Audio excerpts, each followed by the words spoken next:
Recorded Books presents an unabridged recording of Fire the Sky, Book 2 of Contact, The Battle for America, by W. Michael Gear and Kathleen O'Neal Gear. Narrated by Kevin Orton. The Balance. She stared at the roaring fire. Yellow-white flames shot up from the logs and sent sparks dancing toward the high Chikofa roof. Around her, people's faces reflected in the leaping light. As her soul swayed in time to the flames, the old woman felt a tightening in her gut. In that moment, she drifted back, losing the present, only to find herself on the plaza at Mabila. Heat made her skin shrivel. Her soul's filled with horror. When she opened her eyes, the image faded into the past, replaced by the Chikaza's great log and earth Chikofa. Where the dead had been, living people, smiling, laughing, filled the room. She could no longer tell dream from reality. It hadn't always been so. Looking back through her memories, it was clear that once, long ago, she had been able to separate this world from that of the spiritual. She had known the difference between war and peace, male and female, the red power of chaos, disorder, creativity, and innovation had been distinct from the white power of harmony, peace, tranquility, and order. Defeat and victory had stood separate and inviolable, sharply defined by pain, death, and loss. Over the long years, however, the separation had blurred, blending red and white, male and female. Even war and peace had merged. The boundaries between them grew hazy and indistinct. When had disaster become triumph?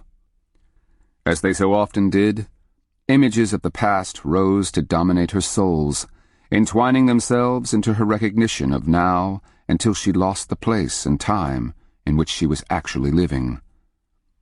Was it simply a life lived too long? Or had wisdom finally settled on her shoulders like some great bird of prey to observe the silly actions of the younger people who now surrounded her, worshipped her, and catered to her needs? They think I'm a hero. The thought amused and annoyed her. She knew what she was. She'd lived it. Now her life was the subject of stories, her deeds recounted by men who were not yet born when she performed them. They hadn't lived the events, suffered the desperation, or known soul-crushing fear. But I did.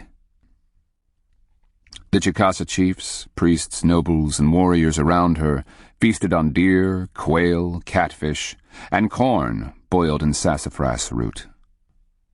Delight shone from their tattooed faces as they laughed, eyes glinting, teeth shining. The incomprehensible din of their raised voices as they shouted over each other to be heard sowed chaos in her souls. She sat in the place of honor beside the High Minko, the great head chief of the Chicasa people. They had done this for her, a celebration to honor her role in the battle against De Soto so many years past. But the food before her remained untouched, flavorless. The balance between present and past shifted, the images of those long-gone days growing clearer in the eye of her souls. The great council house around her dimmed, the people crowding the large log and earth structure no more than fading shadows. She stood, and her feet moved of their own will as she walked to the fire. Extending her palm to the blaze, she knelt on the hearthstones. Figures danced in the flames. People writhed and burned, leaping and vanishing. She squinted against the radiant heat, her hand trembling with the pain as she reached out for the fire. Around her, the room had gone silent. People watching in awe. During that terrible year, Black Shell and I lived defeat after defeat. She felt herself falling into the past, screaming as the fire burned and roared. Chapter 1. The urge to hunt lurks deep in the bones. It pulses with each beat of our hearts and jets with our blood. To hunt, be it for food, for sport, or as an act of war, causes body and souls to thrive at the height of existence. We are not the only ones enchanted by the hunt. So too are the invaders. And on that cold and rainy day, I watched them from a vantage point high in a live oak. I am Black Shell, of the chief clan of the Hickory Moiety, an outcast from the Chickasaw Nation. I am Akeahusa, or dead to my relatives. The Kristianos had come to collect wood. They'd chopped it the day before with their yarrow axes. The distinctive sound had carried across the forest and betrayed their location. Kristianos needed a lot of wood, and not only for fires. They were busy fortifying the captured Appalachian city of Incaica. Their leader, Adelantado, Hernando de Soto, had reason to add to the city's defenses. They'd forced the Appalachian people, to whom it rightly belonged, out into the forests. Predictably, the Appalachian considered such behavior to be intolerable.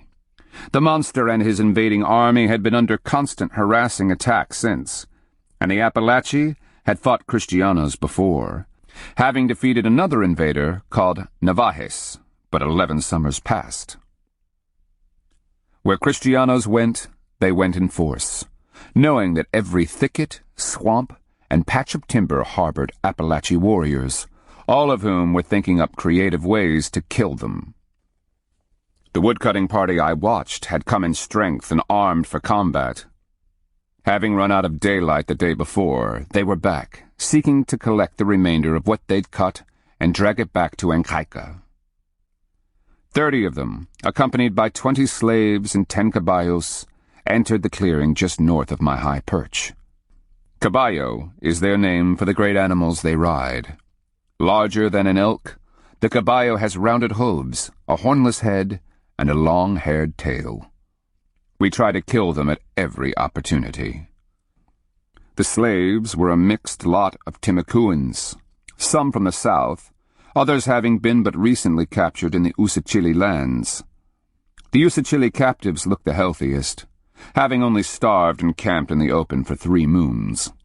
The others, those enslaved most of the year, looked like walking death. Their flesh wasted by hunger, they were hollow-bellied, their ribs protruding. Their eyes, now deep-set, stared dully out of skin-wrapped skulls. 2 were staggering, and would no doubt be killed before the day was out. Alert for an ambush, the Kristianos inspected their stacked wood, anxious to see if it had been tampered with. Talking in low voices, they stared suspiciously at the surrounding brush, crossbows at the ready, while their slaves began tying up bundles of wood for the caballos to drag away. Several of the soldados, Kristianos who fought on foot, edged toward the brush, hands on sword handles, searching for any sign of ambush. I eased behind the thick bole of the live oak. Having been raised as a forest warrior, I knew how to merge with my high perch to avoid detection. Then the hunt began. The woman appeared on a trail just back from the clearing. She seemed oblivious to the sounds of the working men, and her path would screen her from the majority of the wood party. A thick tump-line ran down from her forehead to the bulky pack resting on her hips. A tump-line doesn't allow free movement of the neck, but restricts vision to straight ahead, so she didn't see the soldados off to the side. The Kristianos, however, definitely saw her as she stepped negligently past an opening in the brush. One immediately raised a knotted fist. At the same time, he placed a finger to his lips, the signal for silence. Men placed hands over the noses of the caballos. Others grabbed metal chains to keep them from clanking, or threatened the slaves into stillness. Hunters, though delighted by the chase itself, relished taking a trophy as the ultimate measure of their worth. And the woman was a trophy indeed. Long-legged, tall, and muscular, she was young, with glossy black hair hanging down past her buttocks. A fabric skirt had been belted at her thin waist, her breasts bare despite the chill. As she approached my hiding place, I admired her triangular face, the thin and straight nose, and the fire that flashed behind her dark eyes. Oh yes, a beauty in any man's eyes, especially a Kristianos. I watched 5 soldados take up the woman's trail. In single file, like 2-legged wolves, they hurried forward, slipping through the band of brush separating the trail from the clearing. They kept hands on their weapons, bearded faces lean, eyes intent. The ones in the clearing settled down to wait, watching the spot where their companions had disappeared. I hunkered down against the bark, curious as to how their pursuit would play out. Had they the wiles and skills to sneak up on and overtake the unsuspecting woman? Or would their foreign clumsiness betray their presence? The invaders were not of our world, but alien, coming from a terrible land beyond the seas, the likes of which I couldn't even conceive. I'd followed the Kristianos since they first landed down south, in the Uzita lands. I tracked them, studied them, even captured one once. For the most part they had limited forest skills, although they fought and killed with vicious ferocity. The 5 I now watched didn't make the usual mistakes. They didn't clump along in their heavy boots, and were careful to keep branches from rasping on their shirt sleeves or their thick cotton and metal-batted vests. Those with swords kept a hand on the hilt to keep them from rattling in the scabbards. The man in front, a burly and grizzled fellow with a gray-streaked beard and close-set blue eyes, held his loaded crossbow sideways, so the staves didn't knock against the leaves and stems he eased through. They're learning. 3 moons ago, before Napatuka, these 5 would have just charged after their quarry, seeking to run her to earth like a rabbit. Oh yes, grand sport that. But the Kristianos were changing. At Napatuka, they had kicked the beating heart out of the Usachili nation and destroyed the best Timucua warriors in the world. Then they marched west through the thicket country that separated the Usachili from the Appalachee, and smack into a different kind of war. Hernando de Soto might have taken the Appalachee capital, Ancaika, his invincible soldados and the caballeros on their terrible mounts driving the Appalachee High Miko Kafake, the divine ruler, into exile. Capturing the capital was one thing. Controlling the country? That, my friend, was something entirely different. Kristianos never traveled from Ancaika alone, and rarely in groups as small as the one I now watched. Had the gray-bearded leader not caught sight of the woman, he would never have left the security of his woodcutting party. But the hunt is bred into our very blood and bones. In the presence of prey, our muscles tighten, the pulse quickens, and our senses narrow and sharpen. The woman continued striding down the trail toward my tree. Not 30 paces behind, the 5 slipped along, eyes gleaming. As much as they feared ambush, the hunt proved irresistible. Risk only added to the thrill and the value of the prize. My curiosity was piqued. Could the Kristianos close the gap without betraying themselves? I judged the shrinking distance and craned my neck to see the woman's goal, a small, thatch-roofed house. It lay no more than 2 bow shots to the south. Surrounded by trees, thick sumac, honeysuckle, and vines of greenbrier and grape, the clearing was little bigger than the house itself. Will she make it before they catch up? The woman passed directly below my high vantage point, her hips swinging to the stride of those long legs. I couldn't help but wonder how she could look so unconcerned, oblivious to the closing threat. My urge was to hiss, call a sibilant warning. I desisted. She mastered her own fate. My duty was to watch, to study. I eased behind the live oak's curved trunk, making myself small lest one of the Kristianos look up. Heedless, they passed in single file, trotting as though to a silent cadence. The woman was almost to the clearing, the Kristianos no more than 10 paces back. The grizzled leader evidently caught sight of her, for he ducked down, scuttling forward in a crouch. The others mimicked his bent-back scurry.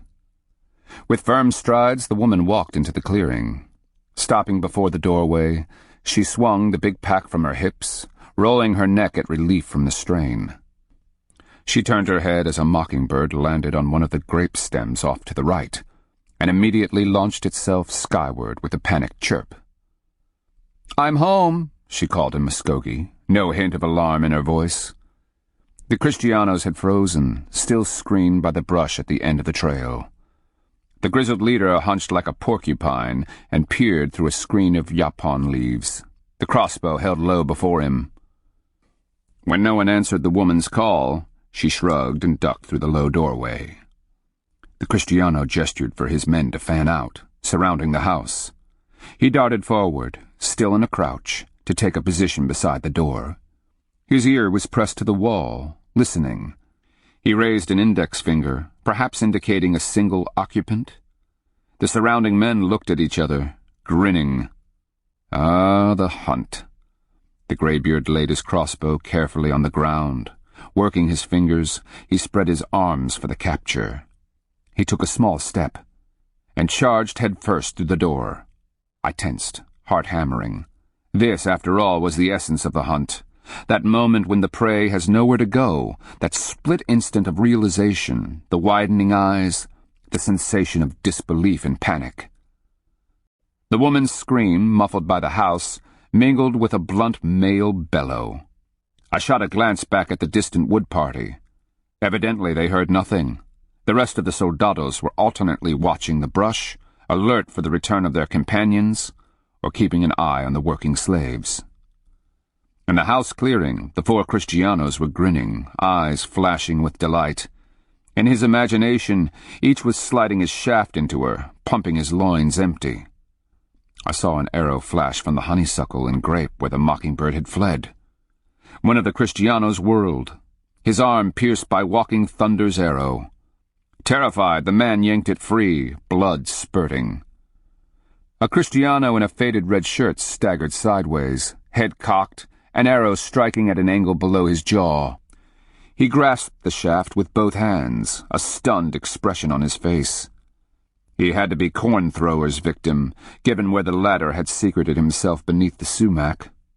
I watched a third man drop to his knees, hands to his belly where a crossbow arrow had miraculously missed the metal plates sewn into his batted jacket and driven deep into his gut. White Antler, a warrior from Ahocalaquin town, liked using captured crossbows in ambushes where he could pick his target and aim carefully. The fourth man jumped as a war arrow thudded just below the collar of his shirt. The armor stopped it cold. Frantically, he jerked the shaft free, throwing it angrily to the side. His armor stopped yet another coming from the side. I could hear a third clang off the man's helmet. Then he was running, charging straight for the trail. Oh, the hunt! I lived for it. As I reached for my bow, I caught a glimpse of the woman. She emerged from the doorway of the little house, black hair swaying, a long Kristiano sword in her hand. Across the distance, I could barely make out the bloody sheen on the blade. She would have struck just as the grizzled man stuck his head through the door. I had my own work to do and clambered down through the branches. This time there was no doubt that a Kristiano was on the trail. I could hear the thudding of his boots and the whipping of vegetation as he burst through. I settled myself on the lowest branch, grinning as I knocked a war arrow and drew it to my ear. I shifted my aim as he emerged from the brush, arms pumping, panic in his eyes. "Alto!" I shouted. "En el nombre de Dios!" "Stop! In the name of God!" That last bit about God always did the trick. He slowed, pulling up. I waited until his searching gaze met mine. The eyes were an odd mix of green and brown. Remarkable, like so many Kristiano traits. My soles thrilled at that final instant, echoing sensations that go back to the beginning times, to when the drives and emotions that make us human were instilled. Then I watched my arrow flash across space. It happened so quickly that his curious green-brown eyes had only begun to widen, his lungs to draw that final breath. His hands had barely started to rise when my hard wood arrow drove into the hollow at the base of his throat. I'd made my spine shots before. This was another. As if an invisible cord had been cut, his body crumpled, limp as fabric. The man's metal helmet popped off his head and bounced hollowly across the damp soil. I dropped to the ground, knocked another arrow, slipped to the side of the trail, and waited. Any other fleeing survivors would stop at my victim's body. In that instant, I'd have my shot. Or so I hoped. Hunting Kristianos with their impenetrable armor took skill, patience, and perfect aim. An arrow had to be placed under the armpit, at the face or neck, in an arm or leg, or other vulnerable spot. The tweeting of a warbler carried on the air. I whistled back, imitating the winter call of a robin. I glanced up as the woman appeared on the trail, her long legs imparting a sensual sway to her hips.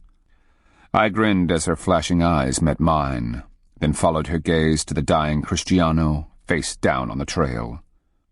She stopped short, the long metal sword in her hand. Over the death rattle issuing from the Kristiano's pierced throat, she asked, "Did the others hear?"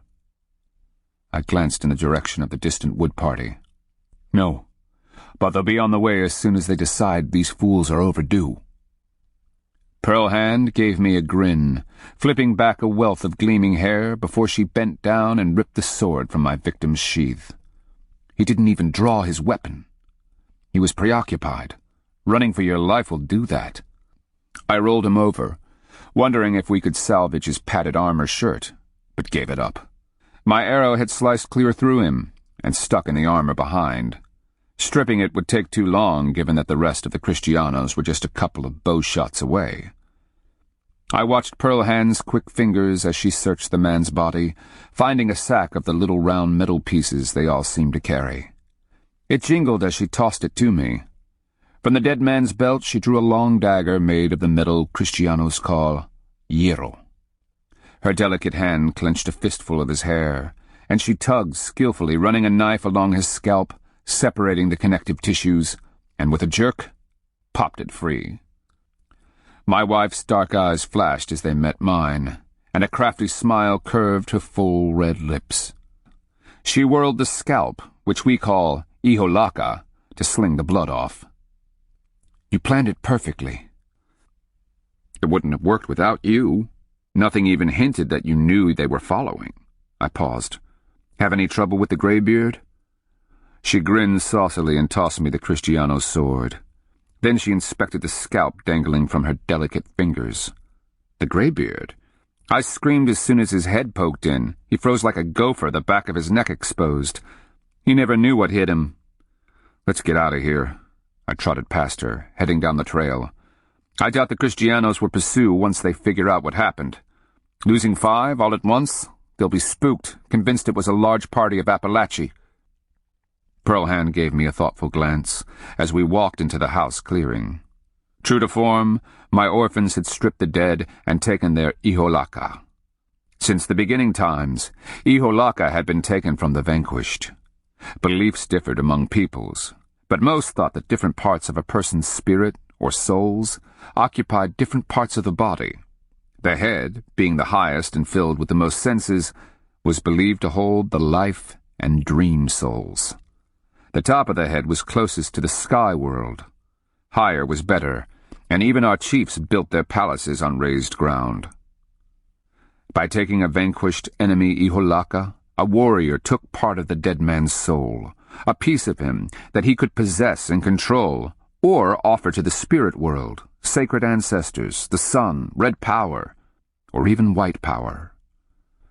But to take iholaka from Kristianos? To do so was rapidly becoming the greatest of honors, ripe with power. Not only that, but so many of them had interesting hair colors, ranging from brown to yellow to black, and even red. They'd become the most valuable of trade goods. Back in the clearing, the dead Kristianos had been stripped of clothing, armor, weapons, and jewelry.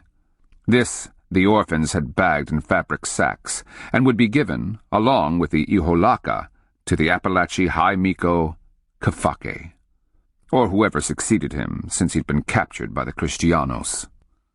Call it tribute if you like. Neither I nor my orphans cared. Why were we called orphans? We were survivors of the massacre at Napatuca. Our purpose was to hunt Kristianos. As to Kafake, his problems were his own. He'd given permission for us to hunt in his territory a couple of days before De Soto snatched him for a hostage. The orphans were waiting, grins on their faces. We didn't always have a day like this. Ambushes had a habit of going wrong, which is how Long Arrow had been killed less than a moon earlier. The Kristianos, with their deadly mixed weaponry, weren't always as obliging as they had been today. For those of you who have never fought Kristianos, mixed weaponry means that thunderstick shooters, crossbowmen, and pole-axe spearmen provide a protection for each other, like a woven defense. And finally, should the soldados actually be threatened, a single trumpet call would bring the caballeros on their armored beasts to shatter any formation of Apalachee warriors, no matter how well disciplined. I grew up as a Chickasaw noble, literally suckled on the art of war. But until the arrival of the Kristianos, well, I never would have believed anyone could be so deadly. They brought a kind of combat beyond our comprehension. Even the mighty Apalachee, who would have been a serious threat to my own native Chickasaw, was smart enough to avoid an open fight. "Black shell?" Bloodthorn asked. I turned to where my friend lifted a clanking sack of armor looted from the dead.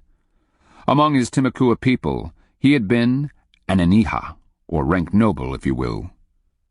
Of medium height and muscular, he had a square face, and his upper body was tattooed with stars on the breasts and zigzag lines on the shoulders.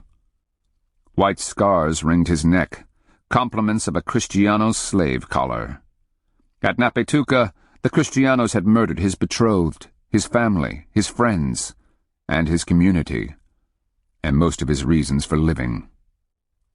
He asked, "Which trail do we take?" "The one to the southwest," I pointed. "We need to be out of this area as fast as possible. It will take them a while to figure out what happened. Then they will proceed cautiously but quickly back to Ancaica. After that, the Hernando de Soto will send caballos out to sweep this entire area." Bloodthorn squinted his right eye and jerked a nod. He gestured to the rest of my little band of orphans and took the lead. Pearlhand and I followed as Bloodthorn pushed through the honeysuckle and onto a narrow trail that led through long, abandoned fields, now surrendering to forest. Past that, we emerged under old-growth canopy, the trail vanishing under last fall's thick brown leaf mat. Our way led beneath spreading oaks, hickories, sweet gums, and occasional maples. High overhead, the winter branches were interlaced, roofing the world a bow shot above. I could see the first buds beginning to swell on those high tips, the promise of spring to come. Once I had a soul-deep fondness for the dim openness under the great trees. To walk under the high canopy gave one a sense of ancient peace, a place where the white power of tranquility pervaded. For the moment, however, the open forest floor set all of us on edge. While the massive tree trunks provided some cover, Kristiano caballeros could charge, wheel their mounts, turn, and strike. Anyone fleeing would be run down and lanced from behind.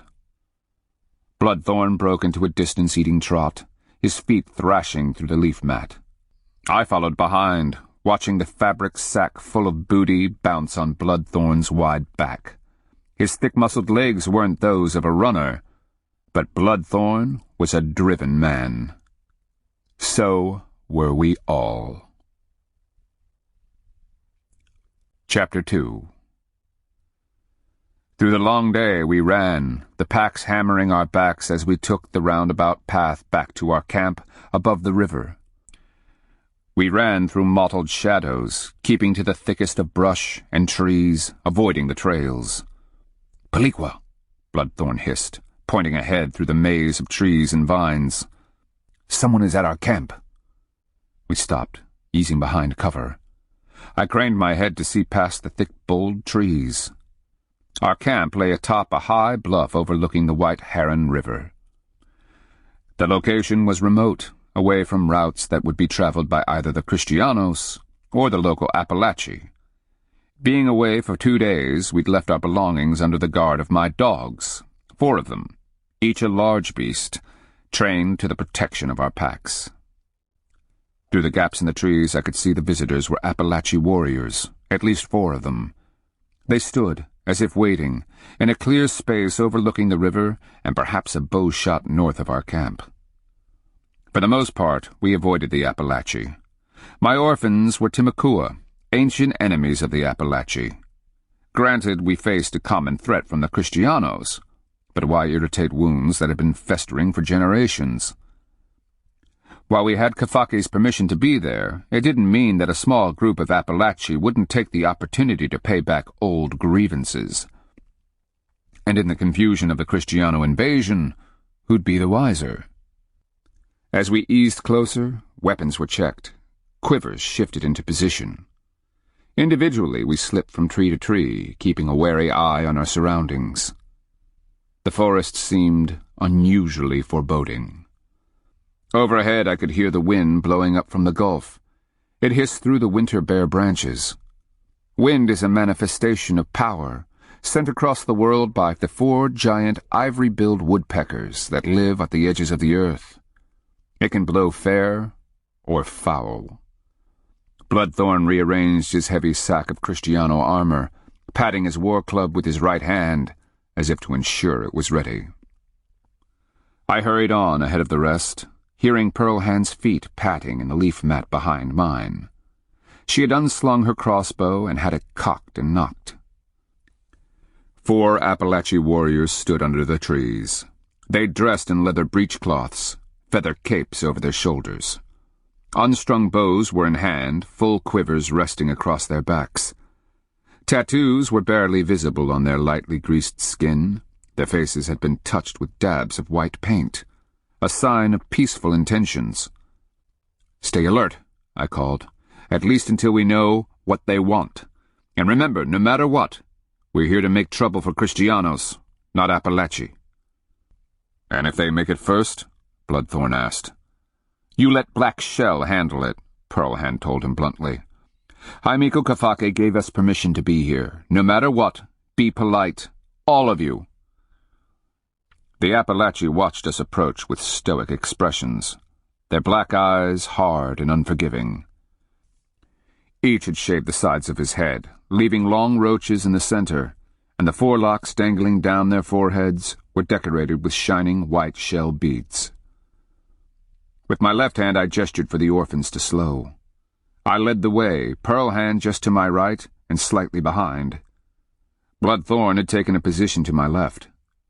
The rest followed, their feet barely rustling the leaves. "Greetings," I spoke in the Appalachee dialect of Muskogee. "I am Black Shell, of the Chickasaw.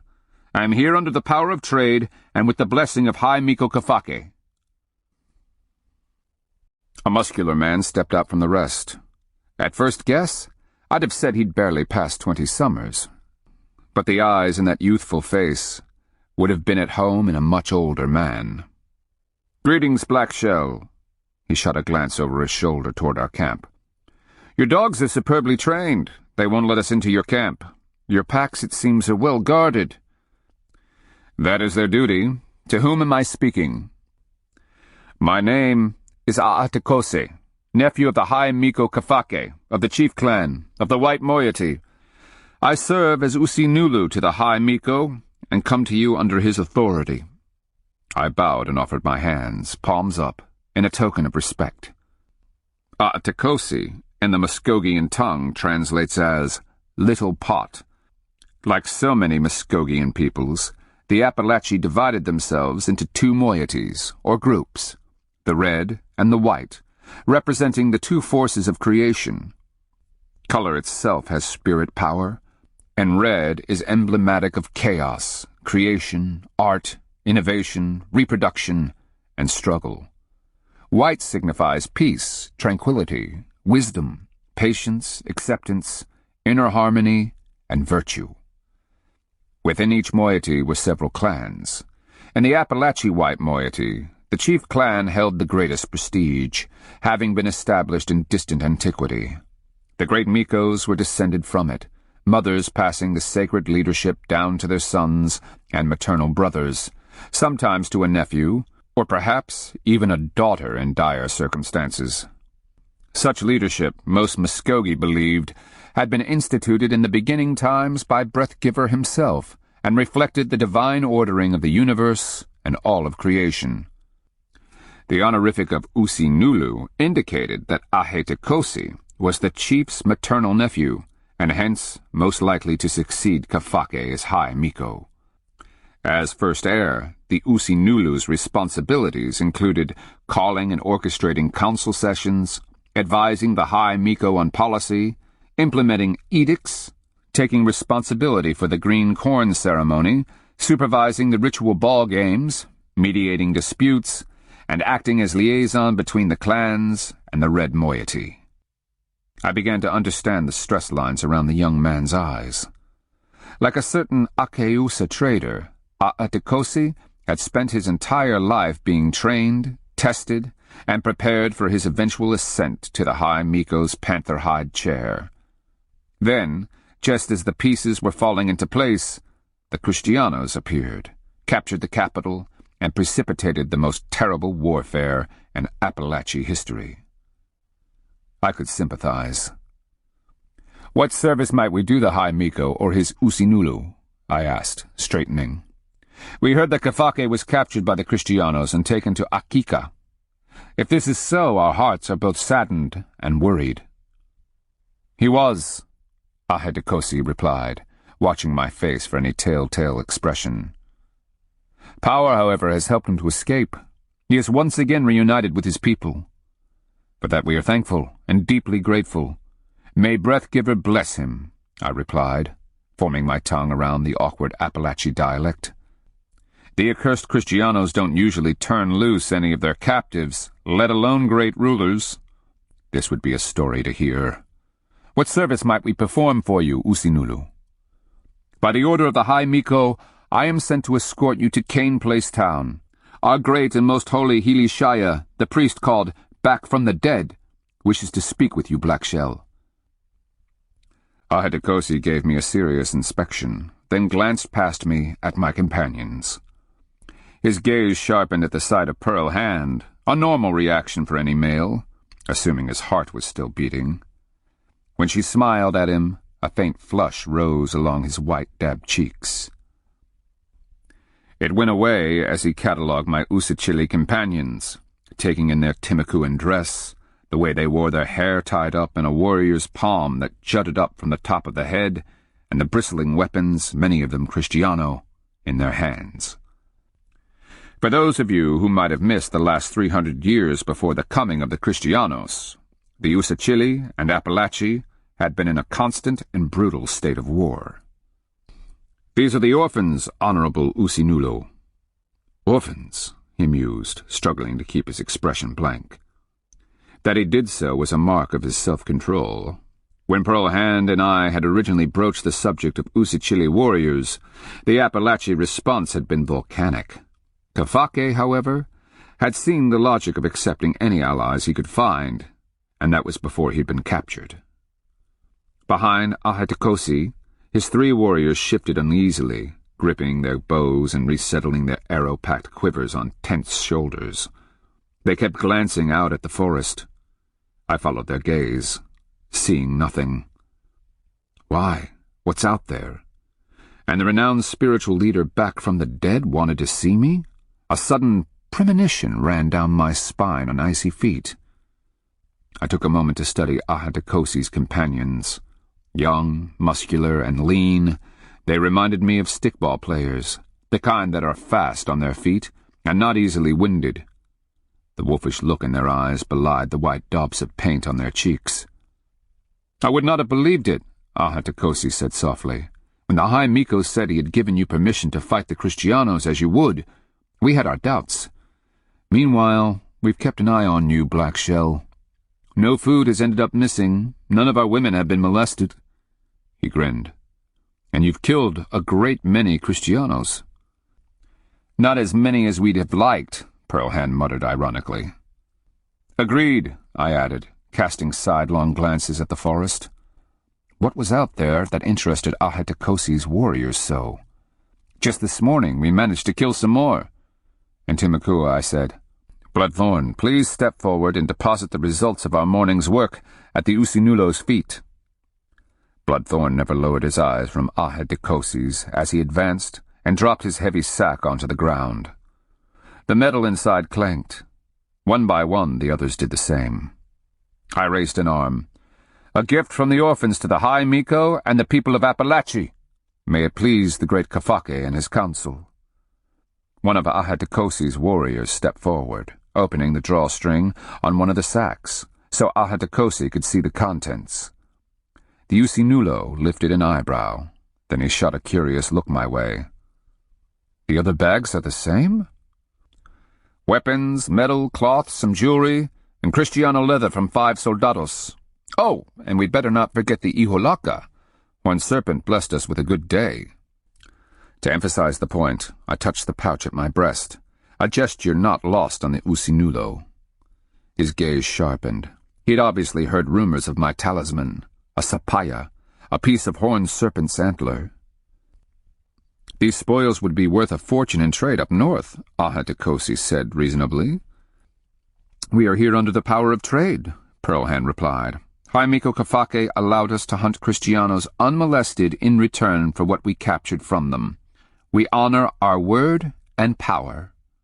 She made a face. Unlike the Kristianos. What is being said? Bloodthorn asked, shooting a wary glance at the Appalachia. I could feel the rising tension. I'm not sure yet, I replied in Timakua. We're still in the preliminaries. Trouble? Walking Thunder asked. No, Ahetakosi replied in atrociously accented Timakua. He smiled at the orphan's surprised expressions. My, how you would say, caretaker. Yes, perhaps that is the best word. The slave who attended me as a child was Usichili, captured on a raid. She taught me some of your tongue. I was encouraged to keep enough of your language to understand prisoners. Prisoners? Wrong word, Usinulo. The Timakua were stiffening, grips tightening on their weapons. I managed a placating grin. Walking Thunder raises a point. What are your instructions regarding us, Usinulo? He glanced at the sacks of spoils on the ground, then slowly met our eyes, taking his time, looking at us one by one. Coming to a decision, he said, My uncle, the High Miko, requests that you come. The Healy Shaya would have counsel with you, Blackshell. Given the current conditions, we will not feast you as we once would have, but there will be enough to fill your bellies. In Timakua, he added, You will all be welcome and honored at the High Miko's camp. This I promise, on the White Arrow. On the White Arrow. Thank the sun, moon, and stars. Tension began to ebb from my Timakua. Everyone on earth, except the stupid Kristianos, understood the White Arrow and its promise of safe passage. Bloodthorn placed a hand to his breast, nodding his head respectfully. On the White Arrow, Usinulo, we accept and appreciate your offer. In return, we ask what we could contribute, perhaps a deer. Will music from our flutes be sufficient? A wry smile played along Ahetakosi's lips. I got the feeling he hadn't enjoyed much real humor since De Soto's arrival. He kicked one of the sacks, metal clanked. This is worth more to us than 4 deer and all the flute music in the world. The deer and flute music made reference to the traditional way of peacefully approaching an enemy. Unlike the filthy Kristianos, we had long established rules of conduct. Enemies wishing to meet in peace sent their adversaries a white arrow, followed by 4 deer carcasses, and finally arrived in procession, playing flutes. All was in accord with white power, and for the most part, no one violated the truce. Those who did found themselves shunned for the rest of their lives, many even by their closest kin. At a gesture from Ahetakosi, the Appalachia warriors stepped forward, rearranged their quivers, and lifted the heavy sacks of armor and weapons. Together we walked the rest of the way to the bluff. Our camp there consisted of makeshift structures, erected in a half-circle around a central fire pit. the limbs of an old oak, its branches festooned with long streamers of hanging moss, spread overhead. On the west, a drop-off fell 4 body lengths to the swirling waters of the White Heron River. Pearlhand and I shared a small cabin consisting of cane walls daubed with mud to keep the wind out. Our roof was a gabled affair, over which cattails, cane, and tall river grass had been laid and then lashed together. Atop it, we'd placed a layer of bark and then earth.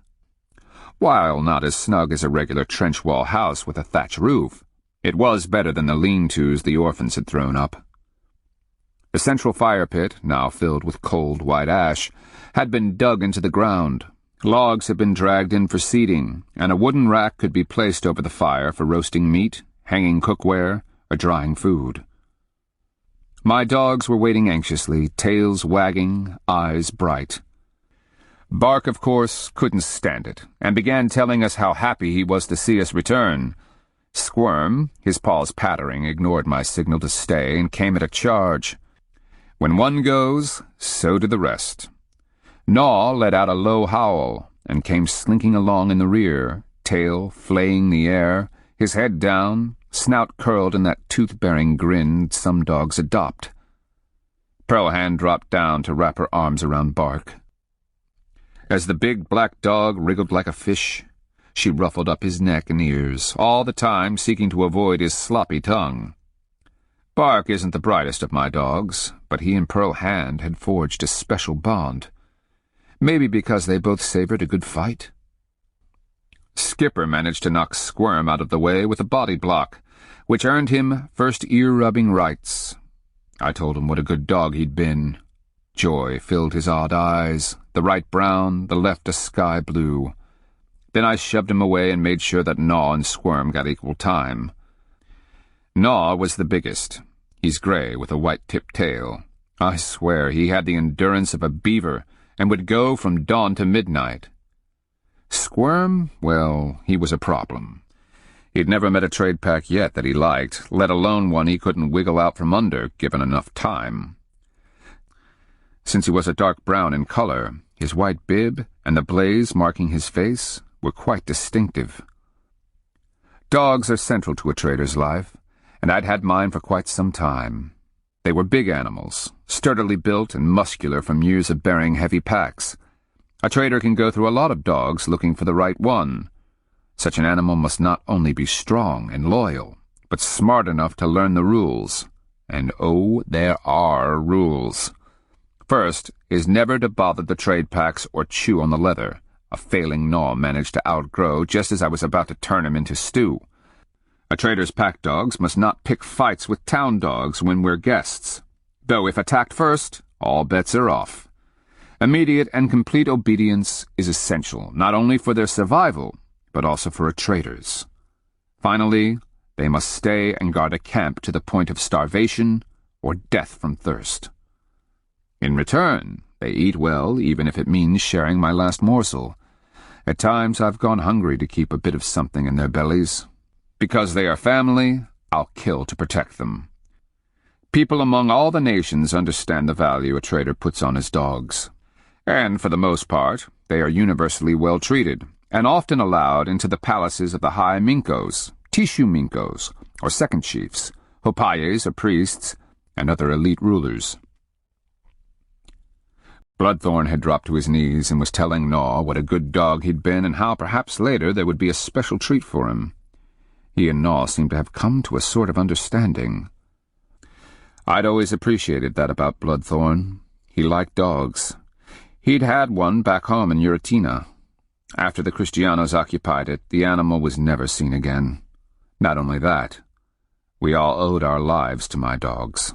They'd thwarted an attack by De Soto's war dogs at Napatuca, brought us time to flee, and saved countless lives. And finally, I must mention Fetch. A Kristiano, our sworn enemy, Antonio Ruiz y Gonzalez, killed him down in the peninsula. Pearlhand and I had left food and supplies for Fetch's soul journey to the land of the dead, but Fetch came back. At Napatuca, in the heat of the battle, he'd appeared as a spirit and led Bloodthorn and me to safety. And then, later, in the spirit world, as I was dying, he came again. Oh yes, my dogs are special. What Ahetokosi made of all this I couldn't tell. His warriors, however, watched with condescending amusement. Not all people share my affection for dogs. In some nations, dogs are a nuisance, tolerated only because they clean up garbage. They bark and alert at the approach of strangers, and puppies end up in the stew pot. Among other peoples, dogs are considered part of the family, honored, cared for, and even buried in special tombs when they die, as I hope mine will be. And the Kristianos? Now keep in mind, I've never spent any time socializing with them, but I've never seen them treat a dog as anything but a tool. First off, they don't think dogs have souls. Can you imagine? Who'd want to die, send their souls to the land of the dead, and not have dogs around? What kind of afterlife is that? Kristianos call their afterlife paraiso, and there are no dogs allowed. Perhaps because of this, they have bred their dogs for war, and use them to execute slaves when they run or grow too weak to work. You heard me right. I've witnessed it with my own eyes, been threatened by the beasts myself. I've seen them literally rip men and women apart, even tear the bowels from their victims' living bodies. No wonder Kristianos think their dogs have no souls. Our dogs cared for, we led the way into camp, and I asked, "Usinulo, can we offer you anything? Corn cakes? Ake bread? It's fresh. We collected the cattail roots for it but 2 nights past." I pointed to a brownware pot. "We have tolocano to slake your thirst."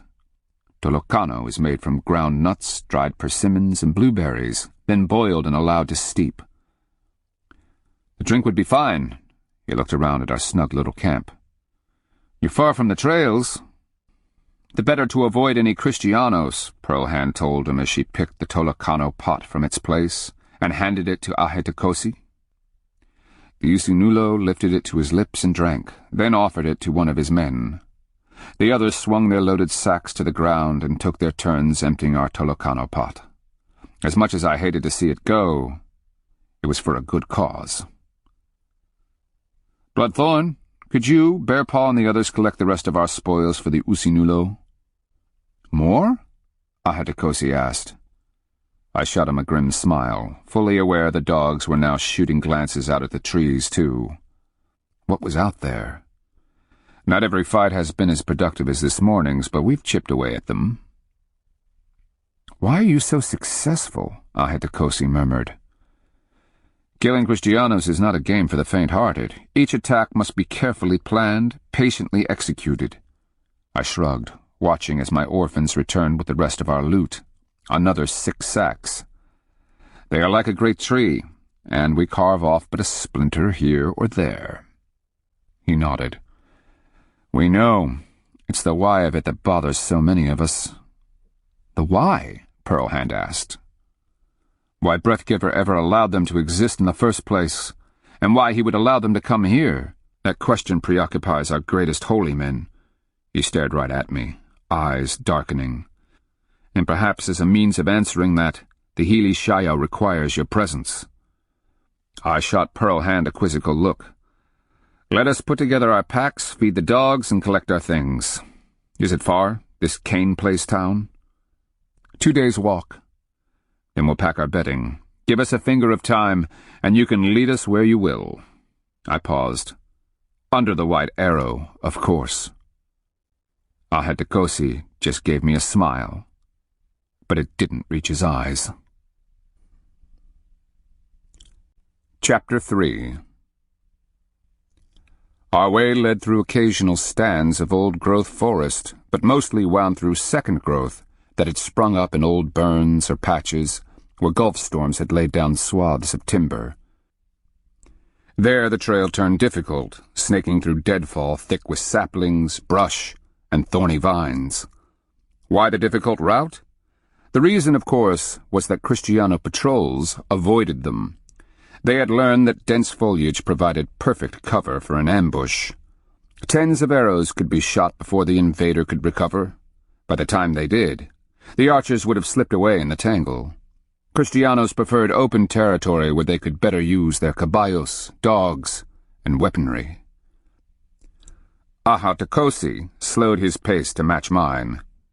He shot me a measuring look, then inclined his head toward where Bloodthorn walked just behind Gnaw. He seems to have respect of the other Usachili. Do you trust him? I gave him a knowing squint. Let me tell you about Bloodthorn. He was an Aniha, a sub-chief, received in Great Holata Usachili's council. Being a young man of increasing political stature, he'd been prepared to marry Waterfrond, heir to the chieftainship of Alhocalaquin town. Bloodthorn was terribly in love with her, but their marriage was postponed by the arrival of De Soto. Bloodthorn found her raped body tied to a palisade post in Napatuca. De Soto left her for the flies, crows, and vultures. Ahatakosi's expression tightened. I continued.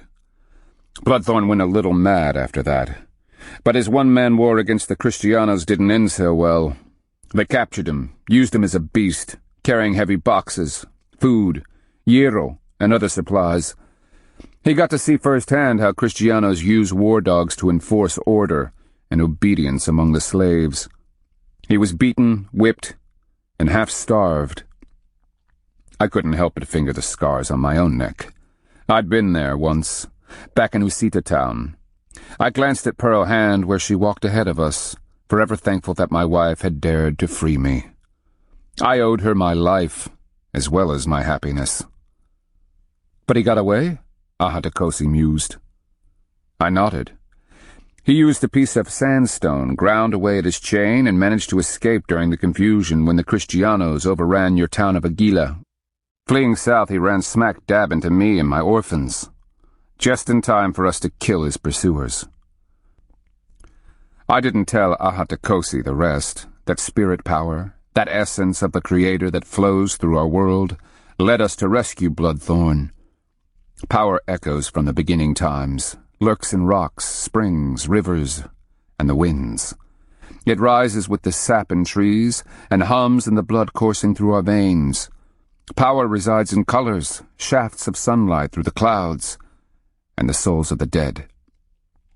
It fills our world, ebbing, rising, and shifting with the actions of men and the mythical spirit beasts of the beginning times. Power is the life-breath of our world. At the thought, my sapaya warmed against my breast. Horned Serpent is my personal spirit being. Not everyone has one of those. No sane person would want one, especially one as powerful as Horned Serpent. Believe me, being chosen by power isn't conducive to peace, contentment, carefree dreams, or long life. I'd trade all of my obligations to power for a quiet little forest farm beside a river and happily grow corn for the rest of my life. Why? Because Horned Serpent is a spirit creature who rules the underworld. A great winged snake with rainbow-colored scales and large crystalline eyes. Crimson antlers spring from his forehead, and rattles the size of melons tip his tail. With his feathered wings, he flies up into the summer sky and guards the path of the dead. As old as Breathgiver's creation, Horned Serpent dates back to the beginning times. He frightens me down to my bones. When I died at Napatuca, well, that's a story for later. And the one who follows just behind us, who is he? Ahatakosi asked. Walking Thunder, I told him. A blooded warrior from Napatuca town. He lost everything to the Kristianos. Family, clan, friends, and future. All dead in blood. Does he fight well? He seems all lanky legs, and that short trunk and arms don't look like a warrior's. I chuckled at the description. Sometimes I thought of him as the human version of an oversized blue heron. He fights well, Usinulo. And the muscular one behind him? He looks like he could twist a man's head right off his neck, or uproot trees. That's Corn Thrower. Once an advisor to War Chief Rattlesnake. He looks like a squat bear because he is. I don't think he'd twist a man's head off. Built the way he is, he'd just pop it off like plucking a crab apple from its stem. He grew up just outside the capital city of Usachili. After leaving his native land behind, he'd taken to completely shaving his head, giving it the look of an oversized hickory nut atop a stump. "And the one off to the left?"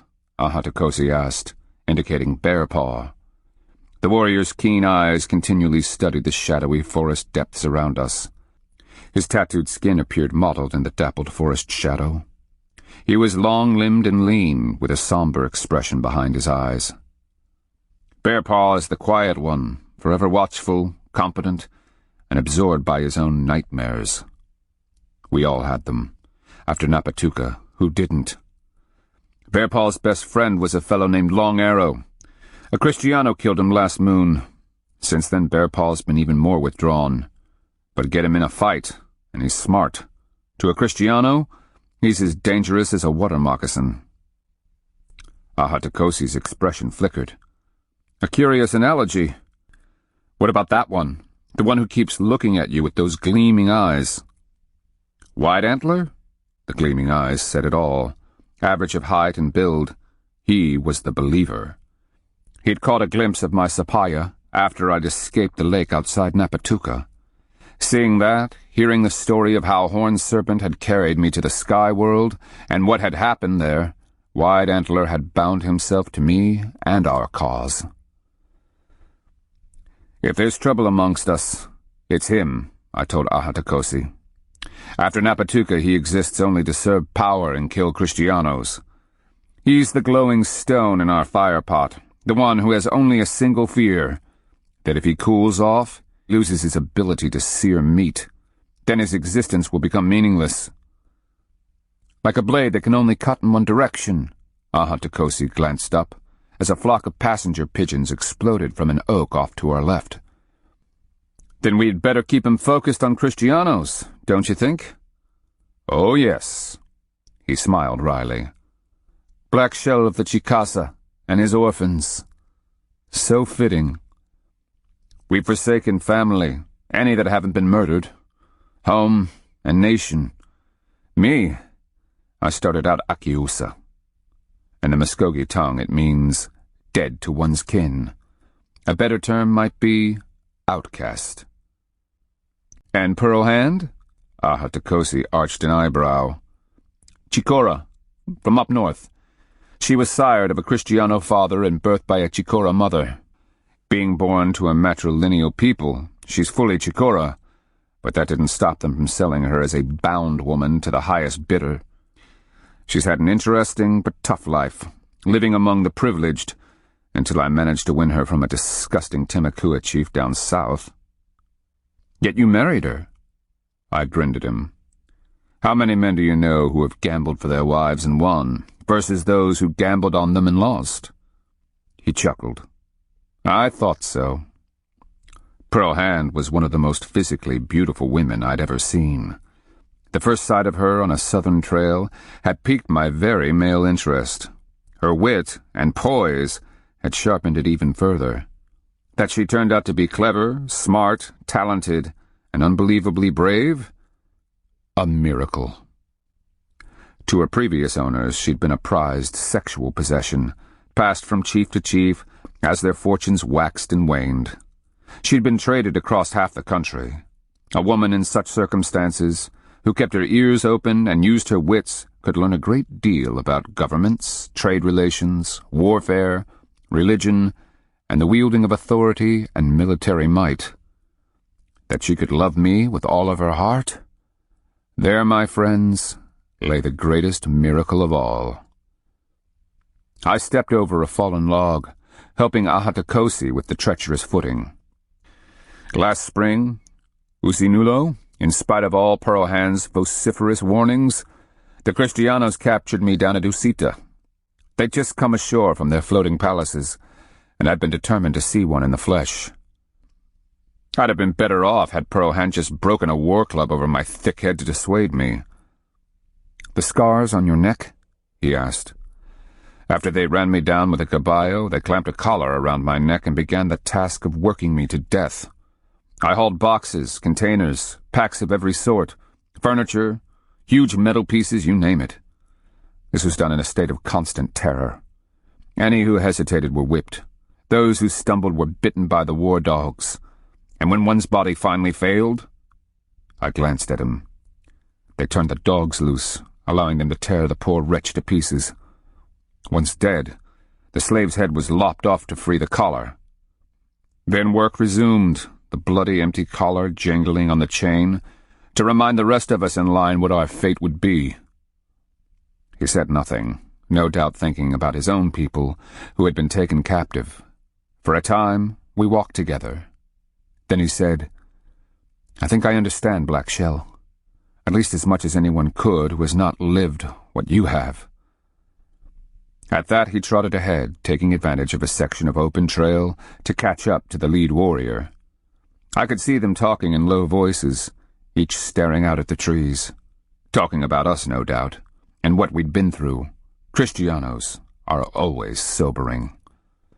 As a trader, I had been among some pretty savage people. Nothing had prepared me for the Kristianos. Not even a person's worst nightmares could hint at their arrogant brutality. Shocked and horrified by my captivity, I had come down with some illness, possessed of the fever and shakes. The night before I would have died, Pearl Hand sneaked into Usita. She seduced the guard, cut the man's throat with his own knife, and literally carried me out from under the Kristianos' noses. Only later did I begin to understand the courage she'd mustered and the sacrifice she'd made to free me. Pearl Hand hates Kristianos, and yes, her father was one. Perhaps father is too misleading a term. The man's only role was capturing and impregnating Pearl Hand's mother. The woman understood she was to be carried off as a slave and worked to death. At the last moment, as the Kristianos loaded their great ship, she escaped. Her chikora, however, weren't welcoming when she returned, and grew big with a Kristiano brat. For reasons I still don't understand, when she heard the Kristianos had landed 5 years later, Pearl Hand's mother tried to find the man who captured, raped, and would have enslaved her. Thus, as a child, Pearl Hand spent some time among the Kristianos. She came to speak their language and learned a little about them. She hates them and is just as dedicated to destroying them as the rest of us. She's killed more Kristianos than I have, and even High Miko Kafake paid attention when she addressed him. She dropped back now that we didn't have to travel single file. Interesting talk with the Usinulo. He may be a bit less suspicious of us.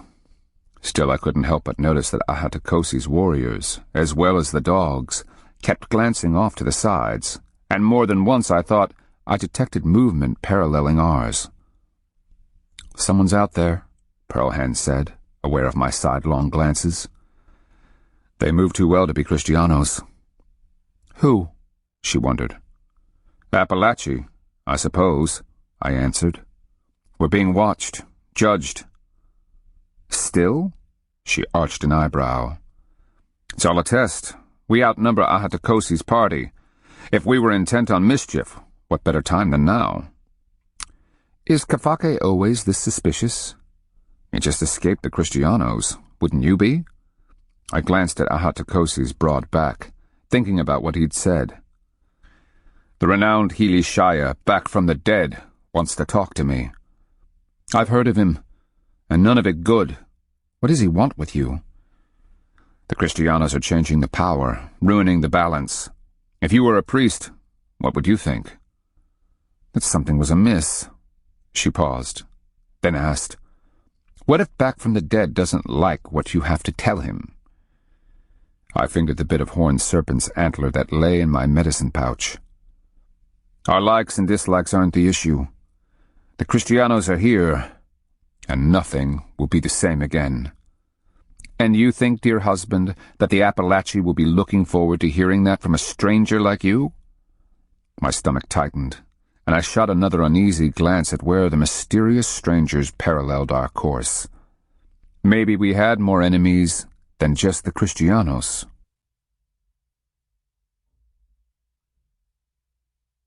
This ends Disc 1. Fire the Sky, Disc 2.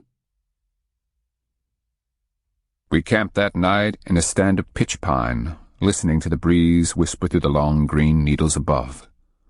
The wind had changed, blowing down out of the northwest. High clouds rolled across the sky, lighter bands illuminated by the waning moon. The temperature continued to drop. 2 low fires provided the only light. It reflected on our somber faces. My orphans circled their own fire, each reclining on an elbow or sitting cross-legged, some with chins braced. Others held their hands out to the warmth. Pearl Hand and I sat with Ahatakosi and his 3 warriors, having roasted 2 turkeys we'd managed to shoot during the day's travel. The dogs had feasted on opossum and porcupine, the latter obviously skinned by Pearl Hand before the dogs received the fat, rich carcass. My pack dogs lay sprawled in the darkness, already lost to dreams. They deserve it. They'd had the hardest day, jumping over logs, crashing through brush despite their heavy packs. Still, it was good for them. They'd grown too fat while lazing around our river bluff camp. Now I wondered if we'd ever see it again.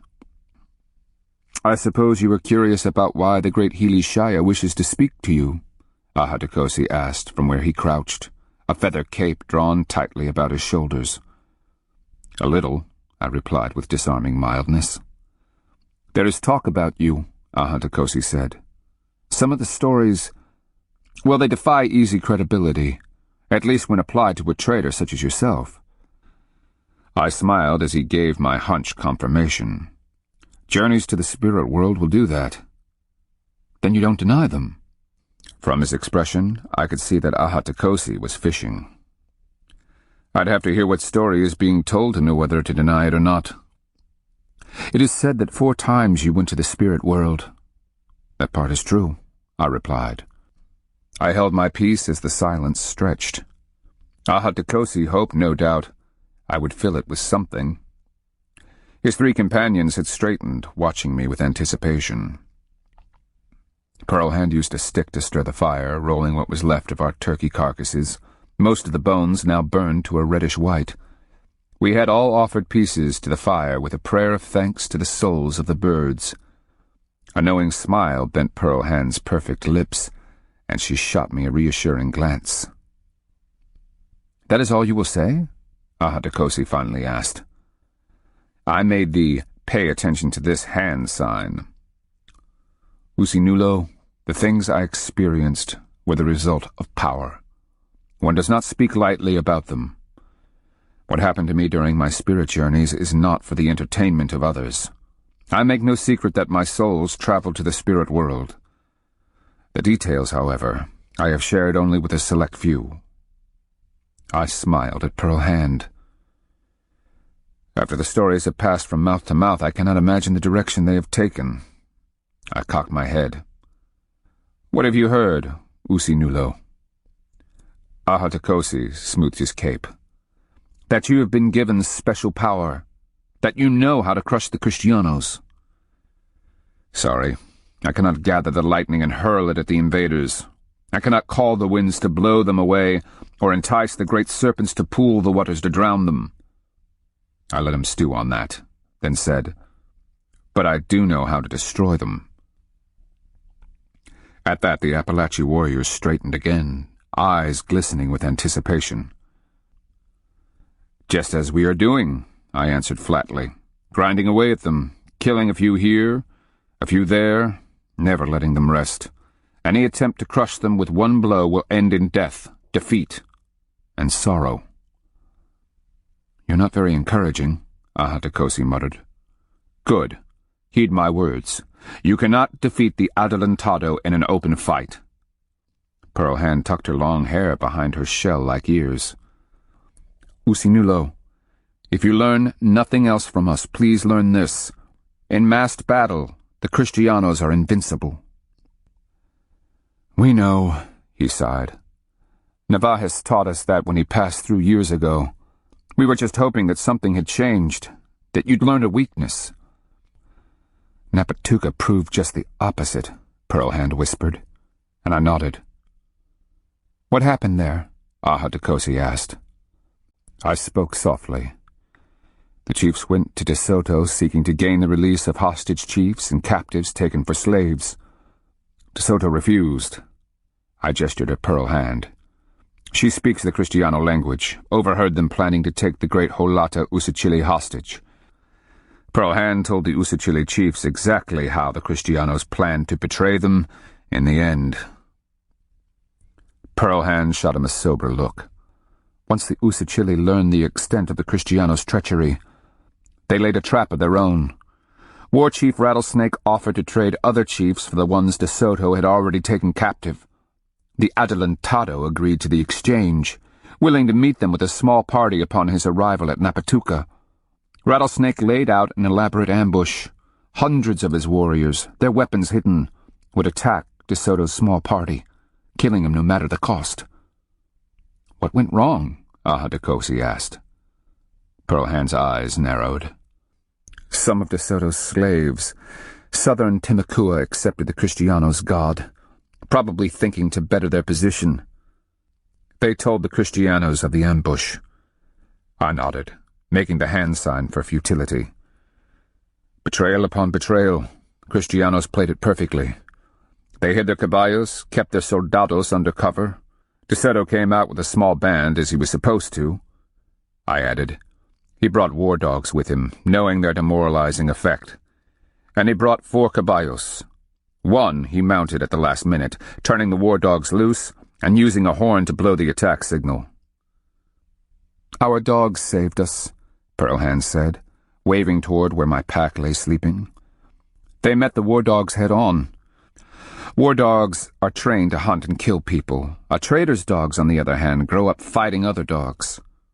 Her face softened. "Usinulo, treat our dogs with reverence. They saved a great many lives that day." "But not everyone's," I growled, making a dismissive motion. The Usachili warriors didn't have a chance. They formed up, fighting with as much courage, skill, and desperation as anyone could. Even my own Chicasa. And no one had the reputation for war like the Chicasa. Within moments, hundreds were killed, the rest running for their lives.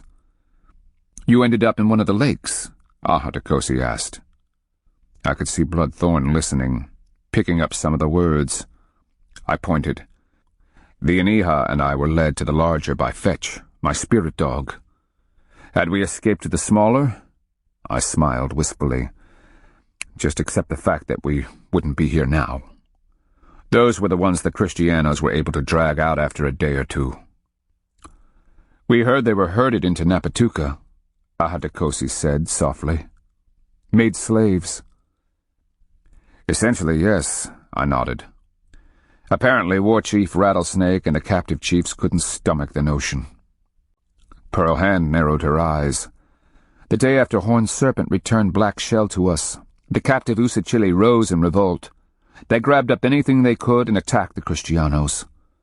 The fighting was brutal, but they were mostly armed with bits of firewood and what they could grab from the Kristianos. We think someone came close to killing De Soto. Even from a distance we could see him wiping blood from his nose and mouth. But the Kristianos crushed the desperate warriors."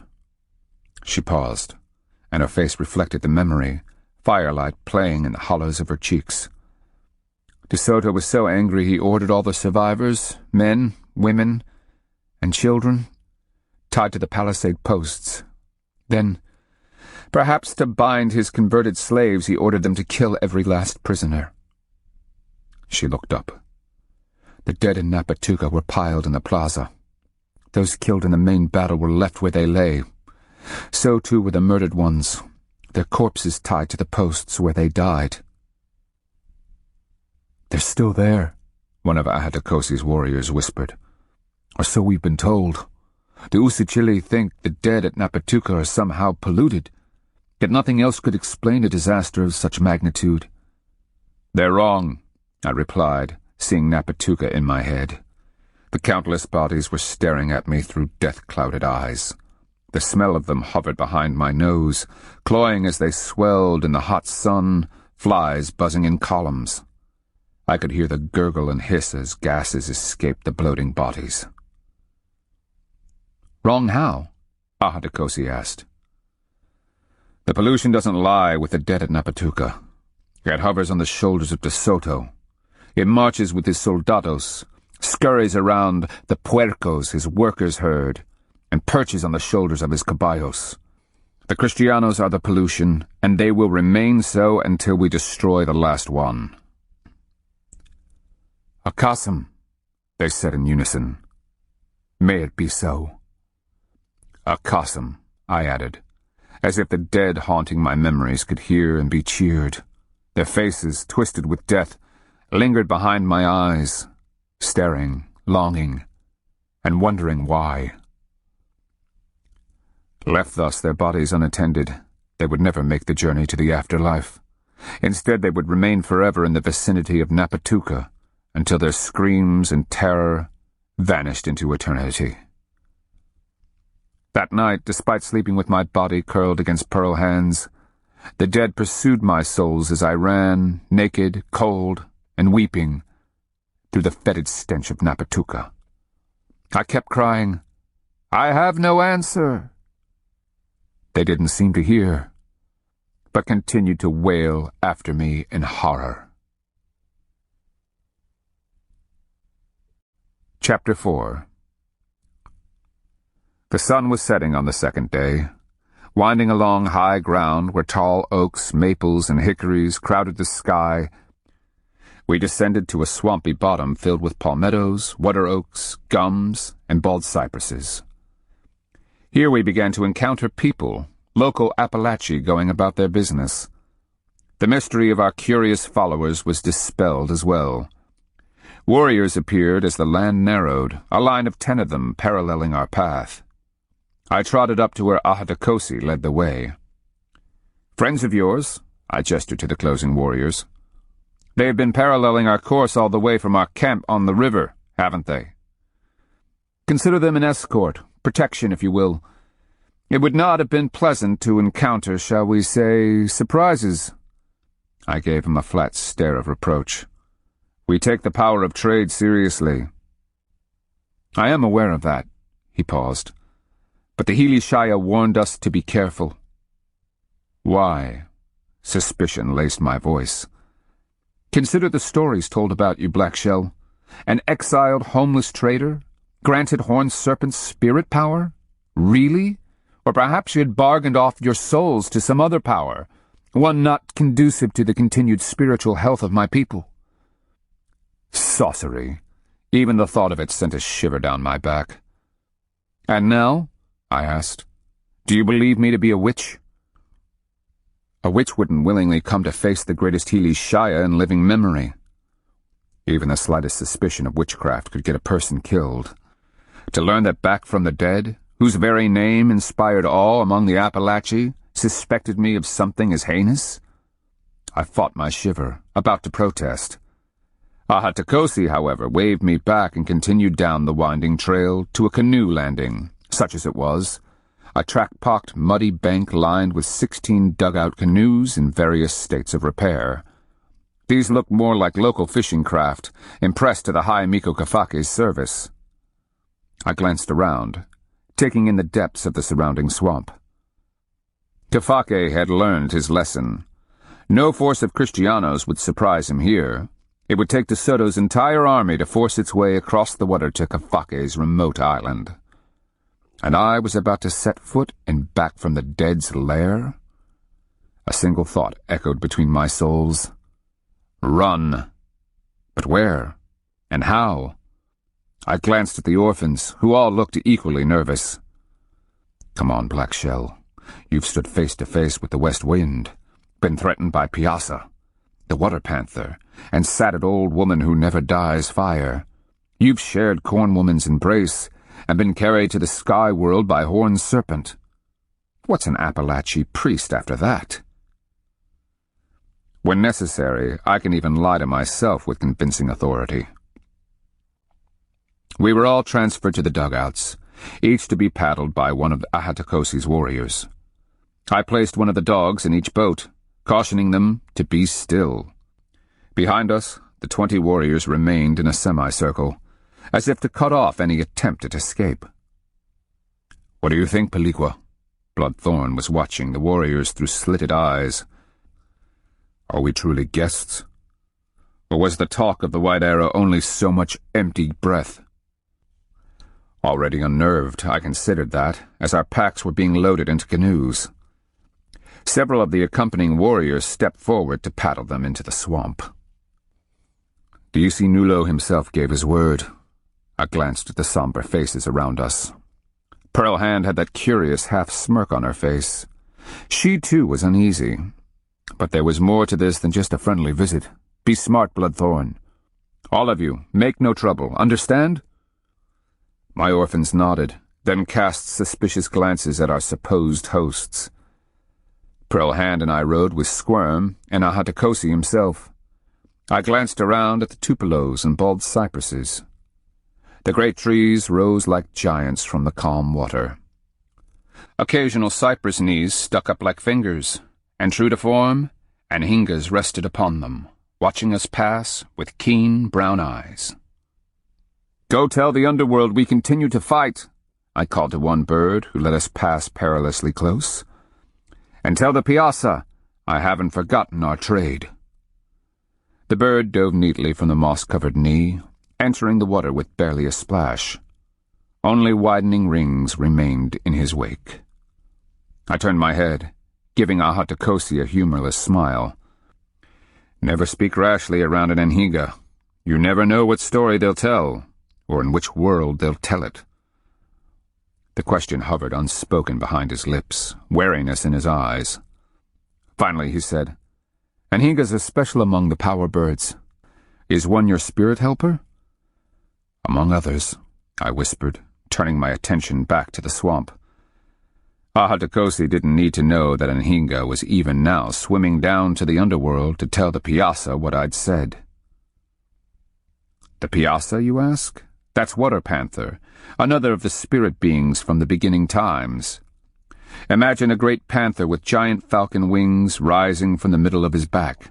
Each of his 4 legs terminates in a scaly yellow eagle foot with long, grasping talons. A long snake's tail, thin and graceful, flips back and forth.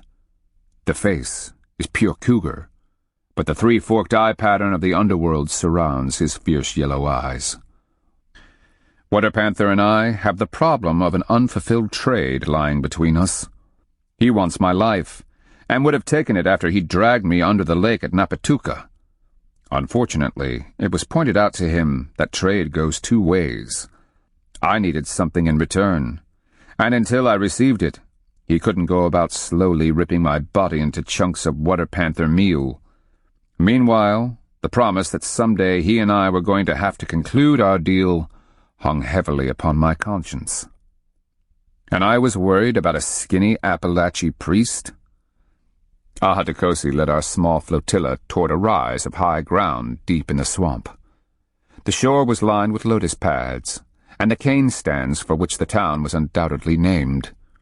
Tupelos, bald cypresses, and water and pin oaks, spiced with occasional sweet gums, towered over the island. Winter bear vines laced through the high branches. "Let me guess," I said. "The new capital of the Appalachie people?" "Temporary, we hope. Cane Place town sits on an island," Ahatakosi told me. "The Kristianos will not come here, even if they capture and torture some of our people into telling them where the High Miko has fled to. No matter what, we will have ample time to evacuate our leaders." He gestured. "The swamp runs in all directions. We have a great many options." Even before the canoe landing came into sight, I caught the odor of wood smoke on the air. Faint shouts and children's laughter carried across the water. Overhead, a V of ducks winged past, turning to give the island and its human population a wide berth. I looked up through the winter stark branches to the gray and leaden sky. It still threatened rain. Ahead, the landing consisted of trampled soil, and perhaps 10 canoes had already been beached and inverted to keep rain from pooling inside. Back under the trees, I could make out buildings, mostly rude huts with makeshift roofs of bark and hastily procured thatch. Ramadas had been built along with simple raised storehouses. Beyond, among the larger trees, I could see more substantial dwellings. A man rose from a fire to one side of the landing, peered at us, and then turned and trotted away under the trees. Almost immediately, people began to appear along the trail he'd taken. As the canoe slid into the mucky bank, Pearlhand and I stepped out, gesturing for Squirm to stay. We grabbed the gunwales, pulling the craft ashore as Ahatakosi hopped off the stern and pushed. I gestured for Squirm to get out, and he rose, trying to shake under his heavy pack. Then I lent a hand as the other craft landed, all the while keeping an eye on the dogs as they started sniffing around, lifting legs on canoes and so forth. Meanwhile, from long habit, I withdrew my trader's staff from my alligator hide quiver. This is a carved pole, bent over at the top, and festooned with white heron feathers. It serves as the badge of a trader, and helps to keep the dogs in line. "Where are we?" Bloodthorn asked, as he and the rest pulled flutes from their possessions. Ahatakosi might have said they didn't need them, but why tempt fate? I was pleased to see the Timakua take seriously my suggestion that they be perfect guests. "Our new capital," Ahatakosi remarked without humor. Then he and his warriors bent to retrieve the packs. The approaching people called greetings. They gave my Timakua reserved glances and barely a smile. Ahatakosi gave crisp orders, and post-haste the packs were borne away. I called the dogs to me, and, with Orphans following, set off in Ahatakosi's tracks.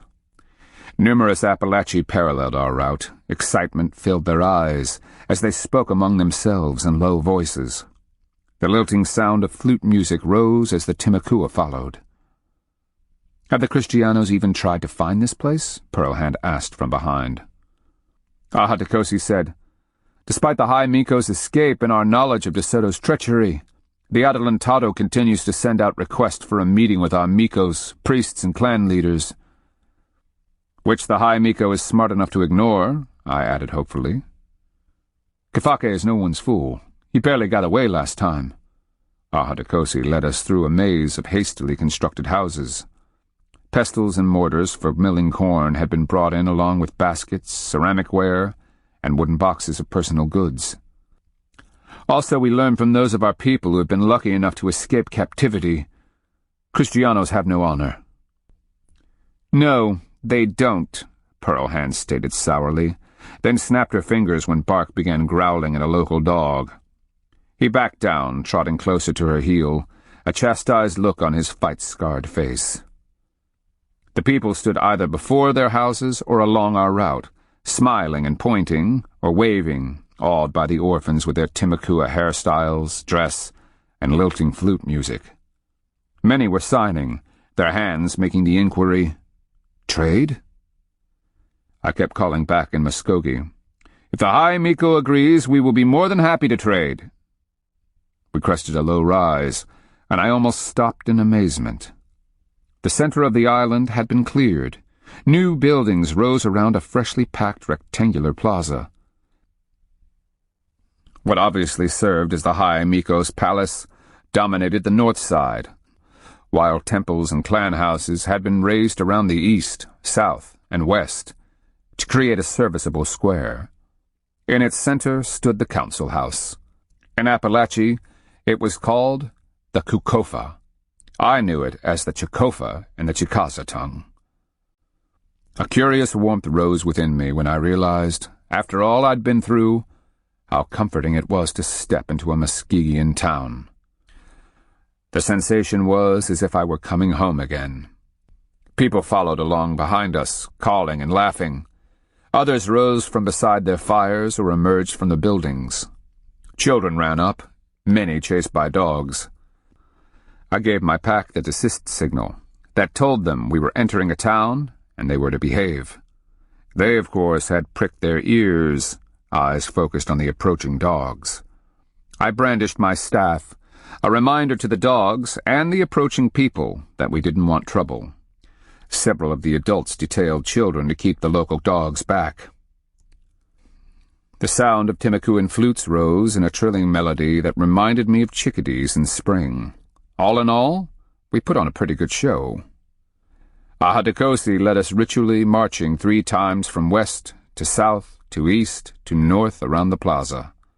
I was amazed to see that a chunky court had been laid out, the packed clay surface carefully smoothed and graded. Kafake was addicted to chunky. He'd been a dedicated player as a youth before his body had been afflicted by a wasting disease. Figures he'd have a court made for with, even with his capital occupied, a deadly invader stalking his lands, and despair in all directions. Kafake let nothing interfere with his enjoyment of chunky.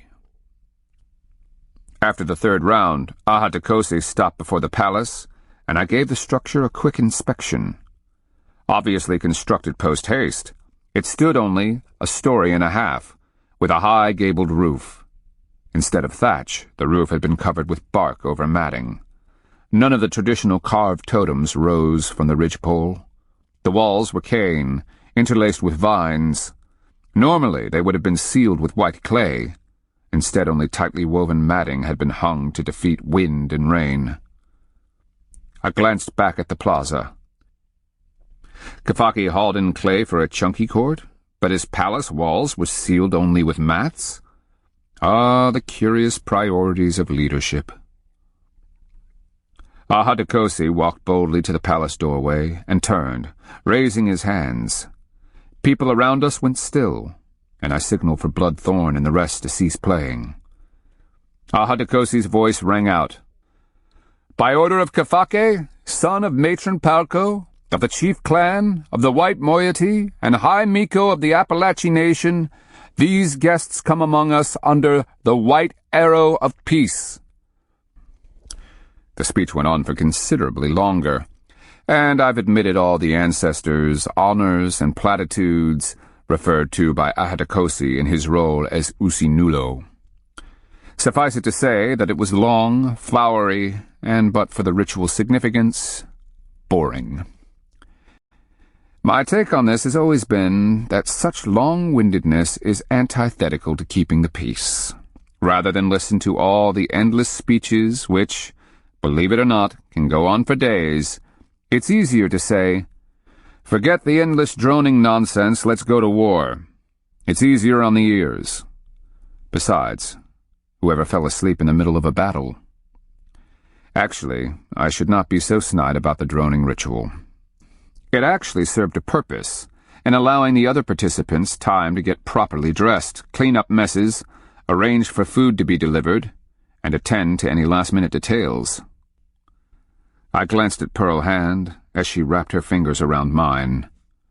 Back in the old days, before I won her away from Chief Iraparakoki, she'd been on the other end, rushing to get dressed, fix her hair, grease her skin so it shone, and present herself as the most beautiful female adornment ever to grace a leader's bed.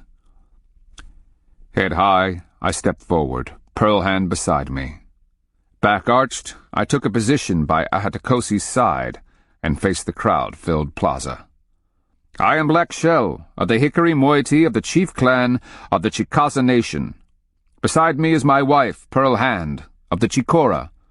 Those who accompany me are the Orphans, warriors who have dedicated their lives to the destruction of the invaders."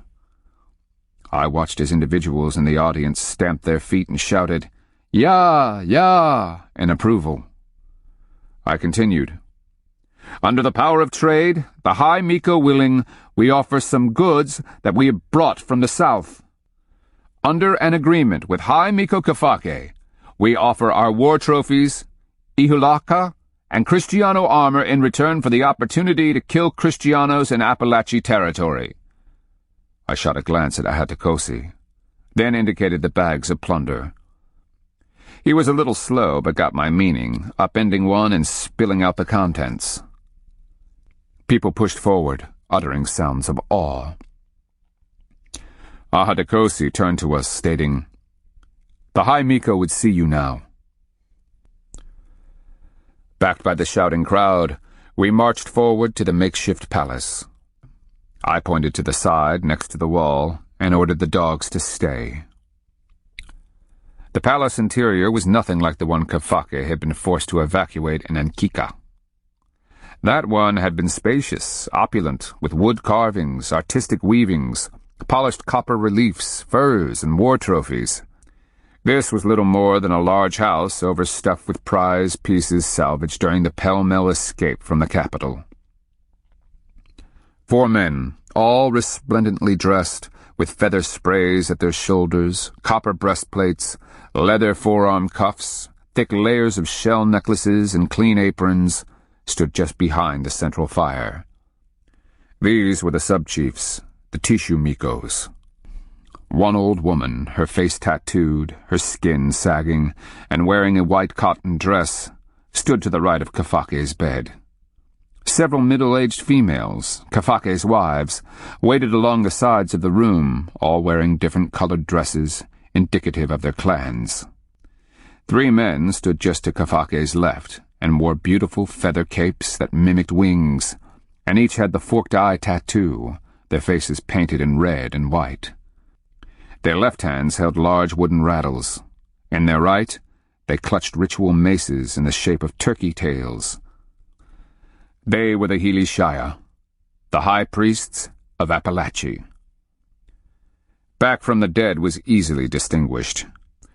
He was the older one, lean of face, tattooed, and watching me with gleaming black eyes that seemed to slice right through to my soles. I swear, I could feel his antagonism like radiated heat. I ignored him, my heart skipping. The old woman in the white dress I knew as Kafake's mother, Palko. The other women were his various wives, all dressed as benefited their station. Like most Muskogee, Appalachia were required to marry outside of their clan. Kafake had taken a wife from each of the 5 subordinate clans he ruled.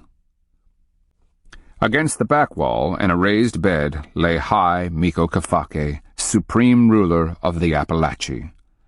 The construction of his bed was difficult to discern, covered as it was by a giant buffalo hide that had been overlaid with cougar pelts. I approached as far as the fire pit, dropped to one knee, and offered my palms. Pearl Hand followed suit, and I could sense the hesitation among my Timakua. Offering obeisance to such a foe ran against the very grain of their souls. Nevertheless, they lowered themselves, hands palm up. I could imagine, if not hear, the grinding of their teeth. I shot Bloodthorn a sidelong glance, seeing the shock and confusion on his face as he finally got a good look at Kafake. Years back, either disease or witchery had attacked Kafake's joints. The man's hands appeared mangled, the knuckles huge, his fingers, like short roots, were twisted and withered. His feet bore similar affliction, making them lumpy and curled. The gnarled toes jutted this way and that. Arms and legs, thin from disuse, contrasted to the swollen burls that were his knees and elbows. Kafake's gut bulged out like an overinflated deer hide. Being High Miko, Kafake ate well, but unable to walk or use his hands, he had no way to temper his intake with exertion. The man's moon face was dominated by a broad nose, wide mouth, and fleshy cheeks. His face had been tattooed in the pattern of a Muskogee chief. The forked eye design was prominent in black.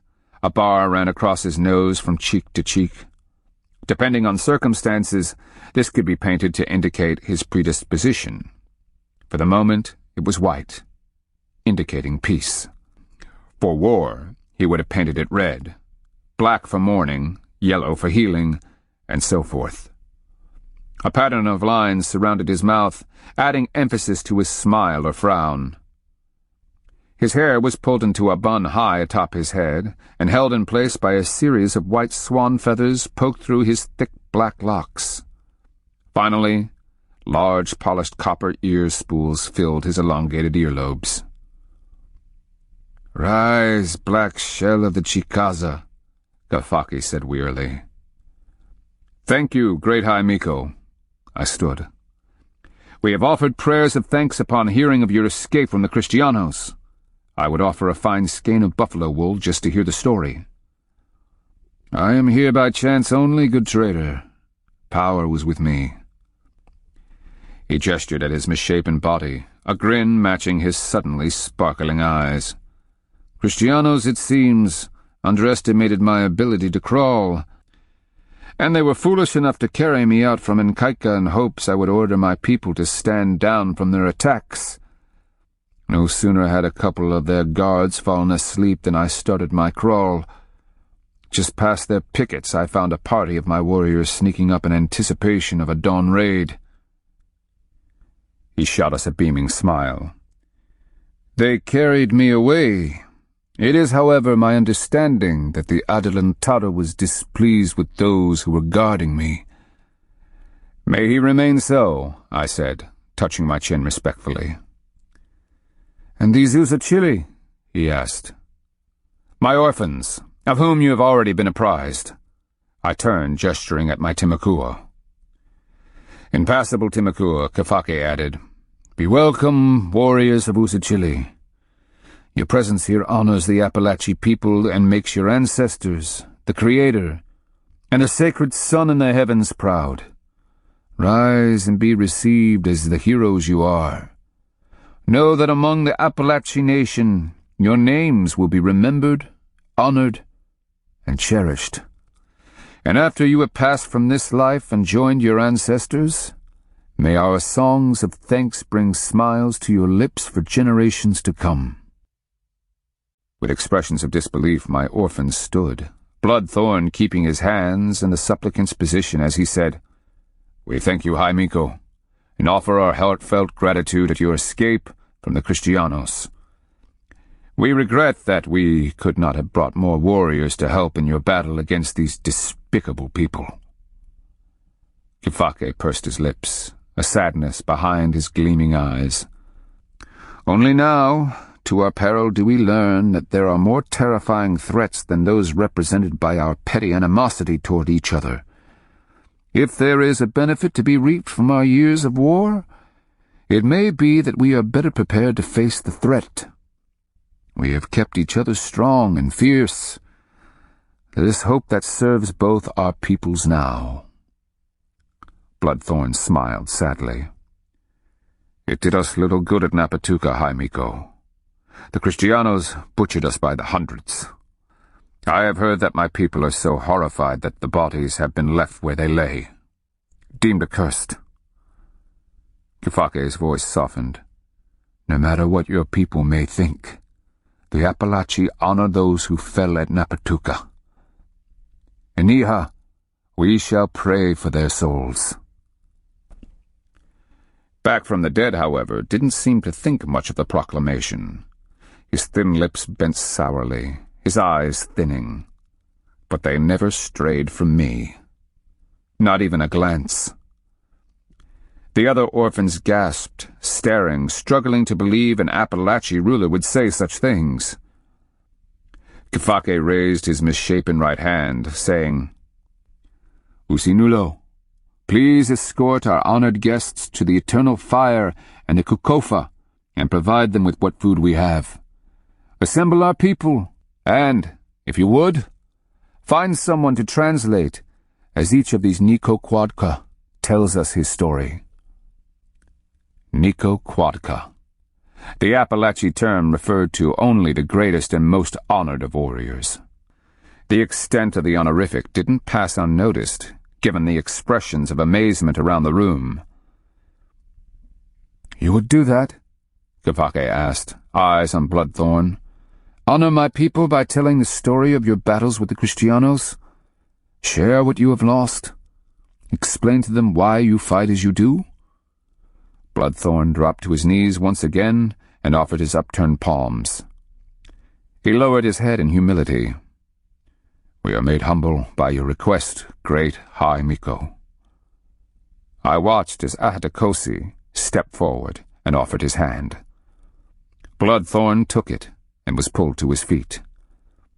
With his feathered staff of office held high, Ahatakosi called for attention. Walking regally, he gestured for Bloodthorn and the rest to follow, and started from the room. In Muskogee, Kifake added, Stay, please, Blackshell. His eyes shifted toward back from the dead. There are matters we need to discuss. I turned as the orphans filed out to the clapping, whistling, and cheers of the watching Appalachee. Back from the dead, however, continued his stare, and behind it I could see a festering resentment. Whatever he wanted, it wasn't going to be good.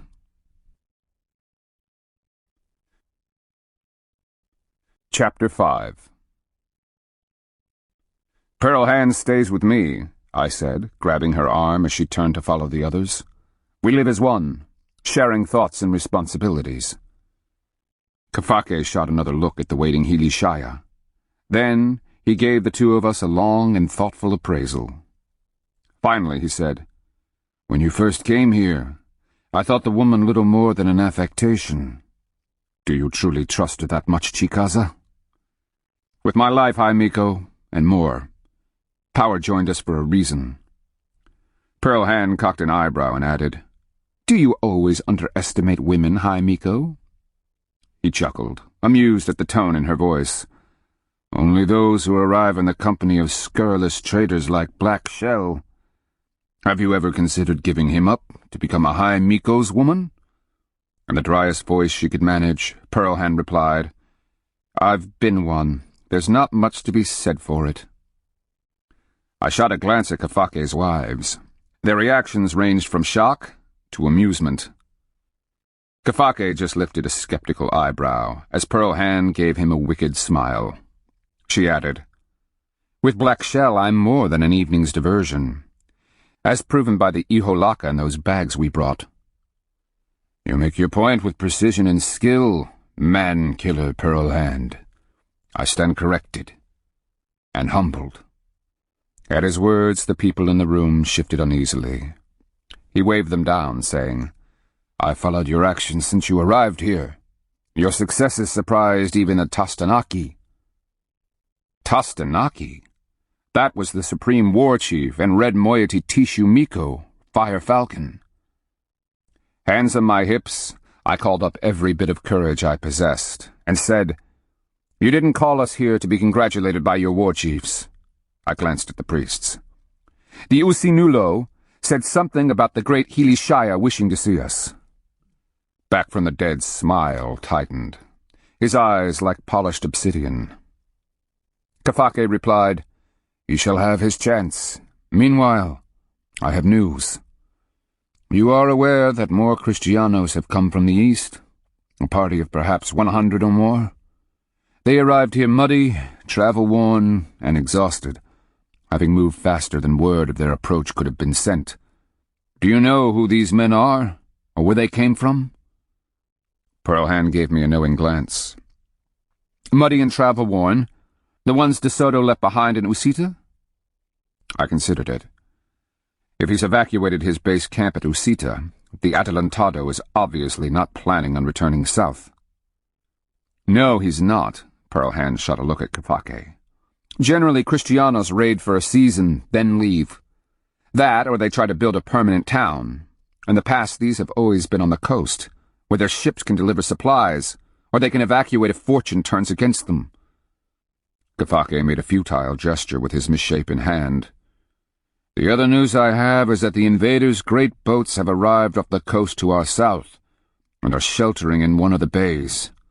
An expedition of another 100 Kristianos and caballos has marched off to meet with them. As we speak, they are returning with supplies and additional men." He paused, staring at the two of us. "I spent but a few days with them. You are said to know them even better.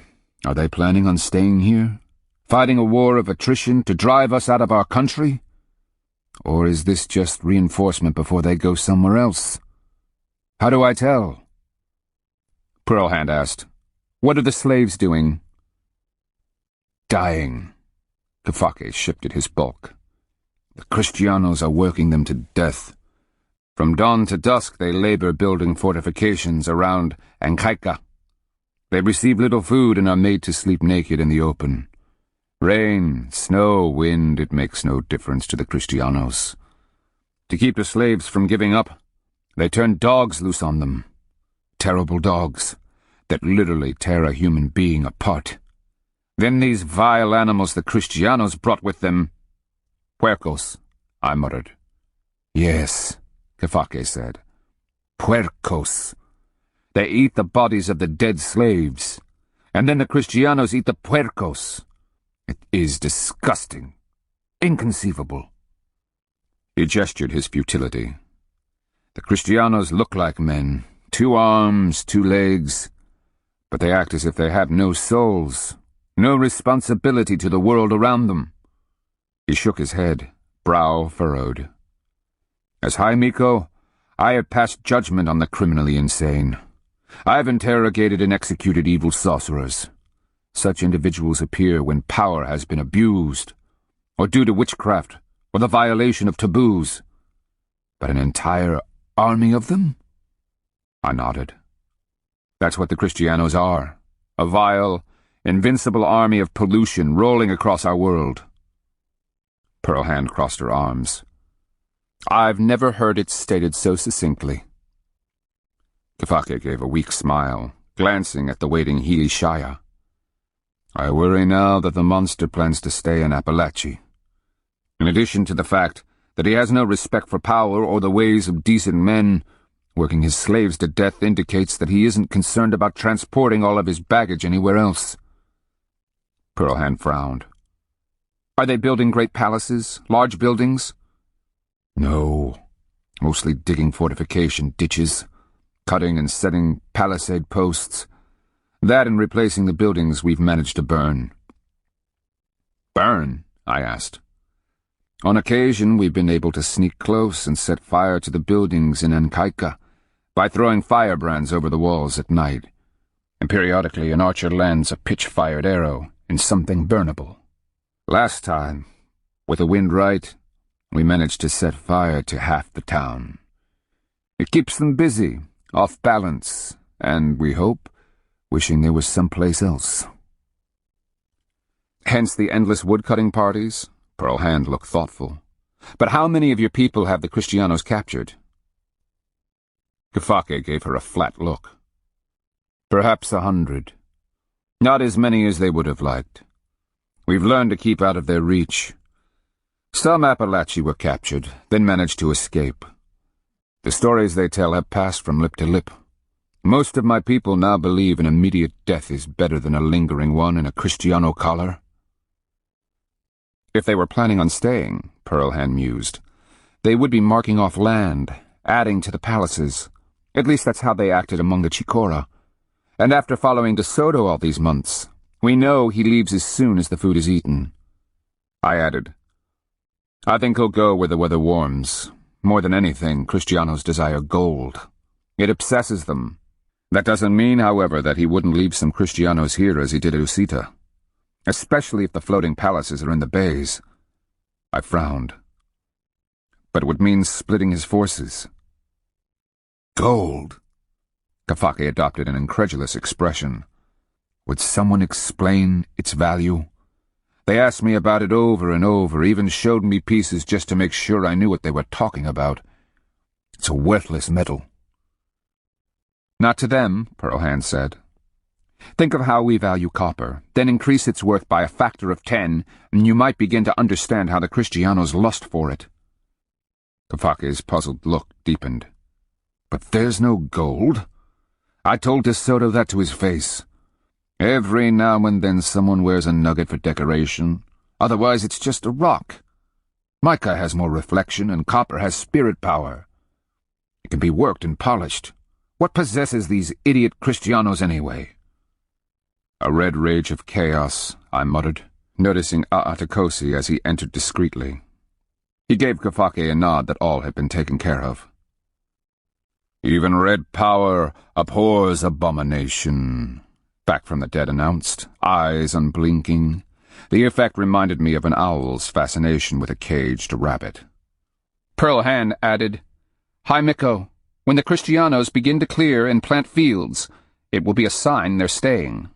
This they did among my mother's people when they sought to build a permanent town. If they are not farming, they will most likely move on this spring. Provided they have anyone left to carry their supplies, Matron Pauco growled from the side. The dead slaves are just left in a rotting pile. Food for crows and those hideous, hairless little puercos they brought with them. She made a face. The whole thing is an affront to power. Abomination, back from the dead growled again. Kafake looked at the man, then at Pearl Hand and me. In addition to my questions, the great Healy Shire has his own curiosity. He made a gesture, encouraging the priest to step forward. As I met back from the dead's glittering eyes, I experienced a tickle of unease. Medicine and power people have always unsettled me. They concern themselves with forces and teachings that would make anyone nervous. I am known as Back from the Dead, the great Healy Shire said. I speak with power, hear the song of the spirits, and chant with the souls of the dead. Curious stories are being passed about you. He pointed the turkey tail mace in his right hand at me. And about this woman. And about the Timakua who follow you. Even your dogs are spoken of. One said to belong to the spirit world, but I saw no such animal upon your arrival. How do I describe the way he talked? It was as if each syllable were alive, and every word weighted with meaning that went beyond the here and now, and the control in his voice was an eerie thing, as if it contained a perfectly choked threat, one that, if let loose, could lash a man's soul. He hadn't received his name by accident. Only the most powerful of Healy Shire could send their souls to the underworld, sky world, or land of the dead, and return. The stories I'd heard claimed that Back from the Dead souls turned themselves into serpents when they traveled to the underworld, thereby becoming a match for the tie snakes, payasas, and other creatures of the lower realm. When he flew to the sky world, his souls supposedly turned themselves into an eagle that could outmaneuver lightning, buck the winds, and perch atop the rainbows. Most frightening of all, he had died many times. When the souls leave, a person's heart stops and the lungs cease to fill. The eyes go vacant, and the skin grows cold. During this time, the physical body is in great danger.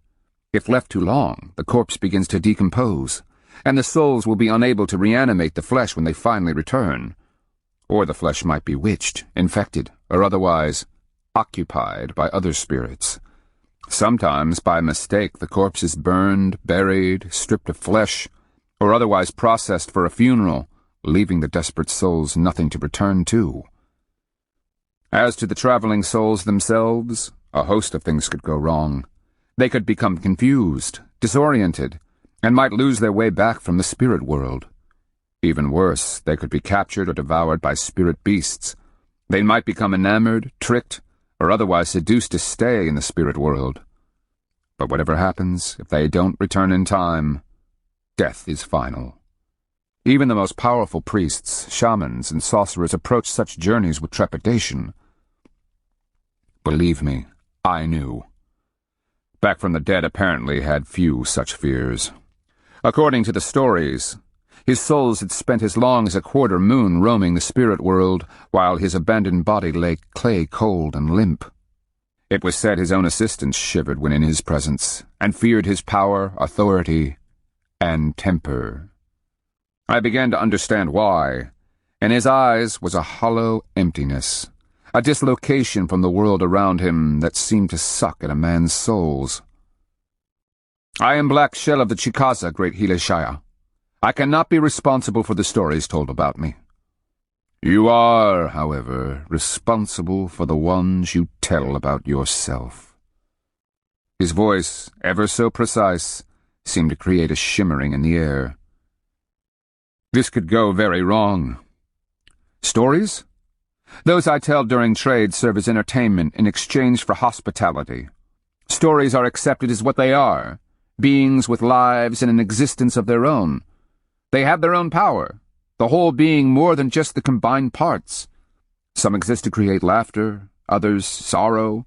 We teach and learn through stories. They explain the world or expand it. Through them we touch other people's souls, lives, and imagination. At the narrowing of his eyes, I hurried to add, But you are interested not in stories, but in power and what it wants with me. As his gaze invaded mine, I flinched from the sucking sensation it created. His tones became more precise, vibrating between my souls. It is said that you are horned serpent's being. The effect was as if cold air had filled the room. Something unseen, like a ghostly hand, caused a constriction around my throat. He's testing, seeking to intimidate me. Why? I ground my teeth, clenched my fists, and stepped closer to back from the dead. He apparently hadn't expected that, for his lips bent in a slight smile. At the same time, he raised the turkey-tail mace as if ready to counter a blow. Looking into his black eyes, I saw the layers of his being, partially haunted, yet driven by a thrilling ecstasy I could barely perceive. There, too, lay a deep hunger, that of a predator too long denied a kill. I gave him the slightest of smiles. Horned serpent chose me long ago. Why? The question sliced like an obsidian blade. I am Akeohusa, dead to my family. A curious fate for a Chikaza noble, don't you think? Horned serpent told me it was a gamble. Why would Horned serpent have wagered on you when so many others could have been chosen? I could feel his power, reaching out, trying to wrap around my own. Like being smothered in a sooty blanket, the sensation wasn't pleasant. Ever try to flex your soles like tightening muscles? I tried as I replied. I asked the same question. Where did you ask it? And of whom? That threw me. High in the sky world, great Hilishaya, at the entrance to the path of the dead. I asked Horned Serpent. He cocked an eyebrow ever so slightly. You flew to the sky world? Or did you jump through the portal, the constellation we call the Seeing Hand? Sensing the trap, I managed a dry chuckle. Neither. I was carried. From this world? No, from the underworld. And how did you get there? I was dying in a lake outside Napatuka. The Kristianos chased us into the water. For 2 days I paddled around with the others. The water felt warm at first, but after 2 days, the chill ate into us, sapped us of warmth and hope. Others surrendered, but Bloodthorn and I held out. On the 2nd day, most of the Kristianos had left, and we tried to make our way to shore. The rest of the room was hanging on each word, but I kept my eyes locked on Back from the Dead's. In a way I couldn't comprehend, we were wrestling, grasping, struggling against each other. I remember sinking, I said softly. That's when Water Panther reached up and dragged me down to the underworld. Why would the Payasa bother himself with the traitor? The words were ever so soft. I'd made a trade the first time I traveled to the underworld, and Hinga and Snapping Turtle were witnesses. Slyly he asked, what did the Payasa want out of your trade? To kill me. Yet here you are, alive in this world? His words were poised to strike, sensing the coming of a lie. Even spirit beings are bound by the power of trade, I answered with invincibility. Water Panther wants my life, but has offered nothing in return for it. Yet. How does that make you feel? The black pool of his eyes seemed to expand, sucking me in.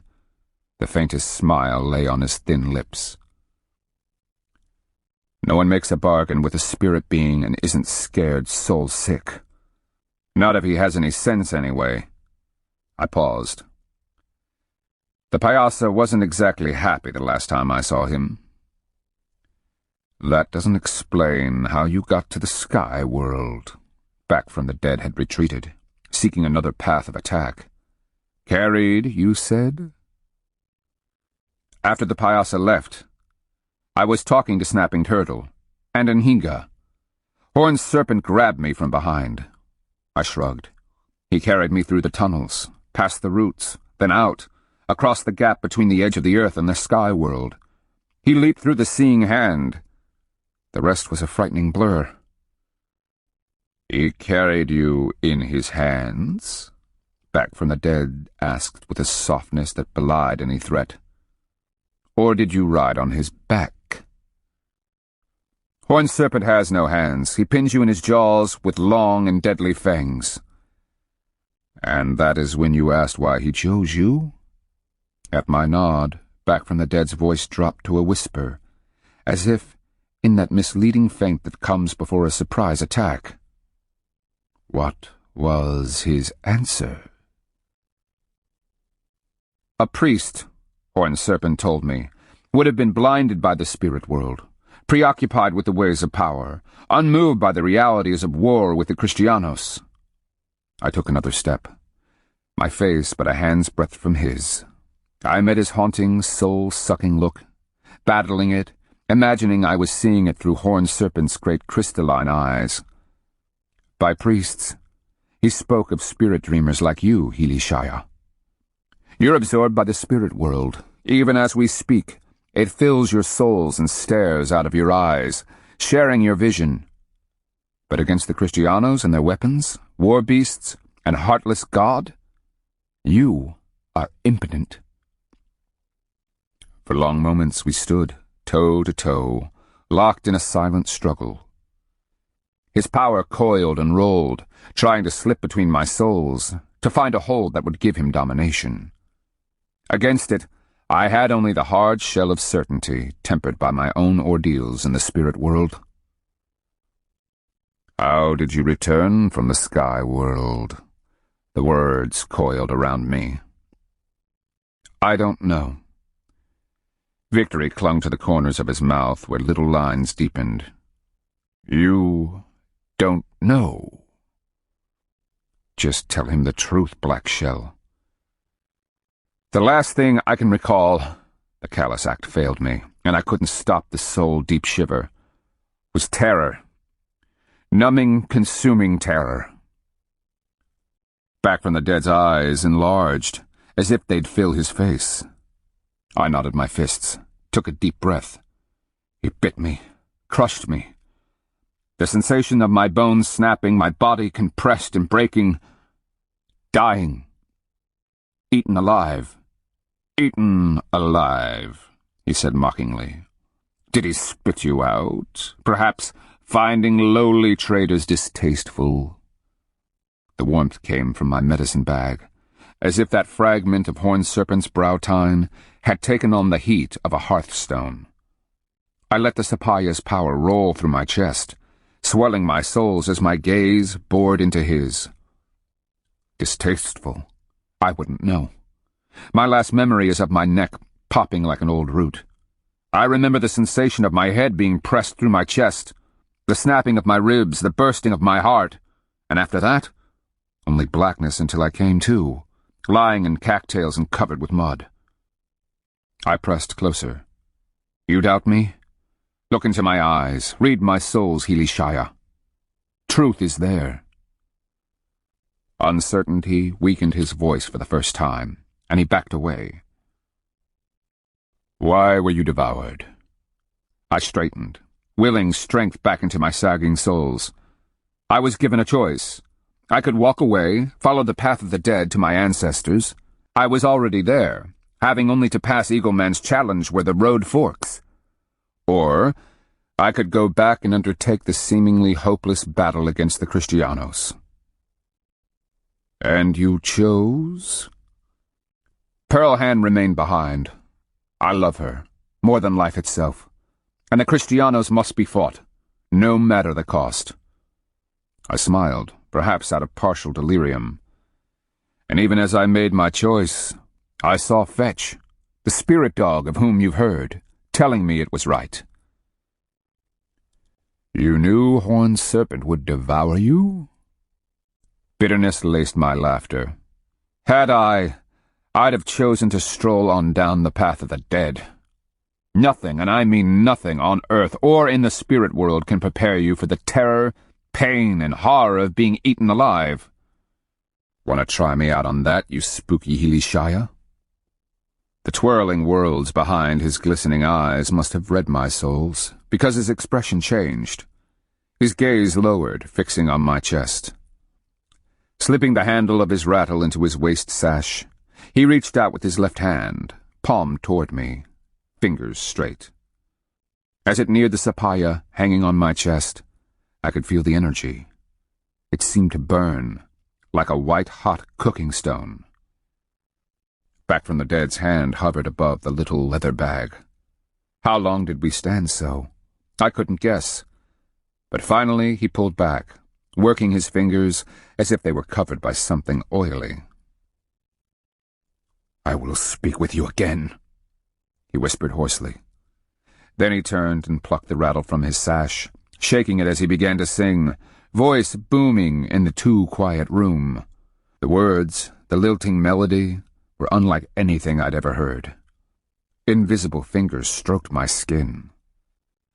The other Helishaya began shaking their rattles, their voices rising to join his. As back from the Dead headed for the door, the younger priests followed in single file. All eyes were upon them as they ducked out one by one, leaving the room in absolute silence. I swallowed dryly, drained, as if I'd been balancing for days on the knife's edge of disaster. A cold shiver ran through me, slightly countered by the dying heat from my medicine bundle. A man could get into such trouble over the love of a woman, a dead dog's blind faith, and loathing hatred for De Soto and all he represented. "What just happened here?" Pearlhand asked nervously. "I'm not sure." I managed another dry swallow and felt sweat trickle down my neck. When had it gotten so hot? Only when I puffed an exhalation did I realize it hadn't. My breath fogged in the cool air. "You've been tested," Kafaka declared, but his usual insouciance was missing. And whatever the great Helishaya expected, it was not what you just told him. I grinned, desperate to cover my unease. Somehow I don't think he gets many invitations to supper or social gatherings. Blood and pus. I hate fooling around with power. Chapter 6. I am often at the center of attention.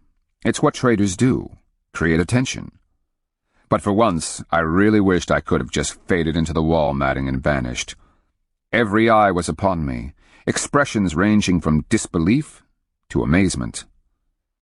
Pearlhand's eyebrow arched skeptically. Kafake and Aatakosi had adopted expressions of uneasy curiosity.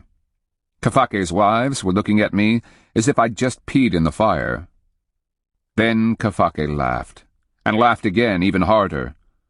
Through slowly ebbing chuckles, he finally said, "You don't think he gets many invitations to social events? After what we just saw and heard? Trader, you may not either." I grunted, hoping for once that it might be true. Better to be out in the forest hunting Kristianos.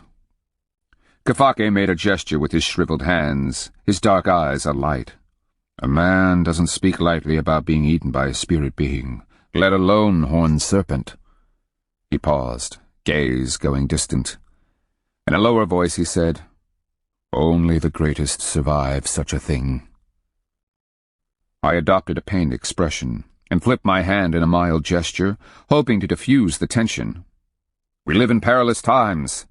The monster De Soto has come to our world. It's up to us to defeat him. If we can drive him off, broken and beaten like Navarres, or this Ion, who landed among the Chicora, the Kristianos might finally give up the idea of coming to kill and enslave us." Kafake gave me a pensive look. Like I said, his body might have been a mess, but there was nothing wrong with his smarts. "As you point out, we drove off Navarres. But they keep coming back stronger, Black Shell. De Soto didn't make the same mistakes Navarres did. If we beat him, what makes you think my children won't face an even larger force of 3,000 or 4,000? What if there is no end to them?" I fingered my chin, pacing lightly across the cane-mat flooring. Horned Serpent told me this is just the beginning, High Miko. Prepare your children. Prepare your people. Palko snorted irritably. We beat them before. I was a young woman at the time, nursing him. She inclined her head toward Kafake. They didn't impress me then, and they don't now. They couldn't even keep a crippled High Miko captive. With knobby knuckles, she thumped her sternum. Power hears our hearts and souls. It heeds our prayers, and it will lead us to destroy them again. They are an abomination in our world, and Breathgiver will call down the winds. The thunderers will smite them. Earth herself will rise against their polluted feet, sucking them down to suffocate in the very dirt.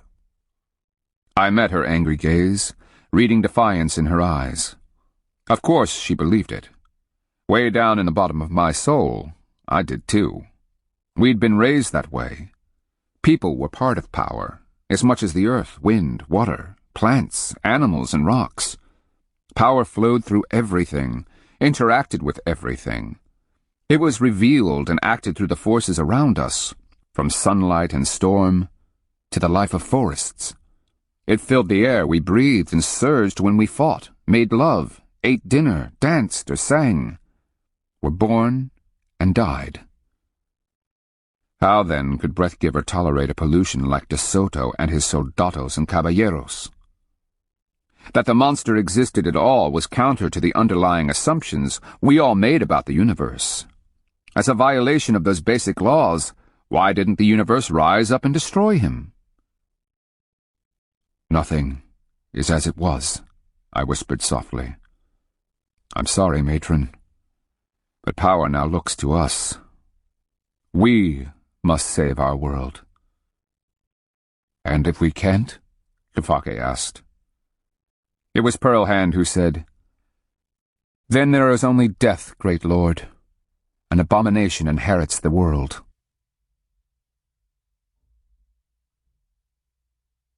This ends Disc 2, Fire the Sky, Disc 3. I emerged emotionally exhausted from Kafake's make-do palace and stared up at the evening sky. The clouds were scudding low, the breaks here and there cast in golden light from the slanting sun. Exhaling, I could see my breath. I'd left Pearl Hand locked in conversation with Matron Palko. Me, I just wanted to get away. The interior of Kafake's refugee palace was suffocating with fumes of despair and hopelessness. Instead, I stood in the cool air, smelling the pungent odors of swamp mixed with hickory, pine, and cedar smoke.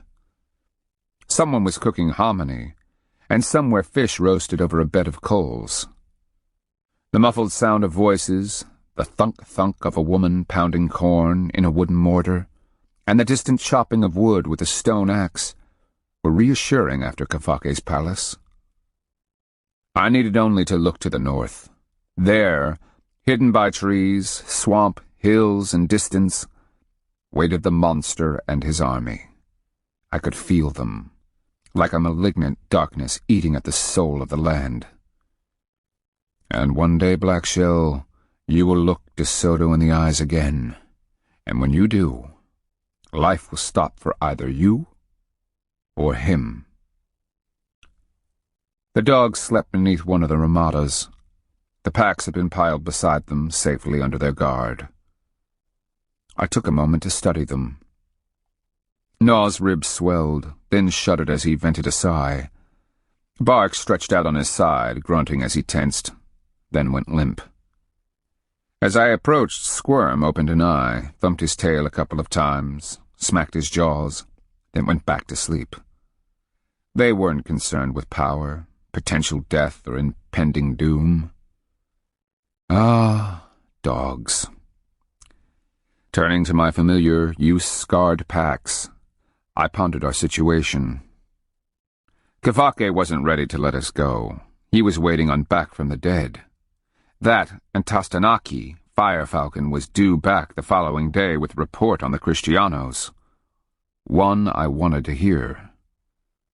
I propped a hand against the Ramada pole, the wood smoothly polished and graying from exposure.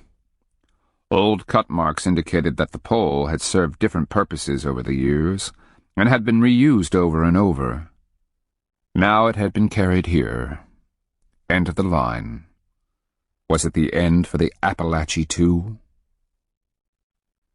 Desperate to engage in anything except reliving that confrontation with Back from the Dead, I pulled my chunky lances from inside the alligator quiver. From Skipper's pack, I retrieved my chunky stone. What was the point of Kafake hauling all that clay in, if not to provide me a place to play? A chunky stone, for those of you who grew up in impoverished cultures that lack truly inspiring games, is a disc. The sides, depending upon tradition, may be flat, vaguely convex, or, like mine, smoothly dished out. The diameter varies, again depending upon the people, but mine was shaped to fit snugly inside a cupped hand. Made from red granite, the concave sides were polished to a mere sheen, the outer rim rounded and rough from rolling down countless chunky quartz. I stepped to the head of the court and inspected my lances. Both were short specimens capable of easy transport. Most lances were longer than a man was tall and kept in the local temple, clan house, or palace. I preferred a longer lance, but had grown proficient with my short ones. The wood was polished from years of handling, the points fire-hardened and blunt. From the rudimentary Kakofa, I could hear a roar of applause. Which one of the Timakua was finishing his story? As I fingered the blunt tip of my lance, I gave Kafake credit. Because he allowed the Timakua to tell their tales, Kafake's Appalachee were learning just how vicious De Soto's Kristianos could be. The Appalachee would be wondering if the horrors of Napatuka could happen here. I set the shorter lance to one side and hefted the remaining one in my left hand while bouncing the stone in my right. Then I slipped the lance under my armpit and seated the stone into the curve of my right hand. The familiar, cool weight felt reassuring. How many clay runways like this had I stood on during my life? Uncle's voice came from the past. Take your time, boy. Chunky is won by those who allow the power of the game to flow through them. Become one with the power. Surrender to it. Shut the world from your thoughts and share the spirit of the stone, the soul of the wood. Breathe deeply and see it in your mind. Choosing the power I would play for, I prayed. White power, come and grant me serenity. Endow me with peace and harmony as I make this play. A feeling of ease and familiarity slipped through me like smoke on a still morning. Opening my eyes, I charged forward. My right arm went back, elbow straight, and I dropped my shoulder as I bowled the stone.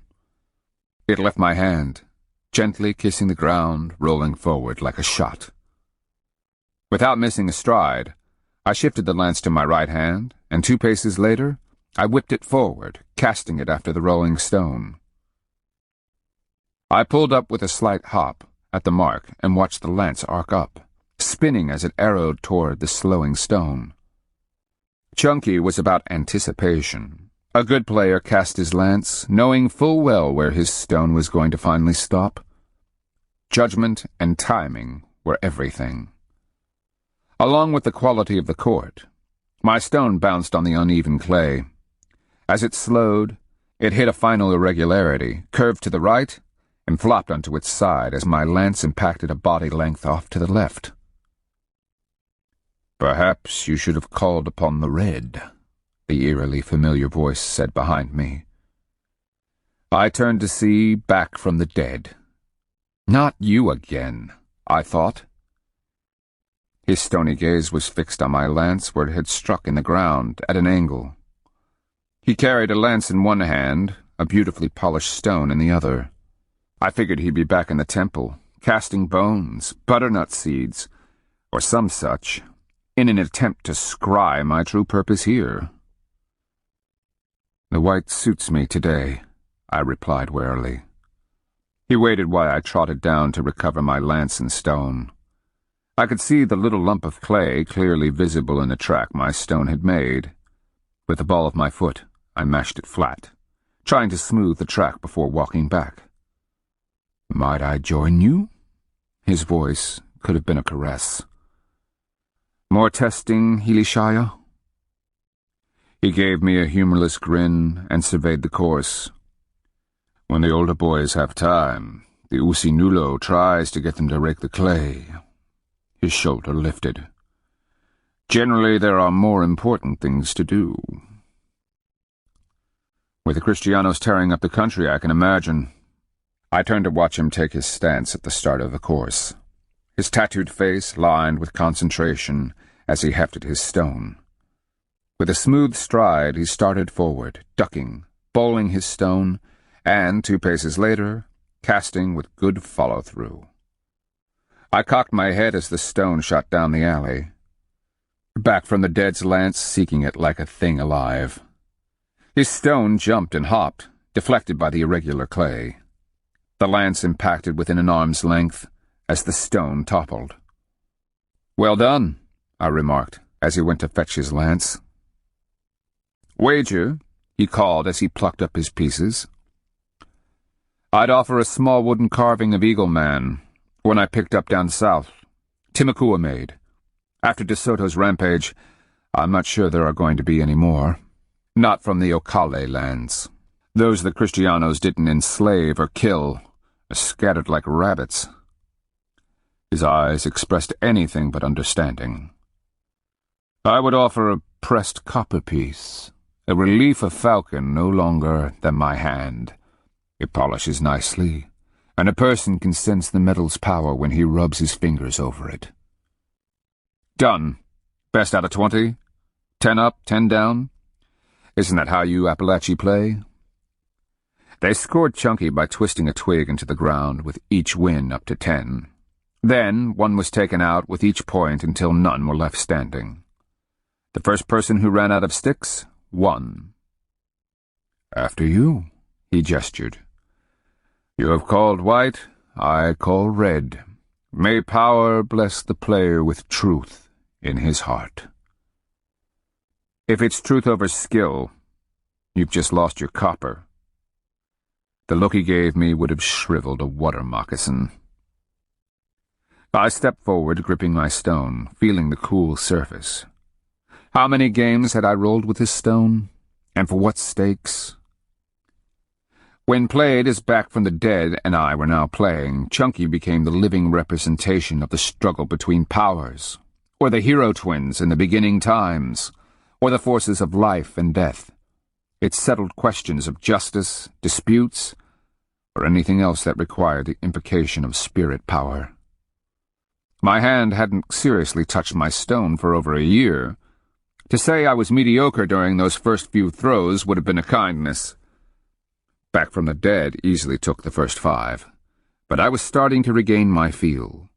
My body began to remember, and I loosened up, actually winning the 6th cast with little more than a finger's length. We'd played to 10. He was 7 ahead. Then he stopped, fingering his lance, glancing down the court. "You do not have the manner of one who has been touched by spirit power, let alone devoured." "What manner is that?" "Humbled, quiet, with a profound peace behind the eyes." "And what am I?" "Bitter, possessed of an ironic sense of humor. When you should be on your knees with humility, you stand up, hip-cocked, making flippant comments. As with any trader, it is difficult to pin you down. You treat power as if it were a bargaining trick, a way to bring you more pretty shells and copper."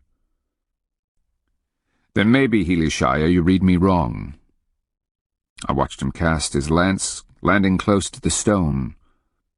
I'd learned the court now, and a faint track marked the route of my previous releases. I bowled my stone down the same line I'd used before, took 2 paces, and released.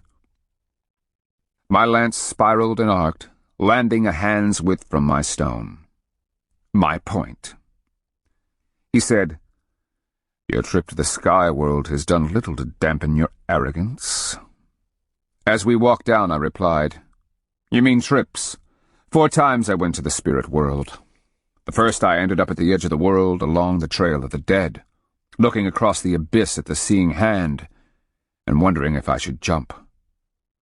The west wind turned me back. Having met you, I'm surprised the west wind didn't just knock you over the edge instead."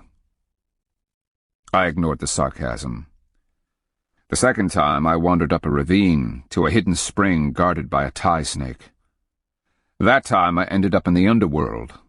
That's when the payasa thought he got the better of me. "You're telling me you passed a tie snake? How?" "I climbed over his scaled body, and as he began to swallow his tail, I fell into the spring he was guarding." You could have heard that story from any holy person who made the trip. If I'm a liar, power will make me lose this game. I met his glare with my own. "And the third time?" "That time, I found myself by a great river, and walked to Old Woman Who Never Dies' house. She fed me, cured me of the Kristianos disease that was killing me.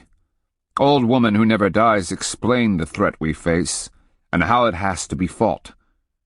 If you don't like it that this has to be fought out by men, take it up with her." "And that was all? She just told you that men must decide the future? Nothing else?" "I met Corn Woman, her daughter. She delighted me right down to my bones, so to speak." I grimaced. "Just before she scared the liver out of me."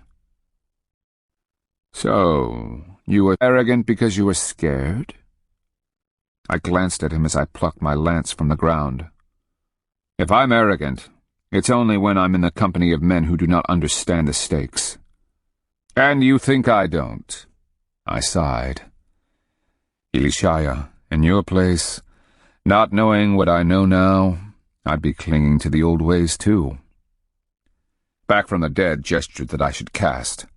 I couldn't read the expression on his face. I took my mark, cleared my head, and sent my stone down the track.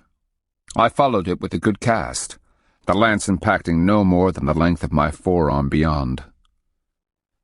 Back from the dead flexed his legs, rolled his shoulders, and sprinted forward. I watched him bowl his stone, shift his lance and launch it. The man had good form, but without the second nature that comes of endless practice. His lance stopped a pace beyond and to the right of his stone. My point. We started down the track, and he asked, "What do you get in return for fighting Kristianos? Status among these Timakua? Is that what power promised you? The Timakua will make you a chief?" "I get the satisfaction of killing Kristianos." His lips bent skeptically. "You expect me to believe that? You fight them, expecting no reward?" I gave him a disgusted look. "This isn't about status or prestige. It's not about advantage or advancement. It's not about Timakua or Appalachia or Tuscaloosa or Chickaza. It's about saving our world. If we don't destroy the monster, his kind of power will overwhelm our own. Do you understand?" For long moments we stood, gazes locked.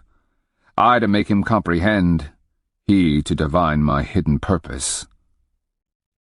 Finally he asked, "What induced you to accept this challenge, traitor?" "Elishaya, until they make you prisoner, clap that collar around your neck, you cannot understand. I survived the horrors of Napatuka. Kristianos are still men." I gestured with my stone. "It doesn't matter if a person is Yuchi, Appalachia, Chickaza, Cherokee, or Timakua. We share the rules of behavior given us by power. Everyone honors the power of trade and understands that when a person is taken a slave, it's because power deserted them for its own reasons. When we fight, it is with the knowledge that we are extensions of power, that ultimately we are balancing the red and white, chaos and order. Are we brutal at times? Yes, because the Red Power demands it. Do we take captives and torture them to death as a means of testing their courage? Yes. Those who bear up and demonstrate fearless resolve are often released. Slaves are often adopted or allowed to buy their freedom. Yes, yes, and the sky is blue, he growled. What is your point? For all the ways we have of making war, of feeding the Red Power, we have just as many or more for promoting the White, making peace, trade, alliances, and harmony. That is my point. Kristianos have nothing in common. They come from a different creation, a different beginning time, one governed by greed, lust, and murder. His eyes narrowed. I have traveled to the sky world, to the underworld, sent my souls to the land of the dead, sought out and retrieved the lost souls of others. I have stared down from the sky and looked upon this land. I have flown over it with Eagle Man.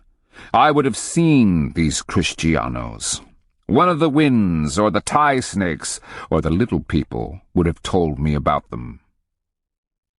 I shrugged, taking my place, setting my feet.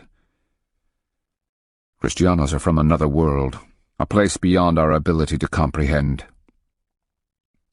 I took a deep breath, charging forward, bowling my stone. At the release, I shifted the lance, balanced, and cast. It felt perfect, and I watched my stone slow, the lance slamming into the clay just ahead of it. The stone rolled just to the right and flopped on its side. Again, my point. As we walked to retrieve our pieces, back from the dead seemed oblivious, lips pursed, dark eyes in turmoil. Another world? Where? Why can't I see it from the sky? I don't know.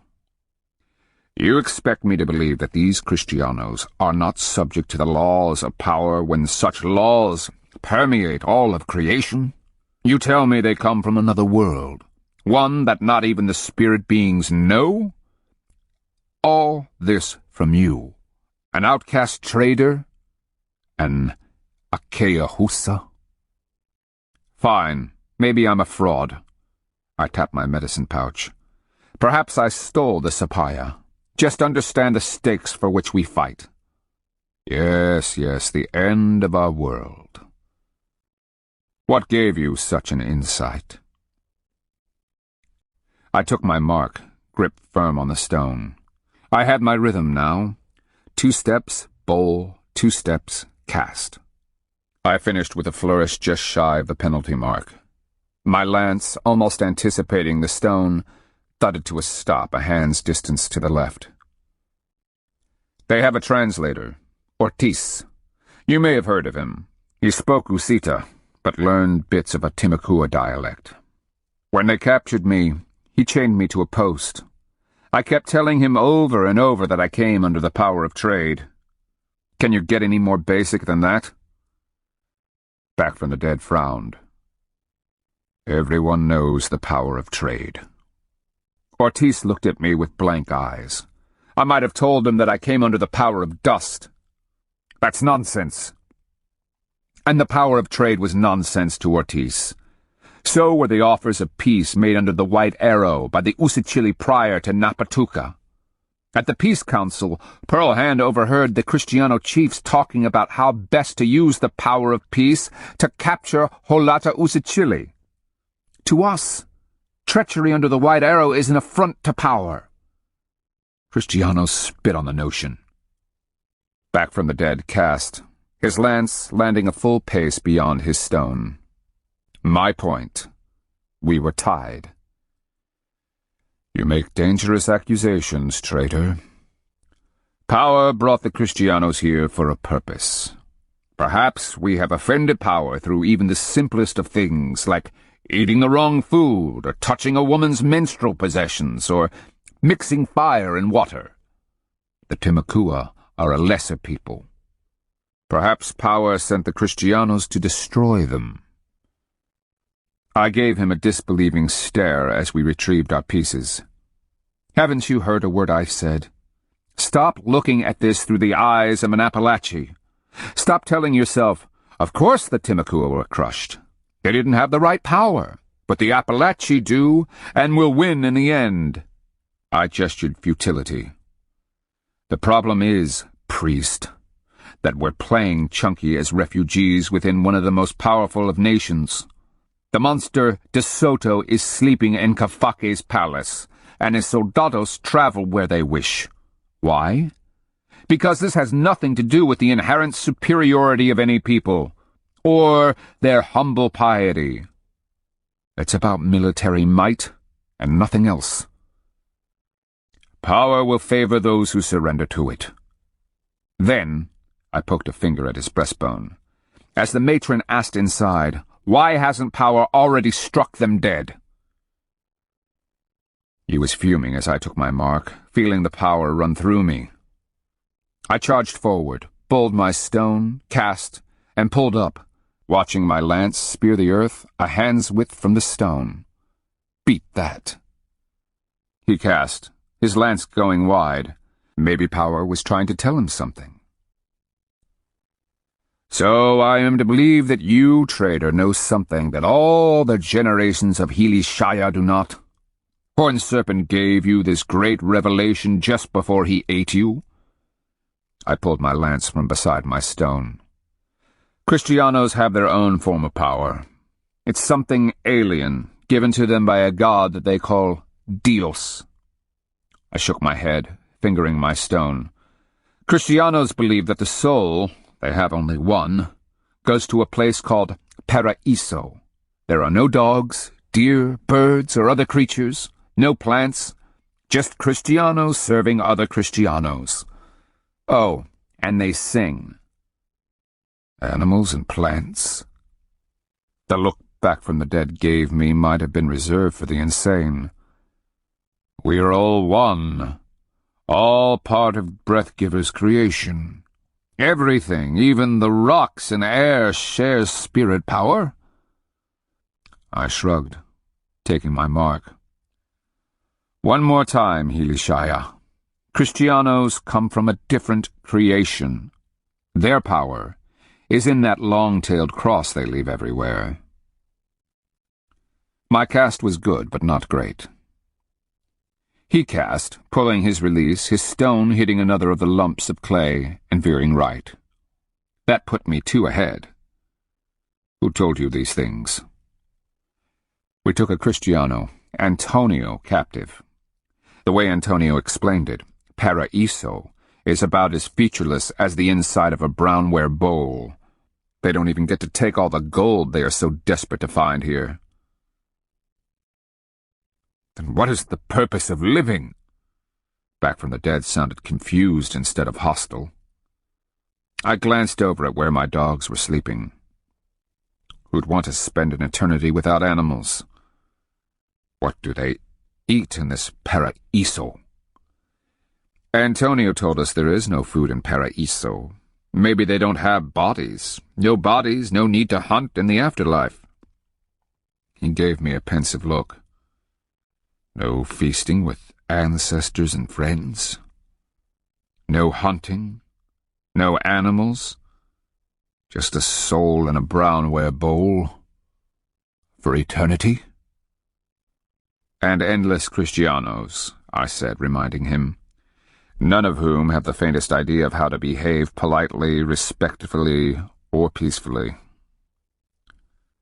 Do they lay with their women in Paraiso? We didn't think to ask. Surely they must lie with their women, without feasting, hunting, pets, and the other things. Coupling would almost make up for it. Maybe in Paraiso, a man's shaft never softens, and his seed is endless. He nodded, as if in understanding. We know they have a huge appetite for women. Those of ours who have been captured and escaped tell how they were chained and served a line of men for most of the night. I fingered my stone.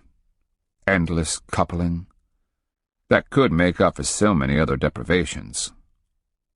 Wait, if they don't have bodies, how can a man's shaft...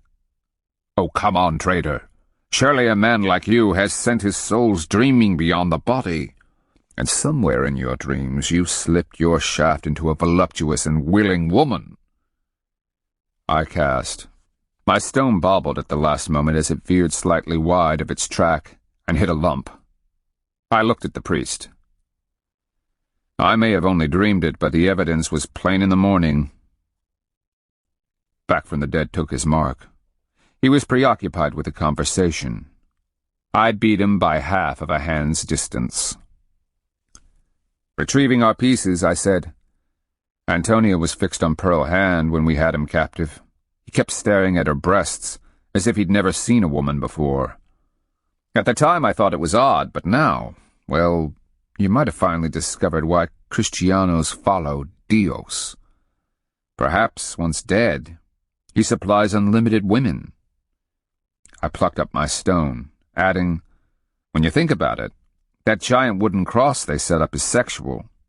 The long end is the hard penis driven into Mother Earth. The crosspiece represents the testicles. It explained why they didn't have bodies in Paraiso. I'd seen a naked Kristiano. He was anything but attractive, having dead corpse white skin and patches of thick black hair. No doubt that's why they insisted on covering their bodies from head to toe. Back from the Dead won the next cast, and I took the following, leaving me 2 ahead. He stated, You seem very sure of yourself, traitor. I cast, satisfied with the lance's impact beside my stone. I learned the hard way. In the end, we kill them. Or they kill us. Power will not abandon us, traitor. I took down a peg with my 11th point. Let me ask you this. You're the greatest of the Appalachi Hilishaya, right? Since the arrival of De Soto, you and the others have been making medicine, channeling power against them. Perhaps you are even consorting with witches and sorcerers, anything to harm them. But your most virulent charms, curses, and witchery remain ineffective. Why? He expressed a scathing mix of irritated frustration and downright loathing. That is not a traitor's concern. I'm not your enemy. Then what are you? A sorcerer possessed of some power I cannot perceive? Is that why our spirit attacks against the Kristianos don't work? Forget it, I muttered. Let power decide. Here with this game. I'm playing for white. If I'm deceitful, power will ensure that I lose. I won by 4, but somehow, looking into his seething eyes, I didn't think Back from the Dead was convinced. Chapter 7. He still hasn't sent the copper you won? Pearl Hand asked, her warm body snuggled against mine. We lay on one of the sleeping benches in the Kukofa. They had been built into the walls, the space beneath filled with wooden boxes, baskets of dried fruits, ceramic jars of hickory oil and bear grease, rolls of blankets and other supplies. Our dogs were camped on the floor, lying in a semicircle around the packs. Periodically, Bark made grumbling noises as he scratched at fleas. The only other sounds were the soft snoring of Bearpaw, 2 beds down, and the gentle patter of rain on the thatch roof. I could hear it dripping just beyond the thin cane wall. Thinking about De Soto's slaves sleeping naked and miserable in the mud, I grabbed Pearl Hand's arm and snugged it over my shoulder. For a renowned Hilishaya back from the dead doesn't seem to take a hint. I was playing for the white, he for the red, I grinned. But to tell the truth, I hope he's a better spirit dreamer than he is a chunky player. She punched me playfully in the back. I stared out at where the central fire had burned down to coals. Feeble flickers licked up from the smoldering logs and cast faint yellow light through the room. Just as quickly they'd die back to glowing red. What did you hear today? She whispered. Matron Palco can't seem to get it out of her head that nothing will ever be the same. She's positive that Kafake is going to recognize the right moment to launch a surprise attack and crush the Kristianos. She already sees them fleeing south to the coast, mucking around in the swamps and mangroves as brave Appalachian warriors pick them off one by one from the bushes. Then the few pitiful survivors build boats and make the same exit as Narvaez, swallowed by the sea. And Kafaki, does he see this too? I felt her shake her head. I had a long talk with his wives. The High Miko is just thankful to have escaped the Kristianos. He has no illusions about beating them in battle. His wives want him to rally the warriors, incite the Hilishaya to draw an immense power and unleash it upon the bumbling Kristianos.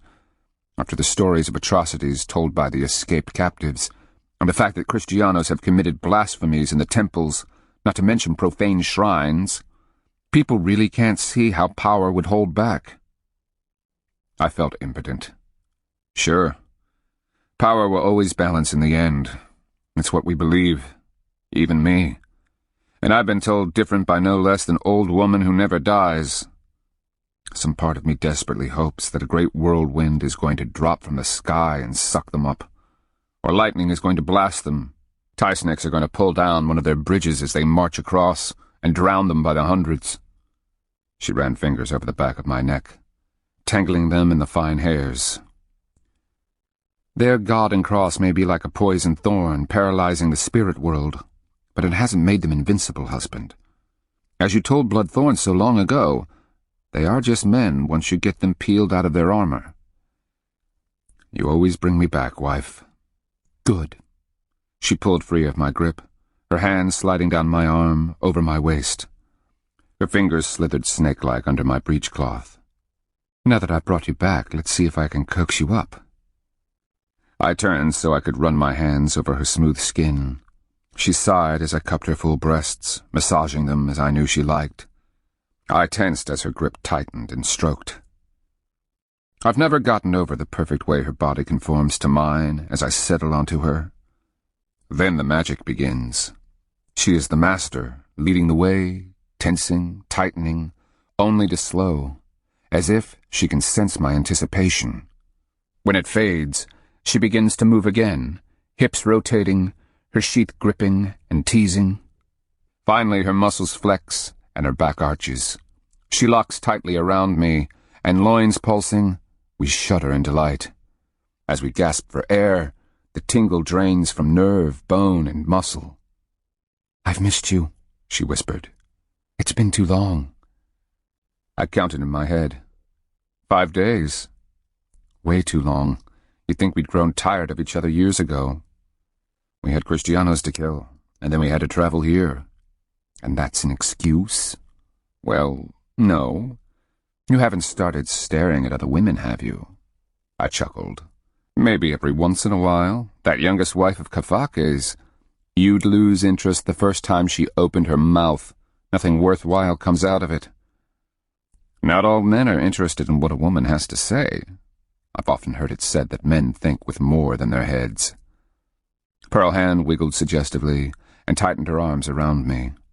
You are. That's one of the things I love about you. How's that? Remember when you first won me from Iraparakoki? Talent with a bow and arrow is not his most outstanding ability. And it wasn't fair. I tricked him into thinking I wasn't very good. What's your point? You could have taken me that first night. You won me fair and proper. We had other concerns, like getting away before that fool declared me a witch, smacked me in the head and took you back. She rubbed her nose against mine. You waited for me to make the first move. Remember?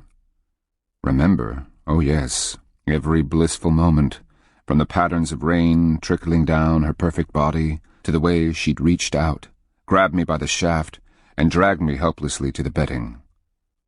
I didn't dare fight. You might have broken it off.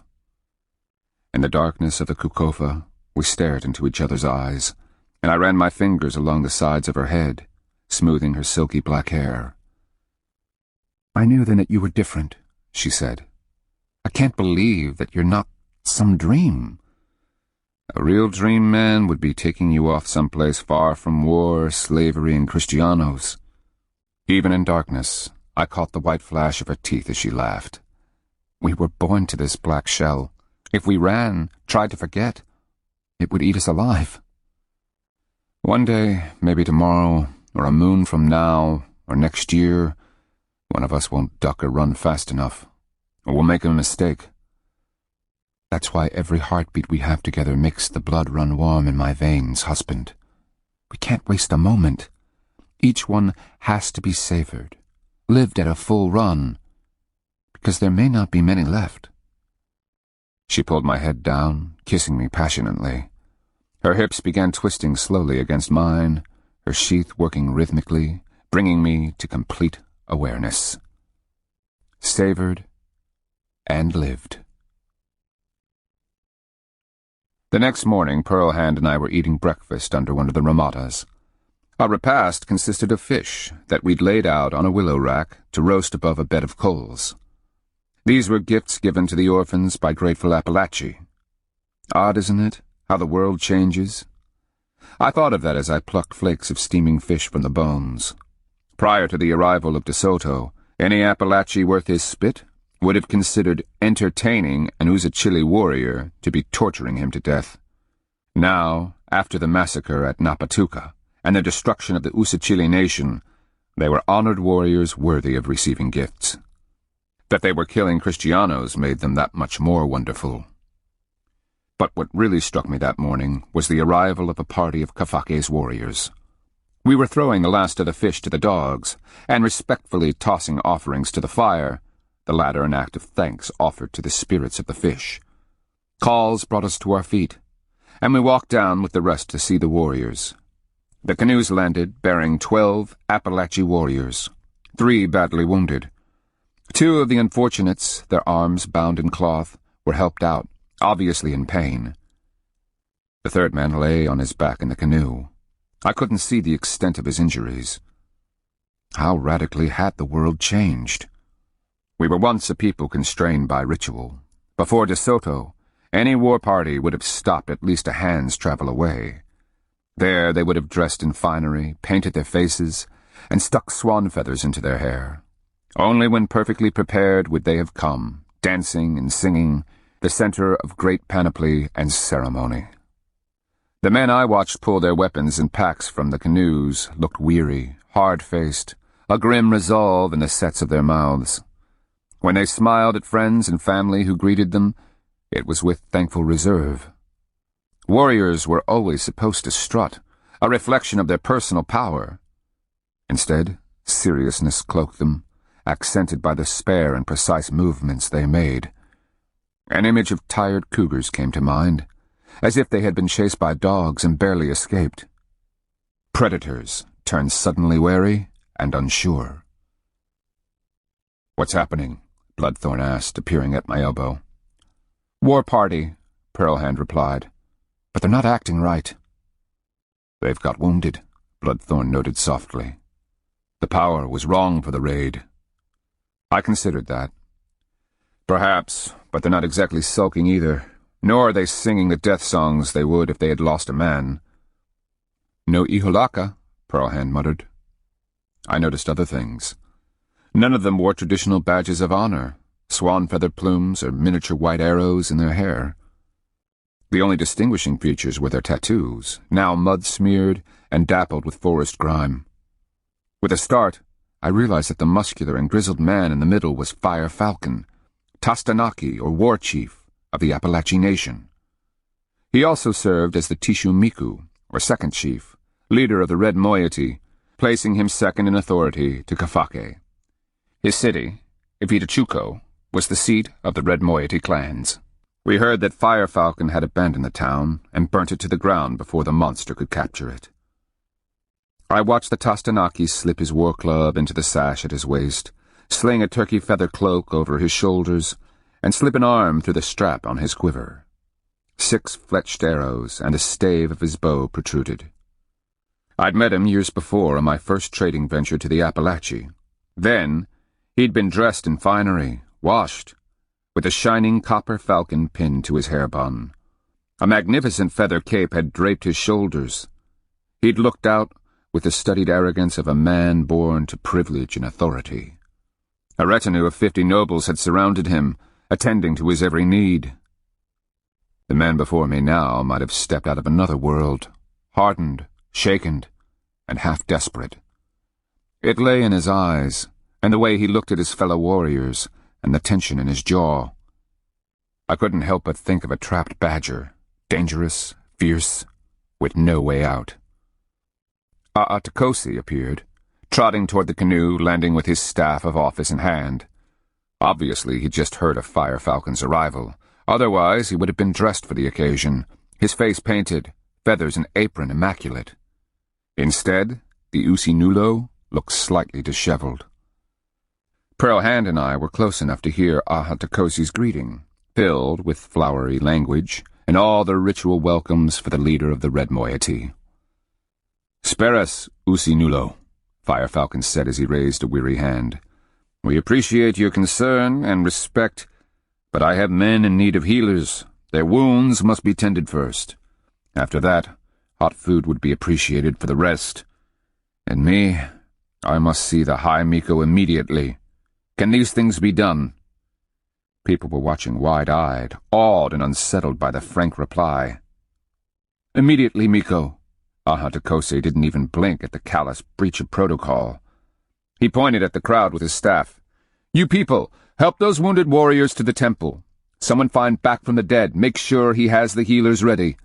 You people from Eagle Clan, fix these warriors food. By order of the High Miko, do these things." The canoe landing exploded into activity, some rushing forward to help the wounded, others scurrying off in different directions. I watched Fire Falcon, his head bent close, as he shared some confidence with Takosi. The latter was nodding, lines deepening in his young face, as he stared at the wounded man still supine in the canoe. Takosi grabbed a passing young man by the arm, whispered something into the lad's ear. The young man nodded, gulped, and left at a dead run for town. To do what? Alert Kafake? Only then did I realize that the warriors surrounding the wounded man had put together a litter, running poles along the sides of a hammock. Now, with great care, they lifted the man, and I could see all 4 of his limbs were bandaged, and much too short. Someone had carefully wrapped a heavy feather cloak around his middle, and another was tied around his shoulders in an effort to keep him warm. "Blood and pus," Pearl Hand muttered darkly. "His arms and legs." 4 warriors lifted the man, using the hammock as a litter. Takosi led the way up the muddy incline. As they drew even with Pearl Hand, Bloodthorn, and me, the Usinulo shot us a glance, considered for a brief instant, and said, "If you would join us, Black Shell?" I glanced at Fire Falcon. He was staring at Takosi as if he'd lost his mind. "Usinulo? I have important business with the High Miko." "I know," was all Takosi replied. He pointed his staff at us and gestured that we should follow. Fire Falcon shot us a glance over his shoulder. I saw nothing pleasant in those hard black eyes as he surveyed me from head to toe. Perhaps it was a sign of exhaustion or stress, but he barely glanced at Pearl Hand. When he fixed on Bloodthorn with his Timakua hair and dress, Fire Falcon's expression hardened like flint. "Who are you?" he asked stiffly. "Black Shell of the Chikaza," I replied. That brought the barest of smiles to his lips. "Is there a chance we might have an ally in this fight? Perhaps with the Chikaza at our side?" "I am only a trader, Tishu Miko. Pearl Hand is my wife. Bloodthorn here was a Niha among the Usachili." The hope in his eyes flickered and died. His face had been tattooed with the forked eye, and a prominent black bar across his mouth. Now, combined with his irritated scowl, the man looked positively fierce as he said, "You'd better have a good reason for asking these people along, Usinulo." "The High Miko will explain," Takosi said smoothly. "I hope so. Back from the Dead already had reservations about us. We didn't need Fire Falcon's enmity as well." We found a place at the rear of the litter-bearers, and I was able to see that the warrior they carried was a young man, of perhaps 20 summers. Both arms ended at the elbows, the stumps bound in bloody cloth. More bloody rags encased the stumps where his knees should have been. How could he have lost both arms and legs? I glanced at Pearl Hand, who arched an eyebrow. Fighting Kristianos? I wondered. We've seen sword wounds before, she said, reminding me. This is something different. Maybe he was cut by 4 of those spear axe things, Bloodthorn suggested. You know how deadly they are. We'd seen them in action at Napatuca, where soldados reached out with the long spear axes and hooked, chopped, and sliced club-bearing warriors with impunity. I kept catching glimpses of the young man's face. His expression was haunting, a mixture of pain, disbelief, and horror. I could tell that he'd been crying. Tear tracks lined his dirty cheeks. From his tattoos, he was an Appalachian Tuskaya, or blooded warrior.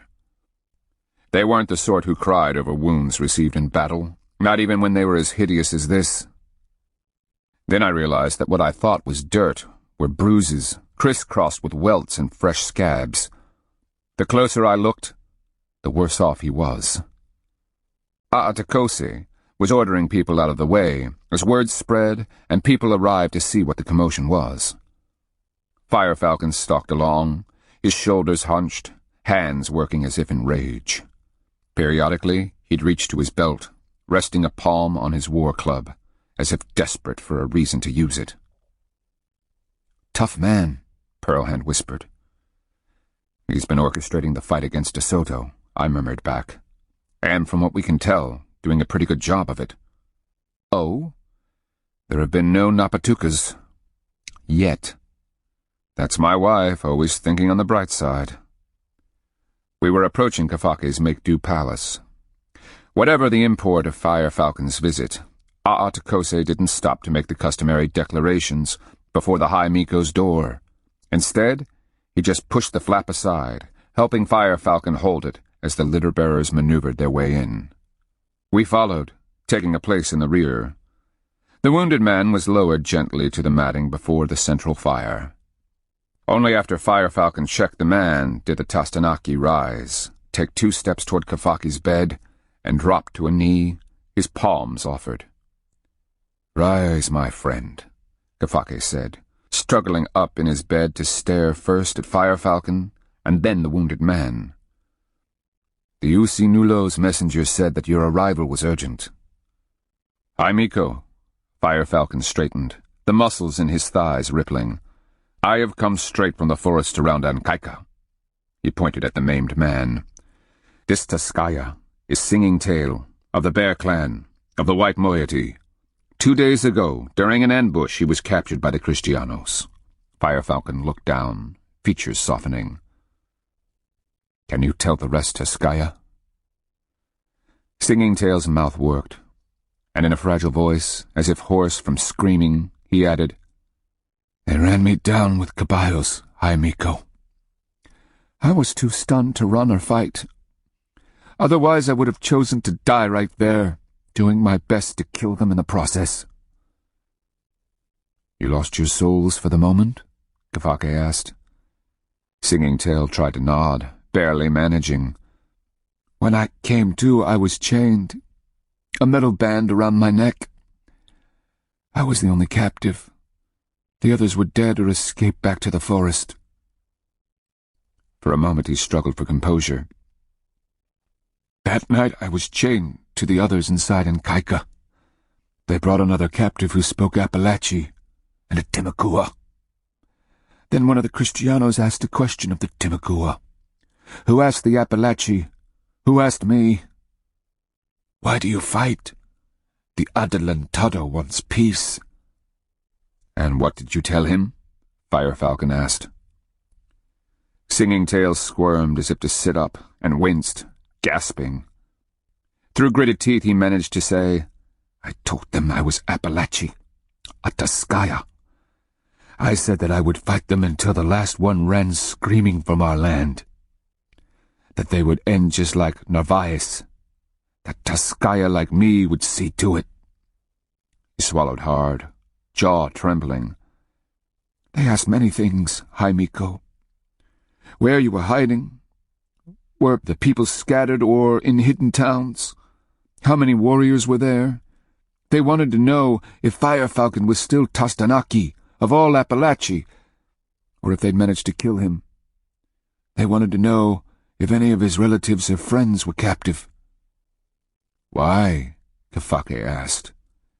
When Singing Tail tried to shrug his bafflement, Pearl Hand called out, "To use as hostages against the war chief, High Miko."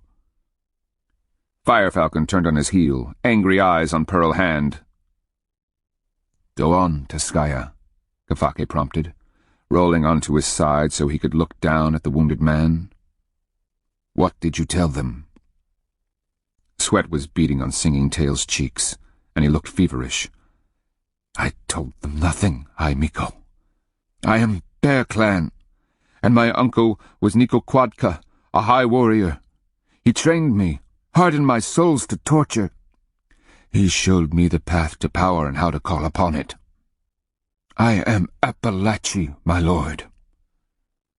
He said it so proudly, and I knew, as everyone did in the room, that whatever had happened, Singing Tail had acted with unsurpassed honor and courage. "That night," Singing Tail swallowed hard, "we were raided. Torches were thrown over the palisade. With the wind, half the town was burned. By chance I was upwind of the flames. Others chained downwind to the walls were not so lucky, and many burned to death." "I'm sorry," Kafake said softly, "but it is war." "They died shouting their defiance at Kristianos," Singing Tail replied. "Even as the fire roared down on the captives, the Appalachia cheered it, calling on power to burn every Kristiano alive. You would have been proud of them." "I am," Kafake told him. The next day, the Adelantado himself came at the head of the Kristianos. He looked at me, and then at the half-burned town. He shouted a question that went through the line of translators. "Why do you people not give up? I am here in peace, but you do not know when you are beaten." "We are Appalachia," I told him. "We will give up when the last Kristiano's severed bones are trophies in our temples." Singing Tail smiled then. "They beat me, High Miko, and they lashed me with whips that flay the skin with each stroke. Filling my lungs, I sang to power, to my ancestors, and to Breath-Giver. Let them beat me. I would die as an Appalachia." The room was silent, his words so passionate that we were seeing it in our minds. Singing Tail continued. "The Adelantado, through the translators, he told me that he was finished with us, that there would be one last chance. Either the High Miko Kafake would surrender himself and his people, or from now on we will pay the price for our disobedience." Grumbles sounded through the room.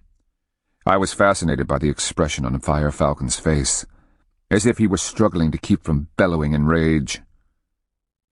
Kafake sighed, a sliver of sad smile on his face. "Brave Taskaya, as you have no doubt guessed, we will not surrender. That being the case, what is the price we have to pay?" Singing Tail cleared his throat. De Soto himself called the orders. They dragged me out, fighting the entire time, and tied me down. Then one of the men came with an axe. Blow by blow he chopped off my arms and legs, and another man ran up with hot metal and burned the stubs to seal them. Around the room, faces were ashen. I winced, almost able to smell seared human meat. "And then they took my manhood," Singing Tail whispered hollowly. Fire Falcon bent, lifting the feather cloak from Singing Tail's crotch. The rest of the room couldn't see, but Kafake's eyes glittered with rage, and his expression turned to chiseled stone. "What happened to me? This," Singing Tail's voice shrilled in the room, "will be the price paid by any who carry the fight to the Kristianos.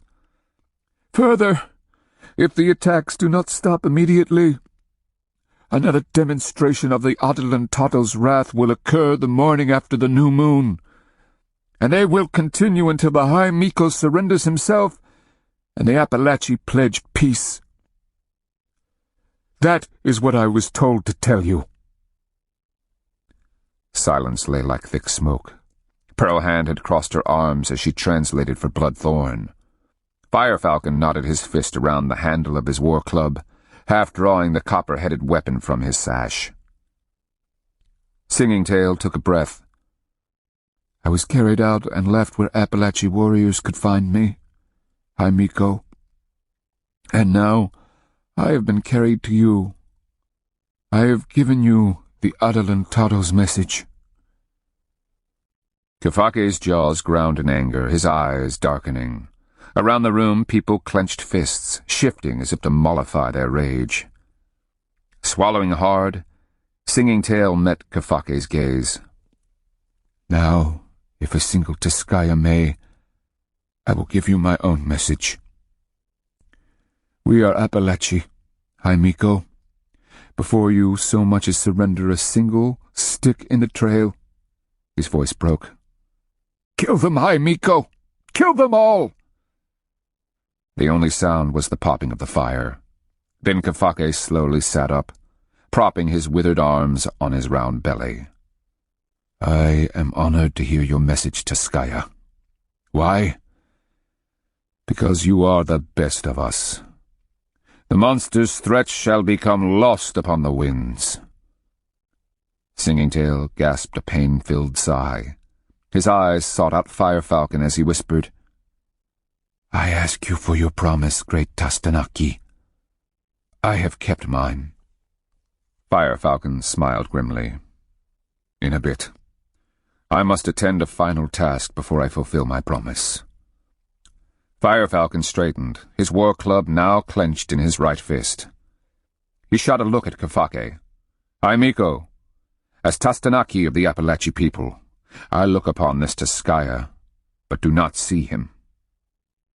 "What do you see, War Chief?" Kafake asked. "I see a Nikoquatka." "As do I," Kafake said in agreement. "Singing Tail, from this moment on you shall be known as a Nikoquatka of the Appalachee people. Let all who know you do you honor." Singing Tail gasped, mouth working in disbelief. Shouts of acclamation broke out, warriors stamping their feet. "That's cruel," Bloodthorn whispered as Pearl Hand translated. "Maimed like that, what kind of life can he have?" I was about to respond when Firefalcon took a half-step, turned, and with a whistling blow of his war club, caved in the top of Singing Tail's skull. We stared in disbelief at the quivering body.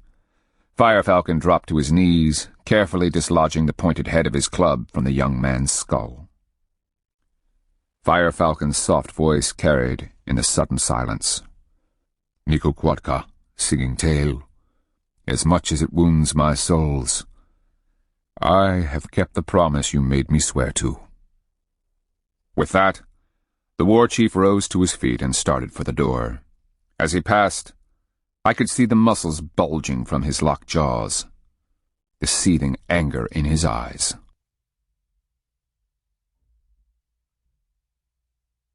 This ends Disc 3, Fire the Sky, Disc 4. Chapter 8.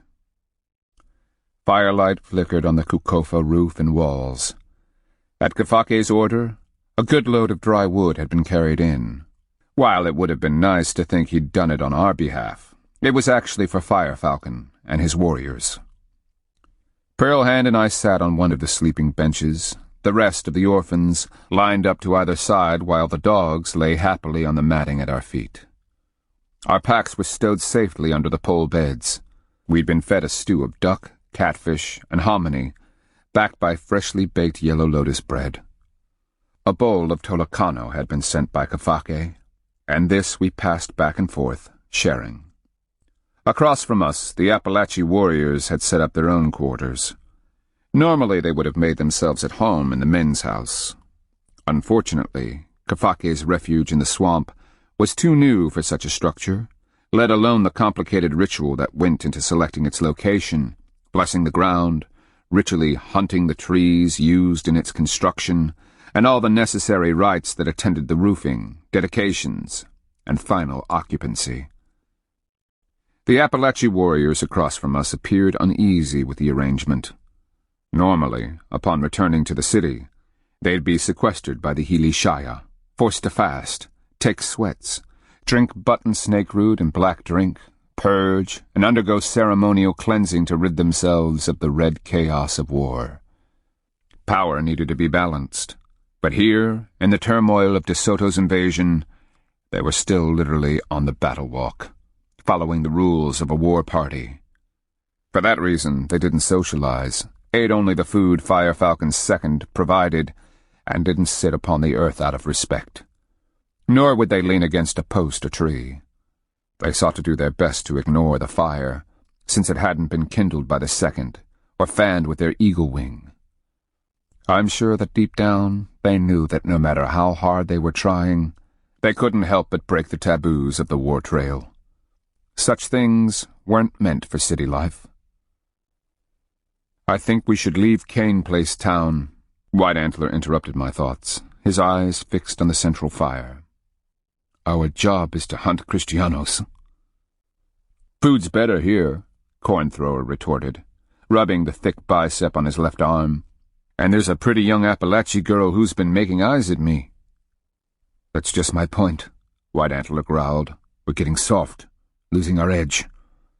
Hot food every night, sleeping in a warm, dry council house like this. Makes us lazy, Corn Thrower. So what next? You and the girl will slip away, and next thing you know, she'll be on her back. And from then on, you'll be dreaming of how soft she is, how she made you feel. Your mind won't be on smarter ways to kill Kristianos. I can do both, Cornthrower muttered defensively. No, you can't, Bearpaw shook his head. As to being here, I have to say I was ready for a little luxury. Maybe we need this every once in a while. It reminds us of what we lost. I don't need anything to remind me. Bloodthorn crossed his arms. Every time I close my eyes, I see it, relive it. She's staring at me with those death-gray eyes, flies on her lips. He meant his dead wife-to-be. I wound my fingers into Pearl hands. She was staring thoughtfully at the fire, flames mirrored in her dark eyes. We've just killed 5, White Antler said. Why? Because we were out there, breathing as one with the forest. Power was working through us. Each day we're here, it's draining away, making us weaker. Walking Thunder hadn't had his say yet. And what? If we stay here for a couple of days, we're going to forget? Maybe become childlike and stumbly? I'm with Cornthrower. Every now and then it's all right to have a rest. Eat something besides what we've shot that day. He grinned. Besides, I traded a Kristiano knife for an Appalachian warbow and better arrows than I could ever make. Cornthrower nodded. That's a good point. Things like that compound bow Walking Thunder traded for, we couldn't make the like, not while we're hunting Kristianos.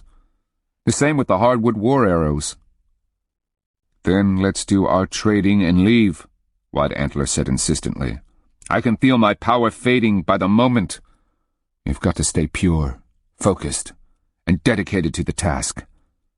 Or, Bearpaw asked, we'll forget, marry Appalachian women, and decide to grow corn? Bloodthorn snorted. This will not last forever. Enjoy a warm, dry bed while you have it, and eat all you can.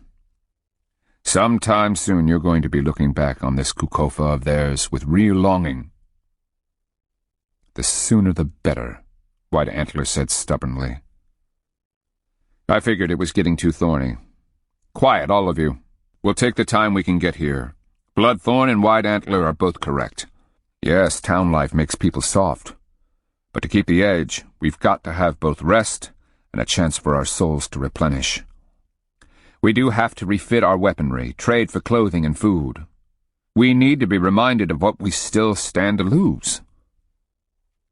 Those are Appalachie comforts, White Antler grunted. Usachili, Appalachie, we fight for all peoples. But more than that, you're all forgetting something. We're here at the High Miko's request. We're not leaving until he says we can. But he'd let us go if you asked, right? Cornthrower asked suspiciously. I agreed, not really sure. He would, but I'm not ready to leave. Something's happening, and the maimed warrior, the one Fire Falcon brought in, has my interest up. De Soto has never chopped up captives and sent them back as warnings. It says something about how he and his Kristianos are doing. And how's that? Pearlhand asked dryly. He's got the 100 soldados and caballeros left in Usita to augment his ranks. His ships are in contact and resupplying him. The Appalachie might have burned half of Ankaika and enraged him. But it's not as if he's suffered any debilitating defeat. He's stronger now than ever. Maybe. On the other hand, you can't exactly say he's grabbed Appalachie by the balls. He doesn't have the High Miko or Fire Falcon under his control, and they're both smart and capable adversaries. The Appalachie won't stand and fight, but they're not fleeing like panicked quail. De Soto and his captains are probably concluding that this is going to be a long and drawn-out affair. She was framing her response when Takosi strode in, shot me a smile, and beckoned from the doorway, saying, Blackshell, Pearlhand, the High Miko requests your presence. Bloodthorn mumbled, Have fun. I didn't like the increasingly suspicious look in Wide Antler's eyes. He might have been the believer, but he really wanted to be out stalking rather than warm and cozy with a full stomach. It was something to think about. We followed Takosi across the small plaza, the cold air prickling my skin. As I exhaled, my breath frosted. This wasn't a night to be sleeping out unprotected. I wondered how many of De Soto's miserable captives would be feeding the puercos come morning. I asked Takosi, More news? Not yet. Then we ducked through the doorway and into Kafake's warm palace. A cheery fire illuminated the interior and sent sparks toward the high roof. Singing Tail's body had been removed, the bloody matting replaced. Fire Falcon sat on the edge of Kafake's bed. The red moiety Miko wore a tanned buckskin hunting shirt decorated with a falcon design on the front. He'd taken a bath, washing the grime of war trail from his skin, and donned fresh clothing. His hair was pulled back and pinned with copper. Polished ear spools gleamed in the light. Matron Palco perched bird-like beside him. She glanced up at our entry, her expression turning sour. Back from the dead immediately pinned me with his unsettling gaze. The Healy Shia wore a long cloak, striped lengthwise with broad red and white bands of cardinal and swan feathers. The thing would have traded for a fortune in copper. The priest sat on a large wooden box carved with images of Mother Spider carrying fire down from the sky world. I tried to read his expression, but gave it up as a lost cause. The traders, High Miko, Takosi announced, lifting his staff of office. Thank you, Usinulo. Kafake sat in the middle of his bed, his back propped. He gestured us forward with his disease-mangled hand. Find a seat. We are discussing how to respond to the monster. Fire Falcon was giving Pearlhand a skeptical appraisal, his Tostanaki's mistrust of female power evident. Don't get me wrong, women often went on battle walks, even among the Appalachie. Fire Falcon, however, didn't know her. Kafake, to the contrary, was smiling as if we'd just made his evening. It went away the moment we seated ourselves on the foot of his elevated bed. He said, The story of what the Kristianos did to Singing Tail is spreading like pollen on the wind. Those who hear are enraged, even more than they already were. People are ready to throw themselves upon the Kristianos and rip them apart with their bare hands. Not advisable, Fire Falcon replied. I've been fighting them for 3 moons now. As was the case at Napatuka. It would be a massacre. Pearlhand and I both nodded, not really knowing our status. Kafake had called the four most important people in the Appalachian nation to his bedside, apparently for an informal discussion of the situation. And here we were, two foreign traders admitted to the inner circle? With a proper preparation, Back from the Dead said, power would swell and drive the people. Even the spirits of the sky and earth would rise to devour the pollution in our midst. This is not a matter of warriors, High Miko, but of sacred power. This is a time to sacrifice, to purify our bodies, souls, and thoughts. If we attend to the rituals, spiritually prepare ourselves, power will favor us. Cleansed of pollution, we cannot lose. Yes, you can, I said softly, fighting the urge to wince. I didn't want to oppose the priest, but he was dead wrong. He gave me the same look he'd have given mold on fresh acorns. That's right. His voice turned hollow, sultry with threat. Black Shell, the spirit flyer, the lowly outcast trader that horned serpent himself carried to the sky world. I remain in awe, barely able to comprehend the immense knowledge the spirit world must have poured into you. Myself, I have dedicated my life to the study of power, its ways, and how it ebbs and flows through all of life and creation. I have charted the fortunes of people and nations, watching how their piety and compliance to the rules of power have determined their success, survival, or ruination. But now, just at this time of trial, you have come to finally set me, all of us, straight. All those years of study by me, my predecessors, and theirs before them were but a waste of time. I stand corrected and humbled by your mastery.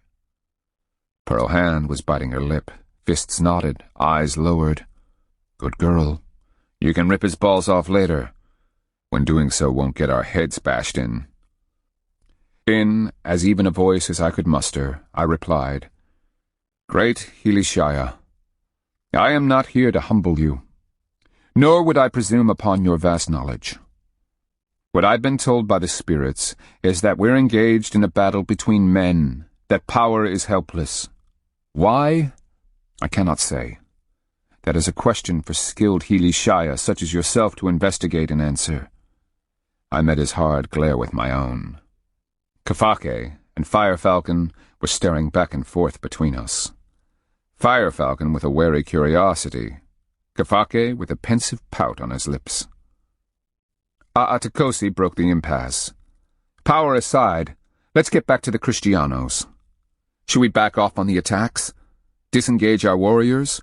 Perhaps create a buffer zone to decrease the risk? No, Fire Falcon was adamant. Doing so would send the wrong signal. The monster would think he'd found a tool to use against us. He would assume we were afraid, that by additional mutilations we could be intimidated. Is that something we can use against him? Aatakosi asked. Perhaps lull him into a false sense of security? Make him careless? Red Power would understand, High Miko. Back from the Dead shot me a sidelong glance, as if daring me to disagree. To mislead the enemy before striking, that is a legitimate use of power as long as it is atoned for in the end. We have to keep the pressure on, Fire Falcon said stubbornly. As it is, they haven't had time to catch their breath. They are constantly harassed, rebuilding what we burn, guarding their animals and moving around only in strength. You don't want them getting comfortable, Pearl Hand said in agreement. You've already told us that their slaves are dying by the tens. If they feel it is safe, they are going to start making sweeps to capture more slaves. I don't think you want that for your people. No, we do not, Palco stated fiercely. Already families are scattered, people disheartened.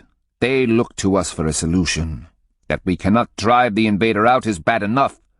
If they hear that we've ordered the warriors back, and the Kristianos start raiding for slaves with impunity, people will lose all hope. Daskanaki, Kafaki's expression hardened. Continue to fight them as you think best. You are there, watching and evaluating. You see the spirit reflected in the eyes of our warriors. You know their hearts. Then we will continue to pick away at them. Fire Falcon stared thoughtfully at his hand, as if trying to read the future in the lines of his palm. If we make them miserable enough, they'll fondly look back at the Usachili lands and return there. Some option. Pauco smoothed her mulberry fiber dress with a wrinkled hand. Like having a den of payasos next door. You never know when they'll creep over in the middle of the night, murder you, and drag off your family. We need them to leave, Fire Falcon declared. Convince them that the fight will never cease, as long as they covet Appalachian lands. Seen that way, perhaps they will go inflict themselves on someone far away. Kafake looked at Pearl Hand and me. You have followed them from the beginning. What are the chances of this? Good, I think, Pearl Hand answered. But you have the richest land they've yet seen. Compared to the peninsula, your fields are fertile, your woodlands more productive, and the weather is better. I added, the best thing would be if you would burn all the granaries. As soon as they run out of food, they leave. I frowned. Is there any chance that could happen? Kafake studied me through narrowed eyes. If we get the chance, yes. But it may be too late. As we speak, they are looting the surrounding towns, carrying back all the corn they can find. And there's no gold, Pearl Hand pointed out. They obsess over gold. Oh, yes, Kavake cocked his head. You remember the trader White Mat? Did you know that Kristianos call him? That was a surprise. White Mat? I've known him for years, traveled with him a couple of times. He would have walked up to the first Kristiano he saw, trader's staff in hand, and formally announced he'd arrived under the power of trade. And Ortiz would have clapped an iron collar around his neck, Pearl Hand finished. Why do you bring it up, Jaimico? He had a youth with him, Perico. Kafake frowned. I was introduced to the boy while I was held captive. He's a northerner, speaks with a Guale accent. White Mat was teaching him the ways of trade. He paused. Perico told the Adelantado that a great deal of gold could be found in Confidant. He said that the statues of the ancestors were covered with it, that war axes were made with it, and that pearls were everywhere. Copper, maybe, I snorted derisively. But gold? I've been to Confidant, seen the statues, all painted wood. There's no gold. How old is this Perico? Maybe 15 summers, Kafake shrugged a round shoulder. You should have seen the Kristianos. They crowded around, showing the boy rings and jewelry, saying something about mismo. Lo mismo, Pearl Hand said. The same. The boy kept saying yes. Kafake made a gesture with his hand. Why would he say there's gold in Confidant? Maybe an occasional nugget, I said, imagining the scene through the eye of my souls. The Kristianos would have been falling over Perico. The stupid kid probably ate it up like forest honey on a corn cake. Jaimico, I was born Chicora, Pearl Hand added, but sold to Confidant as a girl. De Soto will find no gold. But we will not tell him that, Back from the Dead said insistently. Perhaps power has sent this gullible young man to lead the Kristianos away. What this boy Perico can convince the Kristianos to believe may or may not be important. Kafake stared wistfully at the fire. Our more immediate concern, and the actual reason I called you together, is that Singing Tail gave me a message from De Soto. The monster said that if the attacks didn't cease, he would demonstrate his wrath just after the new moon. That's 4 days from now, Back from the Dead said, a distant look in his spooky dark eyes. The attacks will not stop, Kafake stated bluntly. Neither I nor the Tishu Miko is surrendering. He glanced at us. You two know De Soto best. What could this demonstration be? Expect something terrible. I made a face. At Napatuka, it was to murder anyone who fought against him, Pearlhan added. It broke the spirit of the Usachili. People fled like terrified deer. But that didn't stop the attacks. How many Appalachee captives does he hold? I asked. Maybe 80 or 90, Firefalcon replied. Pearlhan glanced at Kafake. What would the reaction be if he marched them out and executed them? Anger, Kafake and Palco said in unison.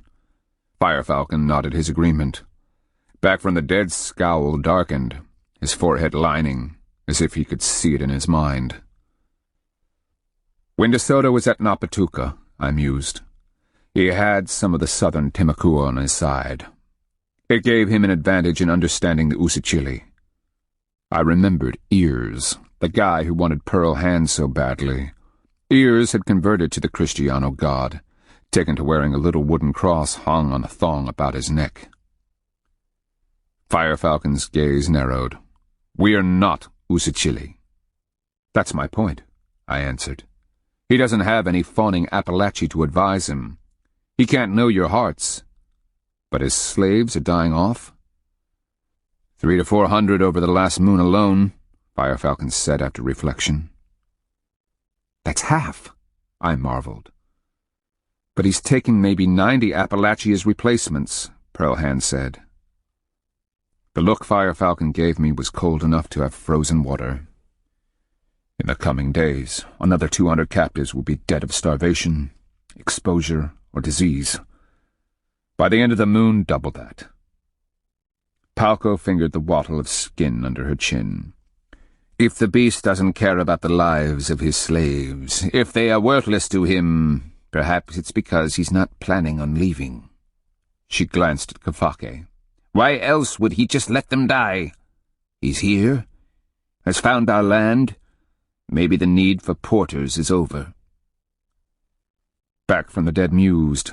In the beginning times, Breathmaker watched the earth overpopulate, and the hero Morning Star was instrumental in the origins of death. But death must have a reason, be it war, illness, old age, soul theft, or justice. To murder masses through neglect is unthinkable. He made a face, blanching. I hate to think of the power building against him. We need but wait. Like a dam, power will burst and flow over him, sweeping away all but the memory of these Kristianos. And finally, that too shall fade. We should be so lucky, Pearlhand flipped her long hair back. Back from the dead continued, and in the meantime our people must fast.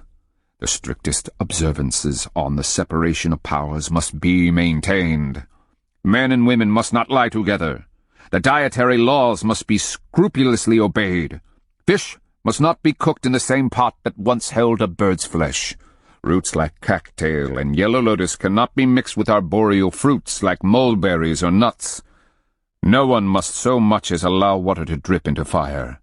Women's things must be kept separate from men's, even to the point of drawing a line down the middle of a house.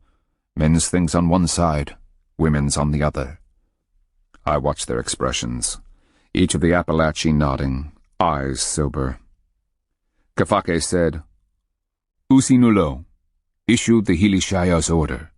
Make sure that no one violates any of the taboos. If they do, punish them. They still think power can save them. In as meek a voice as I could muster, I asked, Isn't there a problem? And that would be?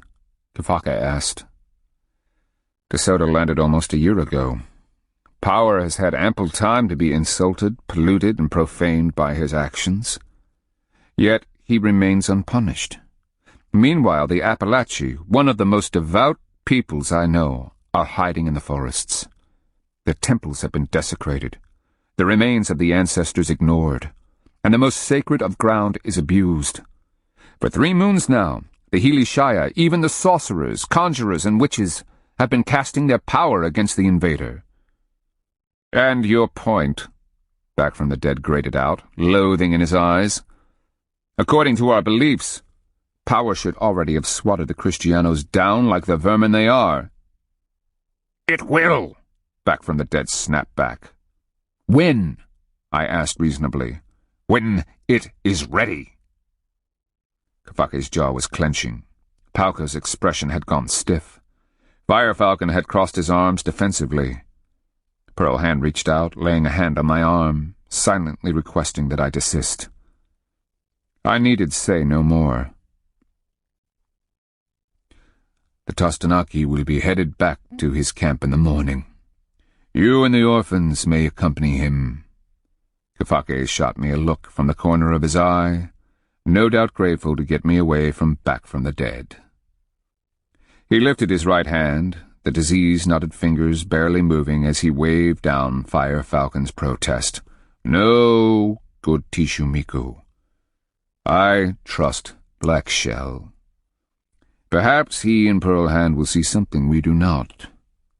He smiled. And maybe he and his orphans can kill a few more Kristianos. We are in your service, Haimiko, I added, and touched my chin in a sign of respect. Any iholaka we obtain will be sent to you. Back from the dead was giving me that hollow look that communicated threat. I could tell that he, for one, would be just as happy to see me gone. And so will the orphans. Otherwise, White Antler will end up causing some sort of trouble. That was the problem with believers. They just knew they were right. Chapter 9. Morning frost lay thick on Cane Place town's thatch roofs, grass, and ramada tops. It outlined branches and coated the canoes and paddles. Horror made patterns on the frozen mud. A delicate rime of ice girdled the shore. It cracked as we pushed long dugout canoes into the water. I climbed into the rear of one, calling Gnaw and Squirm in with me. Then I placed the packs as my shivering wife handed them in. Pearl Hand had a feather cloak over her shoulders and wore a thick fabric dress beneath it. They didn't seem any too warm given the quick way Pearl Hand was moving, almost hopping in her buckskin moccasins. Around us, other canoes were being loaded. Locals were standing in the background, arms crossed, looking cold as they huddled in their blankets. Fire Falcon's warriors went about packing and clambering into various crafts, stubbornly headed back to the war. The orphans were tossing their packs into the canoes allotted to us, settling in, wincing as the frost on the paddles melted in their hands. Skipper and Bark both climbed into Bloodthorn's boat, snuggling down between their packs. Of all parties concerned, the dogs looked the happiest, tails wagging, eyes gleaming, as they sniffed the cool north breeze blowing across the swamp. Men spoke in soft voices, interrupted by the hollow clunk of wood against wood, or the scuffing of a pack against the hull. Shell necklaces clinked softly as men shifted. Fire Falcon settled in the bow of his boat, a fluffy feather cape around his shoulders. The tattoos on his face stood out, the forked eye design falcon-like in intensity. He glanced at me, but I couldn't read the dark-eyed, stern expression. "Ready?" Pearl Hand asked as I picked up one of the frost-thick paddles and seated myself in the stern. "Always," I muttered, thankful the frost covered only one side of the paddle. She climbed in and found her seat. The local, whose craft this was, pushed us out through the broken ice and jumped aboard to take the forward paddle. We backed out, turning, waiting as other canoes were pushed out. The warriors, hunched against the cold, took up paddles. V's of wake rippled the calm water. I bent my head back, looking up at the cold and cloudy sky. When I puffed my breath out, it rose white and full. Definitely not a good morning to be a naked Kristianos slave sleeping on the ground. I snapped my fingers, pointing at Squirm as he tried to wiggle past Gnaw to a better position on the packs. With a hand sign, I made him lay down where he was, uncomfortable or not. He gave me that dog look, the sad-eyed one that told me I was a horrible human being. Fire Falcon took the lead, paddling back toward the trailhead. We let his warriors line up behind him, and then my orphans and I dipped our paddles, sending us in silent pursuit. Bloodthorn guided his craft beside ours, a thin-lipped smile on his wide lips. I have to tell you, Peliqua, leaving that place behind is a load off my souls. They didn't treat you well? He gave a faint shrug. They're Appalachee, like being surrounded by a city full of friendly bears.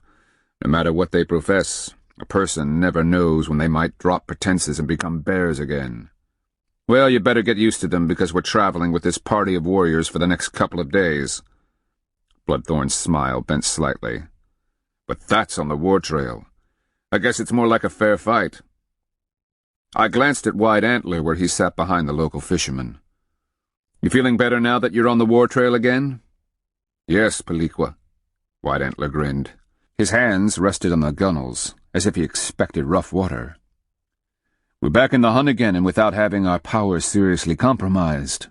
He lowered his head, adding, and perhaps the food, warm quarters, and hospitality were just enough to refresh.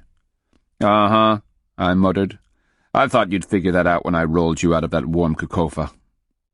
Pearlhand took a quick look over his shoulder, winking at me. It wasn't fair. My bed was always warmer than the orphans. But then, if any of them could recruit a woman as good at killing Kristianos, they could have warm beds too.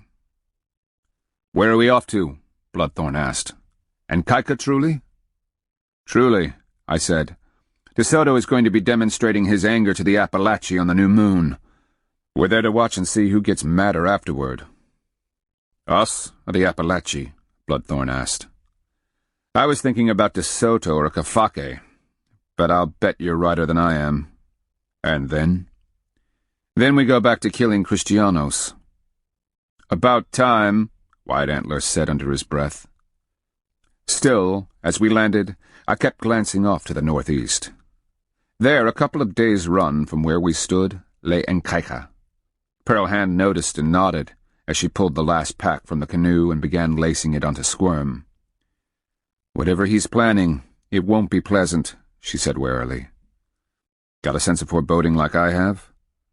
From the moment those two-footed slimes stepped on our soil, have they done anything, anywhere, for anyone? Or have they just inflicted misery as a means of serving their own petty cravings? Point made. I slipped my trader's staff inside my quiver, knowing I would have no use for it anywhere close to Kristianos. Taking up my bow, I shouldered my quiver and checked Bark's heavy pack. Bloodthorn had done a thorough job fitting it. Trader, Firefalcon called. Are you ready? I waved. Go ahead, Tishu Miko.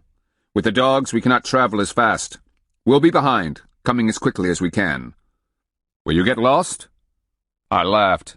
We're the orphans, Tishu Miko. How much more lost can we get? He actually shot me a grin, waved to the cluster of warriors around him, and started off up that trail at a jog. All right, I called to my people as the locals shoved off. Let's go find trouble. Later, I would recall how cheery my voice sounded when I said that. The following morning, with the orphans slipping along behind, Pearlhand and I followed one of the trails leading toward Enkaika. Of this, there could be no doubt. The caballos had cut the damp soil, churning it, as if their hoofs functioned as field hoes. Here and there, the Kristianos had cut wood. Their hierro axes left a clean, beaver-fine cut, unlike our stone axes, which leave a stump almost fuzzy-looking. How did they end up blessed by such wonderful tools when they're such despicable creatures? For the life of me, I couldn't figure it out. The approach to Enkaika is dangerous. The closer one gets to the Kristianos, the greater the danger. Unlike some remote farm village, Enkaika was the capital. It had been home to thousands, a center for trade, food storage, and the manufacture of ceramics, art, textiles, and other prestige goods. Half the Appalachee nation went to its central plaza to celebrate the busk, or green corn ceremony. The country surrounding the capital was dotted with villages, clusters of farmsteads, fields, clearings, and hundreds of crisscrossing trails. Thousands of people had lived in these outlying areas, but like the city, the farmsteads were abandoned and lonely. For generations, deadfalls had been immediately scavenged for wood, so patches of old blowdowns had become fields instead of tangled thickets. Brushy areas, peripheral to the nut forests, were burned periodically to keep the forest back, and the understory of fruit-laden bushes producing. The old-growth forests had been maintained for their nut crop, a major source of food and oils. Unfortunately, the forest floor was open, meaning the caballeros could sweep through unhindered. The only safe approaches were along drainages and brushy corridors, and the Kristianos had learned to patrol them. The other option was to sneak in at night. Kristianos didn't like staying out after dark. They'd been taught better by Kafake's warriors. I considered that as we eased along in the falling gloom of twilight. The only reassurance came from watching the dogs' noses testing the breeze as it blew down our shadowed trail. "You look nervous," Pearlhan remarked from my side. "We're headed for Ancaica. Caballos, Kristianos, De Soto. Then there's Antonio, your old friend of ears. Capture, torture, death. Any of these things worry you?" Her teeth flashed as she shot me a grin. "Planning on living forever now, husband? Or is this just a momentary softening of the backbone?" I watched her long legs, her swinging hips, as she walked along. "How about you and I wait until full dark? We'll leave the rest of these fools to fight, and you and I will run like panicked deer for the north. Maybe we'll find some little creek up from the Tennessee River, hack a farmstead out of the forest, and live quietly forever." Despite the poor light, I could see an amused smile playing at the corners of her mouth. "Just forget power? Forget the payaso who dragged you down to the underworld, even when he knew you were fighting for his world too? Or have you forgotten your spirit dreams?" "Nothing's forgotten." I gestured futility, glancing back to where Bloodthorn and the orphans followed. I keep thinking back to yesterday. It was a close thing. We did everything right, and they still almost killed Bloodthorn. If that hickory tree hadn't been there, those two caballeros would have ridden him down, speared him, or knocked him down and captured him.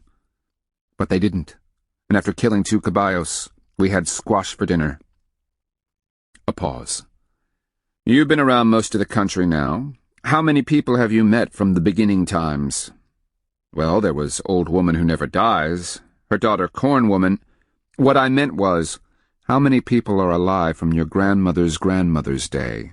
You know, the ones who actually lived at Split Sky City. How many people have you met who saw Old White and Green Snake? What about those who once walked the plazas of mighty Cahokia?" "Why are you bothering me with this?" "No one lives forever," she said simply. "We were chosen to fight. It's the bargain we've made. You, me, the orphans, the Appalachi, we all have surrendered ourselves in the hope of destroying the Kristianos." It's not that I minded defeat at her hands. It just irked me when she did it with my own arguments. That doesn't stop me from wishing things were different on occasion. I heard her gentle chuckle. "Oh, I know. I wonder sometimes what it would have been like to have had you without the Kristianos' shadow looming over us.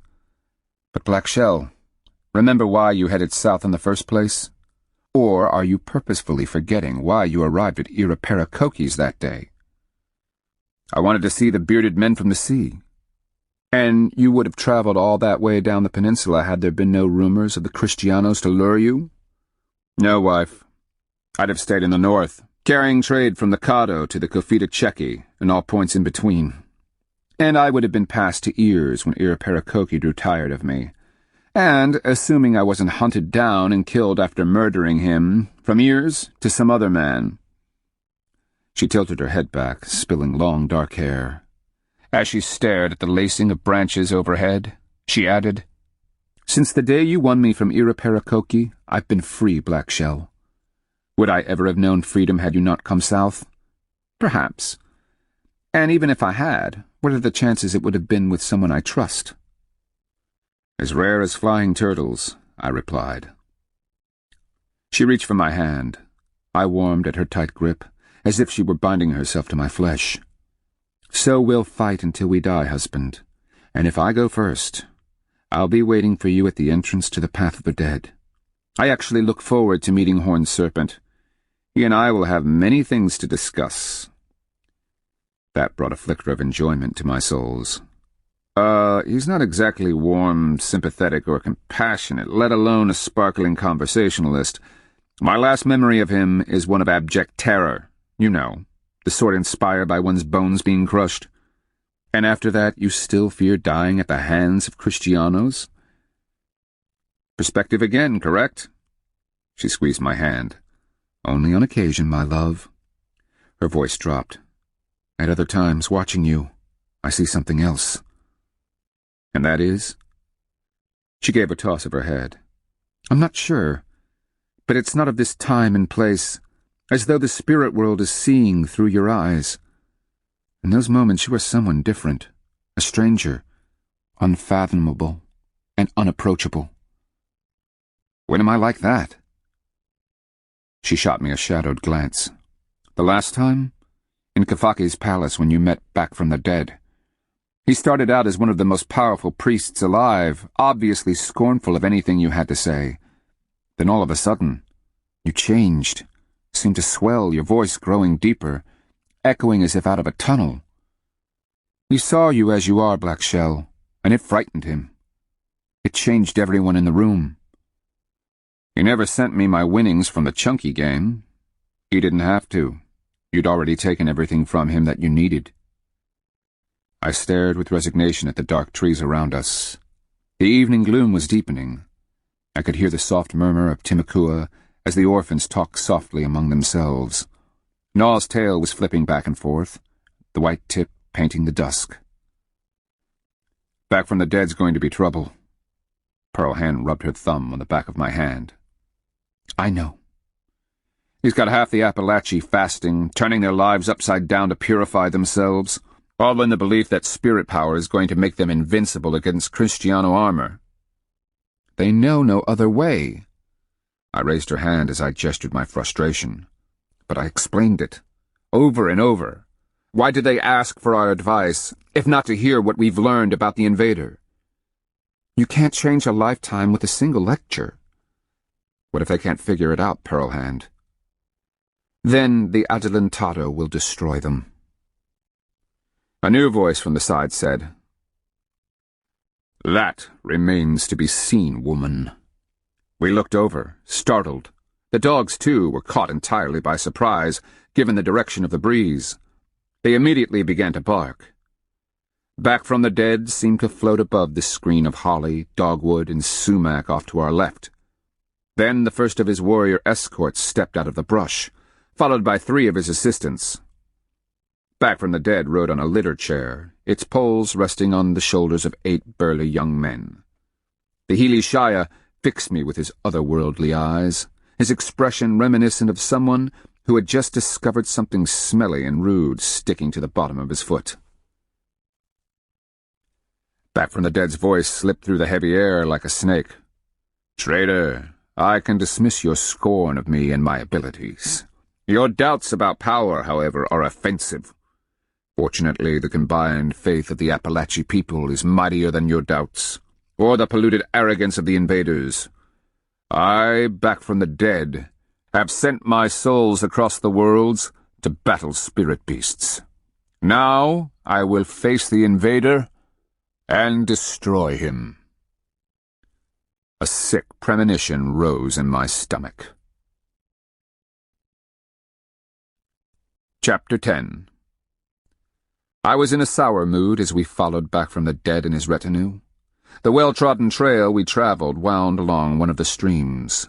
While rough and unwieldy for back from the dead's litter-bearers, the encroaching brush, vines, and overhanging trees provided excellent cover. From the looks of the fresh-cut stumps of saplings, the route had been recently widened and improved for easier travel. No wonder, given that the main trails now belonged to the Kristianos. I cocked an eyebrow as I watched back from the dead's lofty perch sway and lurch as his carriers negotiated a particularly treacherous section. You had to admire their balance and stamina as they bore their priest along a route more suited to deer than a wide litter. Sometimes hanging vines or low branches entailed lowering, twisting, and fancy maneuvering to get the litter and its occupant past the obstacle. Where fallen trees had been laid across drainage channels, however, There was no other solution but for the chair to be lowered. Back from the Dead would step off, walk serenely across the crude bridge, and wait while his men manhandled the litter chair across. When it was lowered on the other side, he'd carefully seat himself, arrange his apron and cloak, reset his headpiece, and with a great gesture, be raised again to their shoulders. "Can you see the tension in their faces?" Pearlhand asked after one such crossing. "Those poor fellows are scared stiff. How'd you like to be the man who dropped the most powerful priest in the world?"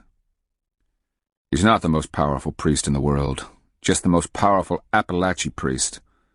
But, to your point, my bet is the guy who finally drops him will simply bow down, open a vein, and, as he dies, pray that Back from the Dead won't curse his souls to eternal wandering." "Why doesn't he walk?" Bloodthorn asked.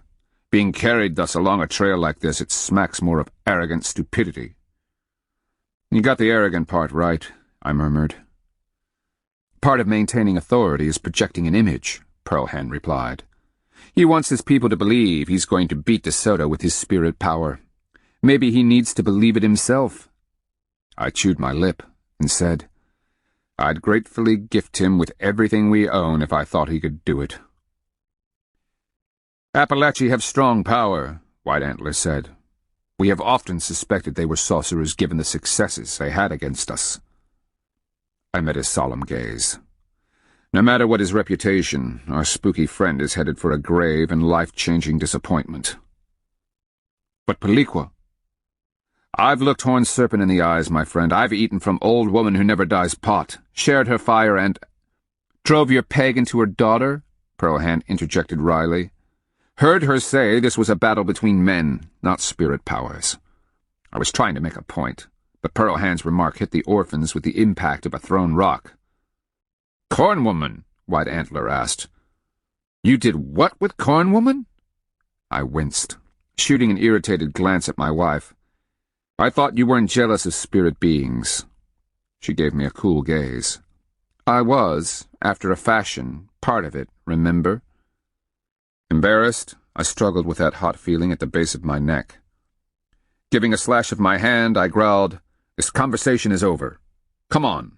Our self-important Healy Shia is vanishing into the forest, and we don't want to miss seeing how he's going to destroy De Soto." I scampered my way across the latest bridge, watching to make sure the pack dogs followed without mishap. If Pearlhand had slipped and tumbled into the muddy water below, well, just desserts and all. All right, perhaps not. One of the things I truly loved about her was that lack of humility, her wry ability to find humor when we were in desperate straits. As we entered a stand of red and post oaks, the way opened, and we managed to make good time. The Healy Shia's bearers almost moved at a trot. His priests, apparently, hadn't had much forest training. They made a lot of noise. Their packs clattered, they talked loudly, and I was sure that they passed no stick they didn't snap with a poorly placed foot. The escort warriors were unimpressed. After one of the priests tripped over a mossy log and fell crashing through dry brush, I opined, "Well, if there's any saving grace to this, it's that the Kristianos aren't any better at reading the forest. Even if they heard, they wouldn't know what it means." "We'd better hope," Bloodthorn replied, his attention on the dark gaps beneath the trees. "But then, perhaps his power protects us." "Really?" I arched a skeptical eyebrow. Bloodthorn snorted, following behind Pearlhand as we trotted down the trail. "What do you expect to happen when we arrive at Enkaika, Black Shell? What is this thing De Soto was planning?" "Something involving death and misery," I answered. "He knows no other way." Pearlhand agreed. "So true, but then neither does Back from the Dead. He sincerely thinks power will protect him." "Somehow," I mused, "we have to find a way to dissuade him." "And if we don't?" "Then he's going to get a lot of people killed." That night, in a thicket a couple of hands' hard run from Enkaika, we established camp in a grove of pines, chinquapins, and sassafrasses. Pearlhand had dug up some of the root from the latter, softening it with a stone hammer, and setting it to boil as we prepared a supper of boiled corn, dried pawpaws, persimmons, and currants. Corn-thrower had killed a low-flying swan with a thrown stick. It now sizzled just above the coals.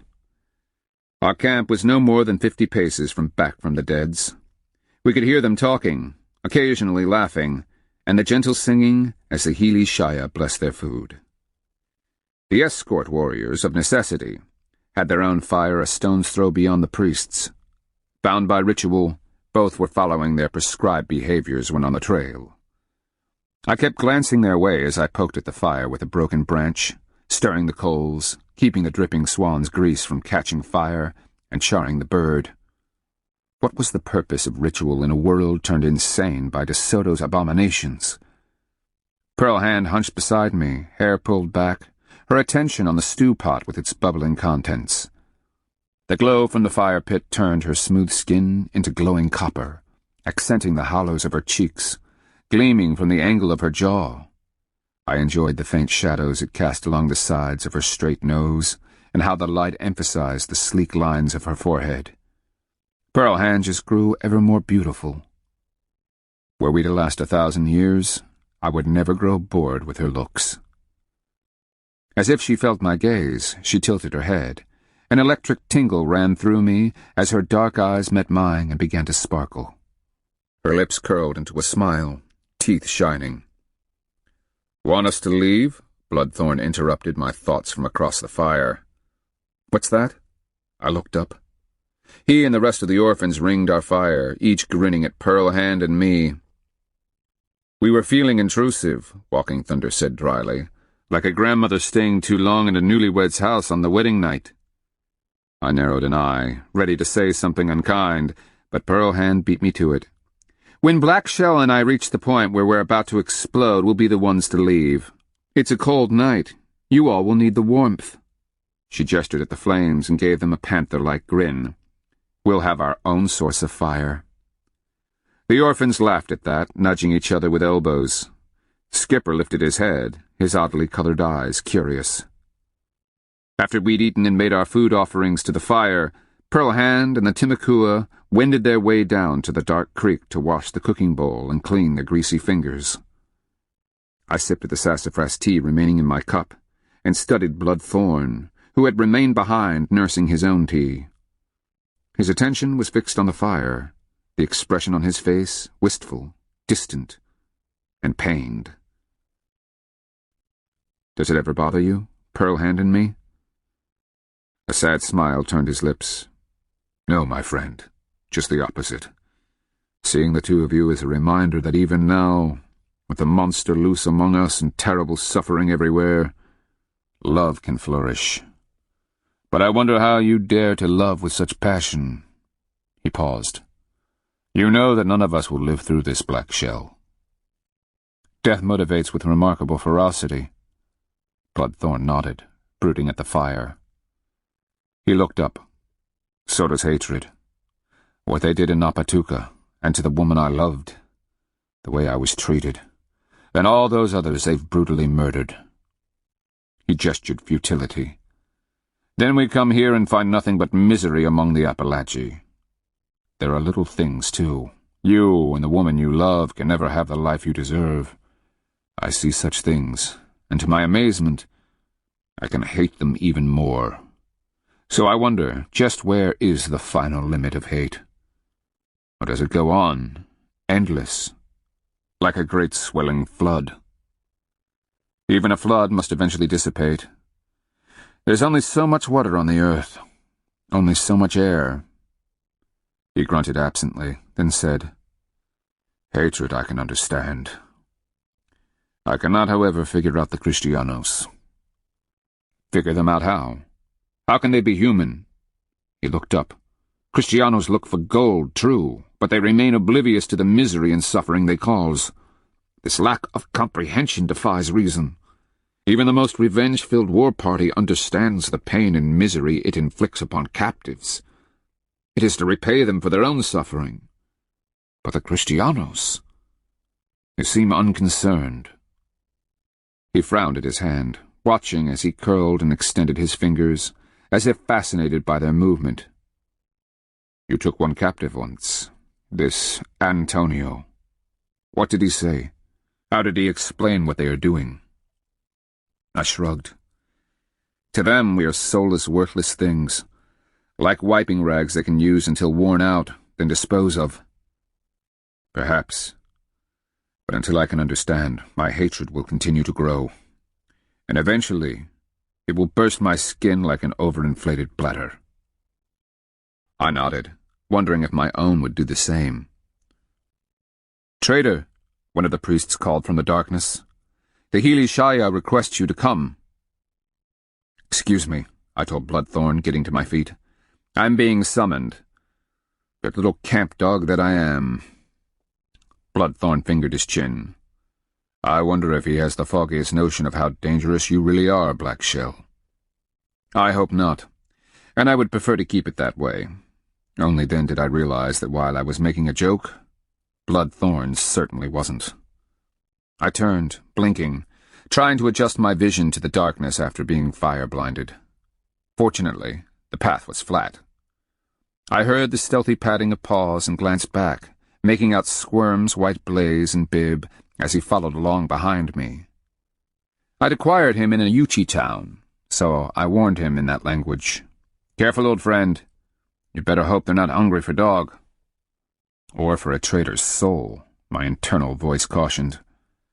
I was led not to the priest's fire, but back from there into the darkly shadowed recesses under a spreading magnolia.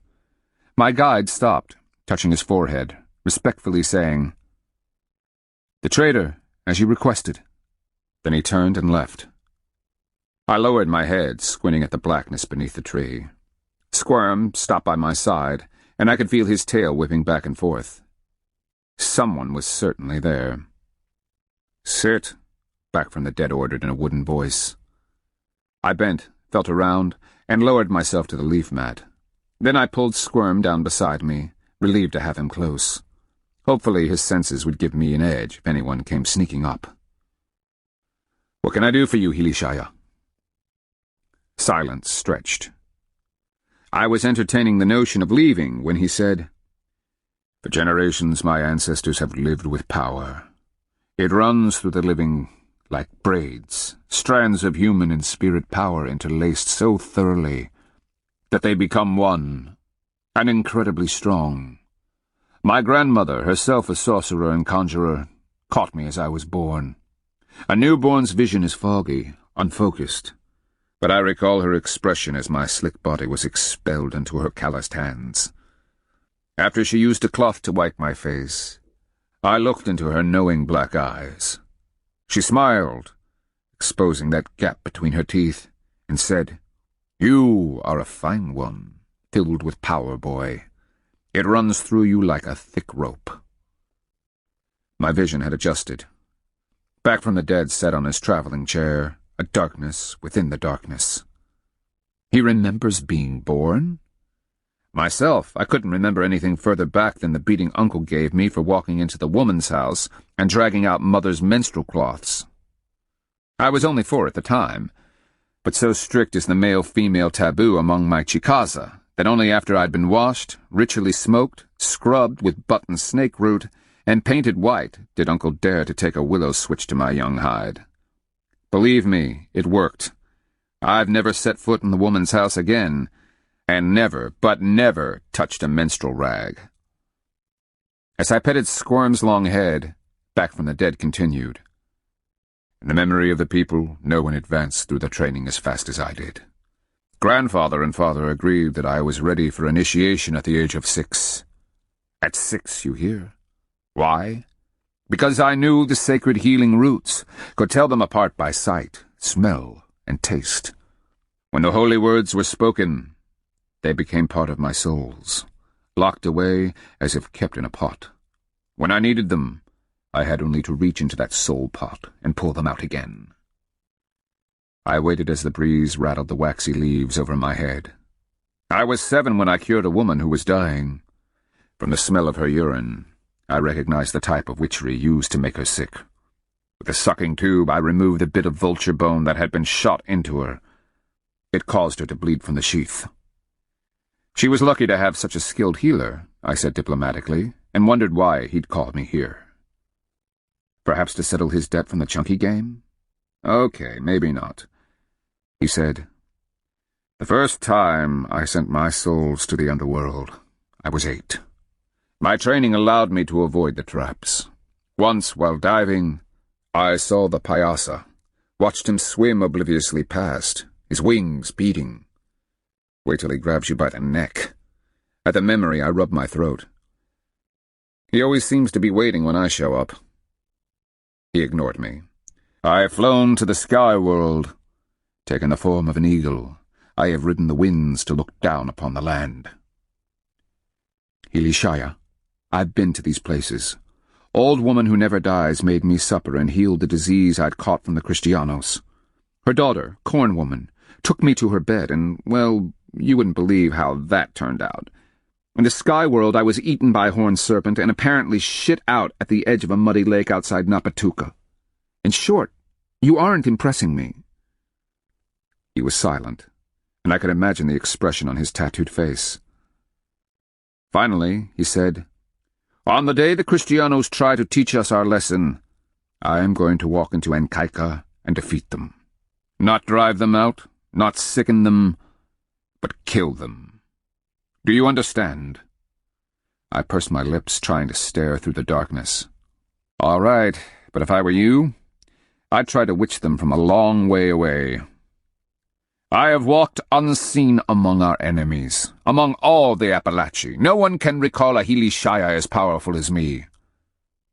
"Did you hear what I said about keeping your distance? The skepticism of foreigners is not my concern. I know the Kristianos can't hurt me. I've used power to kill people before, many of them accomplished sorcerers. This time, you'll be dead before you make it to the city gates. Or worse, a captive." He laughed, the idea clearly amusing. "My body shall be invisible to them. Wrapped in power, I walk through the middle of the Tuscaloosa war party. Only when I appeared before Tuscaloosa himself did I drop the power. Kristianos aren't Muskogee. They're not Alba Amaha, Hichiti, or Kawasati. They don't have the same power. Ours doesn't work on them. Theirs doesn't work on us. It's different. Enlighten me, trader." "As best I can figure, it all comes out even, like 2 trees of equal weight that fall to lean against each other. One will eventually rot out at the bottom and topple to the other." His words were sobering. "That's literally the root of this entire battle, Hilishaya. The strength in our tree must come from our faith in ourselves. It's only when we lose it that the rot begins." I felt rather than saw his smile. "Perhaps. But they come with lures, things to drag us away from our ways. Their metal chisels, cooking pots, colorful beads, needles and knives, all these things tempt us, lead us to covet.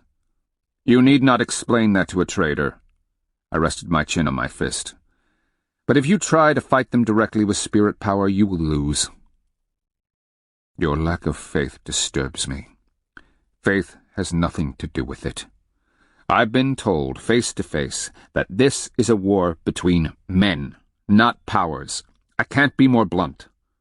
I could feel the intensity of his gaze. We waited a long time. Squirm finally settled his nose on his paw and went to sleep. "Blackshell, why do you oppose me? What difference will it make if I try?" "A great deal if they kill you." "I've already died many times. I have no fear. It's not you I'm thinking about." "Oh? How will the people react when their greatest Hilishaya is killed by Kristianos?" He didn't reply. "Your death would be a blow to their hearts and souls. They would ask, how can we fight an enemy powerful enough to kill our most holy priest? And their will to resist will drain away like water through sand. When I walk out, the Kristianos will not see me. The power I wrap around me will deflect their arrows and lances. My song will carry me unseen to the center of them, and once there, I shall call down a tornado. With its mighty winds I will break them, sweeping the ground of Ankaika clean of their pollution." I took a deep breath, smiling wearily. "Hilishaya, since you haven't heard a word I've said, I might as well go back to my camp and get some sleep. I prodded Squirm awake and stood. Black Shell? What would you take in trade for your medicine pouch? The request stopped me cold. I could feel the sapaya begin to warm through its bag. In reply, I snapped, I was being eaten, priest. In my terror, I grabbed onto the brow tine of Horned Serpent's antler. I remember the feel of it breaking off. One doesn't trade a power object like that. Not for any price. Yet you say that power doesn't matter when it comes to the Kristianos. The sapaya matters to me. I could order you killed and obtain it that way. That sent a chill down my back. I serve Horned Serpent. How do you think he would react? Back from the dead sighed. Forgive me. That night in the High Mikos, I felt the horn's power. When we played Chunky, it allowed you to win. When I walk out to do battle with the Kristianos, it could be the deciding factor. Elishaya, I don't... My people are depending on me. You and your orphans need me to win. It's not just the Appalachi, but all peoples who hang in the balance. The future, thousands of lives, our very existence depends on what happens when I walk out to face them. If I thought you had the faintest chance, I'm begging you, Black Shell. Pleading. At least let me borrow it. I reached up, clasping my hand around the leather. I could feel the bit of red horn quivering like an anxious mouse. I'm sorry, Elishaya. You'll have to get your own sapaya. If I fail, it will be upon your head. My souls will be waiting for yours in the land of the dead. There, Black Shell, you shall face not only me, but your ancestors as well. How will you explain that, based on pride, you allowed the world to be butchered? His words cut like a chert knife. I reached up again, on the verge of removing the thong from my neck. Sorry, Elishaya. I turned, making my way back through the dark. My only comfort was the sound of Squirm's padded feet on the fallen leaves behind me. Meanwhile, the sapaya seemed to burn through the leather sack. This ends Disc 4, Fire the Sky. Disc 5. Chapter 11. The broken country around Enkaika literally teemed with Appalachi warriors. In ones and twos, fours and sixes, they riddled the country like worms in a sack of acorn flour. Patches of timber, the sinuous but brushy stream banks, and shrubby thickets hid them from the Kristianos. Like cunning foxes, they slipped through the understory, coasted along deer trails, and peered out from beneath the hanging vines of grape, honeysuckle, and greenbrier. Individuals perched in tall trees, their forms obscured by streamers of hanging moss and patterns of branches. They waded up streams, leaving no tracks. But let a Kristiano drop his guard, perhaps stepping behind a bush to lower his pants and squat, and an arrow would seemingly fly out of nowhere. More than one ran screaming, trying to hold up his pants, a feathered shaft protruding from his pale white bottom. Often they'd lose track of themselves while plucking fruits. A man need only wander from his companion's sight for a moment. In that instant, he might have the slightest warning as an arrow hissed in his direction. Most weren't aware until a sharp Appalachi point sliced through their skin, or thunked into their armor. Even the large, heavily armored columns, moving where they would with impunity, suffered a constant irritation of arrows. They need but pass a screen of brush, a tangle of wood, or a copse of trees, and an Appalachi or two would take his time, pick his target, and loose an arrow. Most shots were completely ineffective, stopped cold by armor, clanging off a helmet, or rattling off a shield. But we could see it, a subtle change in the Kristianos' expressions. After Napatuka, unbridled arrogance had burned behind their eyes. A smirk had hovered around their lips. They'd half-slouched in the saddle, disdainful of the crushed and scattered Usachili. Thus, too, had they clumped their way into Appalachia. But that had been months ago. The change was in the furtive darting of their eyes as they tried to mask anxiety. Now their mouths were drawn thin, lines deepening and faces pulled tight. They rode warily, backs straight, shields close against their bodies, heads swiveling as they searched for the ever-present threat. For Pearl Hand and me, seeing them so, brought the tingling sense of hope. Here, for the first time, we could see proof that perhaps in the end we might actually win. Assuming they stayed in Appalachia and tried to fight it out. Come spring, their dwindling supply of slaves would have to take to the fields, clearing, hoeing, and planting. When they did, the Appalachia would be there. They'd free those they could, kill those they couldn't, and in the end, unless the Kristianos patrolled field after field, come the fall harvest, they'd have no crop. At least, it would be that way assuming that another couple of thousand Kristianos didn't arrive in their floating palaces. Were that to happen, the end might be just as sure, but the time needed to achieve it might well stretch into years. I considered this as we and the Hili Shaya were led to Tastanaki Fire Falcon's camp deep inside a briar patch of raspberry, thorny walking stick, and rose bushes. The place was a tumble of old, rotting trees, uprooted by either a tornado or a hurricane, and completely impassable to a caballo. Nor could soldados storm the dense thicket with its narrow, winding trails. Their armor and weapons would snag on the brush, the stickers catching their cloth garments. By the time they blundered their way into the depths, Fire Falcon's stealthy warriors would have ample notice to melt away. To our amusement, Back from the Dead's porters were unable to bear his elevated chair into the mess. Despite numerous attempts, the Hili Shaya finally gave up in despair, ordered the thing hidden, and began the ticklish passage of snags and thorns on his own 2 feet. We followed behind the rest, stepping over logs, enduring scratches on our bare arms and legs. The dogs panted as they clambered over deadfall, crashed through branches, and ducked beneath vines.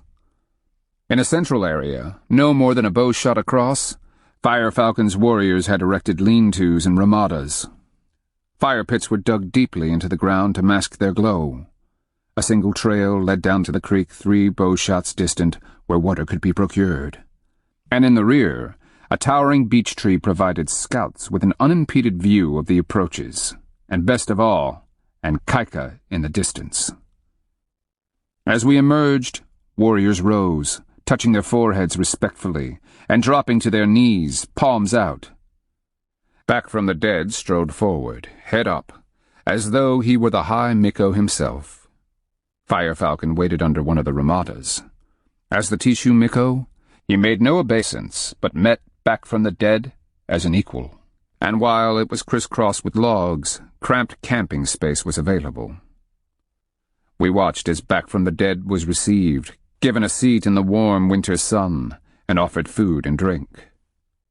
Meanwhile, we unpacked the dogs, chopped out some of the more offensive prickly bits, and raided the food packs. Bloodthorn immediately began to excavate a fire pit, following the example of the nearby Appalachia. Of course, the arrival of the Orphans created a sensation. Pearl Hand and I were continually translating as different warriors introduced themselves to the Orphans. Most had never seen a living Usachili warrior before, let alone one admitted to a war camp. More than a hand of time later, Fire Falcon picked his way to our corner of the camp and squatted, hands resting on his knees. Whatever his actual thoughts concerning the Usachili, his expression remained controlled. "Welcome to our camp. I am pleased to see that you made it without trouble." He glanced around. "The accommodations are nowhere near as pleasant as Cane Place towns, but it's the best we can do." I gave a polite nod. "We'll take security over comfort any day, Tishu Miko. What is the situation with the Kristianos? Any new developments?" He smiled thinly. "I heard that Eniha Bloodthorn killed a couple of caballos the other day. For that we honor him." He touched his chin in a sign of homage. I translated to Bloodthorn. "I was honored to do so," Bloodthorn replied, touching his forehead in a sign of even greater respect. Firefalcon stood, hands on hips, looking off toward Ankaika. "As to the Kristianos, there's not much to report. Several of their scouting columns have returned. Others are still beyond our borders, to the west and north. The pile of dead slaves is taller, and the puercos that feed on them even fatter. Oddly, however, the Kristianos are stacking up strange piles of wood here and there outside the city. We can't make sense of it. They erect a single wooden pole, and around it the wood is piled. Have you ever seen that before?" I glanced at Pearl Hand, and she shook her head. "New construction?" Firefalcon looked perplexed. "Some of our people have slipped up at night and inspected the wood. Much of it is old, pithy, not much good for anything. The rest seems to be charred wreckage cleared out from the structures we've managed to burn inside the palisade." "Signal fires," I guessed. "To whom?" I glanced at the towering beech tree. "Can we see them from up there?" He followed my gaze. "Please take a look, see if you can figure it out." Pearl Hand and I followed the trail to the smooth bark trunk. A pole ladder had been placed to allow access to the lowest branches. It was a one-at-a-time affair, and wobbled and bobbed as I climbed to the first of the limbs. Then I waited as Pearl Hand followed. From there we worked up branch by branch, careful of slipping on the shiny, smooth, silver-gray bark. Near the top we encountered a young warrior perched atop a pole platform, spanning a V in the branches. Hanging moss had been draped to camouflage the location, the poles tied securely to keep them from shifting. "Greetings," he called softly. "Welcome to the land of the eagles. I'm Sharpnose, of the Deer Clan, White Moiety. Black Shell of the Chicasa. This is my wife, Pearl Hand of the Chicora." He studied us curiously. "From the Orphans?" "That's us," Pearl Hand told him with a smile. "The Tishu Miko asked us to take a look at Ankaika, perhaps to figure out what the Kristianos are doing." He squinted off into the distance. "So far today they are staying pretty close to home. I've seen slaves guarded by other slaves go for water. The caballos are being herded over on the other side of the palisade. For a while, when the wind was right, I could hear someone chopping wood and caught a whiff of smoke. I think they're cooking deer. That or my wishful stomach is making up things." I chuckled and turned. Bracing myself on the branch, I took a moment to orient myself. The country spread out like a map. Firefalcon's briar patch lay at the confluence of 3 brush-choked streams, the channel they formed draining off to the southwest.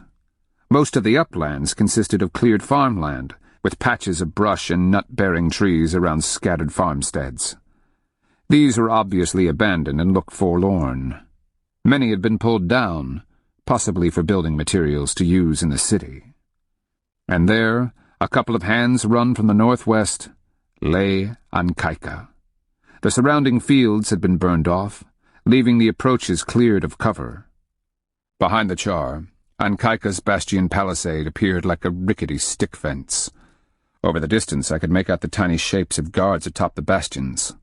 Their helmets winked silver in the afternoon light. "Where are the wood piles?" Pearl Hand said. "Wait, I see." She pointed and I followed her finger to what looked like a little dimple across the distance. Then I located another, and another. 4 of them, equidistant, perhaps a bow shot from the palisade. "Some kind of shelter?" She shook her head. "What kind of shelter would you make with a single standing pole? Even a lean-to needs 2 upright and a crosspiece." Sharpnose added, "Not a shelter, and the wood's all mixed up, including crooked pieces, broken and half-burned poles. It's just junk if you ask me. I've sneaked close at night to see." "That takes us back to a signal fire," I muttered, half to myself. "Then they are signaling in all directions," Sharpnose said. "There are 2 more that you can't see on the other side of Ankaika." Pearl Hand looked thoughtful. "Maybe they're to provide defensive light in case of night attacks. Archers and thunderstick men have to see their targets. The woodpiles are just in range of the palisades." "Then who's going to light them?" Sharp-Nosed asked. They don't leave guards on them at night. And yes, there's kindling there, so it wouldn't be that hard to light. But when we make a night attack, we don't exactly shout out that we're coming beforehand. The whole idea is to catch them by surprise.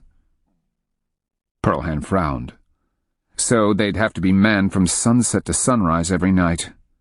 And if they were, Sharp-Nose replied, one of us would sneak up close in the dark. A lone Kristiano is a dead one. It's just a matter of time. Wait, what's this? I pointed. 10 caballos, walking side by side, emerged from Ancaica's eastern gate. Behind them marched parallel ranks of soldados, some spear-axe men, a couple of thunderstick shooters, and a single captive. This poor individual was bound at the wrists, a chain running from the collar on his neck to one of the caballos. If a caballero put spurs to his beast, the collar would snap the man's neck when he hit the end. For a hand's time, we watched as they wound their way in our general direction. For a time they would disappear behind trees or into a swale, only to reappear that much closer. No effort was made to hide their travel, nor did they venture anywhere close to cover, but seemed to pick their path along the high ground. Finally, atop one of the hills, completely visible from all directions, they stopped. The clear sound of a horn could be heard, the sweet note rising and falling on the cool winter air. The sound of a Kristiano horn couldn't be mistaken. No conch horn could approach that tone. But why blow it? Obviously it was a signal. But to whom? Scanning the country, I could see no formation of Kristianos waiting to spring a trap as they had at Napatuca, nor was a single Appalachian warrior visible anywhere. The soldados formed a hollow box, facing out. The captive remained inside. 2 of the caballeros dismounted. One removed an axe from his saddle, and I stiffened. Even across the distance, I knew that thin build, the way he moved in that oversized armor. I could imagine his hatchet face, the straggles of beard around his pursed lips, the anger buried behind his eyes. Blood and pus, I growled. Antonio, Pearlhand said in agreement. Even from this distance you can't mistake him. Makes you wish we were closer, doesn't it? You'd never get past the caballos before they skewered you and sliced your hide into thongs. Maybe he'll do something stupid again. Sharp-Nose sounded skeptical. You know that Kristiano? Captured him once down in the peninsula, Pearlhand replied. He's not much to look at, but he has a particularly brutal approach to life. We killed his father in an ambush just south of Usachili town last fall. Antonio turned tail and ran, but Pearlhand managed to send him off with an arrow protruding from his belly. We were hoping it had gone deep enough to pink his gut and kill him when his juice turned rotten. Apparently it didn't. No matter how noble the cause, a bit of hail falls on us all, I said sourly. What's he doing? As the 8 mounted caballeros rode sweeps around the box of watchful soldados, Antonio and his companion approached the captive. Across the distance, it was hard to tell, but it seemed like Antonio struck the man, knocking him down. Again the horn sounded, a portent of something terrible. One of the soldados stepped forward, and, at a signal from Antonio, tied something around the man's right leg, then the left. He did something similar with both arms above the elbows. Puzzled, I watched as Antonio lifted the axe, swinging it in an arc that intersected the captive's leg. Then he cocked his head, as if studying his handiwork. A blood-curdling scream carried faintly to us. "What are they doing?" Sharp-Nose asked, rising warily on his perch. In the distance, Antonio's axe rose and fell again. A breath later, a second scream came. And then again, and again, each a gut-twisting shriek of agony. Antonio gestured to the soldado. The man wrenched the captive's arms over his head, pinning the bound wrists to the ground. The axe flashed once, twice, and then Antonio stepped back, the axe crosswise before him. It was hard to tell, given the distance. but he seemed to look right at us. A faintly barked command carried to our high perch, and we watched as Antonio and his partner mounted. The lilting call of the horn came again. Tugging on the control straps, Antonio and his companions circled their caballos around the square of the soldados and rejoined the other riders. The soldados reformed their ranks, tramping off in pursuit, not a one of them looking back at the remains of the man lying on his back. Yes, it was far away, and it could have been a trick of the slanting pale winter light, but even so, I could see the legs and arms. They'd been severed at the knees and elbows. All that remained were the wrenching screams, wavering in the afternoon air. Just after dusk we were cooking our evening meal and discussing what we'd seen. No one had any idea about the odd woodpiles that concerned Fire Falcon, nor did the mutilation of the captive make sense. Surely he would have immediately bled out, dead before Antonio could reform his ranks. Why march him all the way out to a lonely hilltop? Bloodthorn mused. When I was a captive and anyone did anything, they assembled us to watch the person's execution. It's not like the Kristianos to waste a death, especially if there's no one to see it. But we did see it, Pearlhand replied. After they blew that horn, every set of eyes in the country was fixed on that hilltop. What do they want to teach us? Bearpaw asked. We're already dedicated to killing every last one of them. Is it a warning? Bloodthorn wondered. This will happen to you if we catch you? They certainly won't get me alive. Wide antlers gleaming, dark eyes fixed on the glowing walls of the fire pit. I hadn't planned on being taken alive either, Bloodthorn said dryly. Sometimes it doesn't work out the way you planned. For me either, I added, shooting a grateful glance at Pearlhand. It's a risk we take. Bloodthorn nodded, absently rubbing his hands together. I've been thinking of obtaining a small gourd of water hemlock, something to be hung around the neck, so if capture seems certain, I could pull the plug out and gulp it down. Not a good way to die. Pearlhand's expression went grim. I've seen it. And what if you don't get enough of a dose? It'd kill me anyway. Bloodthorn's calloused and dry hands made a soft shushing as he rubbed them. As soon as the convulsions began, they chopped my head off. You sure? I asked. He continued rubbing his hands. Twice, while I was with him, I saw women go into fits. Both times the Kristianos panicked. They started calling out, Diablo and Bruja. You should have seen the fear in their eyes. I'll tell you, they didn't waste any time killing those poor women. They had other slaves carry their corpses out of camp. And I mean right now. Then their priests came and splashed water around. They carried those long-stemmed crosses and muttered some chant under their breath as they did. So, water hemlock might be a good idea, White Antler mused. We'll have to find the right kind of healer. That or a medicine elder. He looked at me. Peliqua, do you ever carry it in your trade? No, I told him flatly. I won't take chances with this stuff. If even a little spilled in the packs... I sighed, giving it up. What you do is up to you. But if you make that decision, be very careful about the container you put it in. A gourd? Bloodthorn asked. Better than any kind of ceramic jar, I said in agreement. And even then I'd seal the insides with a thick coating of wax first. And glue the stopper fast with pine pitch, Pearlhand added. Lots of it. Just so there are no accidents. At that moment, a low call, Miko, we're here, sounded from the brush. Appalachian warriors rose from their fires, glancing toward the western trail. Fire Falcon rose from where he sat in conversation with Back from the Dead and a couple of Nikoquatka. He made his way to the trailhead and greeted men as they emerged from the brush. In the gloom, I could make out something heavy and long swaying from poles they carried between them. Their burden might have been a deer carcass suspended in netting. Fire Falcon directed the men toward his fire, and I gestured for the orphans to stay, as I followed the crowd of warriors in their wake. With utmost care the burden was lowered before Fire Falcon's hearth.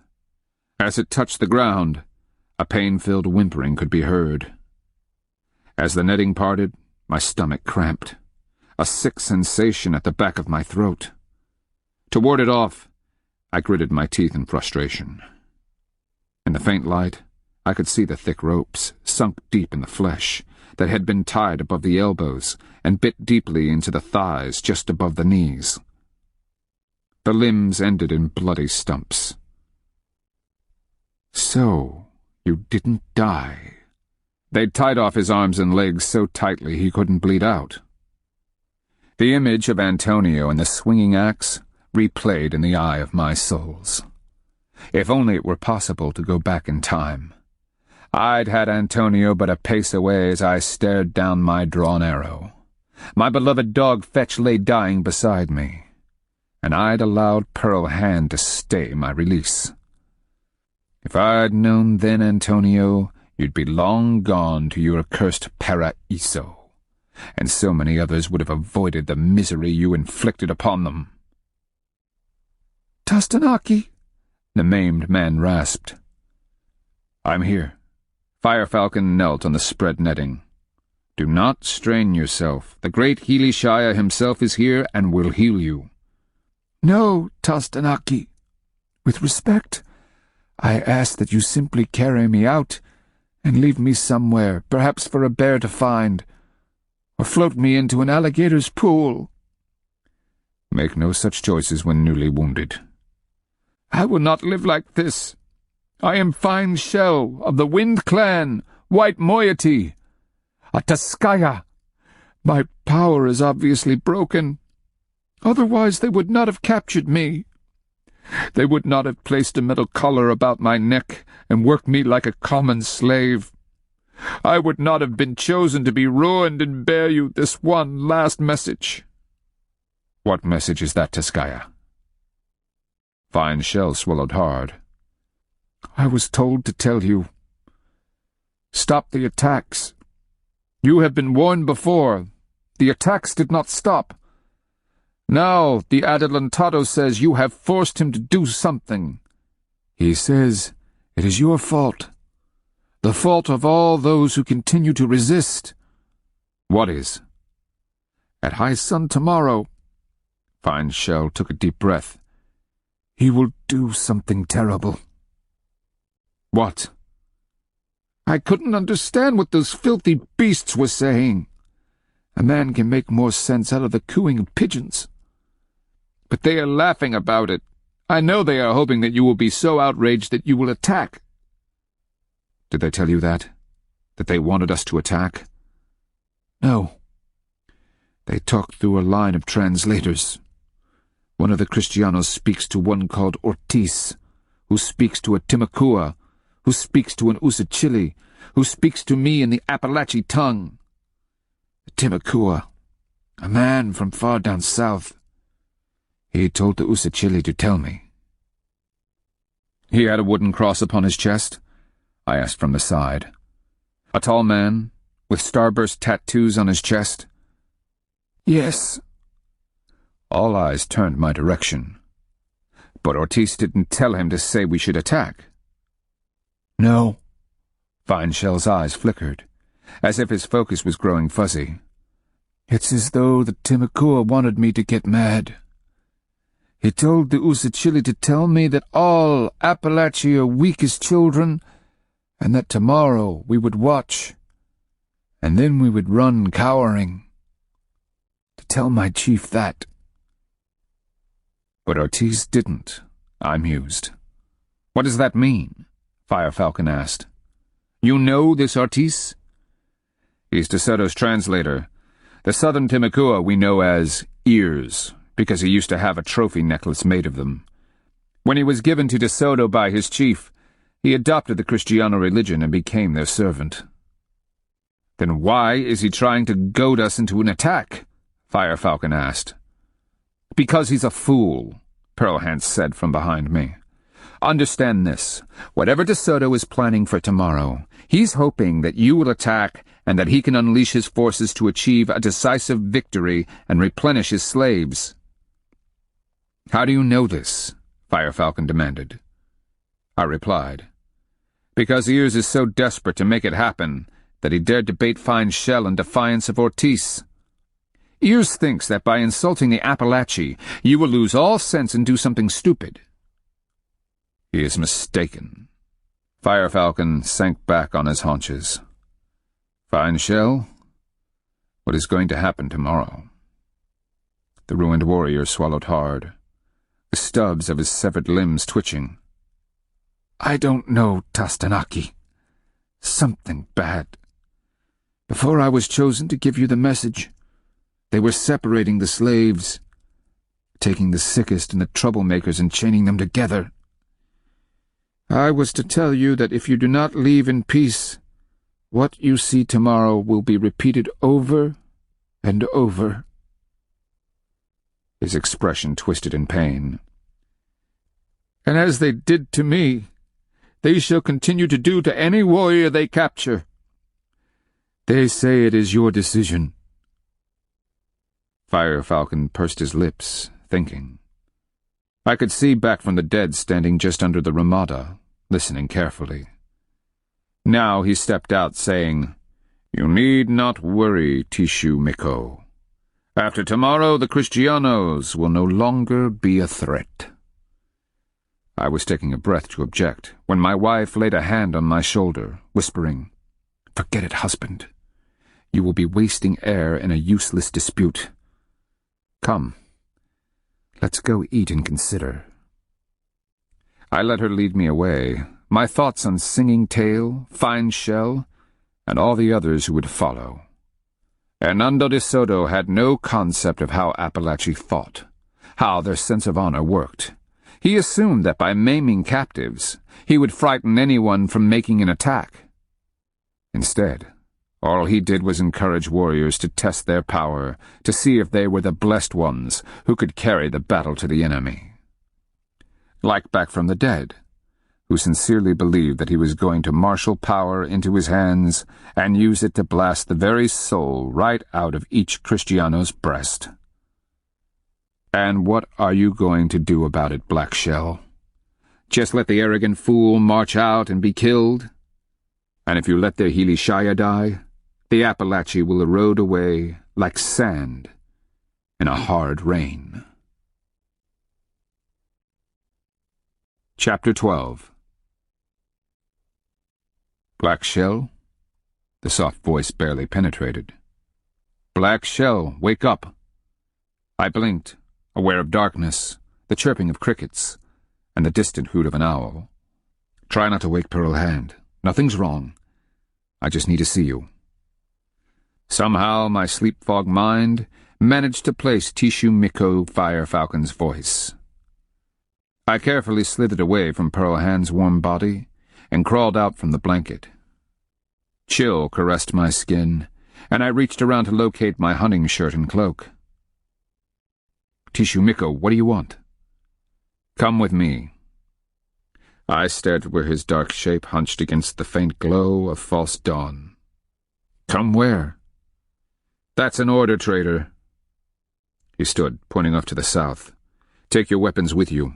One of my people will explain to your wife and the rest if you are not back by the time they awake." I muttered to myself, pulling on my shirt and draping my cloak around my shoulders. Grabbing up my quiver and caddo bow, I carefully followed in his footsteps as we picked our way across his camp, and then down the trail that led to the creek. Trying to thread our way through that mess in near pitch black was no fun. I barely ducked as a branch flipped back after his passage.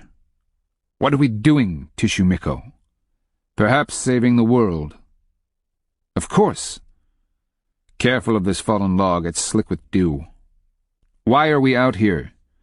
"The Hilishaya wishes to see you." "The answer is no. You haven't heard his question yet." "I have. He just hasn't heard the answer." Firefalcon sighed. "Myself, traitor, I don't know what to believe. My heart tells me that the Hilishaya will conjure power. He will gather it around him and unleash it against the invaders. Afterward, once they are weakened by spirit power, we will finally crush them once and for all." He hesitated, ducking a thorny vine. "We know these things in our hearts because we know the stories of the beginning times. We've seen the Hilishaya conjure, heal, and bless. These things are our truths, and if they do not work for us now, what is left? Ourselves, Tishumiko. Our strength and faith in our ability to finally beat the Kristianos through intelligence, skill, and courage. Then what? Spirit power is meaningless? Is their wooden cross more potent than white and red power? Is that what you're saying? Blood and muck, no. I've been to the spirit world, seen Horned Serpent. He's real. It's all real. Here's what I think is happening. The spirits the Kristianos believe in, this Dios Jesu Cristo of theirs, and this Paraiso, along with their wooden cross and gold cup, these things balance our power. Like the red balances the white, neither dominant, but each different. One cannot destroy the other any more than light can destroy dark, or earth can destroy water.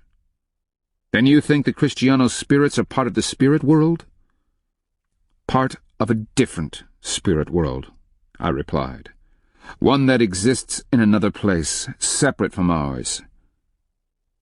But they have brought it here? I shrugged, tripping over a tangle of honeysuckle. Perhaps. I don't know. Were we to travel to their world, would red and white power accompany us? Infect their power? Who knows? These aren't things traders are taught to understand. Unfortunately, they are not the province of Mikos either.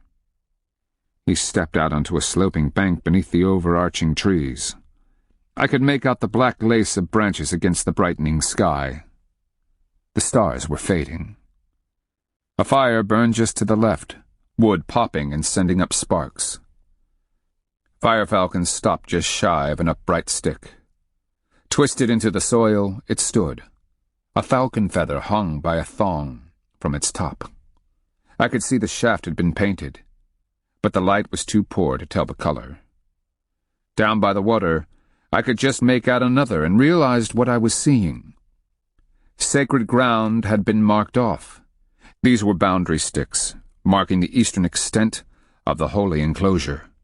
Off to the west, beyond the fire, and what I now discerned as a sweat lodge, would be two more sticks, forming a square. Seated around the sweat lodge were the Hilishaya's assistants and the litter carriers. I could hear the soft cadence of voices as they prayed. Even as Firefalcon and I watched, the flap was thrown back on the sweat lodge, and back from the dead emerged, his naked body wet and shining in the firelight. Without a glance our way, he lifted his arms high, walking, head tilted back, his voice raised in song. The sapaya on my chest began to throb. In unison, Firefalcon and I dropped to our knees, heads bowed, hands offered palm up. Belief is as much a part of us as the heart, liver, or lungs. It flows through us, as does our blood. We are Muskogee right down to the bone, and powerful medicine was being made before us. I could feel it, thick in the air, an almost electrical prickling of the skin. I felt the same just before the sky beings pitched lightning at a high peak. The sapaya on my chest began to vibrate.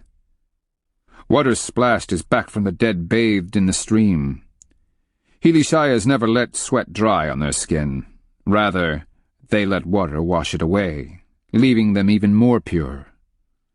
In the increasing light, I watched as back from the dead emerged from the creek, water sluicing down his lean body.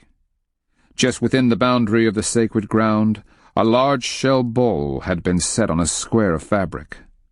I could just make out the slender piece of cane resting on the cloth beside the bowl. Here, back from the dead stopped and knelt.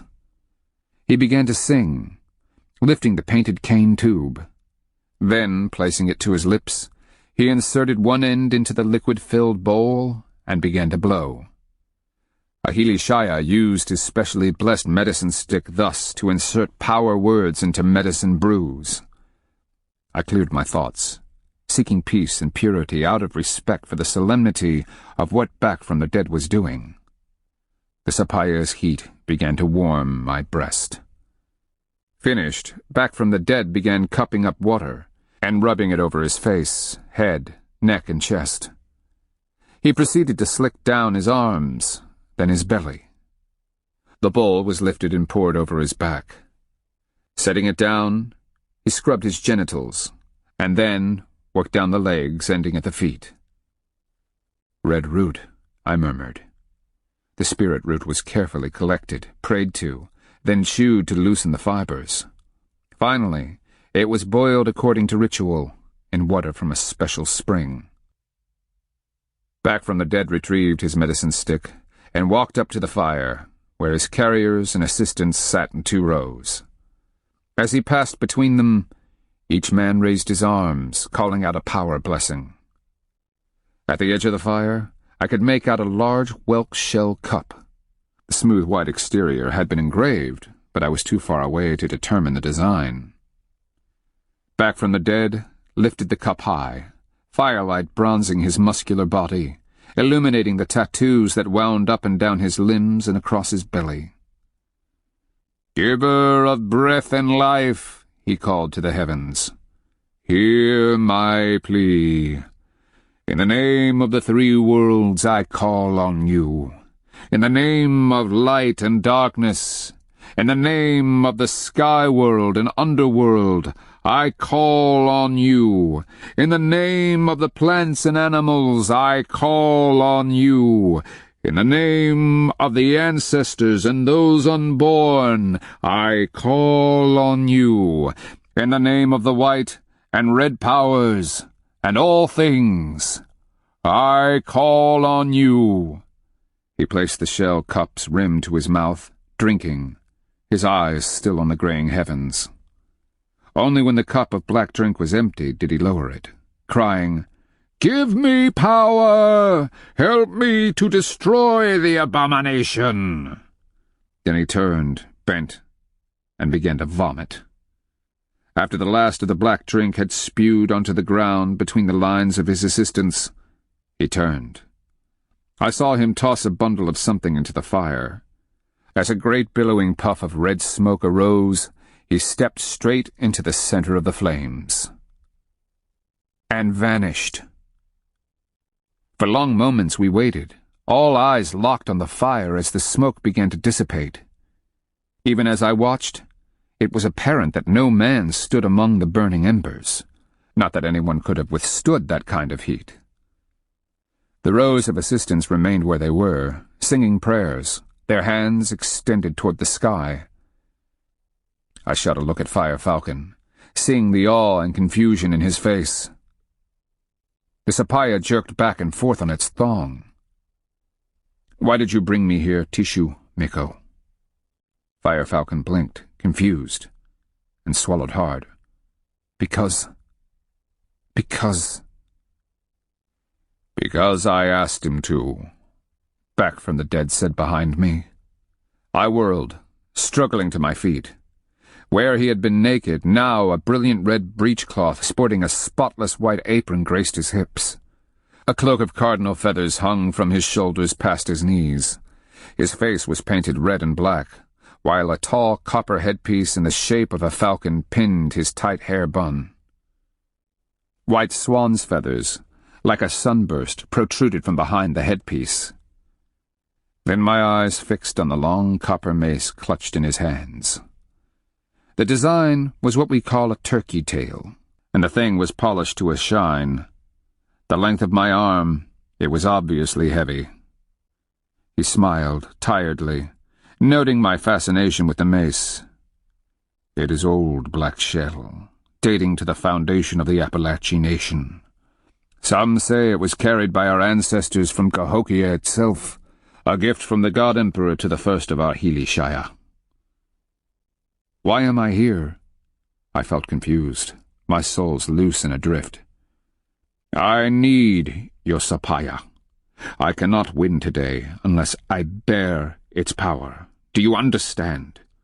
Horned Serpent's power, mixed with all the rest, will enable me to prevail. By tonight, the invader's magic will be broken. Reflexively, I reached up and gripped the leather pouch, which seemed to burn like an ember. Numb, I could only repeat, "I took this from Horned Serpent when he was killing me." That makes it the most important concentration of Horned Serpent's power known. Others have obtained bits of horn, usually through trickery or payment.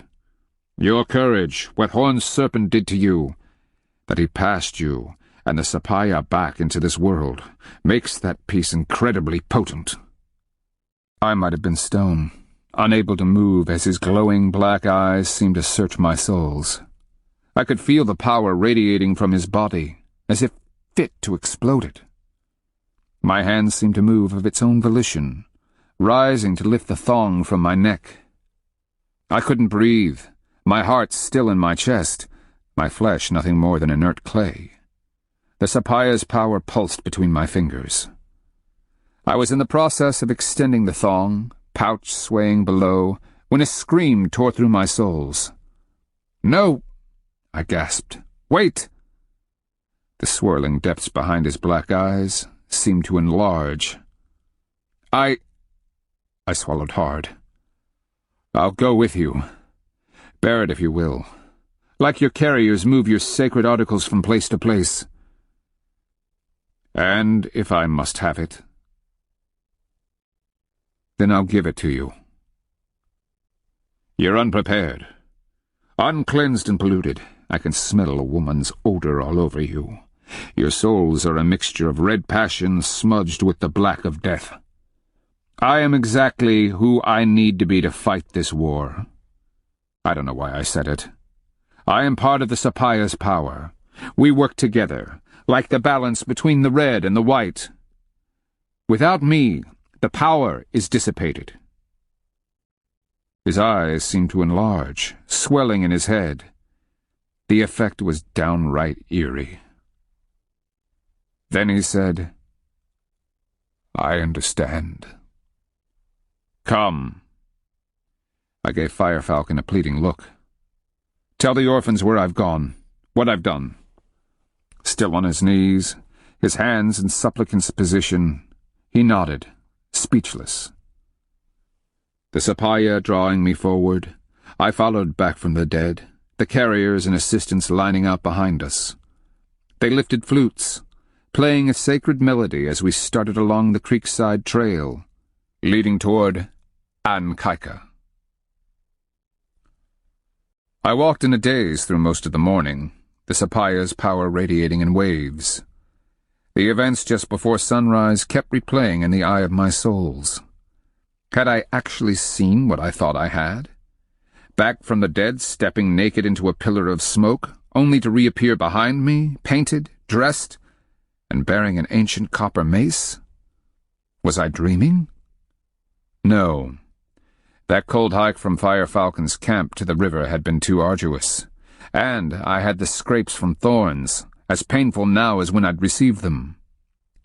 And no, Black Shell, you didn't have anything to eat or drink that might have been laced with spirit plants to give you visions. That left the final conclusion. Back from the dead had stepped into the fire, vanished into the smoke, only to be deposited, fully dressed, somewhere outside the sacred square behind us. But how? I glanced up at the morning sun, now almost 2 hands above the tree-lined and hilly horizon to the southeast. I exhaled, and cold breath hung before me. When would the sun actually warm my unnaturally cold skin? Or was this just power, perhaps the illusion back from the dead spun around us? Through narrowed eyes, I studied the back of his head. The canted copper headpiece looked as ancient as the mace. In the days of the great empires, the high Minkos had valued such pieces. The copper had been traded down from the far north, though some continued to be found in the mountains east of Kusa. Once the coppersmiths had beaten the pieces into thin sheets, they'd placed them upon wooden molds. Using delicate hardwood, antler, and bone dowels, they had carefully pressed the copper into the mold, creating falcons, images of eagle-man, seeing eyes, and other sacred designs. More than 100 years before, a series of droughts, wars, and migrations had destroyed the mighty empires, leaving the peoples now bearing their names but a shadow of their ancestors, and our current cities but pathetic reminders of the great urban centers that had dominated entire river systems. And now I followed a renowned Healy Shire, bedecked with the copper of long-dead high Minkos, to do spiritual battle with the invader. Old woman who never dies told me flat out, this will be won or lost by men. So why am I here? Because deep in my heart, despite all that I've experienced in the spirit world, I still believe. I glanced down at the thong I'd wrapped around my hand. The pouch swung with each step I took. Somehow I've been unable to replace the cord around my neck, as if the sapaya hung halfway between the Healy Shire and me. We were climbing up from the concealment of the creek bottom now. Back from the dead led the way, me behind, the two ranks of assistants followed by the carriers. The sound of the flute music echoed weirdly in the morning, as if the playing priests and I were walking inside a large clear bowl. When I listened, the normal sounds of morning, bird songs, insects, the sigh of wind through trees, was missing. I shook my head. None of it seemed real, even less so than when my souls had ventured to the spirit world. I should have felt hungry, or perhaps thirsty since I hadn't drank since the night before. But the way I felt, I might have just stood from a full meal, a likeness to my step. I'm driven by power, not just driven, but born on the euphoria of it. Why, in the name of bloody pus, am I walking headlong toward disaster? Because, fool, for reasons of its own, the sapaya wants you here. As we crested the next rise, I could see Ankaika in the distance. Back from the dead was taking us on a direct line, headed for the eastern gate. I could see distant caballeros and soldados. Morning light was gleaming on their silver armor. Clusters of what looked like slaves were being guarded in the vicinity of the curious wooden piles. Come on, Healy Shire. We're betting everything on you. Reliance. The cold leaches into her ancient flesh as she watches the ceremony, and with it comes threads of memory. She sits back against the chikofa, but on a bench, wrapped in a blanket. The hopaye leads a procession into the great plaza. The man is dressed in a feathered cape crafted so that when he extends his arms, eagle feathers spread like wings. The effect is so real, she half expects him to leap, flap, and rise into the clear winter sky. She winces at the pain in her burned hand, now wrapped in cloth and treated with ointments. She needs but close her eyes, and the fires of Mabilia will burn brightly again. Instead, she watches the hopaye approach the chikofa where she sits. He dances, his steps imitating those made by Eagleman back in the beginning times. The sound of flute music, accompanied by the deep thumps of the pot drum, are mirrored by hundreds of voices as the spectators lining the square begin to sing. The rhythm and harmony carry her back to memories. Trouble and holy men, a mix that can turn volatile. Priests, they are all the same. The unkind thought comes unbidden. She makes a face that rearranges her wrinkles and exposes her toothless gums. Those around her misread it as joy. Such is the ruin that time has made of her once smooth skin. Then she is falling back into memories. Images of priests firming and fading. The one that finally rises to dominance is of a cold morning, Yes, she knows that place. A forest camp filled with Appalachian warriors. And in the rear towers, a mighty beech tree. She'd been cold, like today, as she awoke and threw the blanket back. Rubbing her tired face, she glanced around, searching for Black Shell. The rest of the orphans lay in their blankets, on the flattened grass. Faint tendrils of smoke rose from white ash in the deep-set hearth. Packs had been placed alongside fallen logs draped with half-crushed vines. The dogs were there, some catching the last of their dreams, others watching her. She remembered Skipper, with his odd eyes, one brown, one blue, staring at her, and then looking plaintively across the Appalachian camp toward the trail that led down to the creek. But nowhere had she seen Black Shell.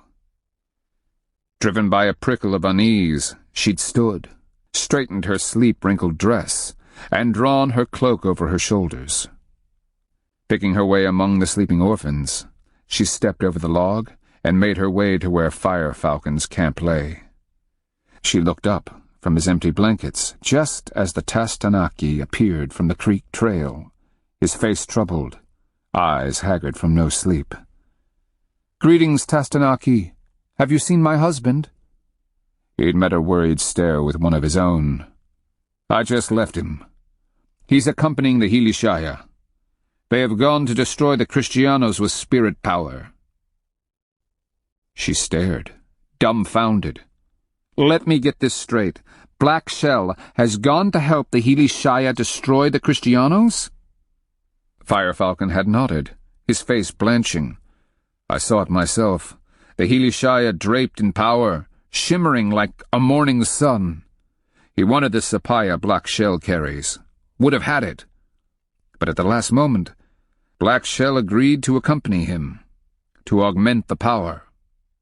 She relived the growing disbelief, the sensation of confusion. Only when Fire Falcon stared anxiously back at the trail had the fear burst loose in her soles. She turned, sprinting back across the crowded camp, leaping logs and fire pits, bolting past rising warriors.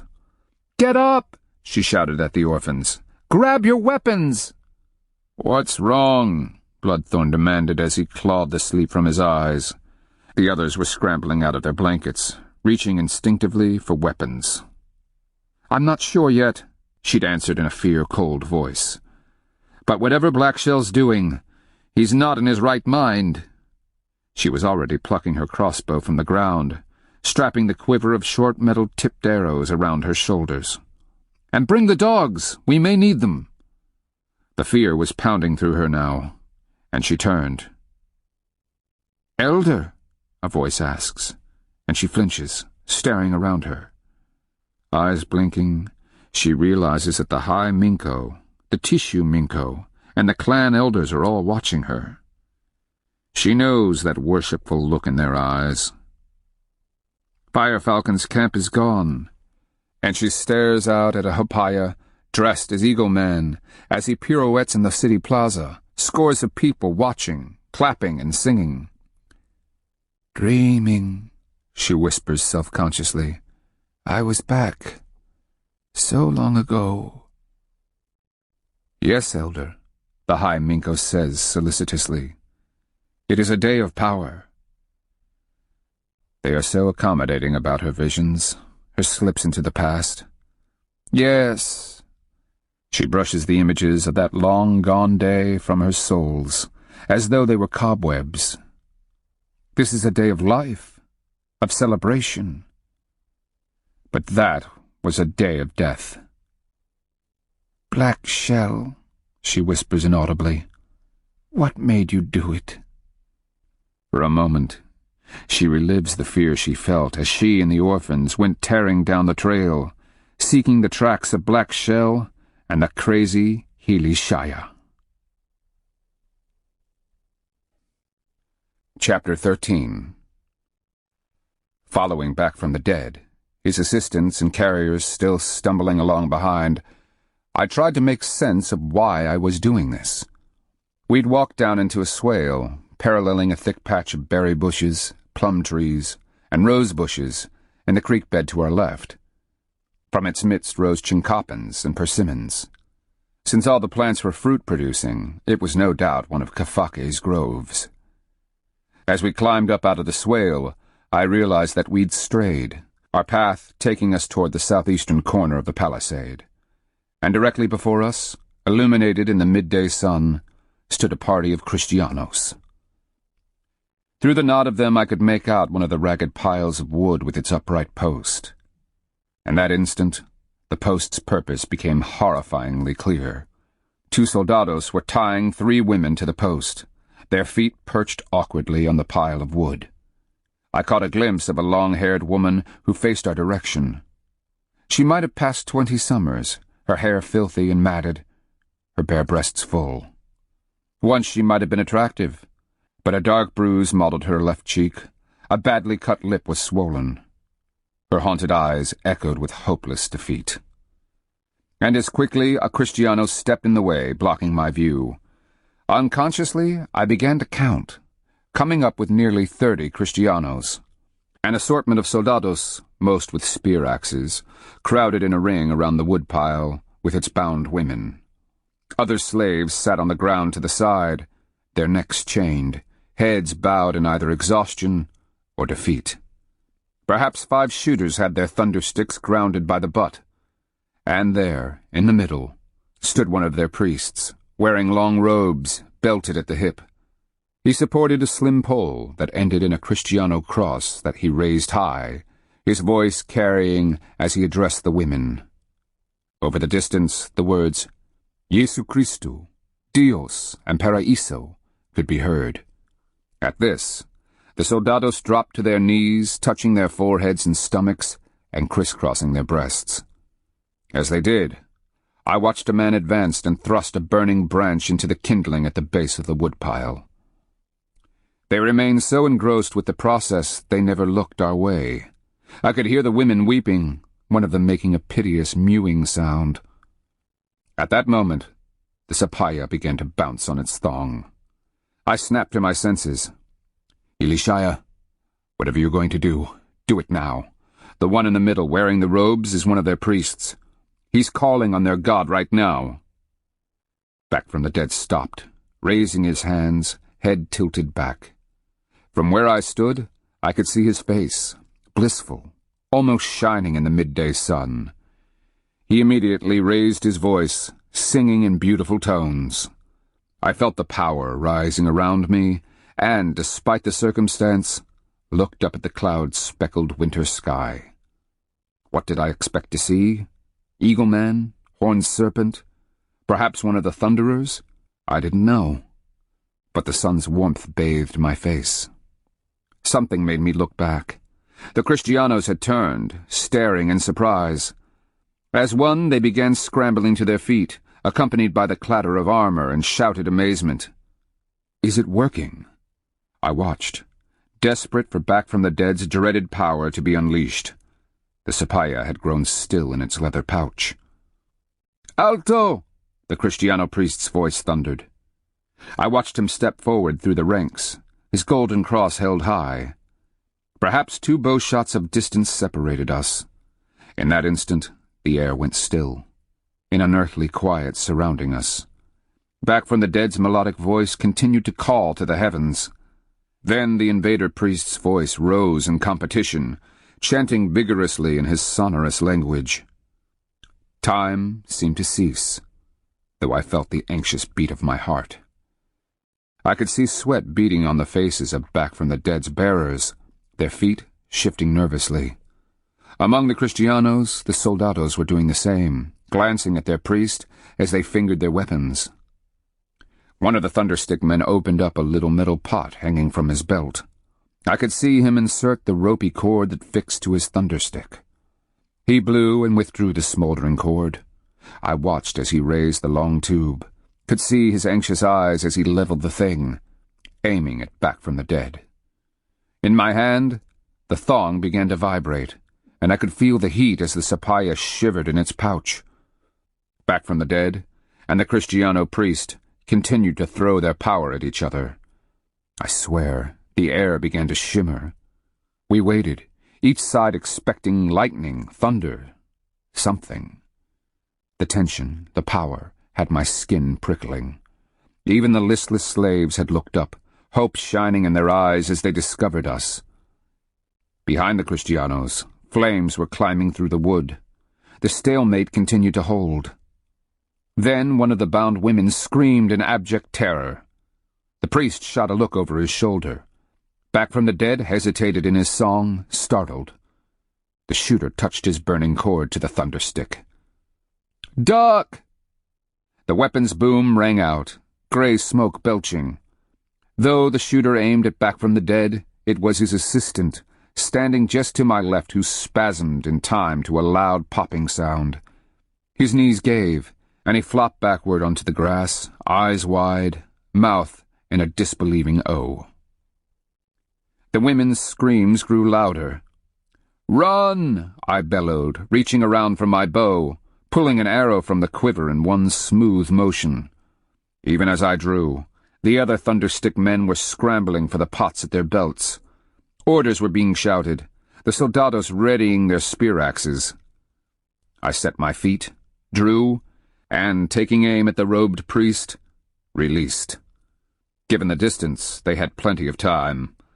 One of the soldados violently shoved the Kristiano priest to the side, my arrow slicing air where he'd stood but a moment before. The priest staggered, snared a foot in his long robe, and tumbled to the ground, his gold cross flying. Back from the Dead just stood there, gaping like an idiot, his copper mace in his hand. I grabbed him by the shoulder, spinning him around, bellowing into his stunned face. "Run!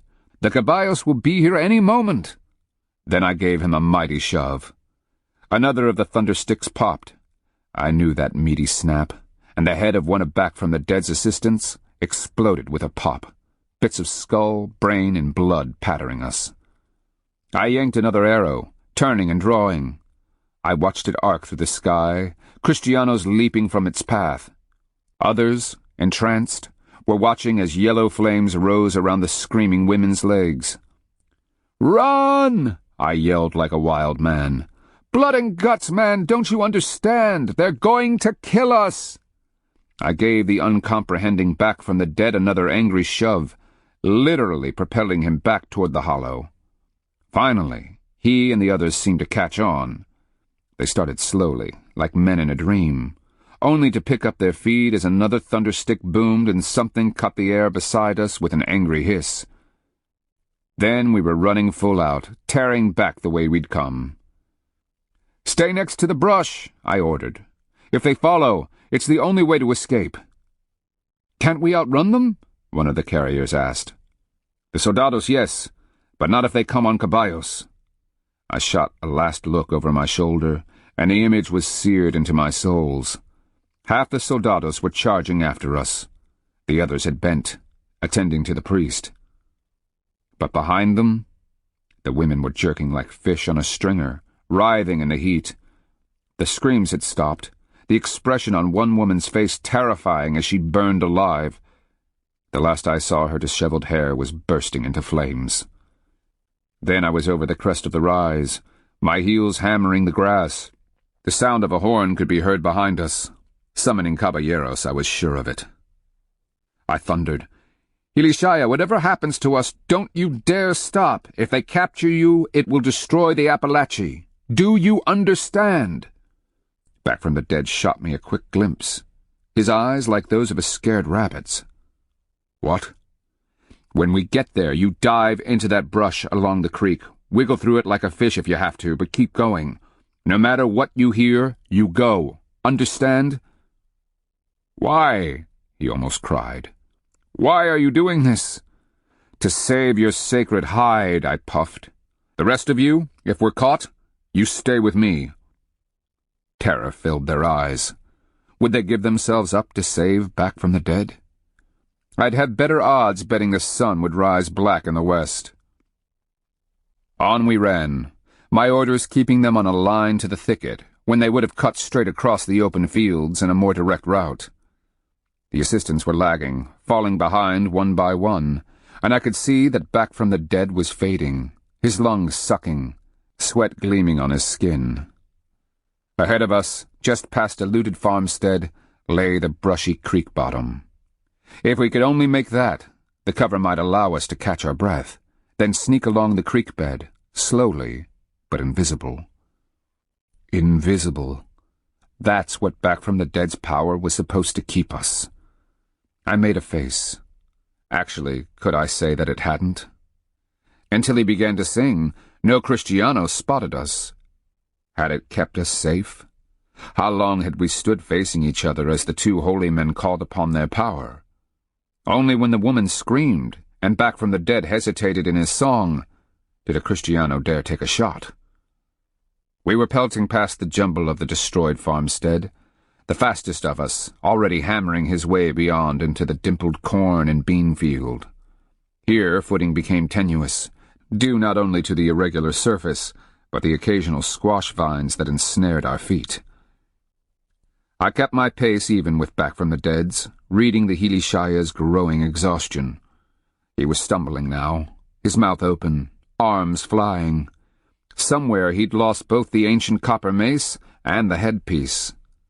I felt a twinge of sorrow at that. I shot a glance over my shoulder, horrified as the first caballeros came flying over the crest behind us. Slender lances were extended. The riders bent low over the animals' necks. Most of Back from the Dead's assistants and one of the carriers were behind us, strung out in a long line. They were soft and used to loafing around the temple, not running for their lives. Many were older, with flabby muscles. Shifting my bow, I grabbed Back from the Dead's hand, pulling him staggering and stumbling behind me.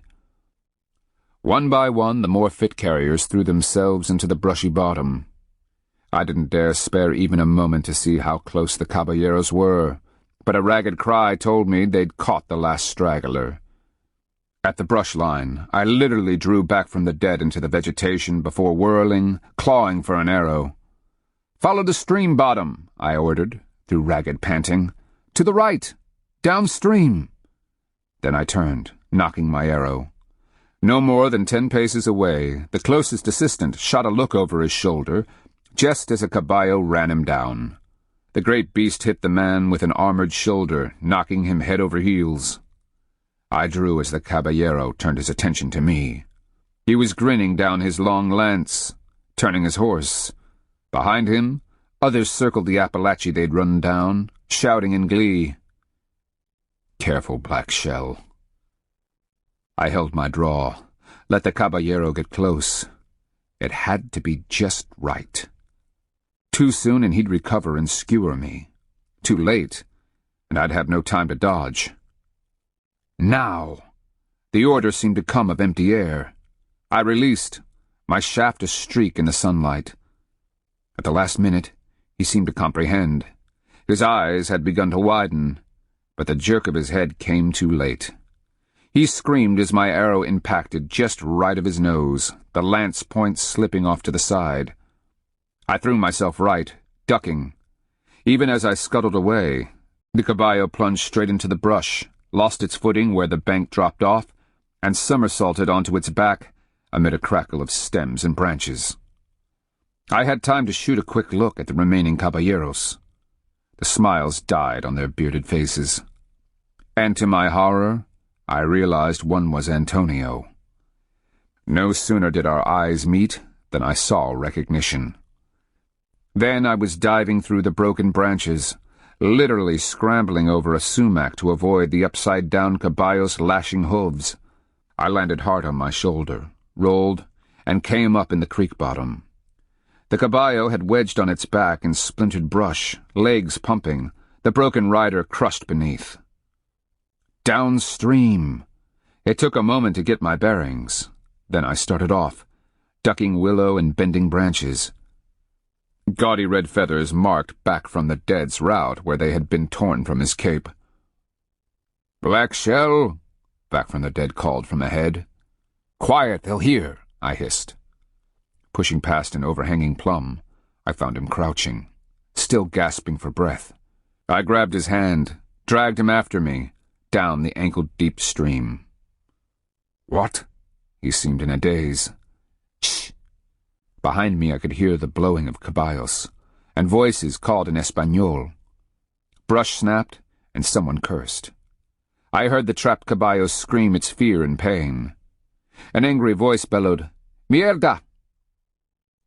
"Concho Negro!" Antonio's voice demanded from beyond the scream of brush. "Donde está?" I could translate. "Black Shell, where are you?" I bit my lips, quietly leading back from the dead through the mucky water. Only when I looked down did I jump. The current was red with blood, and it just kept coming. Back from the dead, too, stared down in fascinated horror. At his questioning glance, I whispered, "The caballo was badly hurt. They probably cut its throat." Confusion grew in his dark brown eyes. My lips to his ear, I whispered, "They'll show mercy to a caballo, but never to us." Working as stealthily as we could, we eased down the creek bottom. Behind us, I could hear Kristianos arguing. Antonio's shrill voice was demanding. I kept hearing the words, "Indio sucio," over and over, and "El matado mi padre." Filthy Indio. He must have meant me, and the other, oh yes, "He killed my father." It was all I could do to keep from throwing caution to the winds, stomping out and doing my best to drive an arrow through his skull. Memories of him wielding an axe and the warrior he'd maimed were too close to my souls. Somewhere ahead of us, I could hear brush crackling as a heavy body pushed through it. One of the carriers? I could see their tracks in the mud along the bank. I realized that I still carried the sapaya in its bag, the thong wrapped around my left hand where it grasped the bow. I paused long enough to slip it over my head, then, leading the way, crept forward. Using my bow, I held the branches back, but in places back from the dead and I had to literally drop to our bellies and wriggle through the bloody water to pass low-hanging branches. In one such place, I heard someone force his way through the brush where he'd try to bypass it by going around. A Kristiano called. One of the crossbow arrows hissed, and a man screamed in pain. More brush snapped as he fell and thrashed. The gurgling sound could have come only from pierced lungs as they filled with blood. Back from the dead's eyes were wide with fright, his face smudged and filthy, his red and black face paint smeared into a travesty. I yanked on his crimson feathered cape, breaking the ties, and left it behind. I eased onward, knowing that within moments Antonio's men would be searching to see who they'd killed. Pus and blood, Black Shell. How'd you get yourself trapped like this? I shot a mean-spirited glance at the Hilishaya. I could have blamed him, but deep down, it was my own bull-headed fault. I'd allowed myself to be seduced by his power, and that stubbornly deep-seated belief that no matter what old woman who never dies had told me, our spirit power would win.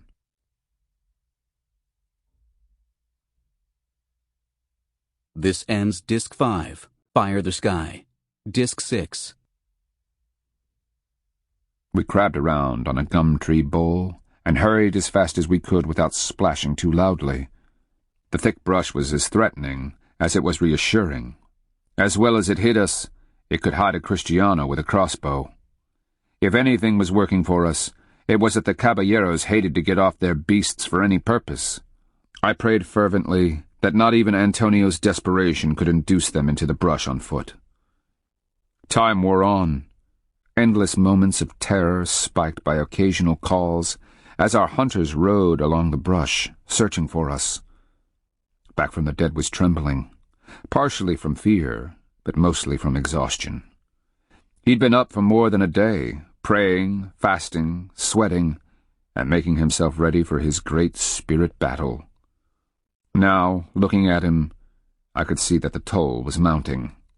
The man was at the end of his reserves, and being a priest, while fit, he wasn't going to make it for any great distance. Behind us, a horn sounded, and I winced, wondering what new allies were being called. "Come on," I growled curtly when he tripped and fell, splashing loudly. "Call on power. It will keep you going." The look he gave me was that of a lost man. "Leave me. Let me die. I failed." I squatted down in the mud, face to face with him. Had you failed, they would have seen us the moment we emerged from the swale, or their priest would have killed you with his own power. Instead, you were matched, 1 for 1. Until the woman screamed. Their priest turned away. You hesitated. Both of your powers wavered. That doesn't mean you failed. My gaze bored into his. Breath and thorns. I had to convince him. Otherwise he'd go back a broken man. And then what? The Appalachee would believe that power had deserted them. He read my burning insistence, nodded, and clambered up. Pace by pace we continued on our way. "Where are the others?" he asked, panting. "Ahead, somewhere." I gestured past a screen of willows. "They'll be waiting, looking to you for direction." He swallowed hard, easing through the willows, but I could see terror just under the tenuous hold he struggled to maintain. The creak of leather, followed by a stomping, as a caballo stood impatiently, could be heard just above us. I straightened, slowly raising my head until I could see that a caballero waited no more than 10 paces above us. A tall hickory had created an open space that ran down to the stream. I signaled for silence, reached back, and pulled an arrow. I motioned for Back from the Dead to go first. He'd frozen, fear burning bright in his eyes. I gave him a shove, refusing to mask my anger. Back from the Dead began to shiver, took a breath, and with trembling hands, parted the willows. I followed, easing my bow through the stems, concentrating so the arrow didn't snag. Then we ran out of cover. Back from the Dead stopped short. I peered over his shoulder. A trail crossing left an open space no more than 2 paces across, and there, blocking the stream and making a little dam, lay one of the carriers, face down in the water, dead. I gestured for Back from the Dead to wait. He nodded too quickly, more than willing. Like a snake, I wiggled through the willows, doing everything to keep the tops from swaying and giving away my position. To my disgust, I realized that this grove had been a major source of cuttings where people had come to collect staves from matting and baskets. My cover thinned into nothingness, and the caballero was sitting just 8 paces away. Worse, his caballo was staring right at my hiding place.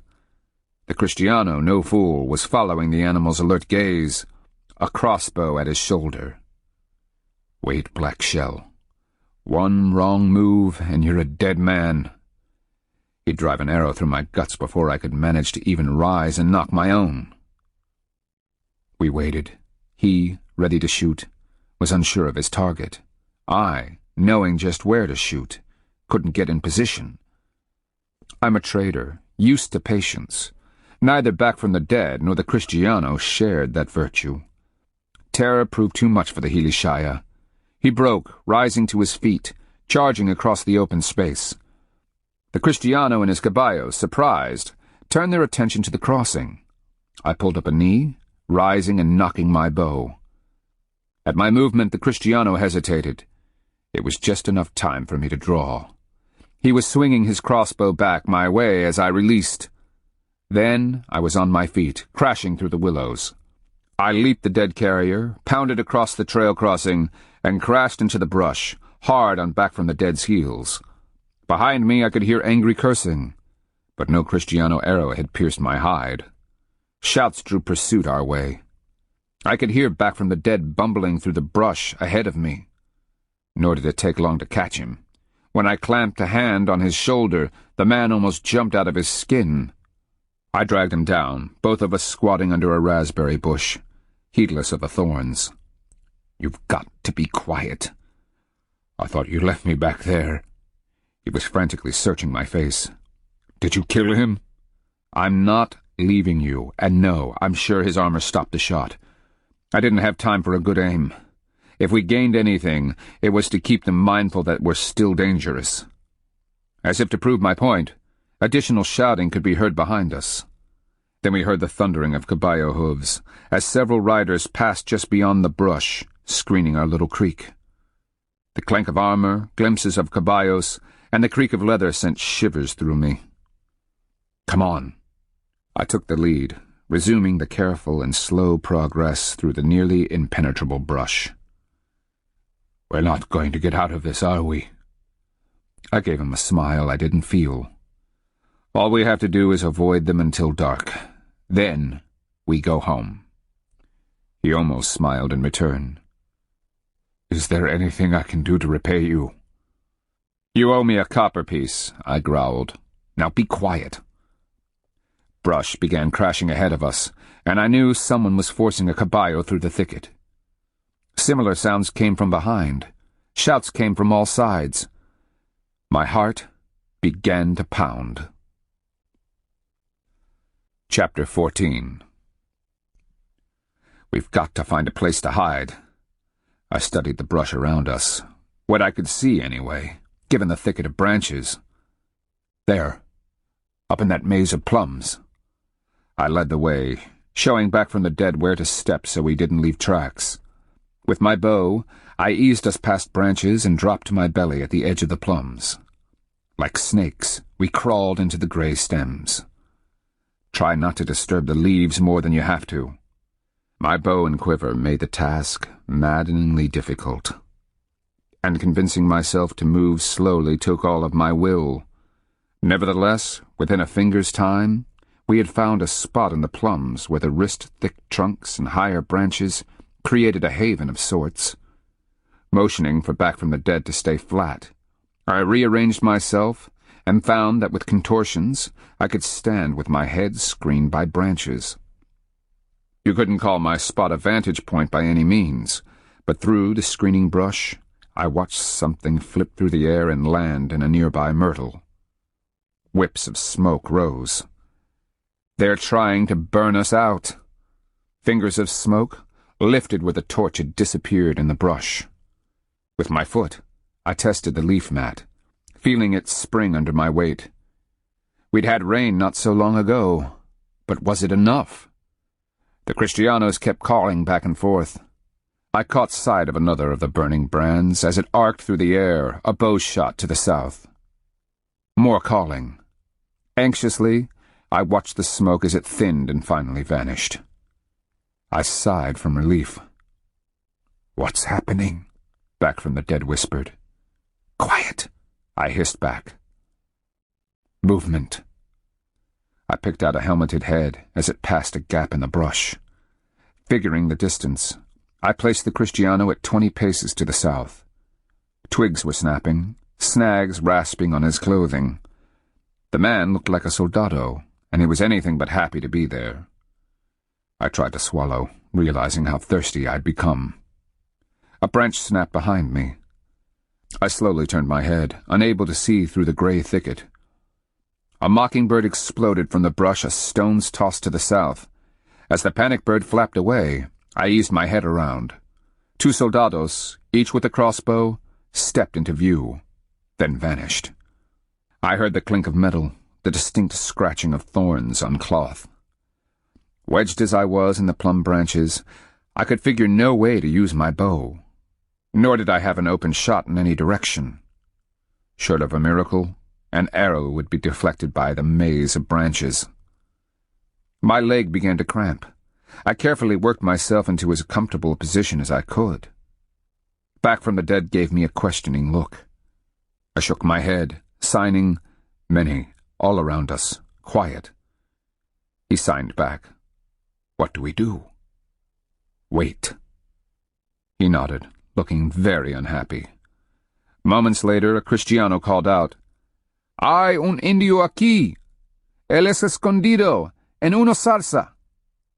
The announcement was followed by the breaking of stems, excited shouts, and sometime later, a man's screams.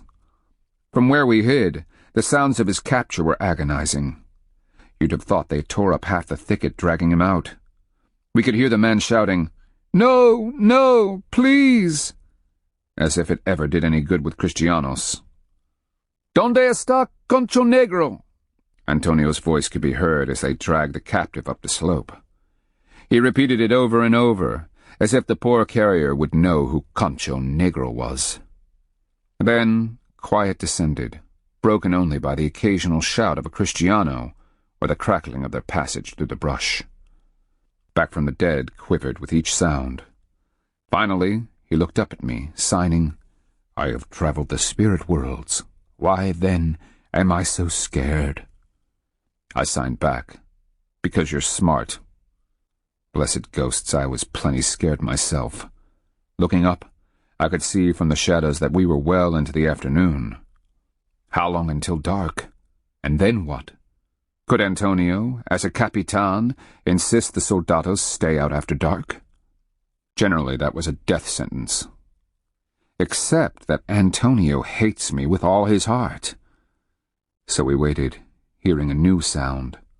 It took a while to figure out what it was. A rhythmic thumping accompanied by an occasional snapping.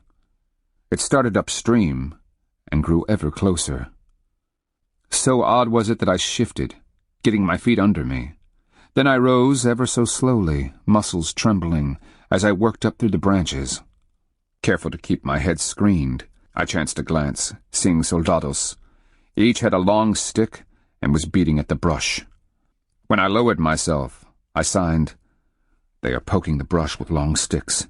When they get here, make no sound even if they poke you." I willed my resolve into his eyes. "Do you understand?" As if his nerve had failed completely, he dropped his forehead onto the leaf mat and nodded. They came all right. They hammered at our plum thicket. Twigs and last fall's leaves rained onto us. I spent the time developing an empathy for every rabbit I'd ever flushed from cover, using exactly this same tactic.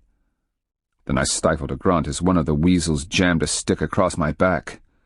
I must have felt like the mud I was covered with, because the pole was withdrawn and jabbed in again, just missing my head where it pressed on the musty leaves.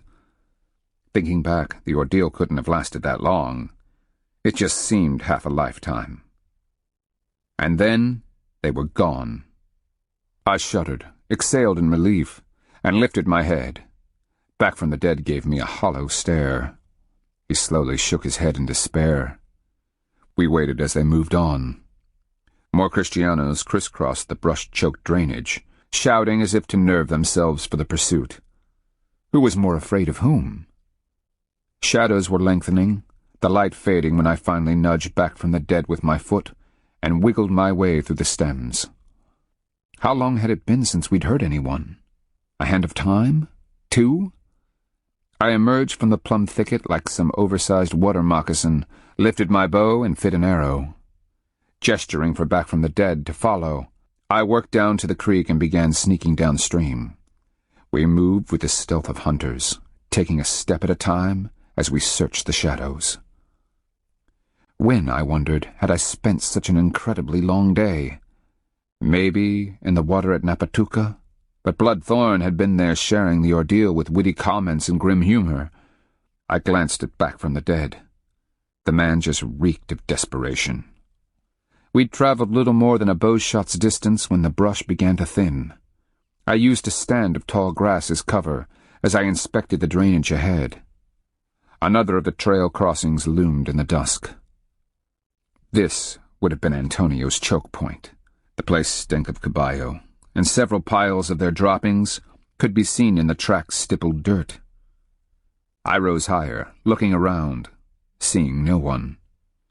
On the other side, 3 junipers stood like dark sentinels.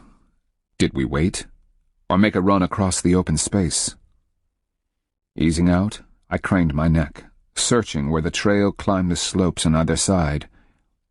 No one waited in ambush. I think they're gone, I told Back from the Dead.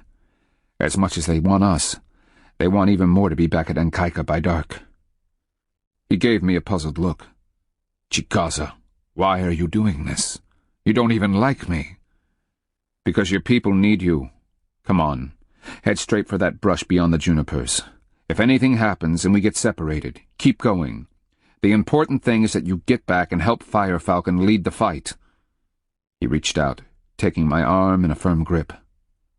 Thank you, Black Shell. You can thank me later. He nodded. I've been seeing it all over in my head. They burned those women. And they had so many piles of wood. Let the memory continue to burn inside you. I gave him a grim smile. You know now why we fight. At that I turned, arrow knocked, and hurried forward in a half-crouch. He sloshed out of the water, following my tracks along the bank. The distance wasn't far, maybe 10 paces, and we were most of the way across when a soft voice called, "Alto!" I stopped short, staring in disbelief as 2 men detached themselves from the junipers. Both had crossbows leveled, ready to release. My bow wasn't drawn, the arrow clamped by my left forefinger. Could I pull and make a snap shot before they killed me? "No, amigo," the one to the left said, as if he could read my mind. "Quieres morir?" Did I want to die? "Black shell," back from the dead whispered. I lowered the bow, straightening. Desperate images went whirling through my mind. Ortiz, the metal collars, snapping war dogs, and a lingering death in Antonio's hands. My decision was made. "When I shout Hilishaya, you run," I said reasonably, knowing the Kristianos couldn't understand. They were easing forward, never lowering their crossbows. "I'll make sure they put both arrows into me. Just promise me you'll escape. No heroics, Hilishaya. Promise?" "Yes," he said weakly. My heart battering my ribs like a hammer, I smiled, holding my bow out to the side and stepped toward the Kristianos. "Yo rendirse," I said with a shrug, remembering Napatuka and the words that granted survivors a short-lived clemency. They both laughed at that, as if I'd said something funny. Then one asked, "Eres el concho negro?" "Si," I replied. The one on the right began chattering happily, the excited words more than I could comprehend. I did catch mention of Don Antonio a couple of times. I was closer now, almost within spitting distance. For the first time, the man on the left changed his aim, wisely considering me to be the greater threat. Within a few heartbeats, I am going to die. A sensation of peace settled over me. I pushed images of Pearl Hand out of my souls, focusing on what I had to do next. "Ready, Hilishaya?" I asked. "On the count of 3. 1, 2... A voice from the brush shouted, "Now!" The hiss-thunk of an arrow broke the evening stillness. One of the Kristianos jumped at the impact. More arrows whistled in the gloom, thudding into the Kristianos. I threw myself to the side as the Kristiano before me triggered his weapon. The wicked little arrow tore the air beside my head. I landed on one knee, my bow up, and clawed the arrow back. I imagined more than saw my opponent's face over my stone-pointed arrow. Then I let fly, my shot driving home. As he fell, dark shapes were charging out of the forest. The Kristiano on the left turned to face them. He jerked with the impact as arrow after arrow thudded into his padded armor. Setting his feet, he took aim, and I heard the peculiar twang as his crossbow released. One of the charging figures stumbled, dropped to his knees, hands clutched at his breast. He pitched forward. Bloodthorn flew out of the gloom and bodily knocked the Kristiano to the ground. Straddling him, Bloodthorn hammered the screaming man's head with his war club. Pearl Hand strode out of the brush behind the junipers and stopped long enough to prod the man I'd killed with a toe. She shot me an evaluative glance, saying, "Nice shot, right through the left eye." I blew the tension out with a heavy exhale and took her hand as she hauled me to my feet. "Nice to see you." "What were you doing back there?" she demanded hotly. "I waited as long as I dared. I thought you were going to die." "Peliqua?" Cornthrower called. I turned to where he crouched over the warrior who'd been shot. "Bearpaw is dead, Peliqua. The Kristiano's arrow went through his heart." I winced. May the ancestors welcome his souls. Bloodthorn and Wide Antler rushed over to see. "Hilishaya!" I called. He stood, as if rooted to the ground, staring in the dim light. The single blaring note of a Kristiano horn startled us. 3 caballeros stood at the top of the trail, silhouetted against the darkening sky. "Let's run!" I shouted, taking only long enough to step back and shove back from the dead before me. Cornthrower tossed Bearpaw's body over his shoulder and trotted for the safety of the creek bottom. We'd barely made the brush before hooves could be heard. I was all for running headlong, but Pearl Hand's order brought me to a halt. "Let them come," she called from the slope. "And this twilight maybe we can get another one. Vengeance for Bearpaw." I pushed back from the dead behind a haw bush, saying, "Stay put. Don't move." Then I reached for another arrow, clambering up to find a shooting position. I could have saved myself the effort. Pearl Hand whistled, pointing. Bark and Squirm in the lead, my dogs burst from the brush, howling, barking, and sounding like fury unleashed. The riders pulled up, mounts bucking and squealing. Amid the caballeros' shouts of rage, the first arrows slammed into their armor. Driving heels into the caballos' sides, they ducked low, raced up the hill, and disappeared into the gloom. Pearl Hand shouted, slapping her thighs, chasing after them. The dogs slowly returned, one by one, tongues lolling, tails slapping, delighted with themselves. I released the tension on my bow, watching as the orphans collected around Bearpaw's body. "How did you find me?" I asked Pearl Hand. Her teeth flashed. "We looked for the largest concentration of Kristianos, figuring you'd be in the middle of them." She tilted her head toward the dead Kristianos. "Did you understand all that? What they said?" "All what?" "Antonia will pay the man who catches the Concho Negro. Those two thought they were going to be rich, even if they had to stay out after dark to do it." I rubbed my neck, stiff with tension. "He came close a couple of times today. Come on, we've got to get the Healy Shire back before I fall over." And we had a body to prepare. Another orphan was dead. My body was drained, my feet as heavy and clumsy as lumps of stone. It took incredible effort just to keep my eyes open, and I fought yawn after yawn. The trail back to camp might have stretched across an eternity. I kept stumbling over roots and sticks, Pearl Hand catching me on occasion. Why am I so tired? I might have been up for days instead of since just before dawn. But then, I'd never felt the abject euphoria of the morning coupled with the violent terror of the afternoon. I shot a glance back at the Healy Shire. He was stumbling along like a man in a dream, partially supported by Bloodthorn. A slack expression dominated his face, his eyes glassy and hollow, mouth hanging open like a fool's.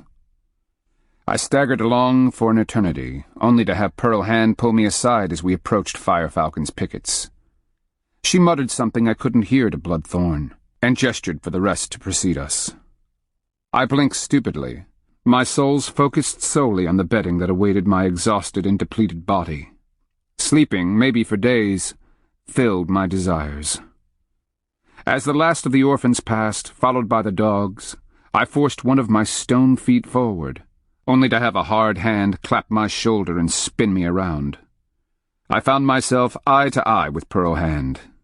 Even in the dark I could see the pinch in her lips, the swell of her knotted jaws.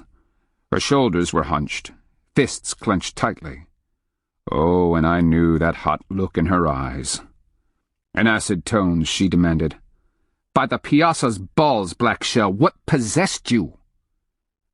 I'd been the target of her rage a couple of times, given a choice between a tongue-lashing from Pearl Hand or a Kristianos slave collar.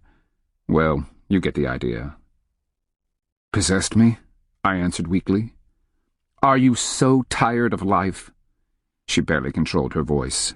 Her face jutted closer to mine, her eyes flashing. "Because if you are, I will gladly bash your silly brains out if you ever do this to me again."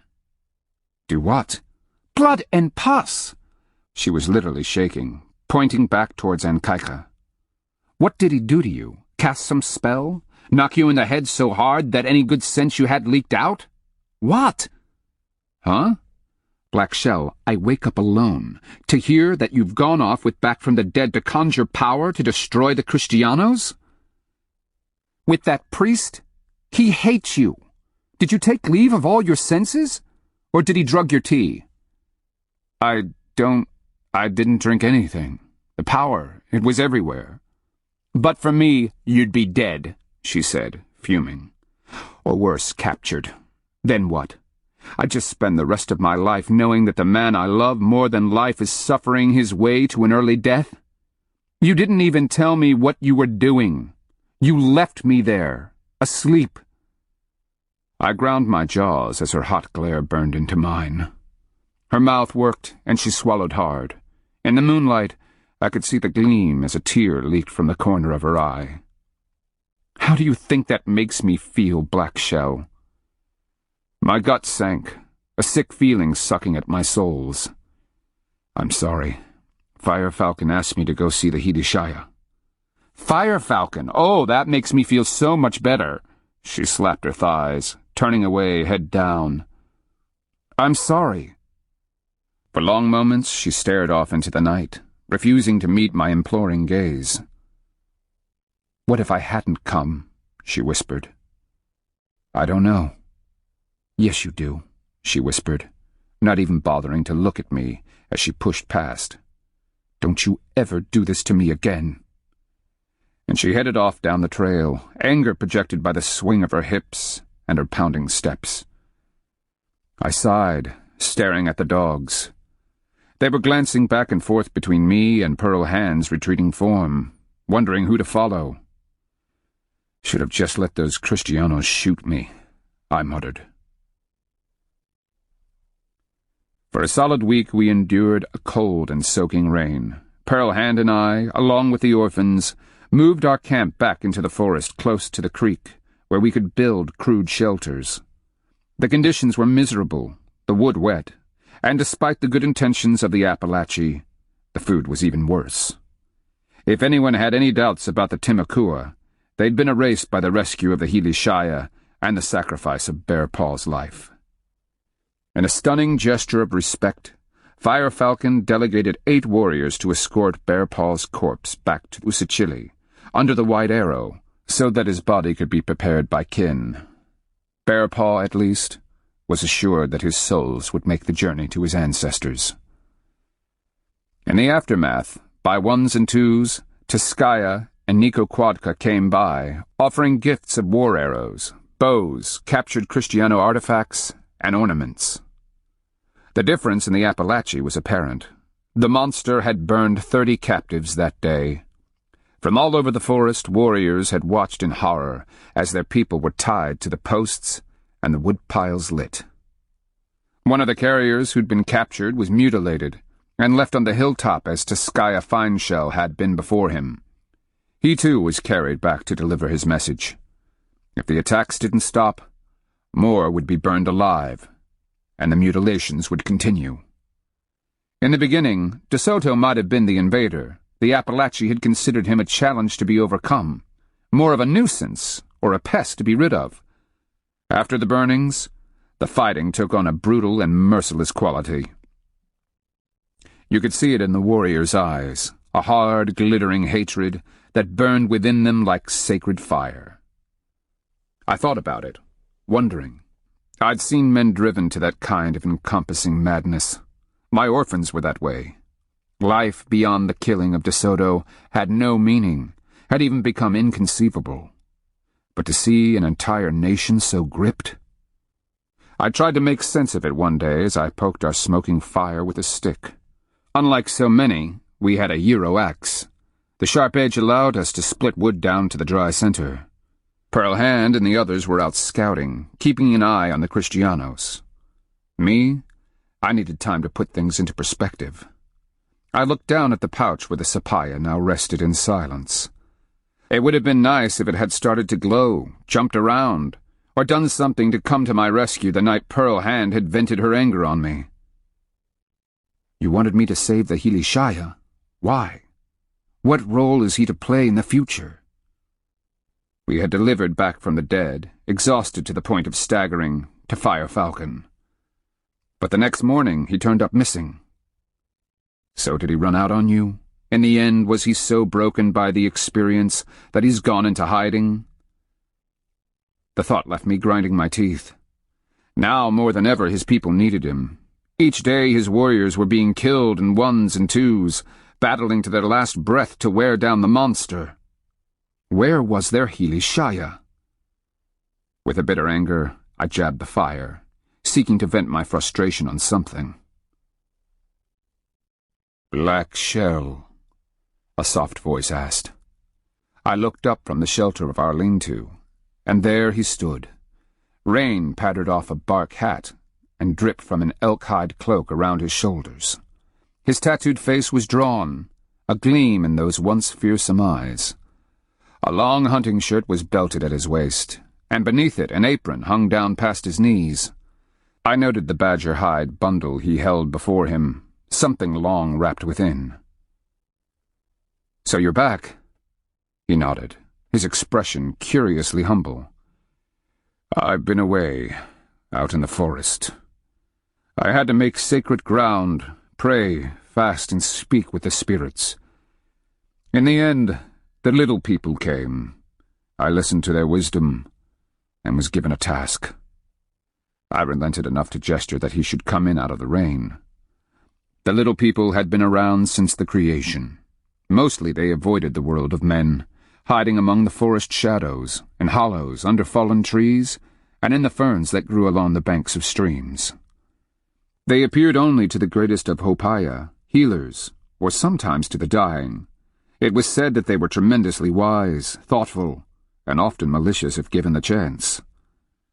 He settled himself beside me, careful to keep from dripping on our bedding.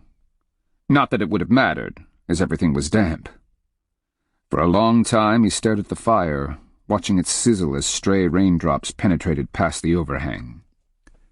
The badger hide bundle rested under his smooth brown hands, cradled as though precious. "I'd begun to think you might have deserted us." He nodded, water dripping from the edge of his rain hat.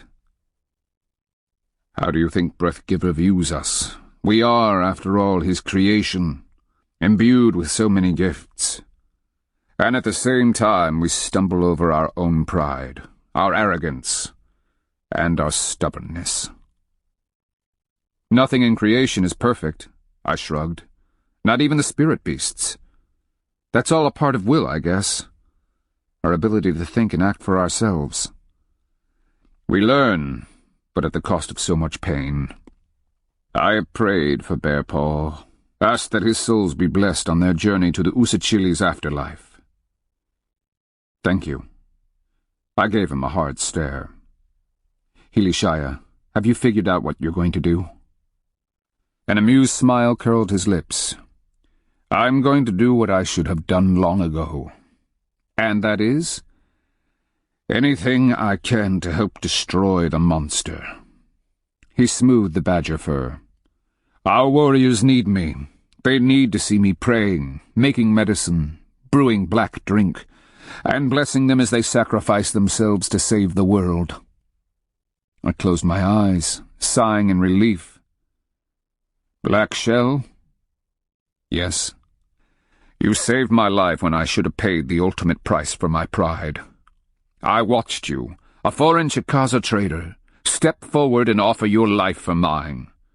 You and Bear Paw have laid an unbearable debt upon my shoulders, one I will never be worthy of." I waved it away. "Just do your best for your people." I had to save myself before I could save them. His gaze went back to the fire.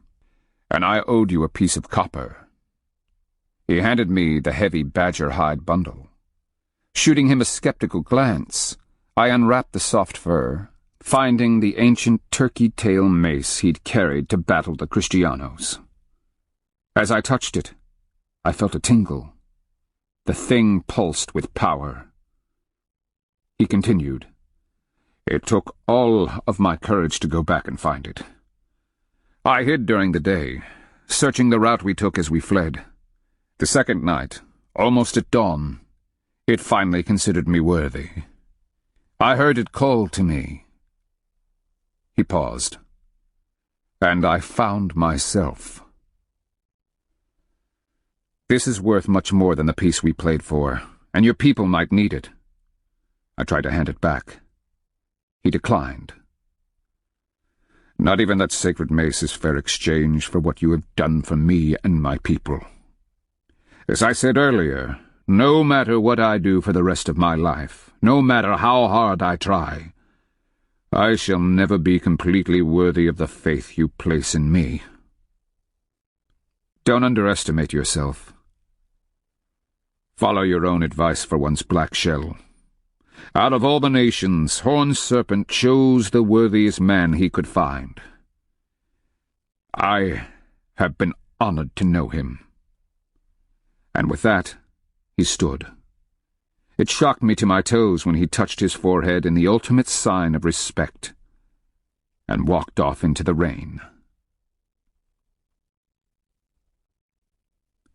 Chapter 15. The bitter fighting escalated. De Soto continued to burn screaming human beings in his bonfires, and to maim the occasional unfortunate warrior. And by doing so, he fed the rage burning red in Appalachian hearts. The stories of courage and resourcefulness are many and compelling. I was born Chickasaw, taught to believe that no people on earth share our bravery or commitment to war. Of that, I am no longer sure. I watched individual Appalachians take the fight to the Kristianos at every level. Warriors beyond hope used whatever they had at hand, even broken arrows, to attack the monster. We helped in any way we could, offering labor to construct elaborate traps for caballos, digging pitfalls along trails, planting sharpened posts in the deep grass, and then taking turns inciting caballeros to chase us into the ambushes. In each case we might kill one or two, and perhaps maim a caballo. Then, when the Kristiano horns called for reinforcements, like mist after a rain, we would filter away through the brush. Fire Falcon used every trick he knew, and then created more. He learned, changed his tactics, adapted. But so did the Kristianos. Rarely did they fall for the same trap twice. Pearlhand once had warned me that eventually their arrogance would be replaced by caution. That day had come. I remember the morning, 3 weeks before the spring equinox, when De Soto finally had enough. Pearlhand and I were cooking breakfast as dawn grayed the east. Someone had given us a pot full of dried corn. We'd let the kernels soak overnight and had them boiling. Bloodthorn crouched opposite us, inspecting a batch of stubby little crossbow arrows he'd taken from a wounded Kristiano. White Antler sat down at the creek, head back, palms up to the sky, as he offered his prayers to power. Cornthrower returned from his morning bath. Walking Thunder still lay in his blankets. The dogs, looking lean, were wondering the same thing I was. How much of the corn were they going to get? Rations were scarce all the way around. With the forested sections infested with warriors, the game had fled. Every small lake in the area had been fished to exhaustion with nets, nor did hunting migratory waterfowl provide much in the way of meat. It took time and exposed warriors to Kristiano patrols. Most food came from the surrounding areas, borne in on human backs and distributed by Fire Falcon. Not that there was much of that either. Most people had lost their winter food stores to Kristiano raiding parties, and had been forced into the woods to hunt, dig roots, and collect nuts. I was contemplating this state of affairs when Fire Falcon's youthful runner appeared. The dogs were immediately on their feet, barking to greet the newcomer. The youth touched his forehead, saying, "Greetings, Paliqua. The Taskanaki asks that you and Pearlhand join him at the lookout tree. Something is happening in Ankaika." I stood, asking, "Bloodthorn, can you keep an eye on breakfast?" "What little there is way too precious to let scorch," he said, waving us off. The youth was already headed up the trail, as I took Pearlhand's hand in mine and started after him. "What do you think?" She gave me a sidelong glance. Wouldn't it be nice if De Soto was packing up to take his accursed army to the coast and sail away on the floating palaces? We'd seen a large party take off for the coast days before.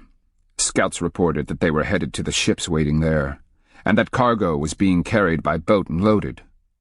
To the watching Appalachian, it appeared that the Kristianos were making preparations to leave.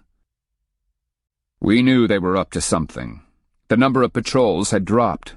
Woodcutting parties had ceased foraging. Scouts sneaking in close at night noticed that packs and boxes were being prepared.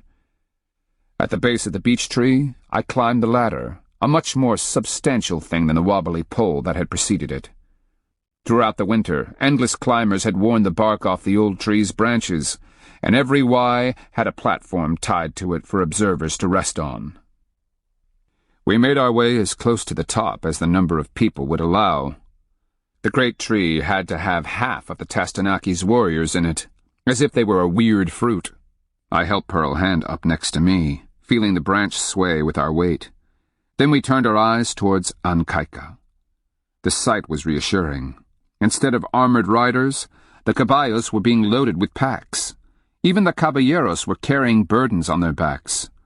The line of remaining slaves were chained, packs on their backs, and already moving. We could see the soldados, too, bent under heavy burdens. "They're leaving," someone above us called. "Which way?" Anikokwadka called up from the ground below. "South? Please let it be south." I shook my head. "It's north, maybe northeast." We watched, speculation running rampant, as the long line formed up, seeming to march at a snail's pace down the trail that led toward Many Oaks Town. But why they went that way was anyone's guess, since they'd looted Many Oaks long ago. Firefalcon called down from his high perch. "Black shell. What do you think? Is it a trap?" "Tastanaki, if it's a trap, it's a poor one. They're leaving Ankaika and its fortifications. The caballos are being used as pack animals, led by their riders. I'd say they're leaving for good." "But northeast?" Pearl Hand mused. "And his boats are leaving too," I said thoughtfully, trying to make sense of it. For a hand's time we clung to our perch until the long column wound out of sight. Then, one by one, we climbed down. A knot of us gathered at the bottom of the tree as Firefalcon made his way down. His feet touched the ground and he stopped, his face a mask of indecision. "What," he asked, "is in the northeast?" As we all thought about it, silence stretched.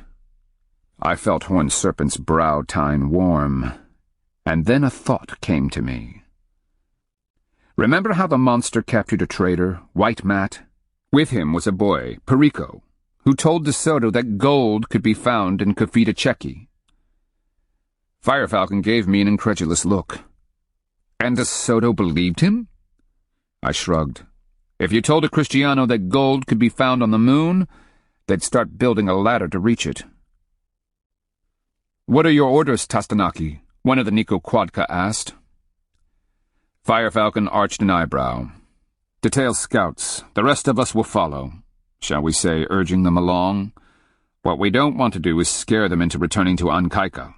Meanwhile, as soon as the capital is clearly abandoned, I want it burned, flattened, not a structure or wall standing that they could return to." "Yes, Tastanaki." Warriors immediately ran for their weapons. I sighed, looking at Pearl Hand. "Let's go Eden Pack. We're going to have a long march, and the dogs aren't up to covering long distances." She gave me a smile, saying, "I know that country up there. I think De Soto is in for a tough time. As long as the Hichiti nations aren't more interested in trying to kill each other, De Soto will find them a formidable foe." When we left our camp later that morning, I looked at our small group. Appalachia had cost us a lot. De Soto, however, was heading into the interior. After all the death and fighting, what had we actually cost him? As we walked out into the open, feeling oddly vulnerable, the first columns of smoke were rising over Ankaika. Throughout the day, the plume would mark its location, a somber reminder of what the monster left in his wake. De Soto didn't get out of Appalachia unscathed. He lost 6 men, a 7th was badly wounded, when the soldados wandered out to see the sights. Otherwise, his column received the occasional long-distance arrow, just enough to keep them awake. For our part, we barely traveled as fast, spending most of our time hunting, searching for food, anything to keep 5 humans and 4 dogs fed. We ate a lot of roots, cattail, thorny walking stick, arrowleaf root, and so on. They take time to clean, peel, pound, and boil. Farmsteads had been picked clean, mostly by their owners, who were hiding in the forest. We picked up a lot of last year's nuts, but most had gone bad or were wormy. Spring shoots, however, especially goosefoot, were coming up, so that helped. Even White Antler remarked that a stint in Cane Place town didn't seem so bad now. Rain came with a passion, and we lost a day searching up and down the Bald Duck River until we stumbled upon a local who dug out his hidden canoe. He'd been watching from the trees the day before as the Kristianos crossed the same flood-swollen waters. He delighted us with the knowledge that one of the armored Kristianos had fallen in and drowned. There are advantages to being a trader. I knew the trails.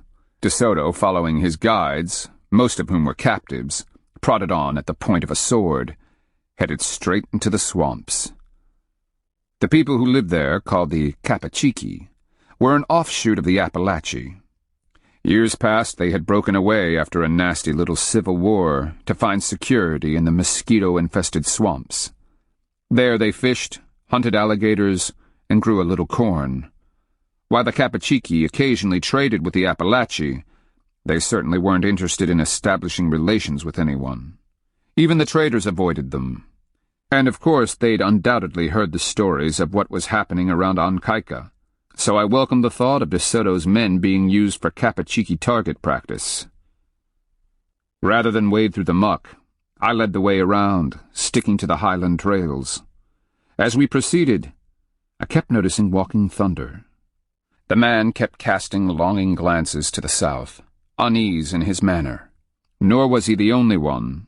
Corn-thrower, too, had lost his usual easygoing ways, and anxiety had come to rest in Wide Antler's normally crazed eyes. In camp at night, the 3 orphans tended to isolate themselves, praying, making offerings to the ancestors. One night I asked Bloodthorn about it. They worry Peliqua. Until the arrival of De Soto, they had never even considered going as far away as Appalachie, let alone to a land this distant. I fear we are going farther. Bloodthorn gave me a reassuring smile.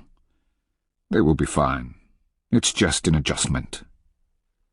After 6 days' travel, we entered the thicket-like no-man's land that marked the northern border of the Hichiti nation called Toa. The Toa were Muskegeans, speaking the Hichiti dialect. When not battling with other Hichiti, the Ochizi and Okuta, who occupied contiguous river valleys, they periodically raided the Appalachee, the Timucuan peoples to the south, and the mighty Kuza to the north. The Hichiti nations were strung in parallel strands along the major river drainages running down from the mountains, each having a capital city where a high Miko held sway. Smaller towns were ruled in the high Miko's name by a relative who served as the local Miko. Villages and farmsteads filled out the valleys. Matrilineal clans owned different farm plots and hunting, collecting, and fishing grounds. From the lowliest forest farmer, tribute flowed up, eventually ending in the High Miko's elevated granaries. In return, the High Miko and his counselors redistributed the stores in times of famine, provided military protection against raids, and ensured that the people were on good terms with the supernatural. When a High Miko died, his palace was burned, the locals summoned, and a new layer of earth added atop the ashes. Then the people pitched in, building a new palace, furnishing it with benches, boxes, and carvings. Each leader wanted a more imposing palace than his predecessors, so the new building had to be taller, with more rooms and increasingly opulent furnishings. I removed my trader's staff from its quiver, carrying it before me. Walking in the presence of 3 Timucua, I wanted no mistakes as to our identity or purpose, and we had no idea of De Soto's whereabouts. Hopefully he was dreadfully lost in the swamps, or the hilly forest that separated Toa from the reclusive Capachiki. Then, of course, we took a wrong trail, finally stumbling out 3 days later at a farmstead. The people were reserved, wary of the orphans, and happy to provide us with directions to the nearest town in exchange for a couple of pieces of shell. "Do these people practice witchery, Paliqua?" Walking Thunder asked. "No more than any other," I answered. "They're Muskogean, believing much the same as the Appalachee." Heading south on the trail, we began encountering locals.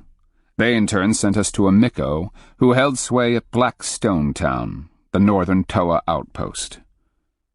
The word for town is Talwa, and to the Muskogean peoples it means more than just a collection of buildings. The Talwa is a social entity, another of the fibers woven through the fabric of society. First comes the individual, then his family. The family belongs to a clan, and the clan to a moiety. These are the vertical or warp threads. The weft, or horizontal connections, can be thought of as linkages across kin lines, such as village affiliation, membership in the Talwa, and finally membership in the nation itself. Even people in villages and dispersed farmsteads thought of their first political affiliation as belonging to the Talwa. A small Talwa might have an Oreta, or village elder. A larger Talwa had a Miko in charge. We walked through farmsteads where people worked to prepare their fields for spring planting. And as we emerged from the last band of timber, there lay Black Stone Town. We entered the outskirts just in time to see people loading baskets of corn into canoes down at the landing. The town itself sat just back from the river, dominated by a low mound with the Miko's palace.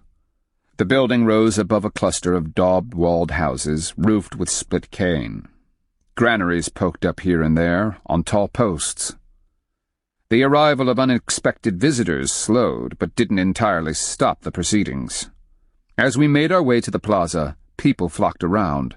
I held my trader's staff high, ordering the dogs to behave as the local mutts came swarming to see. The Miko descended wooden stairs from his steep-roofed palace, its ridgepole adorned with sculptures of ivory-billed woodpeckers. He was a middle-aged man with some gray in his roached hair.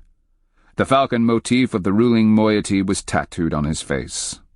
A well-rounded belly demonstrated that he'd taken to a lifestyle filled with food and leisure.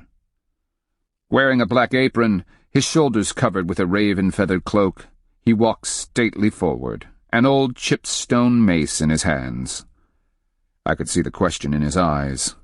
Foreign traders were rare enough in this day and age, those arriving at a lesser town even more so. "Greetings, Miko," I called, raising the trader's staff high. "I am Black Shell, of the Chicasa.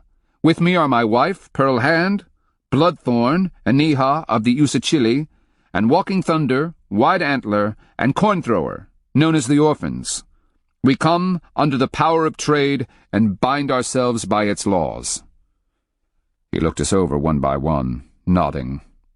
I could see a barely disguised disappointment in his expression, something about the set of his lips. "You are welcome, Black Shell, by the power of trade. I am Egret, of the chief clan, of the White Arrow moiety, and Miko of Blackstone Town." He went on, listing his various ancestors, war honors, and finally his relationship to the High Miko in Toa, the capital, a half-day's travel downriver. Then his eyes narrowed as he asked, "What is your purpose here?" I gestured with my trader's staff, wary as more and more Toa came to surround us. Some were muttering uncomfortably behind their hands. I didn't like the curious hostility in their eyes. The fact that we'd interrupted their emptying of the granaries meant De Soto was close. I announced for all to hear, "We come under the power of trade and would engage in that, assuming it pleases Miko Egret. We are interested in news of the Kristianos." I gestured again with the staff, pointing at the baskets being loaded with food. "It would appear that you are wisely removing your valuables prior to their raiding parties arriving here." Egret's thick lips curled into a pouting smile. "Then it would appear that you are wrong, trader." He saw my surprise and continued.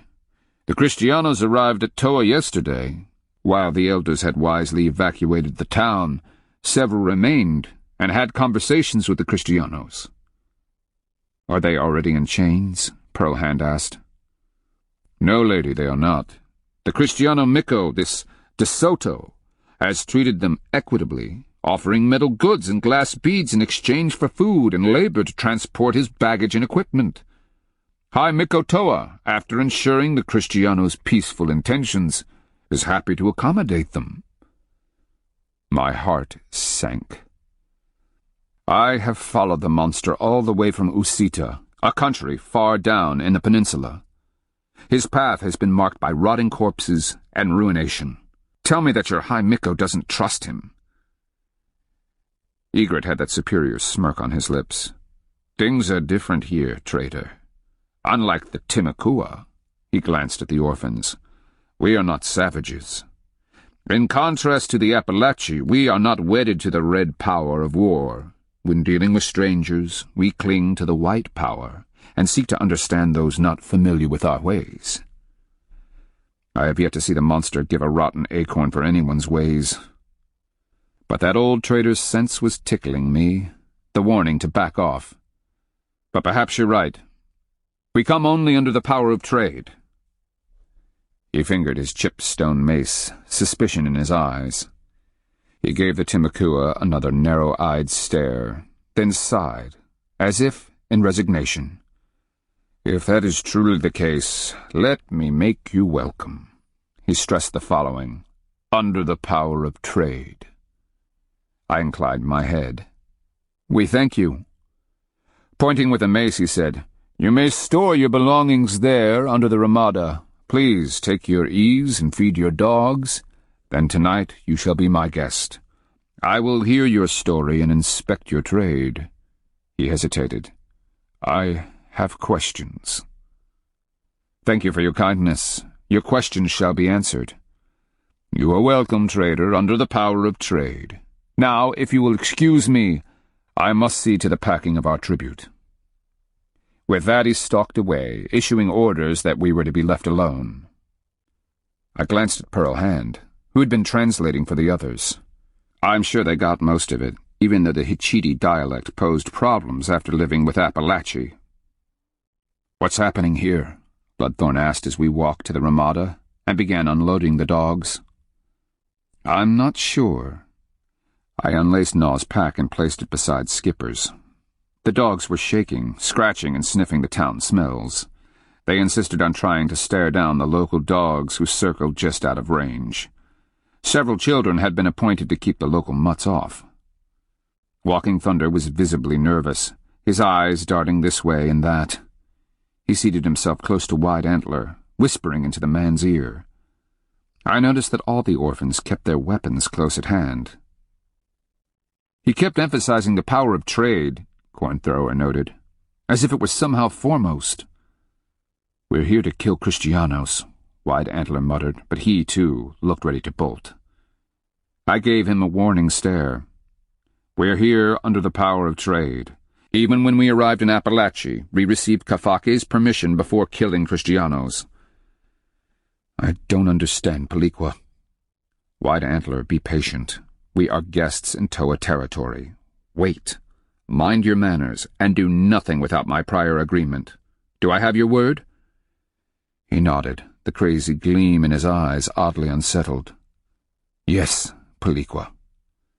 Good. The same goes for the rest of you. And by the Payas's teeth, put your weapons away, out of sight. Now, let's go through the trade, see what we've got left. After months of war, I can't even remember the inventory. As we laid out the packs, we watched the local Toa finish emptying their high granaries. These are elevated cane-sided structures, perched atop smooth poles. Up in the air like that, the contents stay ventilated. The support poles are usually greased to keep raccoons and mice from climbing them. Wide roofs made of overlapping halves of split cane keep the rain off, and access is by ladders. They are just giving their corn away? Bloodthorn mused. Just like that? And without a fight? Doesn't make sense, does it? I said, going through my skeins of buffalo wool. Be sure there's a sense to it, Pearl Hand murmured. We just have to figure out how it affects us. The locals continued to swing basket loads onto their shoulders. We watched them disappear through the houses as they tramped down to fill waiting canoes. I struggled to figure out the tow's angle, and what was that hesitation on Mikko Egret's part. I couldn't help but get the feeling that he wasn't at all happy to see us. There was something more to it, as if only the power of trade stood between peace and a darker reception. With nothing better to do, I flopped back on the packs and rubbed Squirm's ears while I tried to figure out De Soto's evil intentions and why the Toa were being so complicitous. The sapaya had turned stone cold on my chest. Chapter 16. A hand of time before sunset, the Mikko himself came to get us. 2 of my Oridas are overseeing the transportation of tribute to the capital, he informed us as he led us to his palace. Off to the right, a roasting deer carcass hung suspended over the fire, its sides sizzling and popping as juices dripped to flame in the fire. Several women tended a huge pot of bubbling hominy while baked squash was piled on a long wooden trencher. Another pot held steaming black drink. 2 guardian posts in the shape of huge, white-painted arrows stood on either side of the palace stairway. We climbed the split-log steps to a wide veranda, guarded by 2 man-high cougar sculptures. Inside, huge wooden reliefs, carved to depict Morningstar's victory over his father, and Morningstar as he took Eagleman's guise, dominated the back wall. Benches lined the room while the floor was covered in cattail matting. Textiles had been intricately woven to depict Mother Spider, bringing the first fire down from the sun, her little clay pot on her back. Here, too, I saw images of Pyasa, horned serpent, snapping turtle, falcon, and other spirit creatures. Carved wooden statuary in the form of raccoon, bobcat, deer, and ivory-billed woodpecker were placed every couple of paces along the wall benches. Beneath the benches were sacks of dried corn, intricately carved in inlaid wooden boxes, and large storage pots. Blankets were rolled and stacked, along with tanned hides and ceremonial pottery. A large cross-shaped fire crackled in the center of the room, and was attended by 2 boys who occasionally fed it from a stack of firewood near the door. High overhead, the pole roofing was soot-coated. Net bags filled with dried and smoked meats hung from the rafters. Egret's elevated chair behind the fire was covered with the traditional panther hides, and a line of women were seated to his left, 5 old men to his right. They watched us enter with a curious intensity. Egret took his seat, calling, "Under the power of trade and in the name of High Mikko Toa, we bid you welcome, trader. Under the power of trade and the white arrow, we also bid the orphans welcome. In a gesture of our goodwill, we ask you to smoke, worship, and partake of food and sacred black drink." I stepped forward, extending a packet I'd brought. "In return for your offer of kind hospitality, we would offer this Taino tobacco, obtained in the far south. It is grown on islands far out in the Gulf and rarely traded this far north." One of the boys stepped forward, taking the pouch and touching his chin. The other trotted back for a box carved in geometric patterns, its top bearing the likeness of Old Woman Who Never Dies. This he presented to the Mikko. Egret reverently opened the box and removed a sculpted stone bowl in the shape of a frog, and separately a long stem carved in the likeness of a tie snake. These he carefully fitted together and carried to the fire. The second boy opened my sack of tobacco, shaking some of the finely cut leaf into the bowl. Then he used a well-worn and stained stick to tamp the leaf. Finally he offered the pipe to the Mikko, and, taking a lit brand from the fire, held it while Egret sucked the pipe to life. Tilting his head back, Egret blew smoke toward the roof, praying, "Breath-giver, grant us life and health. See us as we honor the power of trade, and bring us the blessing of good crops, success against our enemies, and gentle rains." I took the pipe when it was offered, inhaling the sweet tobacco, then blowing it upward. "Grant us humility and peace. Bless our kind hosts with serenity and knowledge. Keep them from disaster. Pearl Hand followed, puffed, and mimicked my prayer. Then one by one my fidgety Timakua took their turns, each calling for peace in badly pronounced Muskogee. A shell cup was produced and black drink ladled from a brownware pot behind the fire. Again we drank and offered prayers. When all was done, Egret invited us to sit while the boys produced wooden plates. Mine was carved into a likeness of a raccoon, head on one end and ringed tail on the other. To my complete surprise, Pearl Hand took hers, a badger effigy bowl, and once it had been filled with steaming deer, squash, cornbread, and hominy, she excused herself and went to sit with the wives. Bloodthorn shot me a curious look as his plate was filled, but I gave a slight shrug. "Tell us your story, trader," Egret declared as he received his own plate and went to perch on his chair. I offered a bit of meat to the fire first, calling upon the deer's spirit, thanking him for the gift of his body so that I might be fed. Then I launched into the tale.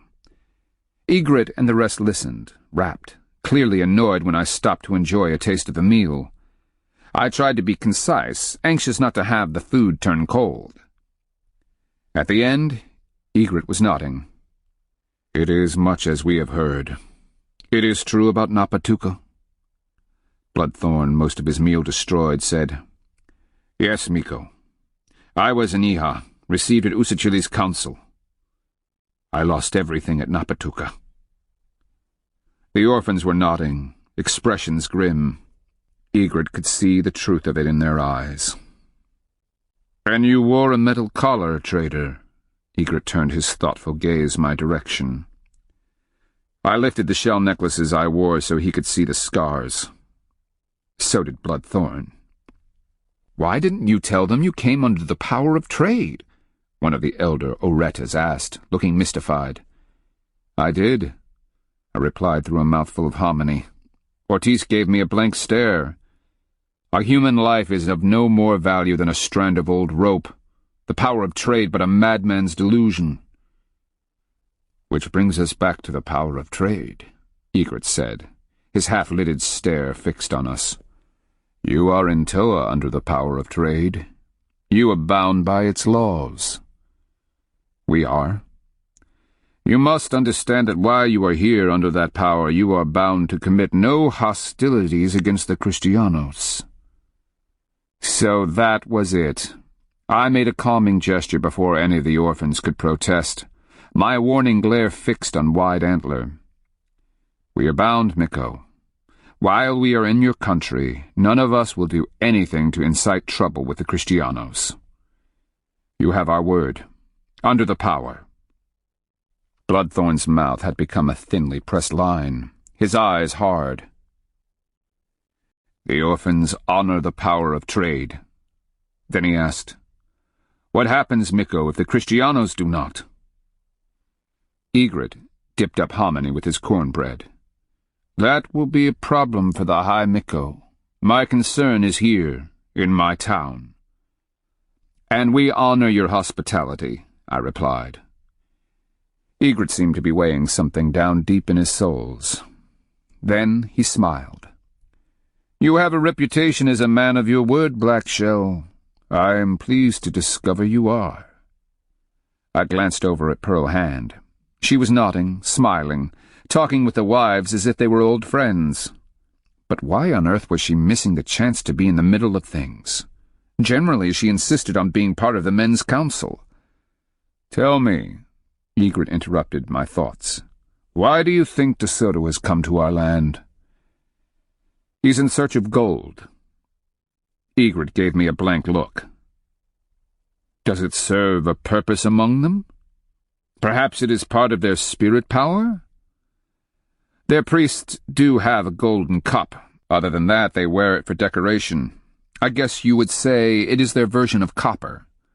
"Ah," Egret nodded. "So, like copper, they think it filled with power from the underworld." "They don't believe in the underworld, or its power." "That doesn't make any sense." "Tell that to the Kristianos." He frowned, confused. "What power do they call on to make them so great in war?" I explained as much as I could of the Kristiano god. He really looked confused. But if their god is good, white, if you will, how can they call on it for war? I shrugged. How can you mix the two? The notion seemed impossible to him. War is death and chaos, the spilling of blood and the passion of souls. It would taint any quality of a good god. Myself, Miko, I wonder if you haven't just found the problem. They have mixed their god with warfare until he's tainted, similar to the way mold infests a corn crop. It creeps in, corrupting the kernels, rotting it from the inside of the husks out. He shook his head. How lucky we are that Breathgiver was wise enough to create separate worlds, each with its own power, and the red and white to run through it all, balanced so that when one expands, the other retreats, only to advance again. I smiled at that. And while the sky world and the underworld may be at war, neither side can conquer the other. Our world is a masterpiece. But can you imagine what life is like in theirs? Egret made a face. No wonder they came here. Enough of such depressing talk. I slapped my knees, full to bursting. I tossed the last scrap of meat I'd saved into the fire and offered one final blessing to the deer who had fed me. What of Toa? Tell us the news. Is Fastir still high, Miko? Was the crop good? What do you hear about the Uchisi and the Okuta? Have you had any trouble with the Kusa up north? He shrugged. For the last couple of years, the Kusa have stayed on their side of the boundary. One of their towns, Napochius, has been making trouble, but their biggest concern is Tuscaloosa over in the west. Beyond that, we prefer to keep to ourselves. He smiled self-indulgently. We have enough problems here. I nodded. He was no doubt referring to the perennial bickering in politics that consumed any nation, individuals vying for authority, scheming, and intrigue. The Confederacy is still stable, I asked, wondering if Ochisi and Okuta were still amicable. Egret made a calming gesture. There are always snags along the trail, but for the most part, yes. We seem blessed by Mikos that would rather talk than fight for the time being, and the white power reigns. It hadn't always been so. What of the Appalachee? He asked. We heard the vaguest of stories, tales of incredible fighting. I nodded. The first thing the Kristianos did was raid the Appalachee for slaves to carry their baggage. The Appalachee, however, were wise enough to avoid a frontal assault, choosing instead to wear the invader down, picking off ones and twos. Egret was silent for a moment, thinking. But there was no doubt the Kristianos started it? No doubt, I frowned. What I do not understand is why they entered Toa peacefully. Perhaps they heard of the valor of our warriors? Egret, like so many, considered his warriors the best in the world. I saw them just after they arrived, dirty, filthy, and carrying most of their belongings on their backs. They looked exhausted. Why on earth did they cross the Capachiki lands? Those people are little better than animals. No matter how they looked after wading through the swamps, never underestimate them. I've seen the Kristianos fight. He studied me thoughtfully. Black Shell, you have a reputation. Like the traders in the old times, you've been many places, seen many peoples. You were raised Chikaza, people renowned for their prowess in war. Are Kristianos that good? I lowered my head, feigning humility. Even my Chikaza would be slaughtered in an open fight. I heard the trap in his question as he said, Then they could vanquish the Kusa. If you're thinking of an alliance, don't. They serve only their own ends. At that moment, a weary-looking young man appeared at the door. He was dressed in one of the fine Hichiti myrtle fiber blankets and carried a painted stick. He stopped just inside the threshold and dropped to one knee, head bowed, the stick raised before him. Enter, Egret called. The youth stepped forward, circled us, and presented Egret with the stick. I have news from the High Miko. "What word does my cousin send?" Egret took the stick, inspected it, and nodded, apparently at its authenticity. "He thanks you for the provisions you sent and offers his blessings. The majority of the Kristianos will stay for a while, but their Miko, 40 of his nobles, and many of the great beasts have ridden on to Ochizi." "Do you know what the Kristiano Miko is planning?" Egret asked, a slightly confused look on his face. "Only that he is riding across the divide to Ochizi. If he is pleased, he will call the remainder of his men to follow." "Are there any instructions for me?" "No, Miko. Only that you await additional orders from the High Miko." "Thank you." Egret paused. "But you're sure they're just passing through?" "Yes. The High Miko has ordered as many peoples as are needed to carry their possessions to Ochizi if the Kristianos are ordered to leave." I shot a look at Bloodthorn.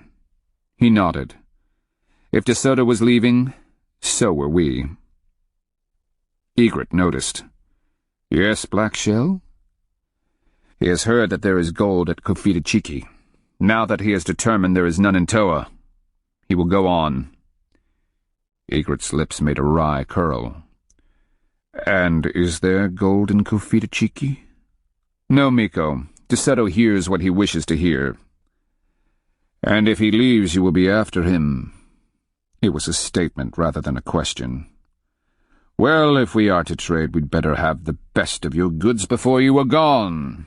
Meanwhile, let us share more black drink.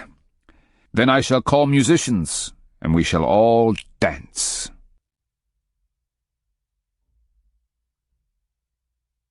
This ends Disc 6, Fire the Sky. Disc 7. Under a midnight sky, I walked back to our armada, Bloodthorn and the other Timakua still skipping along, dancing in time to one of the traditional tunes. Somehow, after the Toa dancers, they had been induced to exhibit their own style of fancy footwork. The Toa had been amazed. The only other Timakua they'd seen had been captives brought back from raiding parties sent down south. At Egret's request, Pearl Hand had peeled herself away from the women. She had begun to dance and left the room enraptured as her sinuous body swayed and stepped to an old Muskogee rhyme. I'd stared like an idiot, having had no idea she could move like that. "Silly," she told me. "How do you think a bound woman beguiles a man? I learned as a girl, and believe me, my ability to dance like that made the man who owned me the envy of many a Miko." I could believe it. I was still smiling as I checked on the dogs and took them for a walk beyond the edge of town. Pearl Hand walked with me, a cloak tied around her shoulders against the night chill. As the dogs found their spot, I asked, "Have fun among the women?" She shot a glance over her shoulder to ensure we were alone. "Oh, yes, and once I got them to chatting, their tongues were wagging all night. There's a deeply ingrained need to show up a foreign bitch like me. I just let them tell me everything, like the curious fact that Antonio told the Toa all about us." "What?" I forgot the dogs gaping at Pearl Hand.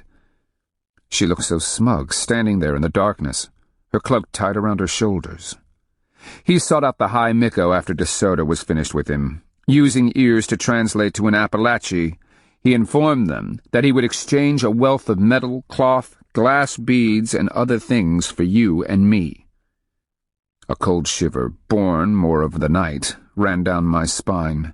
How vividly I remembered the look Egret had given us, the way he'd emphasized the power of trade when we'd arrived, knowing he had us and could have so much more, but for an ancient code must have been eating him alive.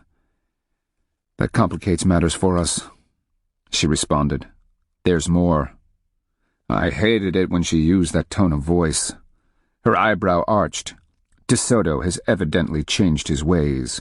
Perhaps it was advice from a captive Appalachi, or maybe it was just the circumstance of his arrival here. However he did it, he's come to the conclusion that following the established rules of protocol between Mikos is more fruitful than walking in and sticking them with swords. And what did they say about this council meeting De Soto held? The women were almost hysterical. In between bouts of laughter, They said that not even a back-swamp Capachiki hunter could be so rude. The Kristianos interrupted High Mikotoa and his nobles time after time, demanding things as if they were untrained children. But the fact that they came in peace, are so unique, and gave away such extravagant gifts, almost made up for it. But what does that mean for us? I could feel her gaze through the darkness. If Miko Egret didn't honor the old ways, we'd be surrounded, under guard, tied up like turkeys, and headed to Antonio as we speak.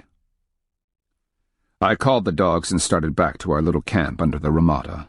To my surprise, I noticed a young man perched on the palace steps, and promptly figured it out. We were being watched. Indicating the dark figure, I said, "Well, there goes any chance of slipping away in the night." Head tilted, she shot me a questioning look. "So, what do we do?"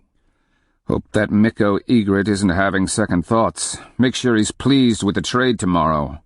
And act very humble and devout." Having White Antler in the party, and as skittish as the other Timakua were, I hoped desperately that we could pull it off. Chapter 17. If we'd been in Toa, a city of several thousand, we'd never have had a chance. Someone would have figured out a way to betray us to Antonio. Too much political scheming went on at the seat of government, and too many untouchable relatives would have been looking for one-upmanship, no matter how sacred the power of trade might have been. Black Stone Town, however, was small, and too far from the Kristianos. If we'd been nabbed, Egret would have noticed immediately and taken steps to ensure his authority. Nor was this my first tight scrape. I was practiced at getting out of town fast. The first thing I did was offer a shell bracelet to one of the locals at the canoe landing. He and his brother would canoe us across the river when we decided to leave, and yes, he'd gladly wait. He assured me of that as I left him fingering his new bracelet. The enticement was that he'd get a piece of Kristiano metal when we were safely on the other side. As we laid out trade after breakfast, I quizzed other locals on the trails across the river. Which ones led to the major villages versus those that meandered off to isolated farms or hunting grounds in the forest? Miko Egret showed up about the time the sun was a hand's distance above the eastern hills. He inspected our goods and was immediately entranced by the Kristiano items we had. Let me guess, he was thinking what Antonio would give him for our warm bodies. To Egret's delight, I traded him one of our Kristiano swords, a couple of their fabric shirts, and a handful of their little round metal pieces. The latter, I explained, were prized by Kristianos. They carried them in leather pouches on their belts. Many had pictures, crosses, and curious characters embossed on them. Once drilled and hung from a thong, they would make wonderful little pendants. Of all our trade, the Kristiano goods were the easiest to replace. We just needed to kill more Kristianos. In return, I managed to obtain a couple of nicely engraved shell cups, 5 of the remarkably fine blankets the Toa made, and small but exquisite wood sculptures of eagle-man, cougars, and falcons. Egret lugged his booty up to the palace, then proceeded to tour the town. One of the too-tight Kristiano shirts pulled over his expanding belly, the Kristiano sword swinging before him like a flail. I wondered how many townsfolk, small children, and local dogs would be accidentally sliced open before sunset. At high sun, I gave the signal. We were packed, the dogs were loaded, and our weapons were slung post-haste. Egret was in a clan elder's house, no doubt swinging his sword because I heard a panicked cry followed by the sound of breaking crockery. It was a good time to board the canoes, wave farewell, and look back at Black Stone Town across the roiling waters of the Toa River. On the far shore, I flipped a piece of Kristiano Gyro to the brothers, bid them good health, and we were on our way. We didn't exactly run, but we made swift progress across the farmland, waving to locals as we passed, my trader's staff held high. Once across the floodplain farmlands, we took the trails into the forest, mindful to hide our tracks, such as we could with 4 loaded dogs. The information I'd weaseled out of the townsfolk proved good, and by mid-afternoon we were deep in the timber, climbing one of the ridges that would take us northeast. But with the exception of Bloodthorn, the rest of the Timakua looked like they were ready to jump out of their skins. No one complained when I pushed them to keep going after dark. Even in the poor light, I could see Skipper was lagging, and kept having to call him onward. I even stopped long enough to check his paws and make sure he didn't have a thorn. A better inspection would have to be made in daylight. The ridge we climbed was mostly under the majestic old growth. The ancient leaf mat helped to hide signs of our passage. Partly cloudy skies, coupled with a quarter moon, kept us from stumbling too much, but had we been a couple of weeks later in the season, the leaves would have cast a nearly impenetrable blackness. Just like our future, assuming we couldn't figure out a way to overcome De Soto's newfound obsession with peace. Will Egret follow? Bloodthorn asked as we made camp under a sandstone outcrop just across the divide. Daylight was breaking in the east, false dawn visible through the bud-heavy branches. Around us the forest was waking, birds beginning to sing, insects whirring. Pearl Hand yawned as she kicked the leaf mat into shape and spread out our blankets. The dogs were chewing on slabs of jerked venison I'd traded for. When finished, they'd go down to drink where Cornthrower was digging out a mossy seep in the drainage below. White Antler attacked the branches around us, breaking up small sections for a fire. I'm thinking not. I met Bloodthorn's haggard stare. Egret seemed much too delighted with his new toys, but word will make it to Toa that we were there. Someone will carry it to Ears and he to Antonio. And that means? White Antler asked as he rolled out his blankets and laid his weapons to hand. He kept glancing uneasily at the surrounding trees, jumping at every forest sound. Antonio knows we're following. Bloodthorn tossed out his own blankets. How important is that? We've been following since Napatuka. You and Pearl Hand for even longer than that. Pearl Hand straightened from her work, arching her back and making a face. Her hair was a mess, clotted with forest debris and bits of spider web. You'd think we'd stumbled through a forest all night long. She said, "The problem isn't just Antonio. We ambushed Antonio and his father south of Usachili town and killed 7. The Adelantado knows we were ambushing his men around Appalachia and were giving advice to Kafake and Firefalcon. And we killed more the day they almost trapped Black Shell and Ahilishaya." Good. They know to fear us and our power, White Antler said insistently, as if he were desperate to convince himself. He pulled off his breechcloth and slipped under his covers, a grim expression on his face. Since when does De Soto fear anything? Bloodthorn asked. Let alone our power. He doesn't. Pearl Hand looked thoughtful. But we've stung him too many times. I fear we've really managed to get his attention. Understand this. We got lucky among the Toa. And had enough trade to entice Egret into thinking that honoring the power of trade was worth it. The next Mika we run into might go ahead and trade, then double his wealth by taking us captive and turning us over to the Kristianos. I glanced around, taking their measure. Anyone curious as to how we'll be treated? Burning? Dismemberment? The old-fashioned quick execution? Or just slapped in the collar and worked to death? Better not find out, Bloodthorn growled as he rolled up in his bedding. Akasam, may it be so, Pearl Hand said as she pulled off her traveled splotched dress and slipped under the covers. I made a final check of the packs, undressed, and crawled in beside her. Blood and muck, I'm tired. Me too. She laced an arm around me. Why do we always do this? Travel so hard we ache for days afterward. Because we would hurt so much more if the Kristianos captured us. If they are traveling under the White Arrow, how do we take the fight to them? I reached up and pulled a twig from her hair, tossing it away. I don't know. The Kristianos have always been their own worst enemies, killing, raping, enslaving and pillaging. Made it downright easy to enlist local help in killing them. "We'll think of something," she murmured, snuggling against me, hanging on the edge of sleep. "Sure we will. But what?" The dream is so real. In it, I sit on the edge of our bedding, Pearl hands sleeping under the rumpled covers, her tumbled hair still matted with bits of debris, spills out of the blankets, and I can just see her face. I smile down fondly, studying the lines, marveling at the look of innocence. Sleep does that, loosens the stress, and lets the soul's true form emerge.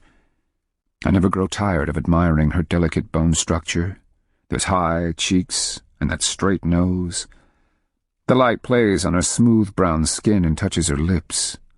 Closed eyelids cannot mask the jerking movements of her eyes as she dreams. I hope that I am in her dreams, smiling, sharing better days than the ones we live in this world. I love her more now than ever. Memories of the sacrifices she has made for me intermingle with the images from our past. I see her again in the Usachili Council. Relive those moments as we accompanied Rattlesnake, Uriutina, and the others to face De Soto that fateful day before Napatuka. Scared to her bones, she was filled with courage, marching into the heart of the enemy's camp. I remember how she carried me out of slavery and away from certain death at Usita, a dead man's blood soaking her dress. Then I relived the mangrove-hidden camp where she nursed me back to health, and the day I asked her to be my wife. As if it were yesterday, I see her rise from the palmettos where she was cutting fronds that very first day I saw her.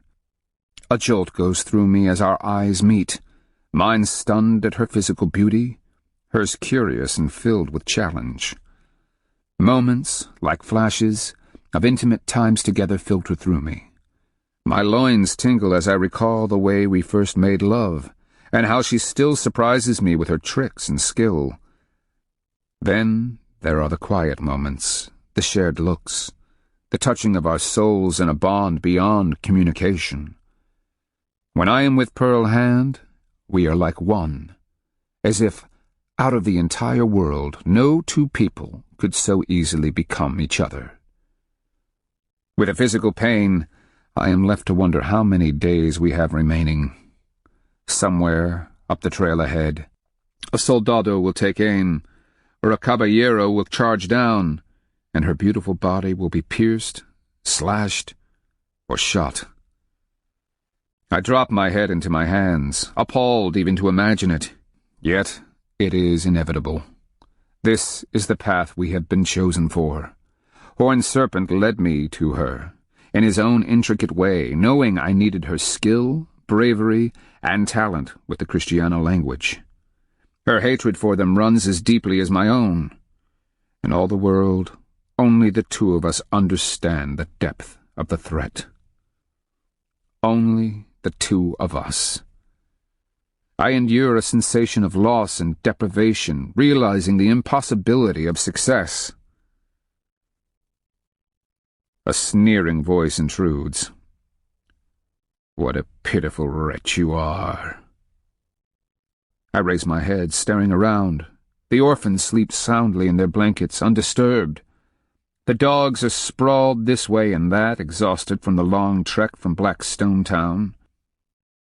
I see sunlight filtering through the oaks, maples, and gums that surround us, and smell the first flowers blooming on the breeze. Above me, the ancient gray sandstone is weathered and patched with lichens and moss. The leaf mat contrasts in faded yellows and browns. "Down here," the voice calls, and I turn my gaze to the small seep. Out of the pool corn-thrower dug emerges a sleek serpent's head, followed by a long and sinuous body. I meet the creature's slit-eyed stare, see its forked tongue scenting the air. A tie snake, one of the guardians of springs and waterways. Since the beginning times, they have lurked just across the threshold from our world. Creatures of the underworld, they rarely mix with the lives of men, preferring their watery underground lairs. I had met a tie snake before in one of my spirit dreams. That time I managed to prove myself, fought the urge to flee, and approached. The awesome sensation of stepping over his cold, scaly hide is fresh in my very bones. "What do you want from me?" I ask hesitantly, afraid that once again I will be tested. Nothing about that foreknowledge is reassuring. "Want from you?" The hiss emanating from the creature might be laughter. "How presumptuous to think that I might want anything from a pathetic human such as yourself." A pause. "Well, you'd always make a quick meal, but then any benefit you might have beyond becoming large and smelly feces would seem out of the question, wouldn't it?" Let me rephrase. What are you doing here? "Checking." "What?" "Perhaps I should say that I have come to investigate your progress." The head turns, sunlight shining on the serpent's sleek sides and reflecting in rainbow colors. I can see the bands and chevrons, red, white, blue, and yellow. The inky spots along the creature's sides have an empty blackness, as if they are passages into another world. "Looks like you're hot on the invaders' trail, hiding up here on a distant ridge. Excellent plan. Decidedly threatening." He has changed tactics, using our ways against us. "I know." Once again the tie snake fixes his slit-eyed gaze on mine. Power, almost hypnotic, seems to emanate from it. In defense, I turn my attention to the top of his flat head, seeing how sunlight sparkles in the crystalline patterns from the scales. If you know, why are you bothering my dreams? Maybe tie snakes are incapable of appreciating human sarcasm? He continued to stare at me, as if I were some sort of vermin. "The invader is an Ochisi, calling his army onward. The last of them crossed the Toa River this morning. One of the caballos drowned. Have you tried eating one yet? Very tasty, if hard to swallow. My jaws still hurt from the stretching." Knowing the size of a caballo and measuring the girth of the tie snake's head, I find that hard to believe. But who am I to call myself an expert on spirit beasts? "He is heading for Okute," the tie snake states matter-of-factly. Tell me something I don't know. I pause. In fact, tell me what to do about it. The monster has placed a price on us, a wealth of trade to whomever turns us in. Clever. The serpent coils, and for the first time, I see its tail, the large rattles pearlescent. Let me tell you a little history. Traders have played a long and valued role in your world. For ages we've watched them. By the thousands they worked up and down the rivers, most operating out of Cahokia. As Cahokia's power waned, and the lords took to fighting among themselves, the traders moved out, carrying copper, shells, fine furs, medicine plants, sculptures, and delicacies from one end of our world to the other. Great cities rose, their farmlands spreading along the rivers, choking them with silt and other garbage. The mussels and clams liked it, but they are delighted by the simplest of things. I know the history. I cross my arms. But do you know why the great Minkos and their empires were brought down? All empires fall. They came to think of themselves as gods. Such delusions were amusing at first, until they placed themselves above us. You know what serpent beings such as myself do for your world? You call the rains, I state blithely. Any child knows that. Yes. And about 150 of your years ago, we stopped calling them. Not enough to kill the forests, but enough to parch the people's corn. We waited, curious to see if these self-proclaimed gods could call rain on their own. He yawns, stretching his wide jaws to expose the pinkish-white tissue and the long fangs barely hidden in the folds. Surprise! They just couldn't manage it. I think about that. Stories are told of the warfare that broke out, how nations splintered, how famine drove the people to raid their neighbors. The great Minkos had been toppled, rival clans seizing control in bloody civil wars. Peoples merged, split, migrated, and invaded until our world was broken into the smaller nations of today, each careful to maintain a boundary between itself and its neighbors. Played havoc with the trade, the tie snake says somewhat wistfully. We liked the old days. Periodically a canoe would capsize. Not only did we enjoy the meal, but the trinkets came filtering down. Copper and shell, as you know, have power in our world. He enjoyed the meal. I shiver as I realize he is talking about the hapless trader. Does this have a point? Look to the trade, Black Shell. Therein lies your solution. Are you clever enough to figure it out? Horned Serpent seems to think so. The Piazza and I have bet against him. Why doesn't that surprise me? Oh, and Horned Serpent asked me to tell you something else. He said to turn your Timakua loose and trust to the world around you. But you already have the answer, don't you? I blink, startled. Then, in a flash of light-silvered scales, he lunges into the air and dives headfirst into the little pool. I watch the length of him vanish into the earth, ending with the parallel lines of rattles. Rings lap the pool, the only sign of his passing. The birds woke me. A flight of geese were winging overhead in long V's. Their honking, mixed with the rasping of several hundred wings, brought me out of my dream. I blinked in the late afternoon light, aware of the stiffness in my muscles. Turn the Timakua loose? Trust the world? What kind of clues are those? I eased the blanket back, my legs and shoulders stiff from yesterday's exertions, then walked down to the little seep. I stopped short, seeing water droplets bending on the dry leaves and places where the dirt had been washed by the tie snake's passage. I squinted, rubbed the sleep from my eyes, and peered into the depths. The bottom of the pool consisted of gravels from which the water welled. I reached in, prodding the bottom. To the touch, the gravel was hard, resisting. Feeling slightly queasy, I bent and drank. The last time I'd done this in the presence of a tie snake, I'd fallen into the underworld. That hadn't ended well. I'd ended up owing Piazza my life. He would have had it, if only he'd been able to think of something to trade for it.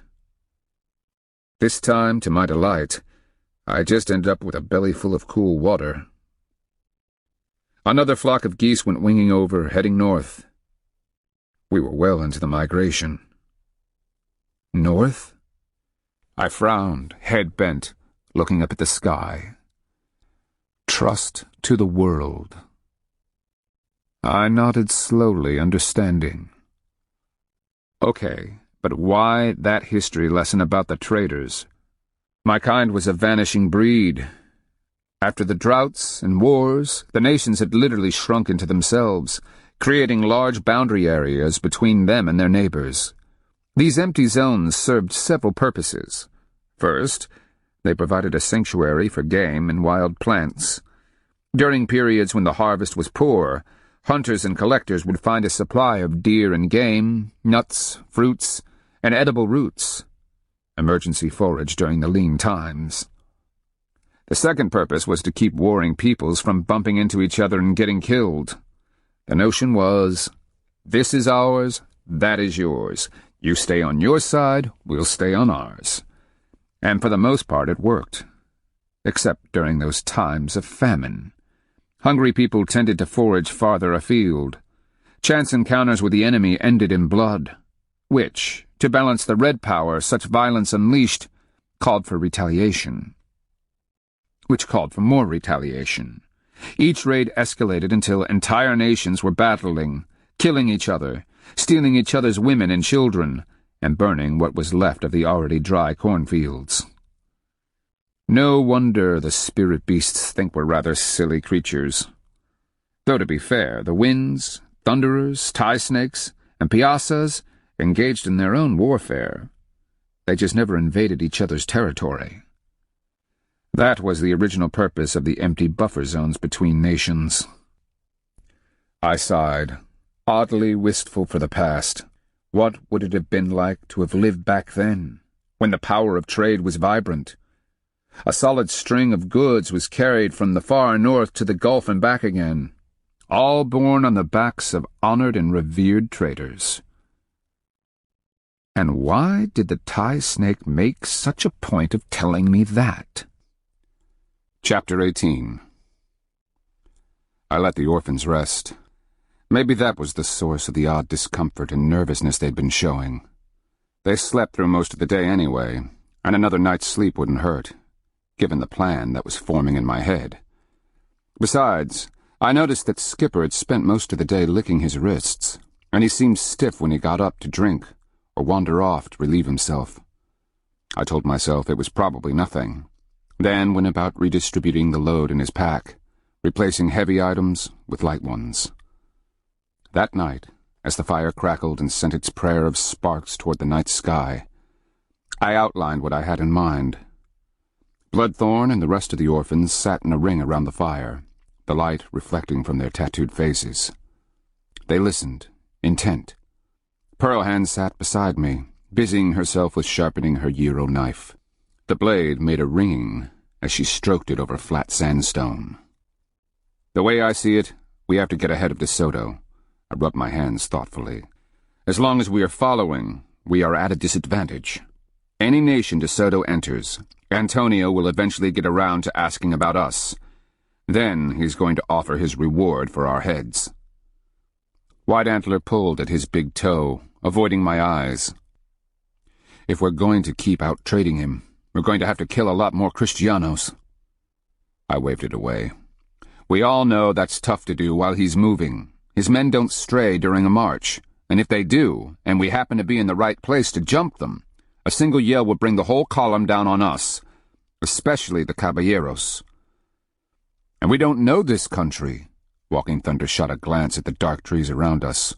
If we flee into the brush, it might take days to get back together. We'd be lost. White Antler's mouth pursed, his attention still on his toes.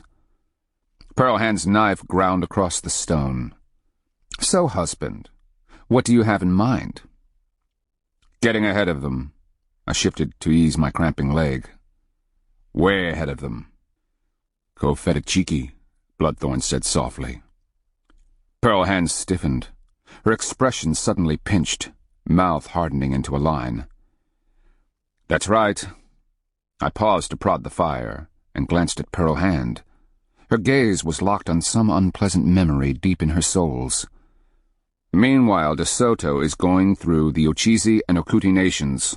In both places he must stop, negotiate for porters and food, give gifts, and entertain. He has to wait while food is brought from the subordinate tawas up and down the rivers. Assuming he's smart enough to play the peace role, he must accept some of the offered hospitality and attend receptions for the rank and file. These Hichiti will insist on that? Walking Thunder asked. They are old nations, I answered, steeped in ritual. The corn harvest has been good for the last couple of years, so they have a surplus. The people are fat and lazy, and they haven't had a real war for some time. For them, life is currently good. They'll insist on lavish entertainment for guests. Most recently, the Ochisi have been hosting Okute, and Okute have been hosting Toa. You might say they're in the mood. Until the monster sticks his finger into someone's eye, White Antler sounded bitter. I'm not sure he will, I responded. The Appalachee taught him a bitter lesson. He's smart, and the peace strategy is working for him, at least until he arrives someplace where he wants to stay. Pearlhand fingered the edge of her blade, still lost somewhere inside herself. Bloodthorn shifted. He's learning. In the peninsula, he spent all of his time running down slaves and stealing food. In Usachili, he ended up killing his captives, and those ahead of his march were warned and fled into the forests. The Appalachee made his life miserable, and slave-catching didn't replace the ones he let die. His army had to wage constant war and carry most of its own supplies when it left. And he didn't have a guide, Cointhrower added. He wandered right into the Capachiki swamps. Right, I said. By luck he managed to charm the Toa, deciding to play their game. It worked. He can dispense his trade, and as long as he doesn't crap on the tombs of the ancestors, or steal anything from the temple, or slap a high miko, they will feed him and carry his supplies. And women? Cointhrower asked. The ones his men rape? Pearlhand returned to honing her blade, tight lines around her mouth. Her attention might have been focused halfway across the world. These are Hichiti, I replied. They don't have the same rules for female behavior you Usachili do. Most women would be compliant in return for a piece of trade. At Bloodthorn's look of disgust, I added, The matrial lineages here are old and have great authority, owning the farmland, buildings, and households. When men marry, they go to their wives' homes. Decisions about who does what generally falls to the grandmother, with the consent of her daughters. Considering the novelty of Kristiano trade goods, what's a man going to do if his wife decides to lay with a Kristiano? He's more concerned about what his sister might be contemplating, but he's going to have to convince his mother to insist that his sis doesn't spread her legs. White Antler growled. And by the time that happens, De Soto is loading his baggage on someone's back and heading for the next town. I liked it better when the monster just incited an immediate loathing anger, Walking Thunder said, despondent. Unfortunately, I said, he's changed the rules. So we, dear orphans, must change ours as well. If we can arrive at Confidant first, maybe we can work this to our advantage. It's so far away.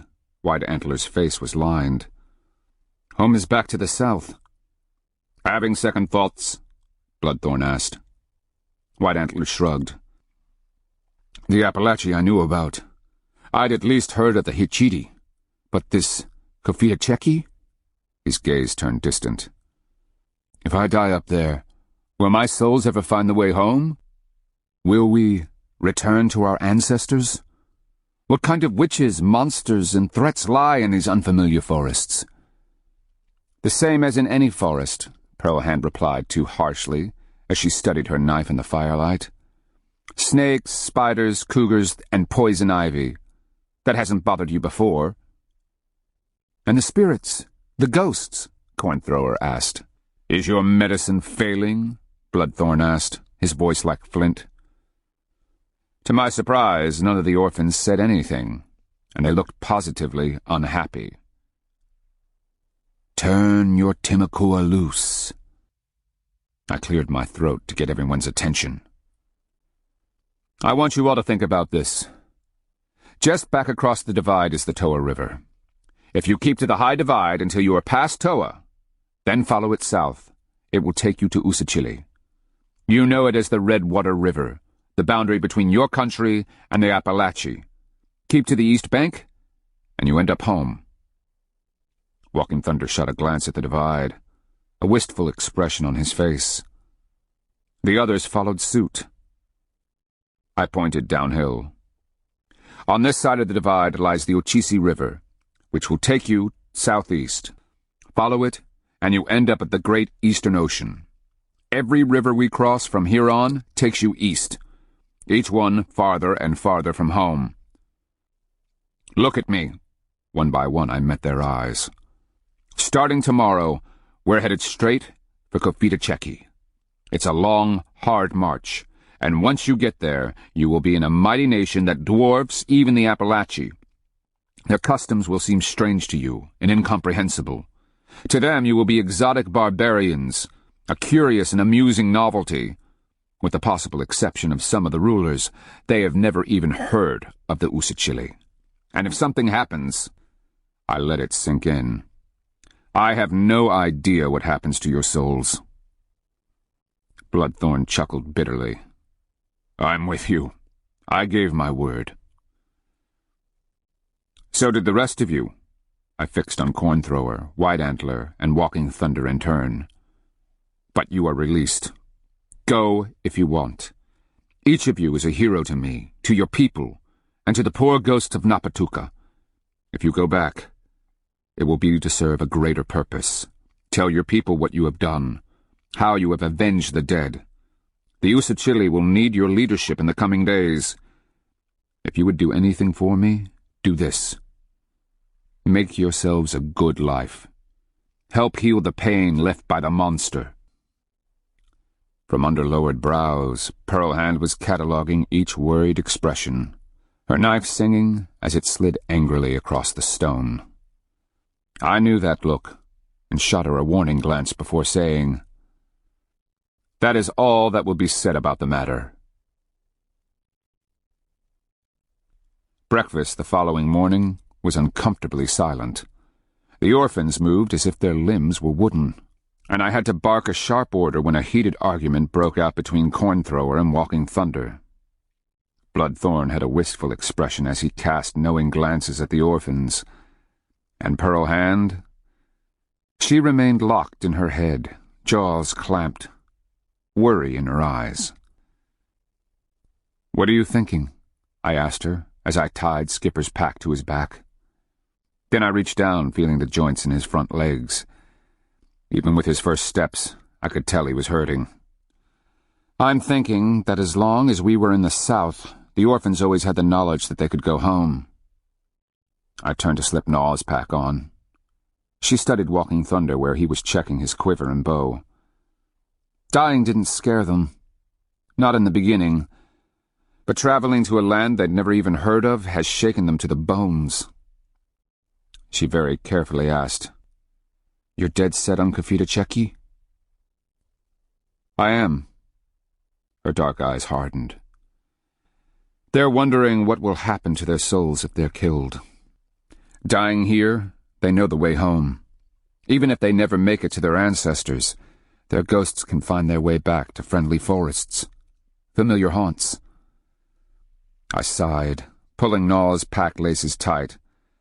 But in Confidant, dying means wandering lost forever. Just be ready to deal with it when the time comes. She stood, expression pinched. Then she reached for her crossbow and arrows. What's bothering you? She smiled, wistful. Nothing I can't handle. But Drop it, husband. There is nothing to discuss. At the look she was giving me, I took my bow, slung my quiver, and led the way back up through the ridge top. Confidant lay far off, to the east, northeast.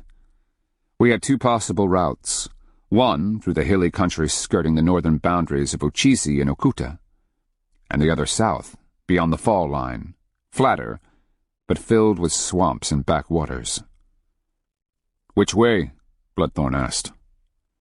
I turned to Walking Thunder, seeing a desperate indecision in his drawn expression. Neither Cornthrower nor White Antler looked any better. I walked to each, clasping him by the shoulders, smiling. Then I pointed toward the south. Go home. You are free. I ask only that you live honorable lives. The past is filled with horror. The future can be anything you make it. Peliqua? White Antler asked. If I leave, what will I have left? I swore myself to power, to Horned Serpent. I pointed toward our abandoned camp. Tie Snake came in a dream. He told me that you could go if you wished. Power has freed you from your obligations. You are all blessed. They looked at each other, hope and longing vying with shame and unease. Go, I said insistently. I can see it in your eyes. You have served power with honor and courage." Walking Thunder was the first to nod, then Cornthrower. White Antler looked as if his soles were being torn apart. I stepped up to him. "Don't do this to yourself. You're not abandoning us or your honor. Occasionally, in a person's life, power asks him to change direction. And that, too, my friend, is faith. The scars on your soul will never go away, but the anger that you feel toward the Kristianos must now be changed. Power wishes you to use that energy to heal. If you will continue to fight the monster, you must ensure that the survivors have food and are taught. You must instill the will to live, to hope, and to smile. Do that, and in the end, the Kristianos are defeated." I could see his roiling souls, the battle he fought within. I added, "Your struggle is now for your people, and it will be more difficult, more challenging than killing Kristianos." "I understand, Peliqua." And he dropped to one knee, his palms up in obeisance. One by one, the others knelt, heads bowed, palms up. I took a deep breath, a tightness in my chest, an ache in my heart. Then I pulled them up, clasping them close, struggling to keep them from mimicking Cornthrower, whose tears streaked down his face. Bloodthorn, too, clasped them, offered words of encouragement and advice. Then Pearl Hand said her farewells. The orphans each hugged the dogs, and I turned away. A Chickaza never lets another human being see anything drip from his eyes, unless it's blood from a wound received in battle.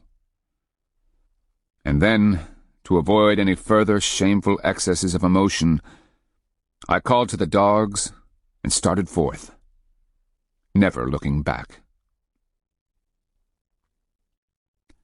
I chose the northern route through the hills.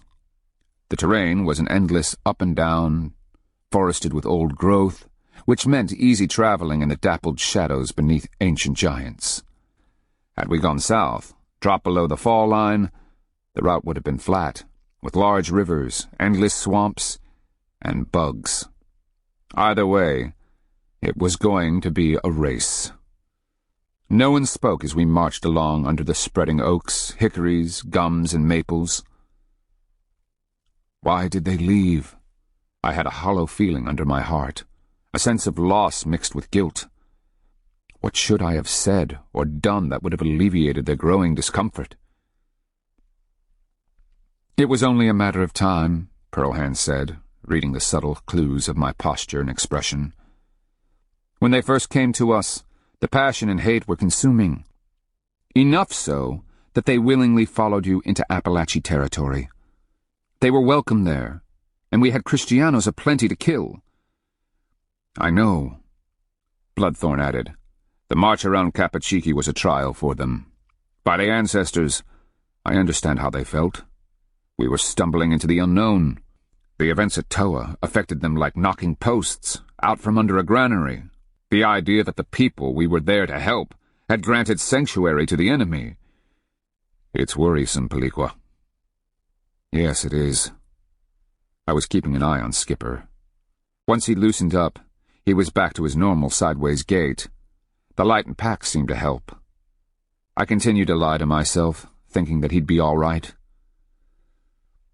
"Part of the problem is that the world is so big," Bloodthorn added. "Even I, who have heard of such places as Toa, never thought I'd actually see it. For the orphans, well, put yourself in their place. Imagine never traveling farther than the closest town, and then finding out that not only is the world huge, but you're not even in the center of it like you had always believed." I remember. But as a Chickaza, being trained for the High Minko's chair, I had to learn about the nations and where they lay. "And you, Bloodthorn?" "I have promised my souls to power for the opportunity to drive an arrow into the monster's heart. That I'll never see my lands again, that my souls will be forever lost, is a price I'm willing to pay. He paused. I can never go back. The memories would murder my souls. I shot him a sidelong glance. You have become a person of the world instead of an Usachili. How so? Think of Appalachia. You have friends there. Were you ever to return, you know the language, the customs. You are one of the famous orphans. Kafaki would welcome you as an old friend. Firefalcon would feast you, entertain you, and listen again to the stories of warfare with the Kristianos. Bloodthorn nodded. I begin to see. Pearlhand clambered over a twisted knot of roots, bracing herself on the tree's mighty trunk as she said, I have no desire to return to the places I fled. Something remained unsaid, her expression unusually grim. Even Appalachia? I was referring to my life before you came into it, husband. Or do you have a burning itch to return to Iraparakoki's lands? You've made your point. I half skidded down a leafy slope, watching Squirm take the opportunity to try and scrape his pack off on an exposed rock. Bloodthorn asked, What do you know about Confidant? Pearlhand replied, Confidant controls a vast territory ranging from the ocean, up the rivers, and into the mountains. Even my Chikora paid tribute to the great lord. He is called Confidant Miko, and his people believe him to be a god. His capital is at a place called Telemiko, just below the fall line. He controls 50 or 60 subordinate Mikos and their peoples. You want to know why there's no main trail between Akuta and Confidant? It's because the Akuta want to keep as much wilderness as they can between themselves and Confidant's deadly armies. She gave me a grim smile. How long since you've been there? 5 years. Most of my trade was in the mountain towns. I made it as far as the capital, just to see it, and was told in no uncertain terms that Confidant Miko would be unavailable to a lowly trader such as myself. Arrogant, aren't they? She added bitterly. How was trade? Bloodthorn asked. Not good. I pushed a vine out of the way as I stepped over a maze of roots. I was low on exotics, things like whelk shell, large plates of copper, buffalo wool and horn, things that the elite don't normally have access to. If you're going to trade with the rich and exalted, you'd better have outstanding merchandise. Do we? Bloodthorn asked. Not as much as we did before we ran into Miko Egret, but yes, we've got a few Kristiano pieces left. Taino tobacco, spoonbill feathers, buffalo wool, large pieces of shell, and those whelk shell cups Egret traded us. I tapped my sword hilt. And if things turn complicated, our Kristiano weapons. Pearlhand snorted her derision, eyes slitting. Whatever was bothering her had put her into a downright foul mood. I asked, What's wrong? Her hard eyes met mine, and I saw that she was about to speak. Then she glanced away, shaking her head. It's nothing.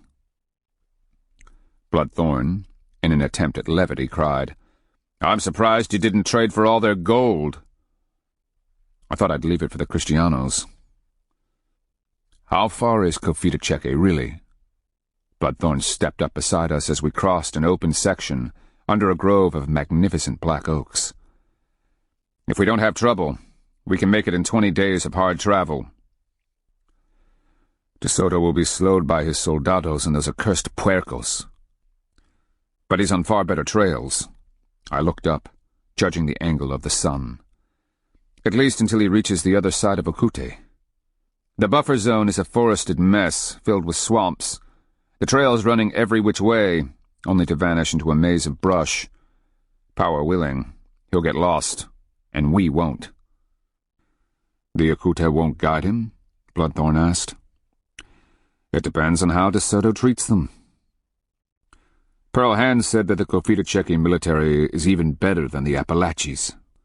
And the Confidant know about Kristianos, Pearlhand said. "They're just upriver from where my fathers, Kristianos, tried to build their town. Who knows what stories they've heard?"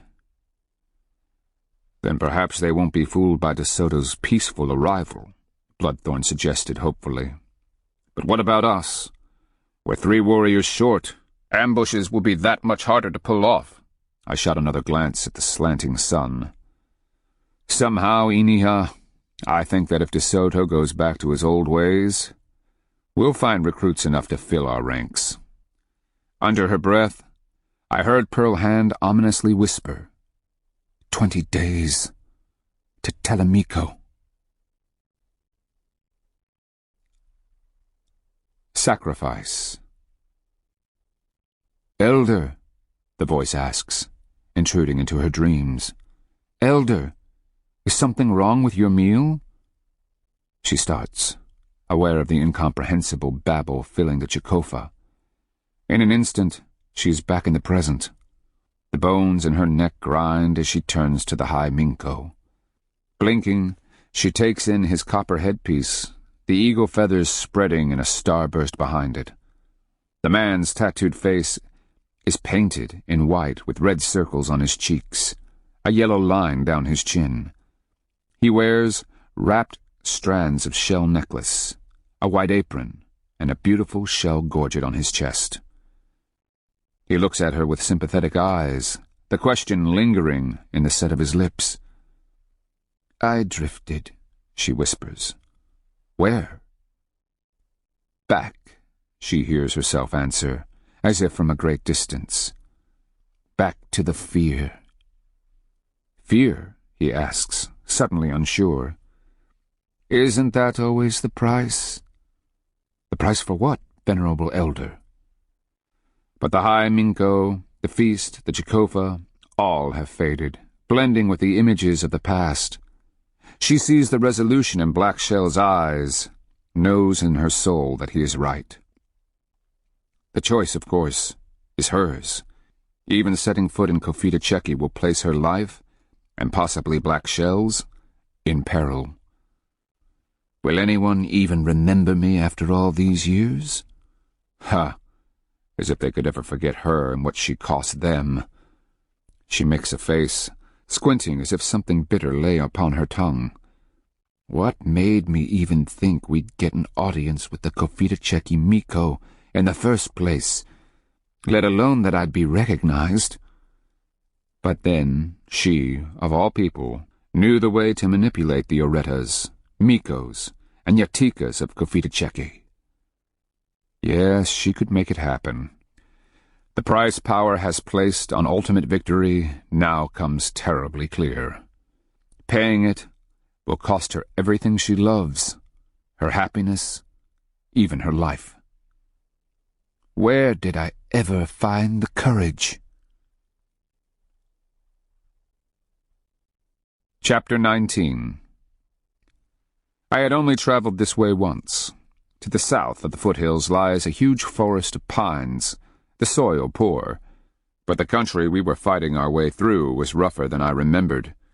In the end, we kept descending ridges, struggling through trees, clambering over roots, weaving through vines, until we skirted just north of the frontier farmsteads and the Akuta Valley. From there I set my bearings and followed the fall line, where foothills with sluggish and brush-choked drainages vanished into the pine barrens. Each day we rose just before dawn, ate, packed, and started walking, seeking our way through the maze of game trails that led east-northeast. Old fires and tornadoes left patches of deadfall covered with brush, vines, and saplings that had to be crossed or skirted. Streams had to be waded, the packs carried across before the dogs could swim them, and swamps avoided. When nightfall came, we cooked whatever we'd shot, collected, or harvested, and fell into our blankets, dead to the world.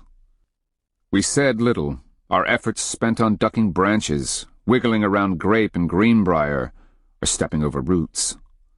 When I stopped once for a breath, it was to look around at the endless forest, wondering if people really did exist, or if they'd become an imaginative image, spun of the forest itself.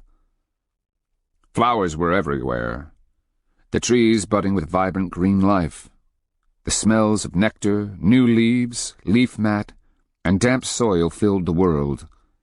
At times we almost cringed from the noise. Bees, wasps, dragonflies, cicadas, crickets, and humming insect wings vied with squirrels, chickadees, robins, mockingbirds, crows, jays, waxwings, siskins, cardinals, and so many others. Turkeys and passenger pigeons were plentiful, and we shot opossums, beavers, raccoons, and even a spring bear. Then we came to the river. In the mountains to the west, its headwaters were dominated by the Tugelo Nation. Where we emerged on the floodplain below the fall line, the leaf mat beneath the trees had the telltale signs of abandoned farmsteads long surrendered to the wild. No structures remained. People had left there at least a couple of generations past. Nevertheless, faint trails took us to a curving oxbow. A long-abandoned city covered with second-growth forest lay across spring's swollen waters. "Pearl Hand, do you know that place?" I pointed to the tree-studded ruins of the town opposite us. "When I was traded south, it was along the coast. I heard talk. Several nations once flourished up here. They were said to be a ruthless people. One of their priests supposedly became evil, and the last inhabitants weighted his body with stones and tossed him into the river. Even as his body sank, he turned into a giant snake and dived into the depths, the ropes and rocks slipping from his body. The people left, but where they went, no one knows." Bloodthorn continued to scowl at the water. "Either we find a canoe or grow wings. Upstream or down?" I looked up and down the watercourse, only to have my bit of horned serpent's brow tine pull to the right. "Down." Moving back from the willows, water oaks, and bald cypresses that lined the bank, we discovered an old trail worn into the ground. Not that following it was easy. More than once, meanders of the river had washed away whole sections, and in other places the vegetation had grown so thick as to leave the trail impassable. But by evening, we emerged on yet another abandoned town. From the growth of the trees, I estimated it had been at least 100 years since the place had been inhabited. 2 mounds, one cone-shaped, the other a chief's platform mound, rose to either side of a small plaza. We walked across grass and spring flowers, feeling the irregularity of old house floors. Occasional burned timbers poked up from the vegetation. Climbing the chief's mound, I saw where a good-sized palace had once stood. Burned timbers, like faded ghosts, haunted the heights. Perhaps the palace had been overrun and torched by enemy warriors. Maybe the chief died, his people in poor circumstances because of an early frost, corn blight, or a raid that had burned their granaries. They would have set his palace afire, spiritually cleansing it along with its dead master. Bloodthorn kicked a large ceramic pot from a slump in the side of the mound. Human bones spilled from within the stamp-decorated urn. "Forgive me," Bloodthorn told the burial, touching his forehead in respect. Then he knelt, carefully replacing the bones and doing his best to recover them. Where rainwater had run, charcoal, stamped potsherds, and bits of burned bone could be seen. I led the way down to the river as the dogs sniffed around. What had obviously been a canoe landing was overgrown, the river slowly eating away at it. I took a deep breath, smelling water, mud, and spring-green vegetation. Off to the west, black and ominous clouds were packed against the mountains. From the looks of it, it was raining by canoe loads up there. Water's going to be a lot higher come morning. That's when Pearl Hand parted the brush to my left. "Black shell. Look." I waded in after her to where a canoe lay inverted on a support of rotting logs. Pulling back the haw bushes, I could see the rounded bottom was weather-checked and gray, with a long crack in the middle. "It's been here a while." With Bloodthorn's help, we muscled the thing out of its resting place. The workmanship was excellent, and while mushrooms and mold had found places to lodge, the inside looked serviceable. All but that crack in the bottom. "We can seal that with pitch," Bloodthorn announced. "The problem is paddles. Are there any back in the brush?" I pushed my way back into the thicket, looking under the rotting logs. "Nothing we can use." "We can make something to serve," Pearlhand called as Bloodthorn trotted off in search of pine pitch. By the time I'd retrieved the Kristiano axe from Naw's pack, Pearlhand had returned with 2 charred timbers. We had them split and formed into paddles long before Bloodthorn was back with a clutch of resin balls. "It's a long way back to the pine," Bloodthorn panted. I glanced to the west, where the setting sun silhouetted the tops of angry clouds. "Even if we have to set up camp in the dark, I'd like to be across." "You know," Bloodthorn dropped his hardened sap into Pearlhand's pot, "it's going to be days before anything we cook in this pot doesn't taste like pine sap." "Pine isn't a bad taste," Pearlhand answered shortly. "It's the film it leaves on your teeth that drives you crazy." She proceeded to stir the mix into a gummy mess. Then came the laborious job of dabbing it into the crack. "It won't last long in the water," Bloodthorn stared skeptically at the patch job. "All we have to do is get to the other side." I started unlacing the packs from the dogs. If this went wrong, I didn't want them to drown under the weight. In the deepening dusk, Pearlhand declared the job done. Wading out into the river, we floated the craft, seeing only a little seepage. Just as quickly, the dogs were loaded, the packs stowed, and we shoved off. I grimaced at the water lapping barely a hand's width below the gunwales of the overloaded dugout. The current immediately grabbed us. We paddled and prayed, driven by the fear of swamping and drowning. The dogs, oblivious, happily wagged their tails, ears pricked, eyes agleam. "Downstream," I said reasonably, "but stay toward the north bank. If we sink, we can toss the packs over the brush and pull ourselves up by the branches." I kept glancing at the sloshing water growing ever deeper around my feet. The river seemed to be climbing the sides of the hull. "There," Pearlhand called from the bow. "The bank's lower." As we drove in, she stepped out to battle the brush and hold the craft in place. Bark bailed out, the others after him. It turned into a churning mess, dogs wading, shaking, clawing at the cattails, and finally wiggling through. One by one I handed the packs to Bloodthorn, who handed them to Pearlhand. The canoe was filling fast. With the last quiver of arrows handed over, I let the vessel go and stood there, watching it spin slowly away in the current, a dark and lonely silhouette against the silvered water. "Thank you," I whispered, "and to the long-gone craftsman who made you. May his ghost smile in return for our gratitude." Then I struggled through the maze of cattails to find Pearlhand and Bloodthorn. "We're not done yet, people," I said reluctantly, as I looked around the marshy surroundings. "This whole area could be underwater by morning. Our best bet is to make it to that city." Silly me. It was almost dawn by the time we stumbled our way to the ruins. But with first light, I was proven correct. The river was over the opposite bank. Who were these people? Bloodthorn wondered. We sat on the lip of the tree-studded chief's mound, a light rain falling. Just climbing the steep sides left a person breathing hard when he finally reached the summit. Once there, the flat top was a long stone's throw in length and nearly as wide. Kicking around in a leaf mat and dead saplings turned up charred timbers. A total of 6 mounds could be seen, and the view of the river from this high perch must have been stunning before the trees reclaimed it.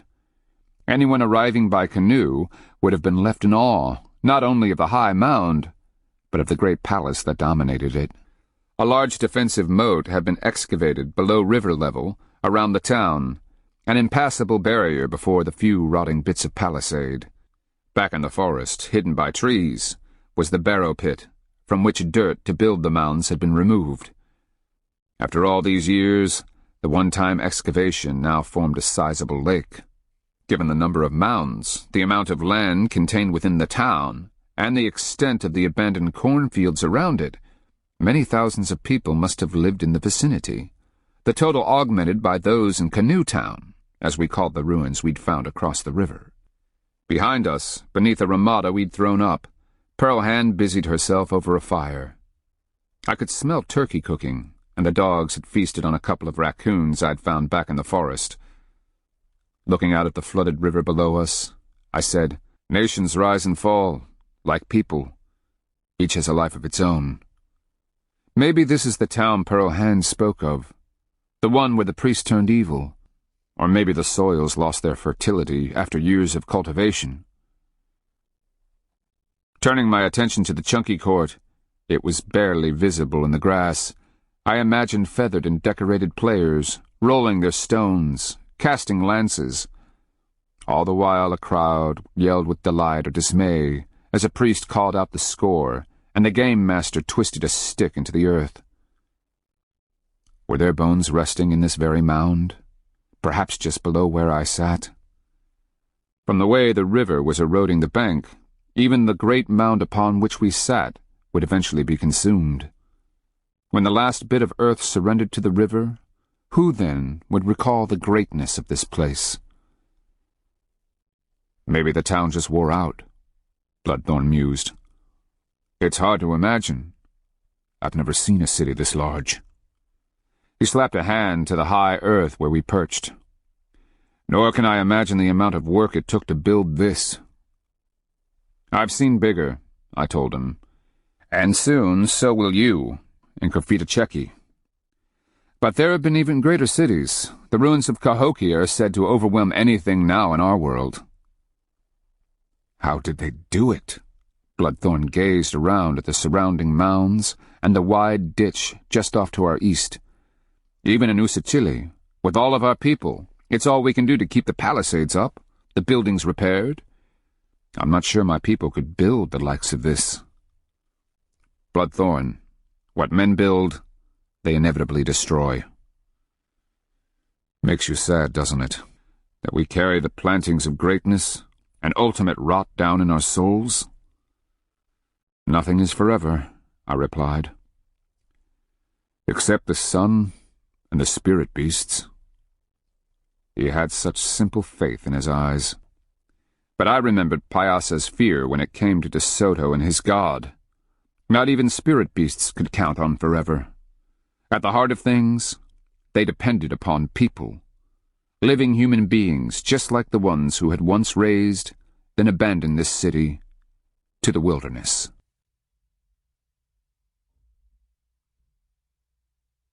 This ends Disc 7. Fire the Sky, Disc 8.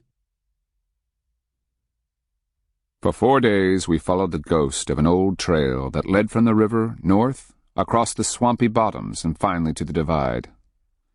Along the way we found the remains of old towns, villages, and farmsteads, now little more than revitalized forest. Once we crossed the low divide, I kept us heading east-northeast. We found no trails beneath the endless spreading trees. Skipper hobbled along in obvious pain. I kept lightening his pack. Pearl Hand, growing ever more introspective, watched him with worried eyes. "What is it?" she asked one night. "His joints are failing," I answered glumly. "Pack dogs have a good life, all things considered. But everything comes at a price. Trade dogs wear out faster than their town-bred cousins. I'm afraid Skipper's time is coming." "What will we do when it does?" "Find a young dog to take his pack." She gave me a penetrating look. "He's not that old." "Maybe it's that sideways gait of his. Maybe it's because his bones aren't as strong." She considered that and petted Skipper on the head. He looked up at her with adoring eyes, tail thumping. "Come Kafedachiki," she told the dog. "We'll find someone else to bear your load." I nodded, remembering Napatuka, and Skipper wading into the fight with the Kristiano war dogs. Yes, he'd be taken care of, even if it meant our own bellies would be empty. Then I studied Pearl Hand's grim expression. That takes care of Skipper. What's wrong with you? The farther north we go, the more worried you get. With a grim smile, she waved me off. It's nothing. Sure, nothing. Maybe it's just this endless forest. Walking in the perpetual shadows was even getting to me. The sapaya brought me awake, almost vibrating on my chest. I blinked, staring around. A whippoorwill called in the night, the breeze stirring high branches. The perfumed odor of forest, leaves, flowers, and damp earth filled my nostrils. Pearl Hand wasn't in bed. She sat staring at the gleaming red embers in the fire through large, dark eyes. The glow illuminated her sadness, accented by the set of her full lips, the hollows of her smooth cheeks, and the tumbling veils of thick black hair that framed her face and high brow. I could see her slim fingers absently twirling a thick twist of her long hair. Bloodthorn snored lightly, a dark shape wrapped in his blanket. The dogs were shadowy blotches where they slept among the packs. "What's wrong?" I asked softly. "It's the middle of the night." She turned. "Husband?" "Yes?" "I need to speak to you." I sat up, pulling the blanket back. "Whatever it is, we can deal with it." She surprised me when she said, "Life is but a series of cycles. Beginnings lead to endings. Endless circles that carry a person back to face who they once were. The past clings fast to a person, as if it were a cloak woven of a spider's web." Excuse me?" "When we reach Confidant, I need you to trust me." I rolled my shoulders and yawned, still sleep-addled. "What are you talking about?" "When I left Confidant, it wasn't under the best of circumstances. Things happened there. Things that I—" The words died in her throat. "Pearl Hand, I don't— The young are cursed with terrible passions. I've been dreading this, going back there." "Then we won't go." Her dark eyes sought mine, appearing as black holes in her pale face. "We have to. We'll never have a better chance to destroy the monster. I know that. You know that." She smiled in a futile attempt to mask the bitter irony. "But I must ask something of you." "Anything," I told her in a kind voice. She hesitated, and I knew her well enough to realize she was trying to find the right words, to predict my reaction. She finally took a breath, saying, "Can you trust me?" "Of course. Why do you ask? If you play your part, follow my orders without question, I may be able to get you into the very heart of Confidant. Why are you talking like this?" Her smile grew sad. "Because the destruction of De Soto's life may very well come at the cost of my own." "But you can't—" "Shh!" She placed her fingers on my lips. "We made our bargain with power long ago. Our lives, hopes, desires, and dreams were surrendered to fate. Just tell me that you trust me, that you will let me do this my way. Promise me that you will not interfere or argue." "I still don't understand." Confidant's rulers take themselves very seriously. As traitors, it may take us a full moon to be granted an audience. If you let me do this my way, I can have you face to face with the Confidant Miko himself within a day of our arrival. I know them, how they think, how to use their arrogance to manipulate them. You can do that? Oh, yes. Pearl Hand, you're not telling me everything. I asked you to trust me. But Then please do so. I nodded, reluctantly. My first warning of trouble was when Squirm scented the air, stopped short, and began growling, his hackles rising. The other dogs immediately responded in kind, sniffing, barking, and informing me in no uncertain terms that something dangerous was lurking in the brush to either side of the stream crossing we approached. I gave the sign to stop and pulled my trader's staff from its quiver. Raising it, I called, "Greetings! I am Black Shell, a trader." I hadn't even gotten the words out when Pearl Hand pushed by me, speaking fluently in Confidant dialect. "In the service of Confidant Miko, you are ordered to come out, bound by the white power of peace, and show yourselves." A young man rose from the brush, an arrow drawn. Pearl Hand stepped forward, a haughty set to her head, or at least as haughty as she could pull off given the spider webs in her hair and her travel-stained clothing. Bloodthorn was behind me, stock still, waiting to see what unfolded. The dogs had their ears pricked, fixed on the hunters, their muscles quivering with the desire to spring on the newcomers. I ordered them down. One by one, the 3 remaining hunters rose, until an older man, bow at the ready, stepped out onto the trail. Head cocked, he inspected first Pearl Hand, then me, and finally Bloodthorn. A faint smile crossed his lips as he took in Bloodthorn's Timakua hair palm and his unusual tattoos. Pearl Hand continued, "I travel in service to the Confidant Miko. The traders who accompany me come under the white power. In the name of the Sun Ruler, I command you to lower your weapons." She paused. "Or aren't the 4 of you bright enough to figure out that 2 men, a woman, and 4 dogs are a poor excuse for a Hichiti raiding party?" "Forgive me, Orietta," the older man said, bowing his head out of respect and lowering his bow. "I am called Turkey Track, son of Clay Woman, of the house clan of the Tight Cloth Moiety. These others are my male kin, Red Cat to my right, Foxtail, and the young one is known as Rabbit." Orietta?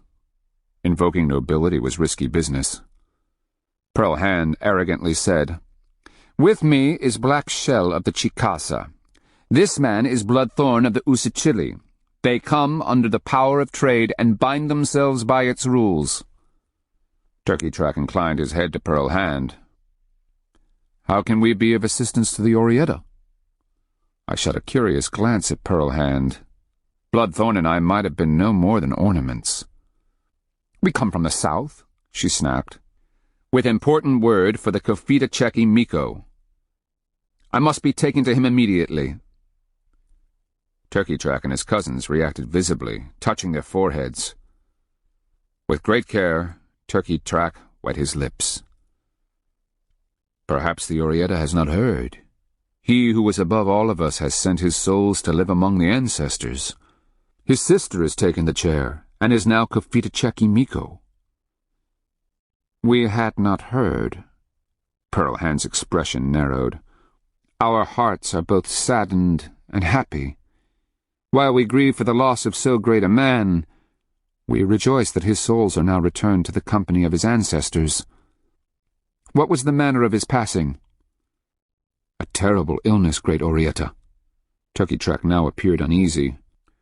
"It came upon us a year ago fall, perhaps from the coast, since such dark afflictions seem to breed there. Our healers and priests tried everything, but the pestilence remained unchecked until recently." He gestured to his companions.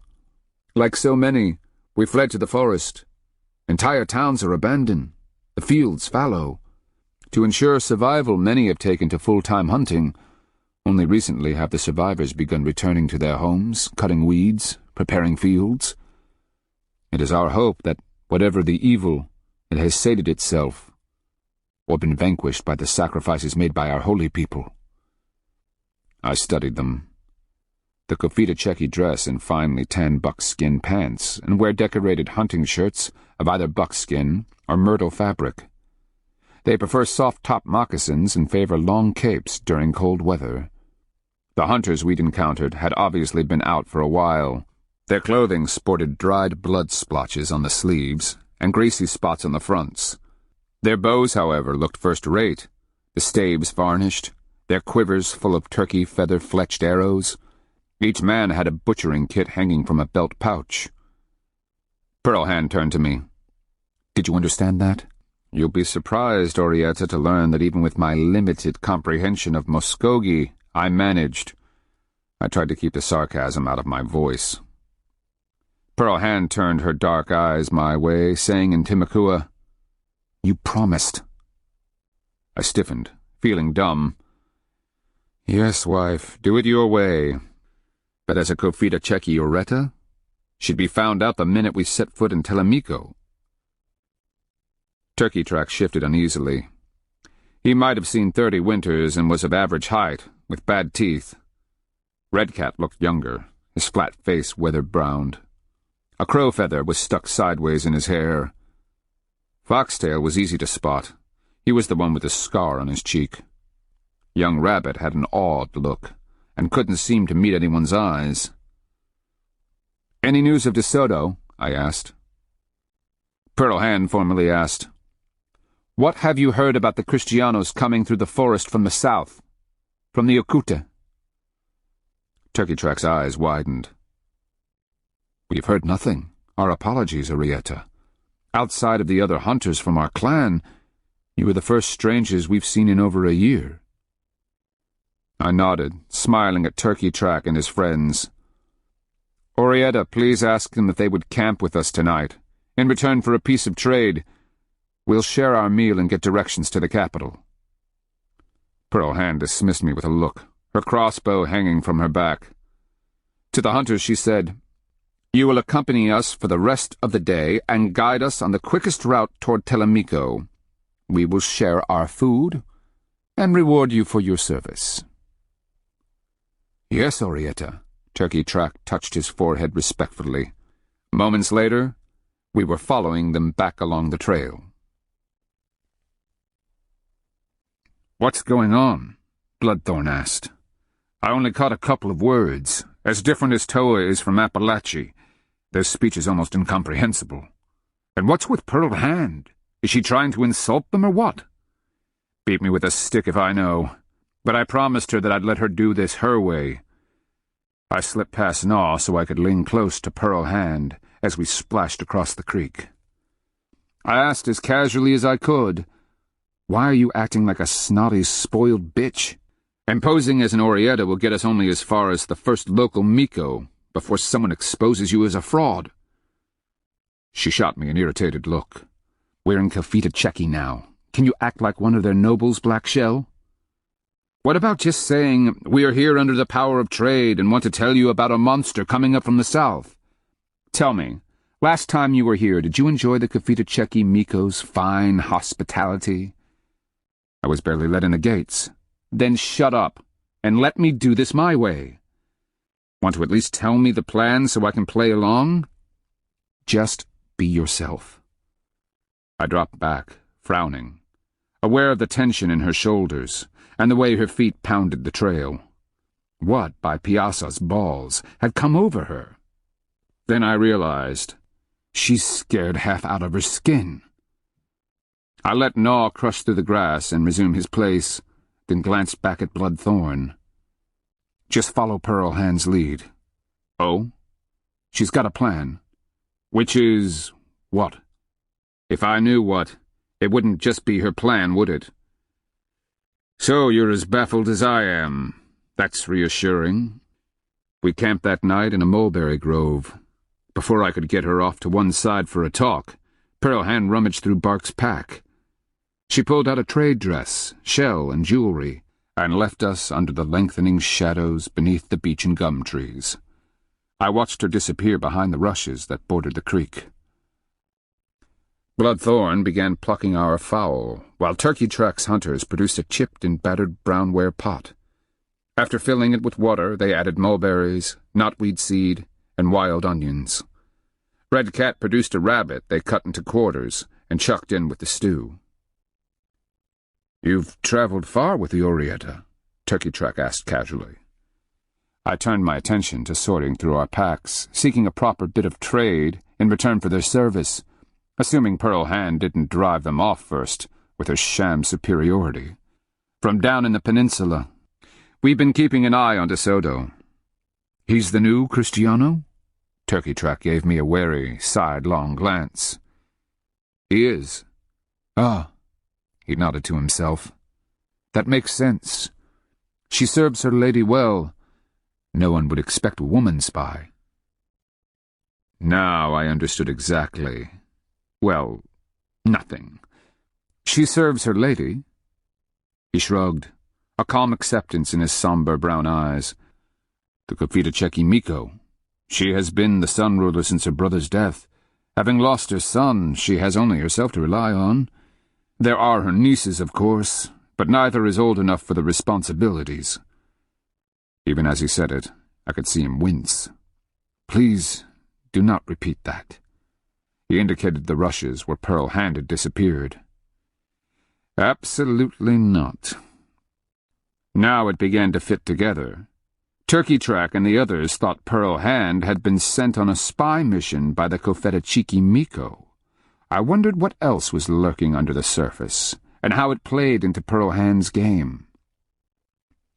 Pearl Hand is not who we always thought she was, Bloodthorn mused in Timakua. I think the Orietta farce is going to fall flat the moment we're out of the forest.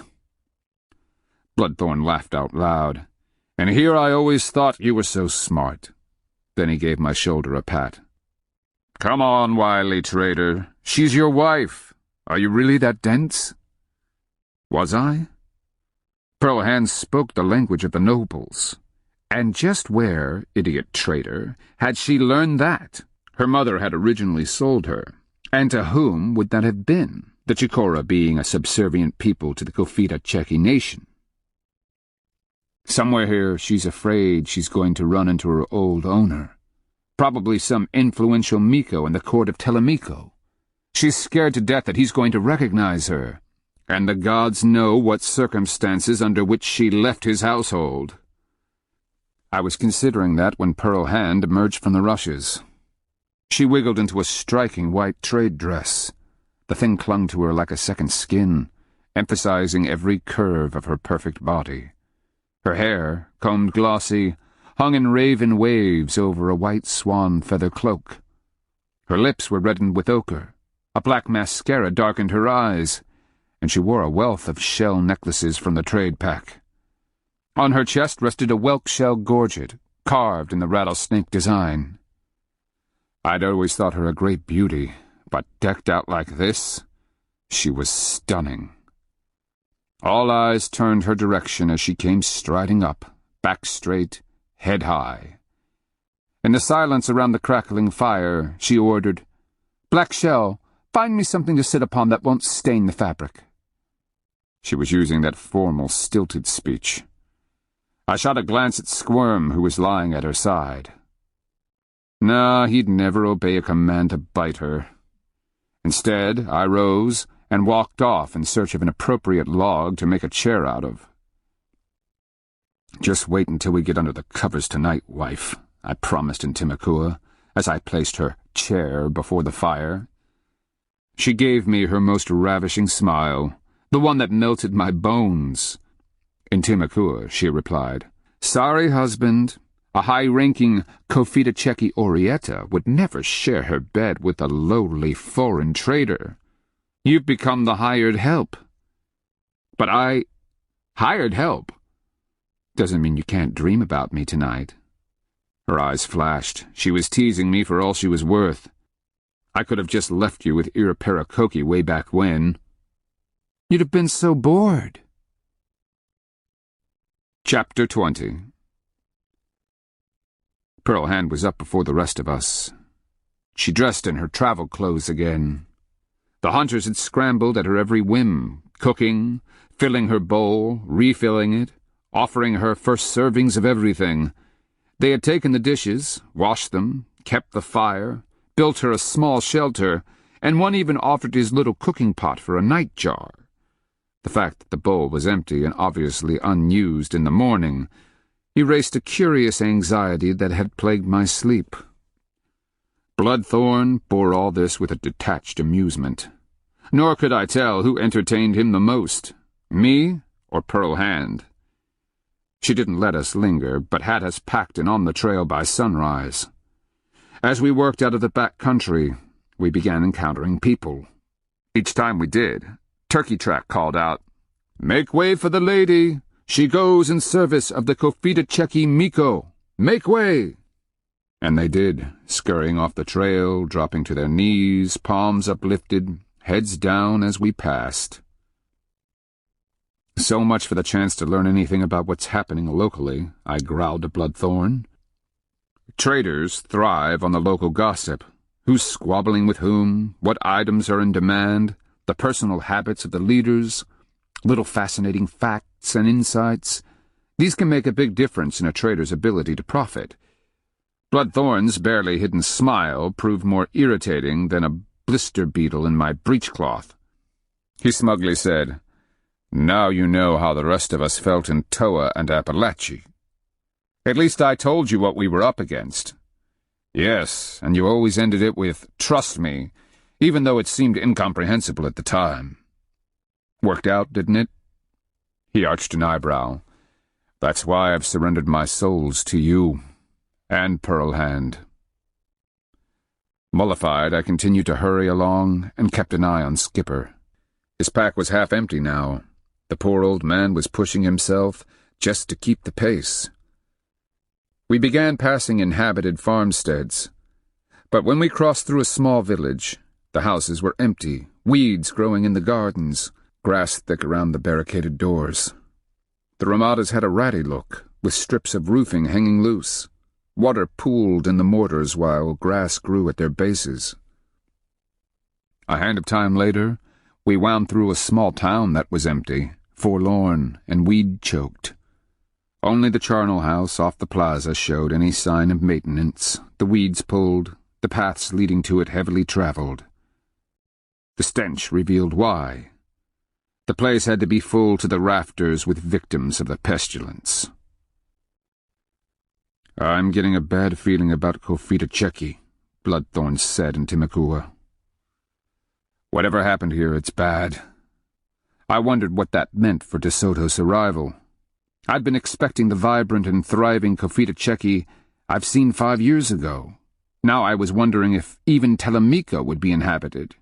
By late afternoon, after passing through 2 more abandoned villages, we broke out of the forest into a heavily farmed bottom, on the south side of the Confidant River, a winding brown barrier that curled and twisted, its banks clotted with cottonwood, bald cypress, water oak, and stands of cane. Across the water I could see a prominent tawa, and was told it was Tagaya Town. I'd been there, but what I saw looked forlorn and run down. The sapaya felt like dead weight in its pouch. "We will find canoes," Turkey Track announced, head bobbing respectfully. "We apologize for the lady's inconvenience."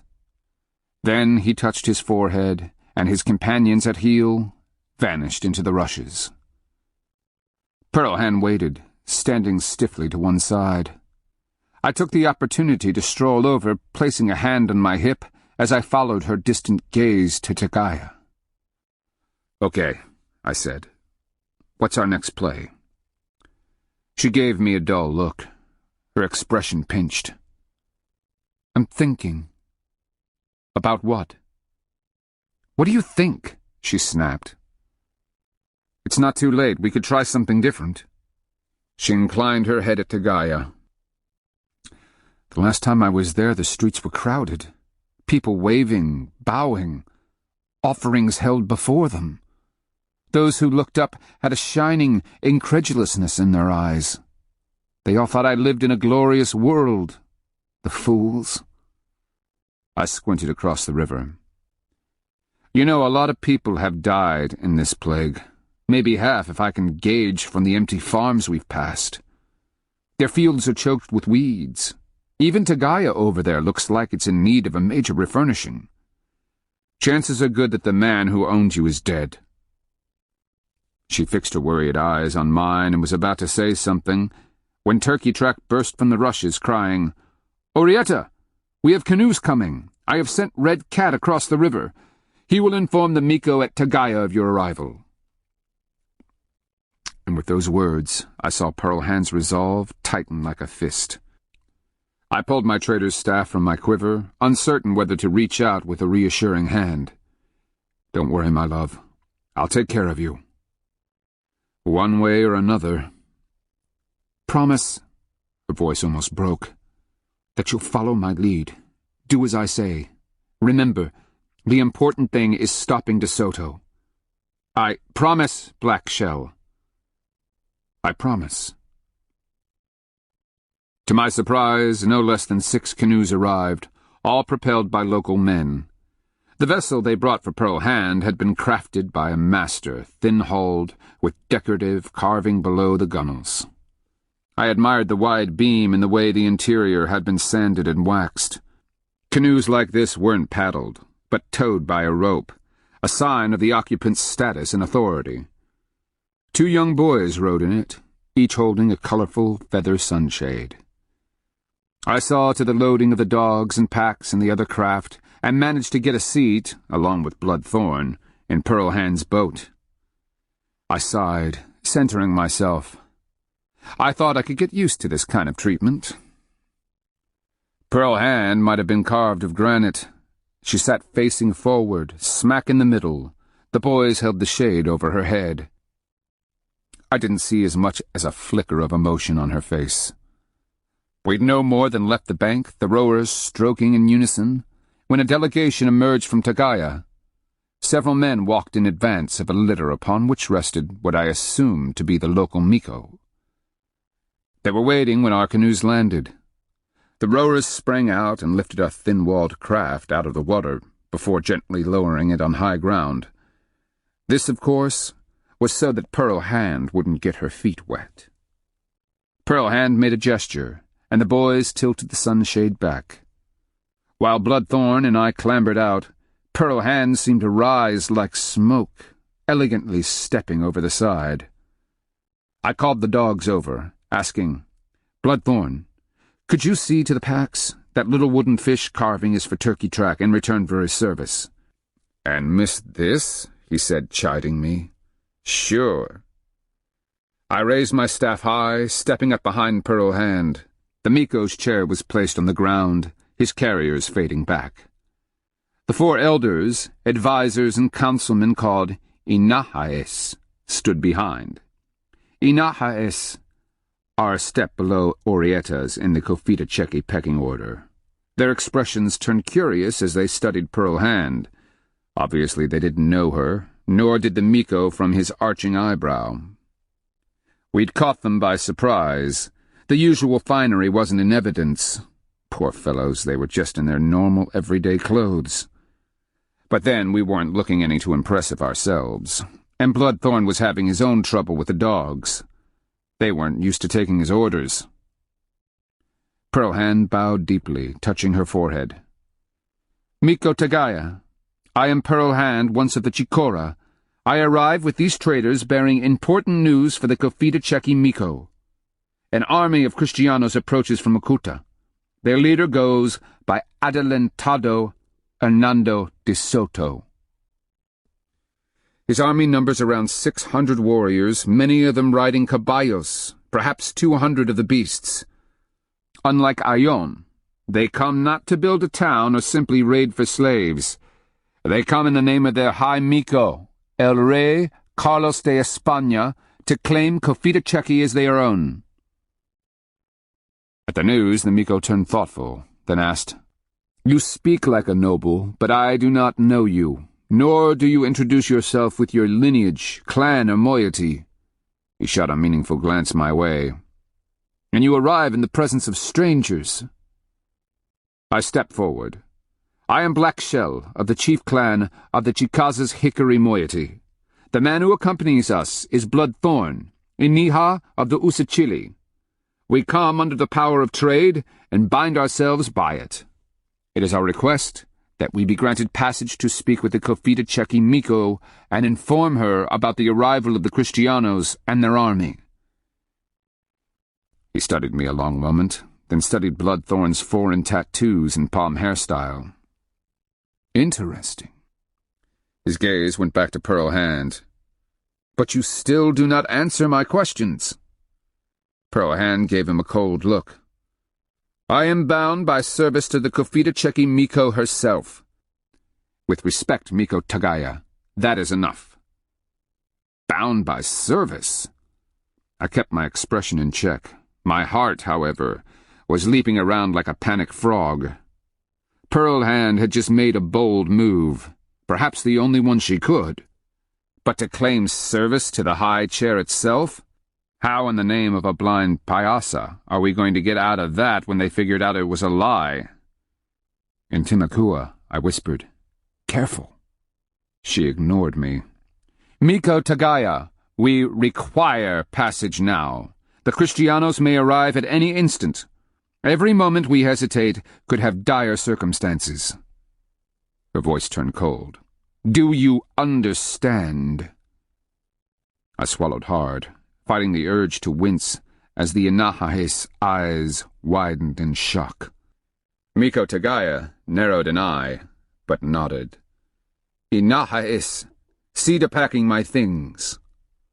Two of them touched their chins and left at a run for the town gates.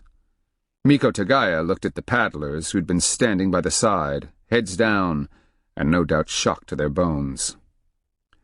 "You will bear the lady to Telemiko, with greatest haste. Yatika?" The Yatika, a man skilled in languages and oratory, stepped forward. "Yes, Miko." The Miko glanced up at the sun, estimating the time. "You will leave now, taking a fast canoe and as many paddlers as you deem necessary. Bear the news of our arrival to the Confidant Miko." "Yes, Tagaya Miko." The man touched his forehead again, turned, and began shouting orders. Within moments, a slim canoe was removed from its rack, and the Yatika seated himself inside. I watched the muscular paddlers pick the thing up and carry it to the river, and with a push, they were gone, their long, pointed paddles driving them away. "Bloodthorn," I turned, seeing where he was about to lace a pack onto Squirm. "Forget it. We're back in the boats." He nodded, and not a finger's time passed before we were on the river. This time, however, Tagaya Miko rowed in the towed canoe. We were jumbled into the others. I'd managed to squeeze in with Pearl Hand. Bark, just ahead of me, perched on his pack, enjoying the ride. Dogs can be so naive. "So," I asked in Timakua, "we're in service to the old lady herself now." Pearl Hand gave me a humorless smile. "You're not, Black Shell. I'm having trouble with all of this. Why are you taking such risks? What if good old Tagaya back there had decided to order us confined until he figured out who we really were?" "He wouldn't have dared." "You're sure about that?" "As sure as rain falls." She stared out at the bank, hardly seeing the trees. "We know the stakes. De Soto is coming." She shook her head. What I didn't count on was that half of the Confidant would be dead. "I don't understand." She gave me a miserable look. "Think about the forest we just crossed. Then think about the Kristianos. We ate well every day, hunting, picking fruits and roots. But the Kristianos? How do you think they're faring out there in the trees and swamps?" "They'll be hungry," I muttered. "They'll have eaten everything, maybe even their scurrilous puercos." She nodded. "And what kind of shape will they be in when they stumble out of the wilderness with their half-starved caballos? What kind of formations can their soldados keep, wobbling on their feet?" She smiled wistfully. "If there has ever been a chance to beat them, it is now." Cleverly planned ambush could smash them. I took a breath. "But why didn't you tell me how far you were planning to go with this?" "I wasn't sure. I wasn't sure I wanted to give up everything I had, just to destroy De Soto." "What do you mean, give up everything?" I was about to repeat the question when she said, "If De Soto's destruction must come at the cost of my life and happiness, I'll pay it." "The people you knew may not have survived the sickness." She looked sadly at the passing bank. Some didn't know. But whatever happens, I will do what I must. She met my eyes, her desperation building. And you, my beloved husband, can you trust me? No questions? I was about to object, only to remember how she'd come out of the night at Huzita and the sacrifice she'd made there to save my life. And at Napatuka, everything had depended on her knowledge of the Kristianos, and her insistence on bringing the dogs. Of course. Do you swear on that bit of sacred horn you carry? I grasped it, saying, I do. She vented a defeated sigh. Then we might have a chance after all. She turned her worry-hollowed eyes to the bank, watching the endless trees pass in the slanting late-afternoon light. I just wish you'd tell me why you're taking such risks. I paused. I thought we were past secrets. She sniffed. So did I. Until we came here. Until I realized what the stakes were. But for the moment, I need you to do this my way, and you must bind yourself to your promise. Pearl Hand, it's necessary, Black Shell. The corners of her mouth quivered. In this case, my love, what you do not know protects you. How's that? In time, my love. In time. By Payasa's teeth, she doesn't think she's going to get out of this alive. Chapter 21. Our flotilla of canoes rounded a bend, and there atop a bluff stood Telemaco, resplendent in the golden light of sunset. Looking across, I could see Bloodthorn's face, a mask of wonderment as he stared at the city. High-gabled cane roofs rose above large houses, masking the approach to both the Confidant Miko's elevated palace and the still higher mound beyond it. Upon that high eminence stood the temple. The structure jutted up above the houses, its shell-clad walls added to the illusion of height, before the steeply pitched roof pierced the purple sky. Sculptures of falcon and rattlesnake adorned the ends of the soaring ridgepole, as if to threaten the sky world itself. The mosaic of shells on the walls and roof burned pearlescent and fiery in the sunset. I'd forgotten how grand this place is, I whispered. Further thoughts on the matter were abandoned as the canoes put in at the landing.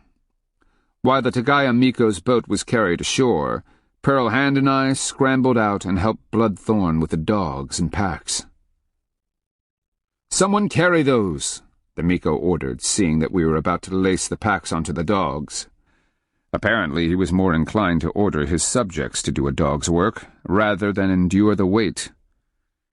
I got my belongings in order, slinging my alligator hide quiver and carrying my trader's staff before me. The white feathers danced in the breeze. Pearl Hand insisted on walking before me and Bloodthorn.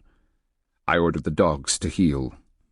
The Miko's chair was unloaded from a canoe, and he took his seat, burly paddlers hefting his weight onto their shoulders. With the Inahais in the lead, we began to march up the landing, treading on charcoal-stained soil. The usual bits of potsherds, stone flakes, and cooking stones winked underfoot as they caught the slanting light. At the crest of the rise, we passed the first houses, large things with split-cane roofs, many of them decorated by clan totem sculptures. Guardian posts were set to either side of sealed doorways. Once brightly painted clay walls were cracking and faded. The tattered latrines behind lacked the simplest of repairs. The great city was mostly abandoned. Weeds grew where they shouldn't. The yards were unkempt, mud having washed into fire pits, the ramadas worse for wear. Even the upright log mortars were weather-grayed, with dirt blown into their hollow bowls. "Miko, how long since the people left?" I called, remembering the last time I'd walked up from the landing. Then it was into a bustling community of several thousand. I remembered the colors, the diverse peoples speaking Muskogee, Catawba, Cherokee, and the incomprehensible tongues of the coast. "Since the beginning of the death," one of the Inahes replied. "It was worse here. Those few who didn't become ill found their comfort among distant relatives. Most were gone by last spring." I nodded, thoughts stuck in the past. Local traders had lined the route, their wares displayed on blankets. Hunters had game hung from racks. Weavers hawked their latest fabrics, and potters sat before rows of freshly fired, stamped bowls, jars, and pots. Their places now grew grass and goosefoot, the lonesome soil hardened and rain-cracked. Bloodthorn asked, "How many houses, Black Shell? I mean, just here in the city itself." 600-700, I replied as we followed the main road into the center. "And just beyond, in every direction, are smaller towns, and beyond them, villages. This is just the capital. My guess is that had the pestilence not struck, Confidant would have fielded 10,000 warriors against De Soto without even straining." "And now?" He gave me a dark look. "I have no idea." And I began to understand the crushing sense of defeat Pearl Hand was feeling. As we passed beneath the fist of the granaries perched atop its high posts, I could see the door hanging open. As was the case at the second, third, and fourth. In the distance, between gaps in the houses, I could see more of the raised storehouses. Some, however, were still tightly sealed. That gave me a bit of hope. We passed one of the elaborate clan houses, this one festooned with magnificent raccoon carvings. One was seated atop the ridgepole over the doorway, his forepaws dangling. The weathering beast, his paint now faded, stared down at me as if in question. From behind the clan house came the cloying reek of the associated charnel house. I could imagine what it looked like on the inside, every bench piled with the dead. A flock of finches fluttered past. Before the death, they would have made a living from drop corn, knotweed, and maygrass seeds. Now they had to be thriving on goosefoot and other invaders. Passing the raccoon clan house, we entered the central plaza. The stickball field should have been a rectangle of well-trodden grass, instead of a meadow crisscrossed by trails. Weeds spotted the closest chunky court to my dismay. I glanced up at the high temple with its towering roof and imagined priests atop the long wooden stairs as they watched the games, wagering on the outcomes, depending on their particular power. How long had it been since figures other than ghosts had perched there? Bloodthorn gasped as he looked up. "I didn't think men could build such things." The great building, with its inlaid shell walls, continued to reflect the reddish sunlight, as though possessed of a fire all its own. I could feel the ancestral souls inside, the weight of generations, all unaware of the scourge approaching from the south. Across from the temple, the palace stood atop its own square, if not as high, mound. Unlike the rest of the town, the palace had suffered no neglect, but radiated life and power. The Confidant Miko's edifice had been built with consummate skill, each timber perfectly fitted. The walls, first plastered with white and red clays, had been inlaid with crushed shell, the surfaces burnished with smooth, round stones until they shone in the light. Shells, too, had been laced into the split-cane roof to impart a brilliant luminescence. The high roof left us feeling dwarfed as we approached the steep stairway to the imposing veranda. 2 guardian posts, giant rattlesnakes rising from the earth, rose on either side of the stairs. I could almost believe the serpents were alive with their copper inset eyes, forked tongues, and rainbow-scaled sides. The wooden staircase leading up to the veranda was polished, oil-stained, and perfectly set. At the base, the Miko gave an order, and we waited. Pearl Hand, however, strode up, demanding, "Do you expect us to enter the confidant Miko's presence dressed like this? We're fresh out of the forest, hardly fit to appear before the Sun Ruler." He glanced at her, taking in her worn travel dress. Perhaps to prove his superiority. He took his time about it, then gave a wave of the hand. "You may use the house just behind there. Its occupants are long gone. Inahae, take some men with you, and show them where I mean. But have them ready to come at a moment's notice." The man touched his chin, shot a disdainful look at Pearl Hand, and said, "This way." At Pearl Hand's signal, Bloodthorn and I gestured to the porters carrying our packs. Then, slapping a hand to my thigh, I called the dogs to follow. The Inahae led us around the side of the mound to a well-fit house. Its wooden door hung on dried leather hinges.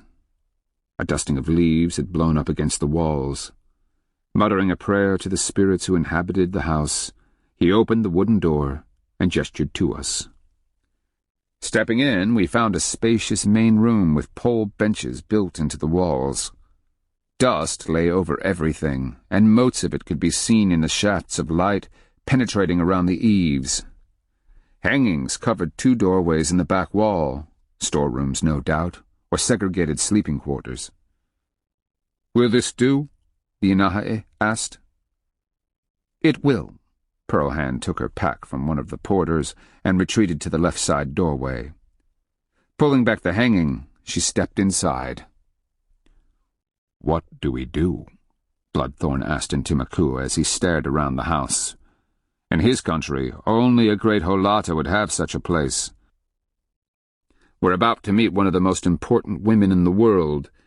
Perhaps we should look like more than just scruffy traders?" He agreed. "Of course." So we took our packs, slipped off our travel clothing, and began making ourselves pretty.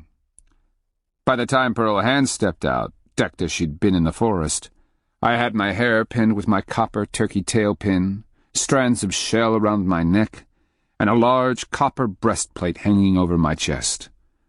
I opted for one of the Toa blankets, this one dyed in a vivid scarlet, and placed it around my shoulders. Bloodthorn, his hair seen to, took a yellow one. I retrieved what was left of our paints and used grease to mix it. Then Bloodthorn and I took turns dabbing it on, according to our individual whims. He opted for a traditional Timakua design. I had him paint me to look like a Chikaza Minko. The only thing lacking was a Kristianos mirror to see just how good we looked. When we'd donned half the trade, we could have been Minkos ourselves. With each step, our shell necklaces tinkled musically, and bracelets were stacked on our wrists. Finally, I lifted out the copper mace back from the dead had presented to me. The mace in one hand, my trader's staff in the other, I felt ready. Pearl Hand, despite her other concerns, stopped short, seeing the red breechcloth I'd adopted and the iridescent spoonbill feathers we'd laced into our hair. "You cut a dashing figure," she said, a wistful smile on her lips.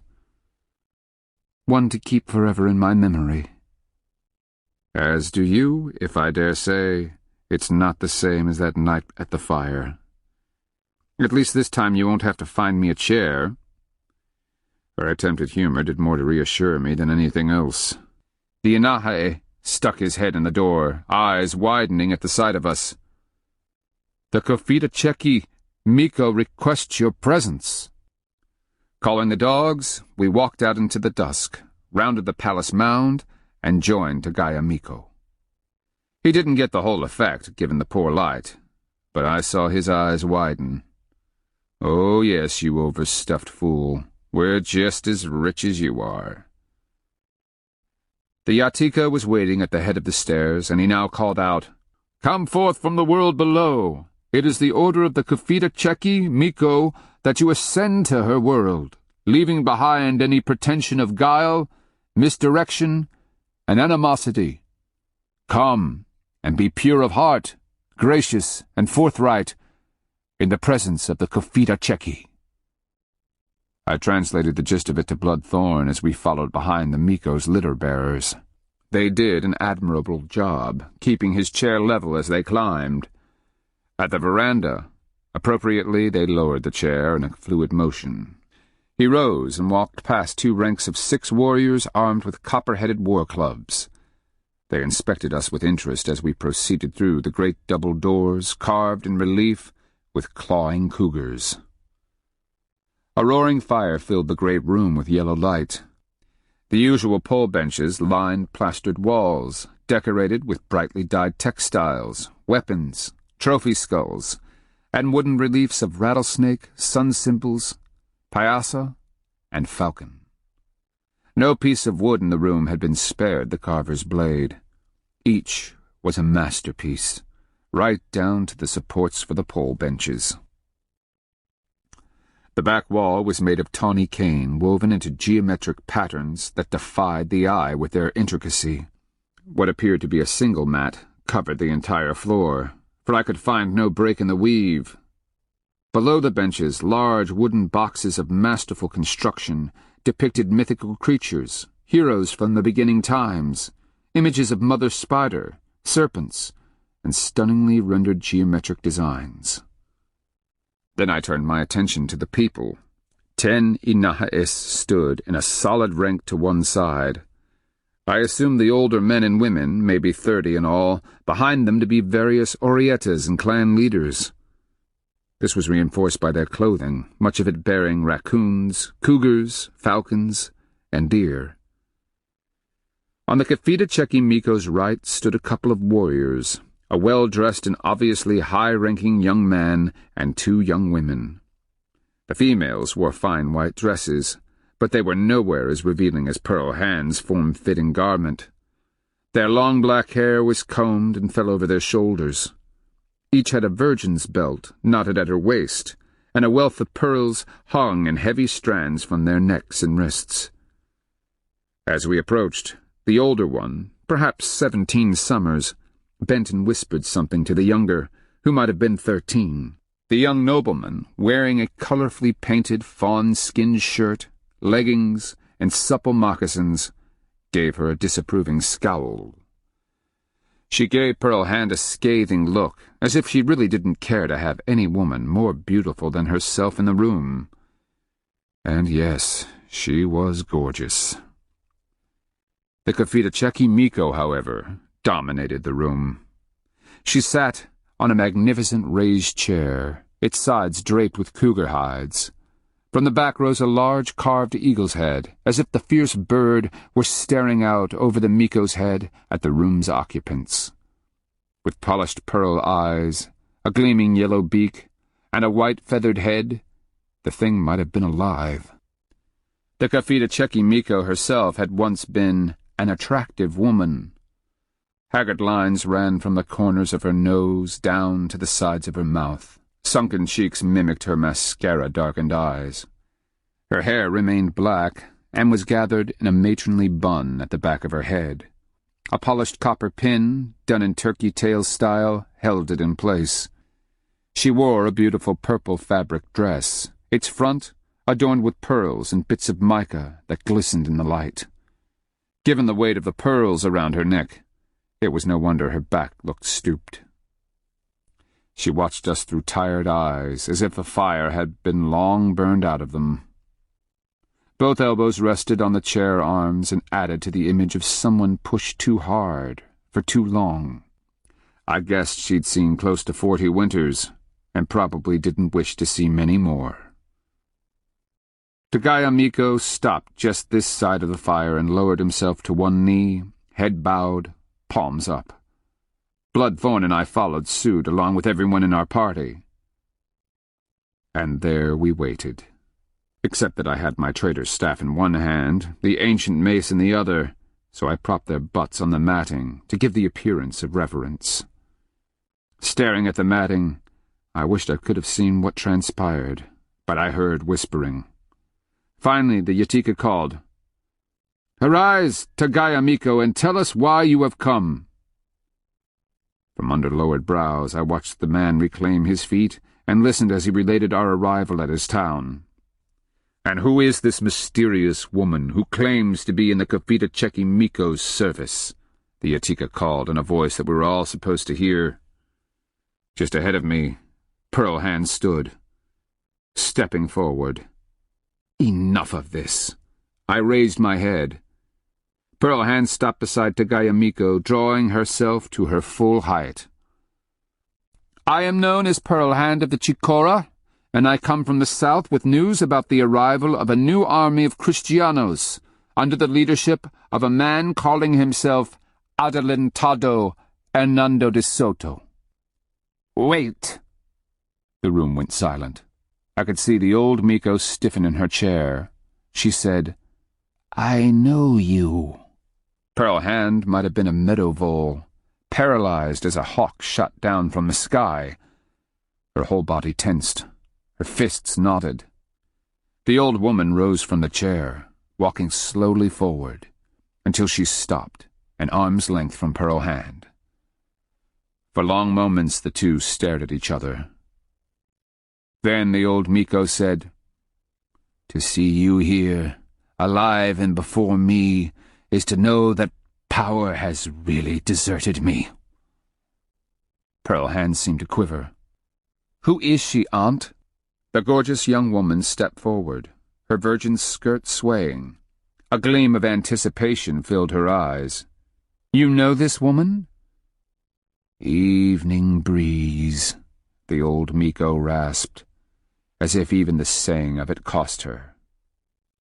A gasp sounded around the room, looks of horror on every face. The girl's eyes went wide, and she walked up, whispering, It's her! The old Miko continued, her voice almost a hiss. You don't know how much I offered, sacrificed, fasted, and prayed. With all my heart I pleaded that you would die a miserable and lingering death. That brought a cold chill to my spine, and I stared at Pearl Hand like a gaping idiot. Evening Breeze? That was her real name? And by Pyasa's teeth, what had she done to earn such hatred? Pearl Hand's voice wavered. Not all of your prayers were in vain, great Miko. I have lived my share of misery. But obviously not enough. She paused, firelight sparkling off the pearls in her dress. After what you did to me, what prompts you to come before me now at this of all times? Pearl Hand took a deep breath. Great Sun Ruler, you can deal with me as you see fit. But first, hear my words. I come in the company of these traders to warn you that an army of Kristianos is approaching your southern borders. The girl, who'd been staring at Pearl Hand with rapt attention, blurted, We've heard of no Kristianos. What was left of them fled years ago. The rest are long dead. White Rose, be quiet, the old Miko growled. Pearl Hand kept her eyes on the Mikos. The Kristianos landed far to the south, in the peninsula, more than a year ago. Over 1,000 of them. Their war caballos and dogs. Since then they have been working their way north, through the Usachili, the Appalachee, and the Hichiti nations. Now they are coming here. Doing what? White Rose demanded. Her aunts seemed to be overwhelmed for the moment. I'd had my fill of kneeling. I rose, taking my place at Pearl Hand's side, bracing my trader's staff on the floor, mace in my right hand. Killing, stealing, raping, and destroying, I said with the arrogance that was my blood right.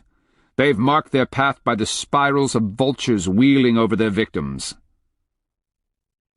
And who are you? The girl asked, turning her attention to me. I saw the pupils widen in her dark brown eyes as she took in my fine dress and Chicasa paint. Then they fixed on the copper mace, her interest growing. When her eyes met mine, they were dancing with invitation, matching the smile that now bent her full lips. I am Black Shell, of the chief clan of the Hickory moiety of the Chicasa Nation.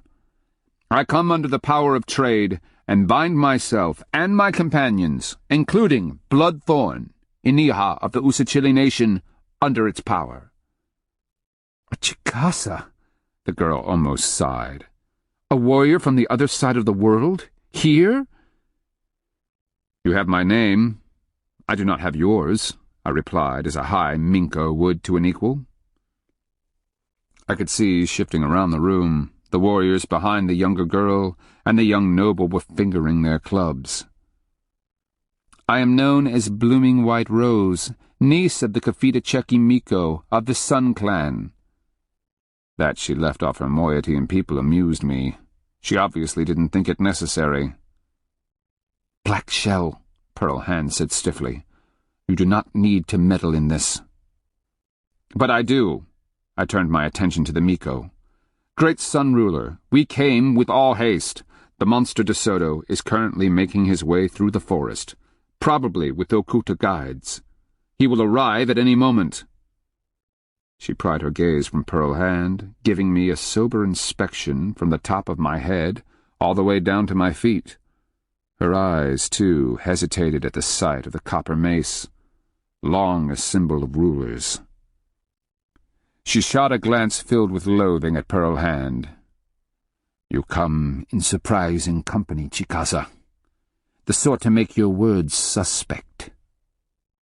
I met her wary gaze. Great Sun Ruler, I am tasked by power with the destruction of the monster. For more than a year I have fought him, killed his soldados and caballeros, and watched thousands weep in the wake of his passage. So too has this woman, whom you know as Evening Breeze.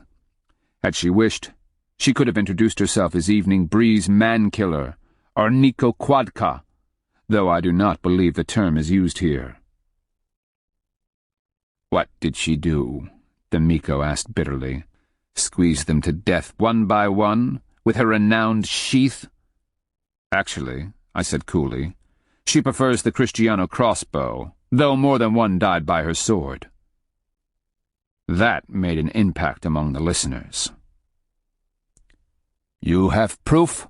The old woman asked. Of her kills?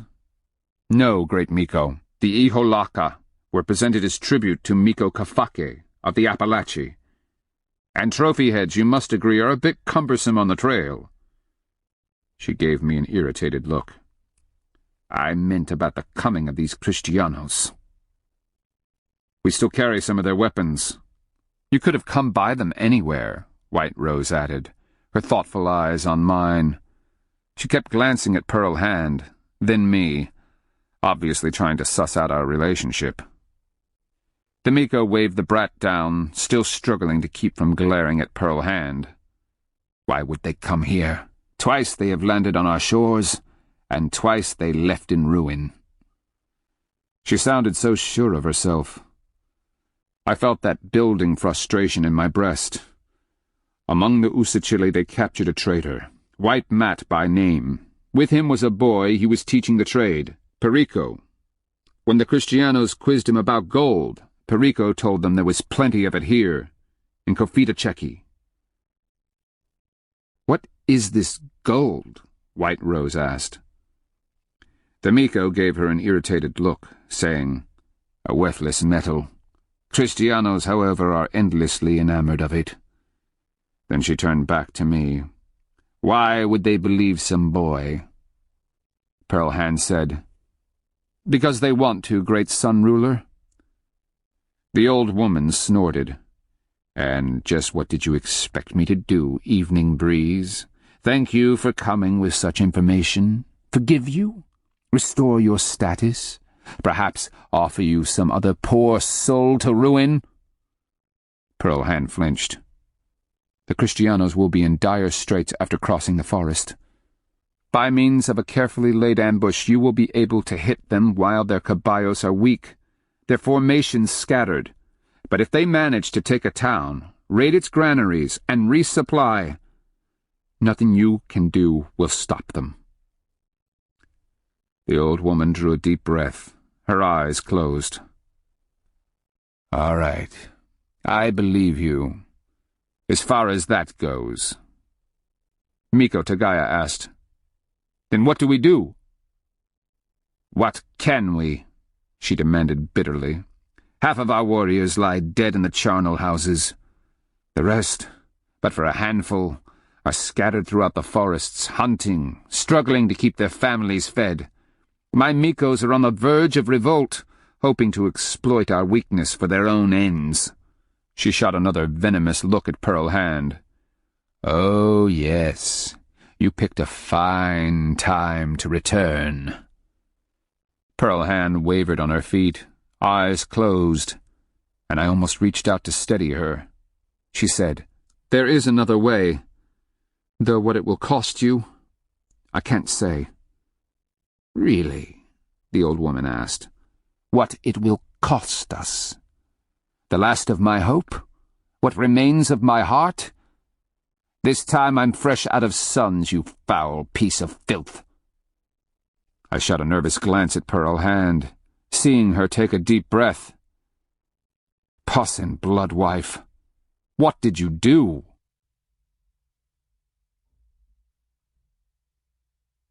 This ends Disc 8, Fire the Sky. Disc 9. Chapter 22. Pearl Hand gathered her courage, saying, "De Soto fought his way up the peninsula, then through Usachili, and finally realized his folly when the Appalachee battled him to a draw. After the swamps of Capachiki, he realized that if he professes peace, nations will feed his army, carry his supplies, and their women will service his men in return for trinkets." "Which means?" the old woman asked skeptically.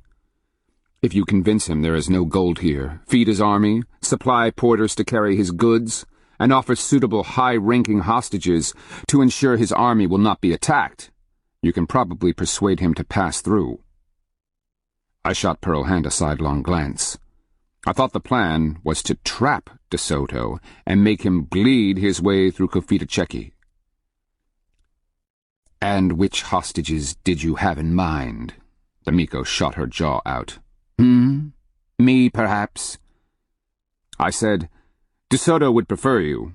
In the past he's been satisfied with different holatas, chiefs, if you will. He even had Miko Kafaki in his grasp for a while." I could feel the growing anger in the room, and added, "But placing yourself in his grasp would be a terrible mistake. He's not known for his kindness." White Rose had been studying, listening, thoughts racing behind her flashing young eyes. But why the cunning look? There was no advantage to be had here. And why did she keep shooting me those inviting smiles, as if I'd be dumb enough to dally with a Miko's niece? One apparently in line for the high chair itself. Again the Tagaya Miko said, "We should dispatch scouts, great Sun Ruler. Our people are all over the forests, hunting and fishing. If these Kristianos are really coming, we'll have word of it long before they find their way here." "See to it." The old Miko ran bony knuckles under her jaw, glaring hatred at Pearl Hand all the while. "Coordinate with the war chiefs and other Mikos. Send warnings to the southern Talwas. Tell them to remain alert. Rot it all. Half of them are empty anyway." White Rose narrowed her eyes. "Aunt, the people might panic. After the death, they might run like rabbits before a hawk, spreading even more panic before them. They need a symbol, someone to indicate that we are aware of the situation and have it under control." The old woman turned suspicious eyes on the girl. "And you think the local Mikos can't?" "The Mikos are part of the problem." White Rose crossed her arms, emphasizing her full breasts. "One of us must go, demonstrating that the Sun Clan is not impotent in this crisis. We've been holed up here for too long. People think the death has weakened our authority, that our power is diluted." I watched the interplay between them, the sort of subtle signals that only long and rocky history entailed.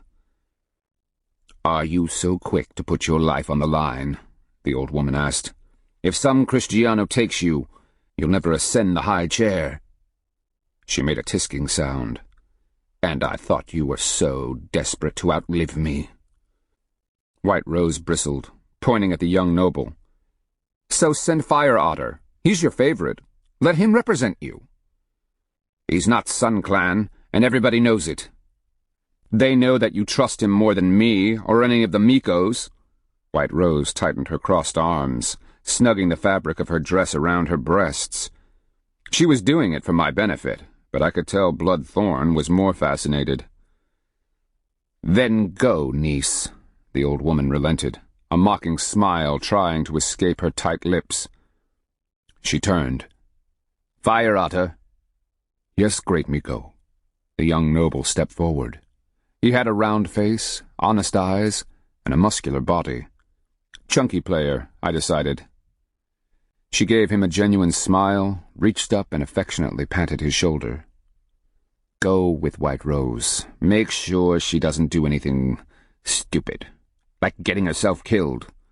You will keep me informed of everything, even the smallest details. Take sufficient runners." "Wonderful," White Rose muttered. "My own personal spy." "Listen to him, niece. For once use your head. You wanted a chance? This is it. If the Kristianos are coming, find out. Then get back here as quickly as you can." "And what are you going to do?" White Rose demanded. "Try to think of a way to either destroy the Kristiano army or broker the best deal I can." The old Miko was fingering her chin, eyes distant. "And what about her?" White Rose indicated Pearl Hand, with a lift of her shoulder. The Miko turned her slitted eyes on Pearl Hand. "I'm still thinking." "Hang her in a square, Aunt." I stiffened, thumping my trader's staff on the matting. "We are here under the power of trade." "You are, Chikasa. She isn't. She remains property of the Sun Clan." Her thin lips curled. "No matter how long she's been gone." I was on the verge of taking a step toward her, raising the heavy copper mace, and of course dooming us all, when Pearl Hand said to me, "I have your word, High Minko. Stand down." That she called me High Minko stopped me cold. Doing so wasn't lost on anyone in the room. All eyes focused on me. Almost trembling, I took a deep breath. "As I promised." "Interesting," the old woman mused. "So she's got you right where she wants you, eh? Poor fool." She turned to one of the Inaha'is. "Find the High Minko and Inaha quarters and food suitable for their rank." "And?" I asked. "Pearl, Evening Breeze? Her welfare is important to us. She has great value in fighting Kristianos. Along with her other talents, no doubt. She stays with me." The old woman smiled like a ghoul. Pearl Hand looked as if she were about to faint. "Great Sun Ruler, before you do anything, you should know she speaks the Kristiano language." I was desperately grasping for anything. "And that means what?" She was giving me the same look she'd give a useful dog. "Among the Usachili, it kept their great Holata from ending up with a chain around his neck." Then I gave her a thin smile of my own. "You should also know that, upon my honor as a Chikasa, she falls under my protection." "Is that right?" She was giving me a predatory stare. "Our goodwill could either be of help to you in the coming crisis, or not." I managed a grim smile. "Your decision." "I'll be all right," Pearl Hand said insistently. "Go, High Minko, and thank you for everything." As the warriors came to escort us out, I caught that last desperate flash of love in her eyes. I braced my legs, the copper mace clutched, ready to strike. I was filling my lungs to protest when Pearl Hand turned pleading eyes on mine, saying, "You gave your word." And then, as I suffered a desperation unlike anything I'd ever known, we were whisked out of the palace and into the night. Very nice houses were in abundant supply in Telemiko, which, simply translated, means Chief's Town. The death had seen to that.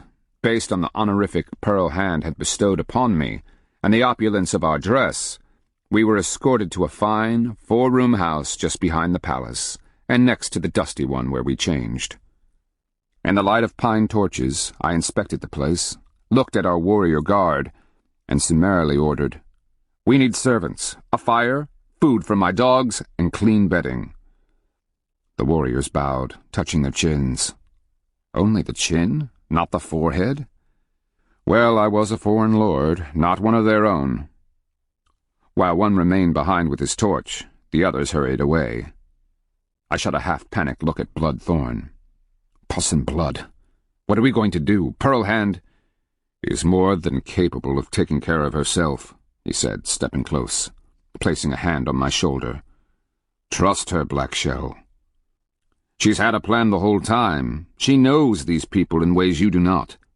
Never underestimate her. I slumped, wondering how it had all gone so wrong. I pray you're right. A pause. Did you follow any of that? Not really. He was watching me with cautious eyes. But I can see why Pearl Hand really didn't want to come here. By Payasa's balls. Why didn't she tell us the whole story? Because she believes in power. She believes in your dreams, and the sapaya you wear, and in the destruction of the monster. I sucked a cool breath into my hot lungs. That woman in there hates her. Blood and serpents. Pearl Hand did something to her son. Maybe killed him for all I know. Who's the girl with breasts? The obnoxious one, with the virgin's belt. The High Miko's niece, and probably her successor. I pointed a finger. Don't even think it. He grinned. She's a real beauty, and knows it. Did you see the way she was looking at you? Not to mention the way she posed so as to leave no doubt about the merchandise. And did you, Iniha, notice that she's a cunning little lizard with acid in her heart? I paced the floor, smacking the heavy mace into my left palm. Pearl Hand, what are they doing to you? I tried not to glare at the poor warrior holding the torch. It wasn't his fault. And we'd been speaking Timakua, which was apparently babble to him. She'll be all right, Bloodthorn said softly. Did you see how she manipulated that Miko up at Tagaya Town? Making us dress the part when we got here, and then calling you a high Minko? She's taken us beyond the power of trade, Black Shell. That old woman. I took a swipe at empty air, the mace whistling. I swear if the old bitch has cut her throat, I'm caving her skull in. She hasn't. Bloodthorn crossed his arms. Believe me, that one hasn't lived this long without having her wits about her. You know this, do you? Rulers who stand the test of time are the ones who place their emotions second to the necessity of the day. And for the moment, Pearl Hand is too valuable to kill. I wish I could believe that. De Soto is just down south, perhaps stumbling out of the forest as we speak. The moment the old woman hears he's on his way, she's going to want to know everything we do. Keeping Pearl Hand alive is part of maintaining our goodwill. I nodded, as a line of servants bearing our packs, firewood, food, and every other necessity entered. I considered the looks they were giving me. So by dripping pus, Pearl Hand had made me a high Minko? Uncle, mother, and the rest of my teachers had trained me for the part. Pointing with my mace, I gave orders with the expectation that they'd be obeyed. Within moments, the house was lit, food was provided, my dogs were eating on the porch, and I'd even been given 2 litter chairs for Bloodthorn and myself.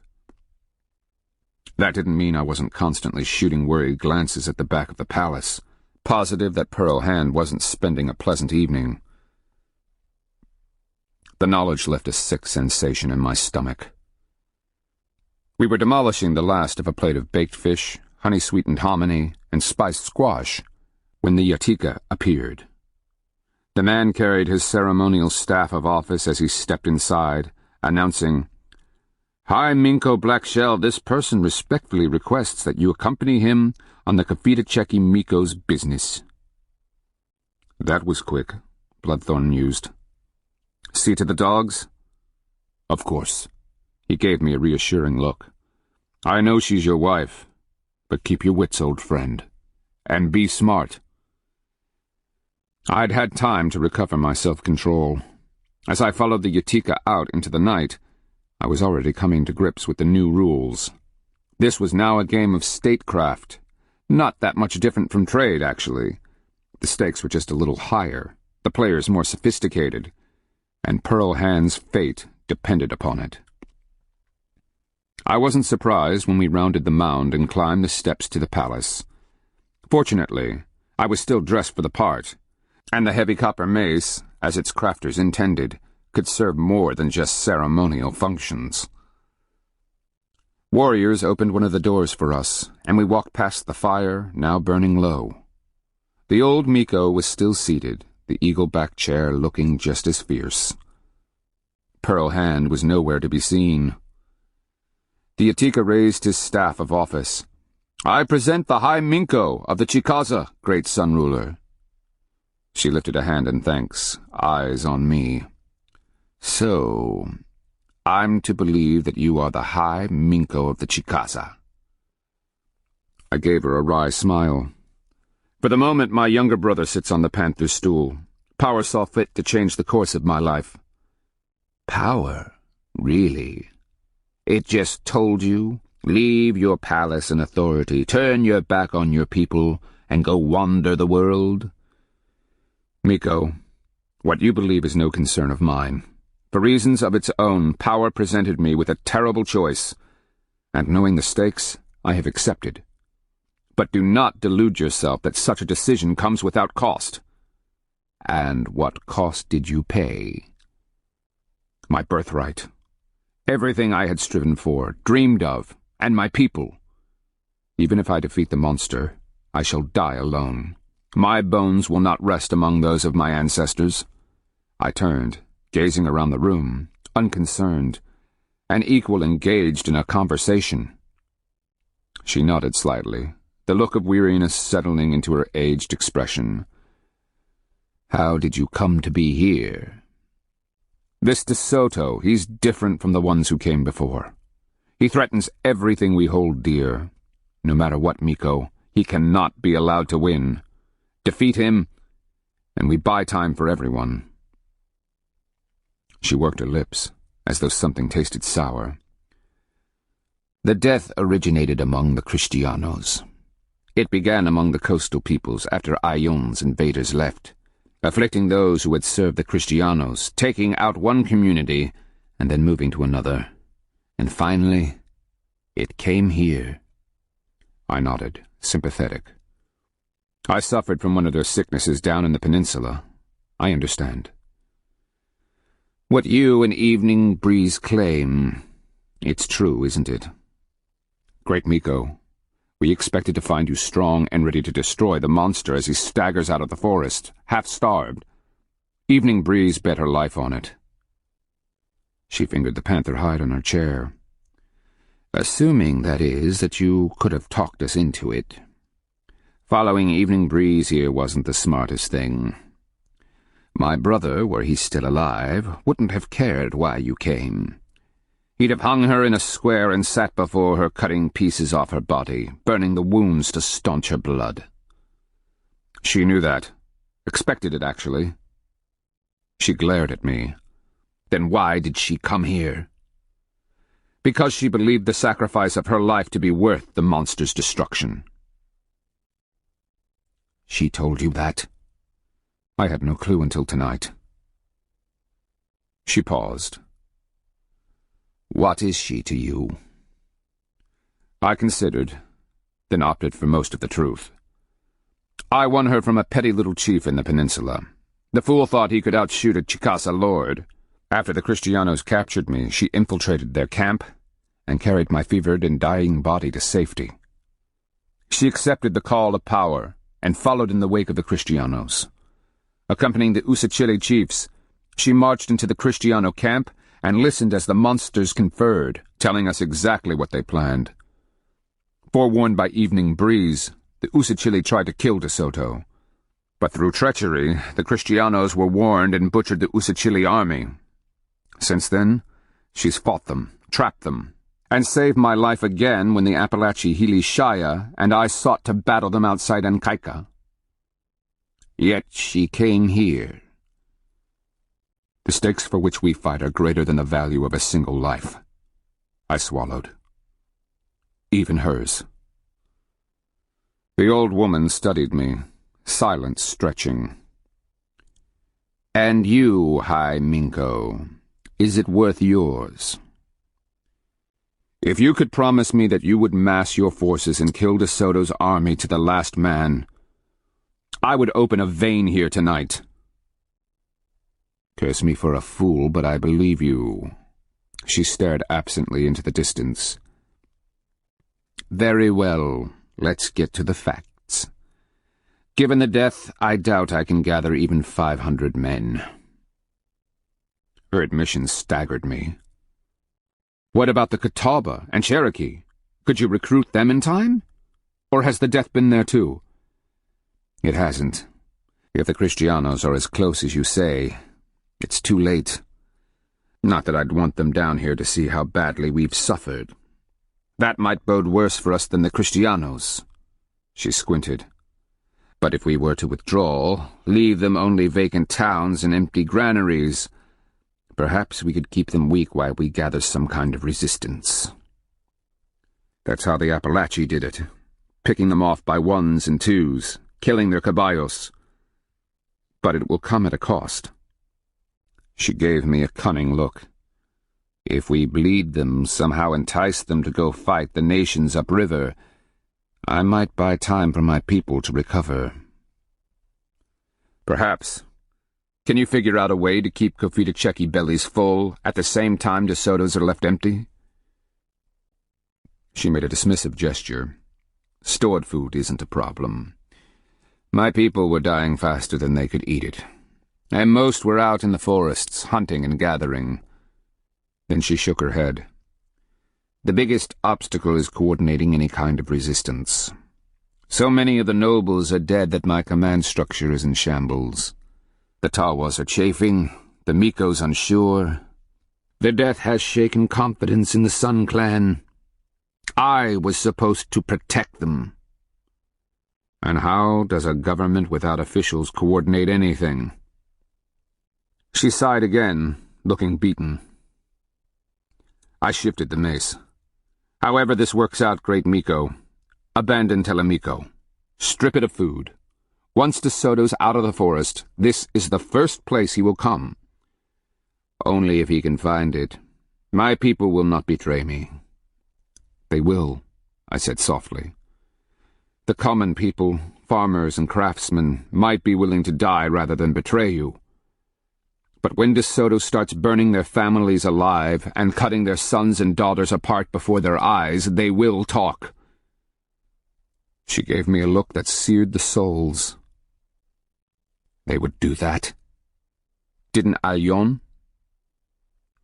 Her expression was one of misery. Thank you for your advice, High Minko. Go and have a pleasant evening. I have much to think about. Yes, you do. I paused. Oh, one last thing. Blooming White Rose is right about the people's need to see their leaders in this time of invasion, but whatever happens, don't let her fall into De Soto's hands. The monster wouldn't hesitate to use her against you. She nodded, lost in thought. Have a good night, High Minko. I considered saying something about Pearl Hand, but thought better of it. Showing too much interest would give the old vulture even more leverage than she already had. Far better that she simply believed Pearl Hand was my bound woman. The Utica indicated that I should follow him. At the door I took one last look, seeing the old Miko slumped in her chair, bowed under the entire weight of her world. We had descended the long stairs, an escorting warrior carrying a torch to guide our way, when a young man approached, touched his chin, and whispered to the Utica. The Utica, in turn, gave me a quizzical glance and shrugged, leading us not back to my house, but to an imposing dwelling on a slight rise overlooking the plaza and adjacent to the palace. I frowned, gripping the heavy mace, as the Utica stepped onto the porch and spoke to the warrior standing by the door. "What's happening?" I called. The Utica gave me a slight bow, saying, "The Lady Blooming White Rose requests an audience with you, High Minko." I almost said no, then sighed. One doesn't turn down the opportunity to learn all he can of a people or their politics. "Of course, I am honored." The door opened and I was admitted to an opulently furnished room, replete with carvings, the finest textiles, and burnished stamp-patterned ceramics. Beautifully dyed hides were draped over the pole beds. The place was huge, perhaps 25 paces in each direction. I walked across tawny matting and looked up to see the high roof, clouded with smoke. I was ushered to a raised seat before the low fire, given a ceramic mug of what tasted like raspberry juice mixed with mint. Then the Utica headed for the door. So I am to be alone with White Rose? What kind of trap could this be? Should I order him to stay? Before I could decide, he was out the door. I was on my feet, ready to follow, when White Rose stepped out from behind one of the door curtains in the rear. "Hi, Minko," she said in greeting, almost floating across the room. The thin white dress she was wearing conformed to her ripe young body as if molded. That was no accident. Yes, I was male enough to appreciate the promise in those high breasts, her narrow waist, and what lay hidden deep inside her delightfully shaped hips. I nodded, cradling my drink with one hand, the mace in the other. "Lady," I answered cautiously, "do you always receive strange men without an escort?" She gave me a beguiling smile. "It is said that Chicasa men are most particular about their behavior in the company of women." "You know a lot about a people on the other side of the world." She smiled at that, seating herself across from me, knees together as was proper. I wondered about that virgin's belt she wore. "How is my aunt?" "We discussed the coming of the Kristianos. I'm sure she will give you the details." I watched her cover disappointment with a disarming smile. "We share everything." Of course they did. I gave her a great big smile in return. "Why am I here?" "To talk." She gestured her innocence with a willowy motion. I set the drink down. "About what?" "Well, about Chicasa. I have heard only stories. Your people are supposed to be terribly fierce, and they are said to take honor most seriously. Is it true that they field the finest military in the world, that they rarely lose a battle?" "With the exception of the Kristianos, you have heard correctly. I will also assume that you've heard we get right to the point. What is yours?" She dropped the mask, giving me that cunning look. "I am thinking about taking you with me tomorrow." "You make an assumption that I would go." She considered her words, rubbing her delicate hands together.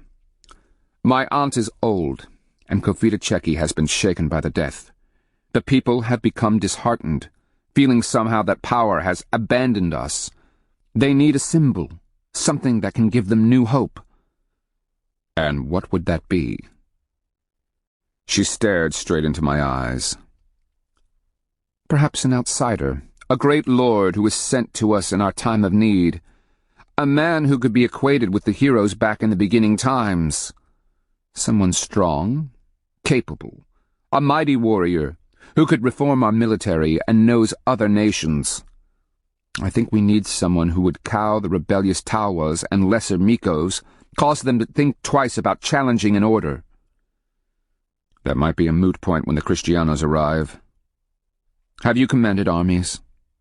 I couldn't help but think about how Uncle had made me direct imaginary formations into battle, and then I remembered the day I gave orders to the remnants of the shattered Usachili warriors. I chuckled. "And what would induce me to do this?" Her gaze didn't waver as she said, "The day is coming when the Confidant Miko will be forced to relinquish her authority to her heir." She paused. "But tell me, High Minko, who governs in your place while you roam about the world?" My younger brother. And why are you here and not there? The girl was no one's fool. That's between me and my spirit being. She was expecting any answer but that. 2 little frown lines incised her forehead. She pressed her hands together, leaning forward. So you are a reverent man. The people would respond to that. I take power very seriously. What you said about the Kristianos, are they that dangerous? Lady, I watched them destroy the best the Usachili could muster, and no matter what you've heard, Usachili fight well. Hundreds were left dead, and to my knowledge not a single Kristiano died. Machikazara are the best in our world, but the Kristianos would cut them to ribbons. Yet you came here, looking to us to defeat them. What the Kristianos cannot do is feed themselves. I grinned at the thought. After weeks in the forest, they'll be starving, disorganized, their caballos down to bone racks. Had the death not come, Confidant would have been able to crush them to the last man. She frowned at that. What do you mean they can't feed themselves? They don't know how to live off the country. I tapped my mace.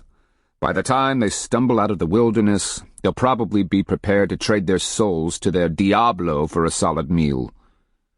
She thought about that for a long time. Why did you think we would be willing to attack them? Untold wealth in Hierro, beads, armor, and fabric, along with the prestige of having destroyed them. Not a bad bargain. But the death changed all that. Unfortunately. I fixed her with a hard stare. I understand why you think you have to go out there. Yes, your people need to see their leaders, to know they are not abandoned. But if the Kristianos get out of the forest, reorganize, your best hope lies in evacuating the country ahead of them. Burn the towns, the granaries too, if you can't relocate the food. If you try to face them in the open, they'll inflict terrible defeats. The way to take them is to ambush a few at a time, lure them into traps. She studied my face. You certainly act like a high Minko. Uncle would be so proud. She smiled at that. I think I could come to like you. You don't treat me as a child. But attacking them by ones and twos, ambushes, traps, you're talking about a long and drawn-out conflict. My people need to attend to their farms, rebuild. We can't invest in an endless raiding war. Once the Kristianos realize there's no gold here, they'll be headed somewhere else. You just need to encourage them to leave sooner rather than later. Can they be dealt with, perhaps with a delegation? No, I answered coldly. Pearl, Evening Breeze and I attended one such meeting before Napatuka. She understands their language and heard every bit of treachery they discussed. What did the Usachili have to offer them? I mean, surely there must be some common ground between... There isn't. Stay as far from their clutches as possible. She gave me a crooked smile. Afraid you'll lose me to this De Soto? We haven't established that I'm the man you're looking for. And De Soto is a monster without souls. He's going to be interested only in food for his men, people to carry his supplies, and gold. Nothing more. So, food is everything. His weakness, if you will. She was calculating just how to use that. But once fed, you tell me his military is invincible. She gave me a crafty glance. Currently, Confidant is vulnerable to all of our neighbors. Is there a way to turn the Kristianos against the Kusa, or perhaps the Algonquin nations up north? I arched an eyebrow. When Holata Usachili tried that, they murdered hundreds, took his town, and enslaved his people. Did the Chikora benefit under an alliance with Alyon? But if they were handled correctly, manipulated to our will? I spread my arms. Didn't you hear a word I said? White Rose, they're only interested in gold, food, and what they can take. You can't manipulate them, intimidate them, or bend them to your will. Her frown lines deepened. Everyone can be manipulated. Not Kristianos. She smiled at me then. It seems you have a great deal to teach me. All the more reason you should come with me tomorrow. What about Fire Otter? He's harmless. Aunt's darling little boy. In her dreams she sees us married. Apparently you don't. The candidates I was considering didn't survive the death. And things have changed. You intrigue me, High Minko. Everything you said tonight has value. Imagine what fruit future conversations would bear. My nation is in need of new blood, and I'm in need of a confident and capable man. I will see Confidant return to her former glory. Are you the man who can help me accomplish that goal? I arched a skeptical eyebrow. So we can be married tomorrow? Perhaps we should see how well we work together. She gave me a provocative smile. Once away from prying eyes, we can, shall we say, explore the possibilities of our relationship. Her lips parted, excitement in her large, dark eyes as she leaned close. I arched a conspiratorial eyebrow of my own as I considered the implications. Exploration always has possibilities. Unfortunately, the Confidant Miko has already requested that I be available for consultation as word from the scouts comes in. Meanwhile, go and fulfill your duty to your people. I'll be here when you return. I smiled, with a much richer understanding of Confidant's needs. She rose, tightening the Virgin's belt at her slim waist, as if making a point. The action pulled the gauzy fabric against her breasts and emphasized the curve of her hips. She stepped close, and I could smell the magnolia petals she'd rubbed in her hair. I'll even let you keep Evening Breeze. She did me a favor once, though I didn't know it at the time. Indeed. What sort of favor? She gave me a saucy wink for an answer. Thank you for a delightful evening, High Minko. I inclined my head respectfully. When we know more about the Kristianos and the condition they are in, we can all plan with greater effectiveness. Her eyes searched mine, as if to ensure that I heard the full intent of her words. I will do whatever it takes to return Confidant to greatness. Pay any price. Her smile turned seductive. Assuming the right man will help me. Her desperation was palpable. I needed only to step forward, pull her to me, and everything she had was mine. A prickle ran down my spine. Forcing a conspiratorial smile, I said, I look forward to your return.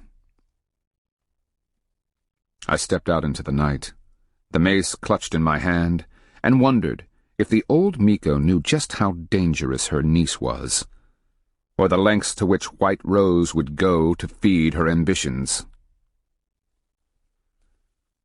The Utica was waiting, and as I emerged he nodded and dutifully led the way to the house I shared with Bloodthorn. When I entered, the dogs mobbed me, looking behind as if wondering where Pearl Hand might be. God's black shell, don't even think about it. I walked over to our bedding on the wall benches. In the dim light of the fire, I began stripping off all of my finery. Interesting evening? Bloodthorn asked from his blankets. You might say that. The Miko has a broken empire. Kristianos are about to appear at any moment, and there's no way to stop them. Lady White Rose is busy maneuvering to become the next Miko and plotting how to return the nation to prosperity with a Chikaza-style army to increase its holdings. Oh, and I can marry her and do the heavy lifting. Silly me. I thought you were out accomplishing something important. After a moment he asked, And Pearl Hand? I think she's safe for the moment. If I marry White Rose, I can keep Pearl Hand, too.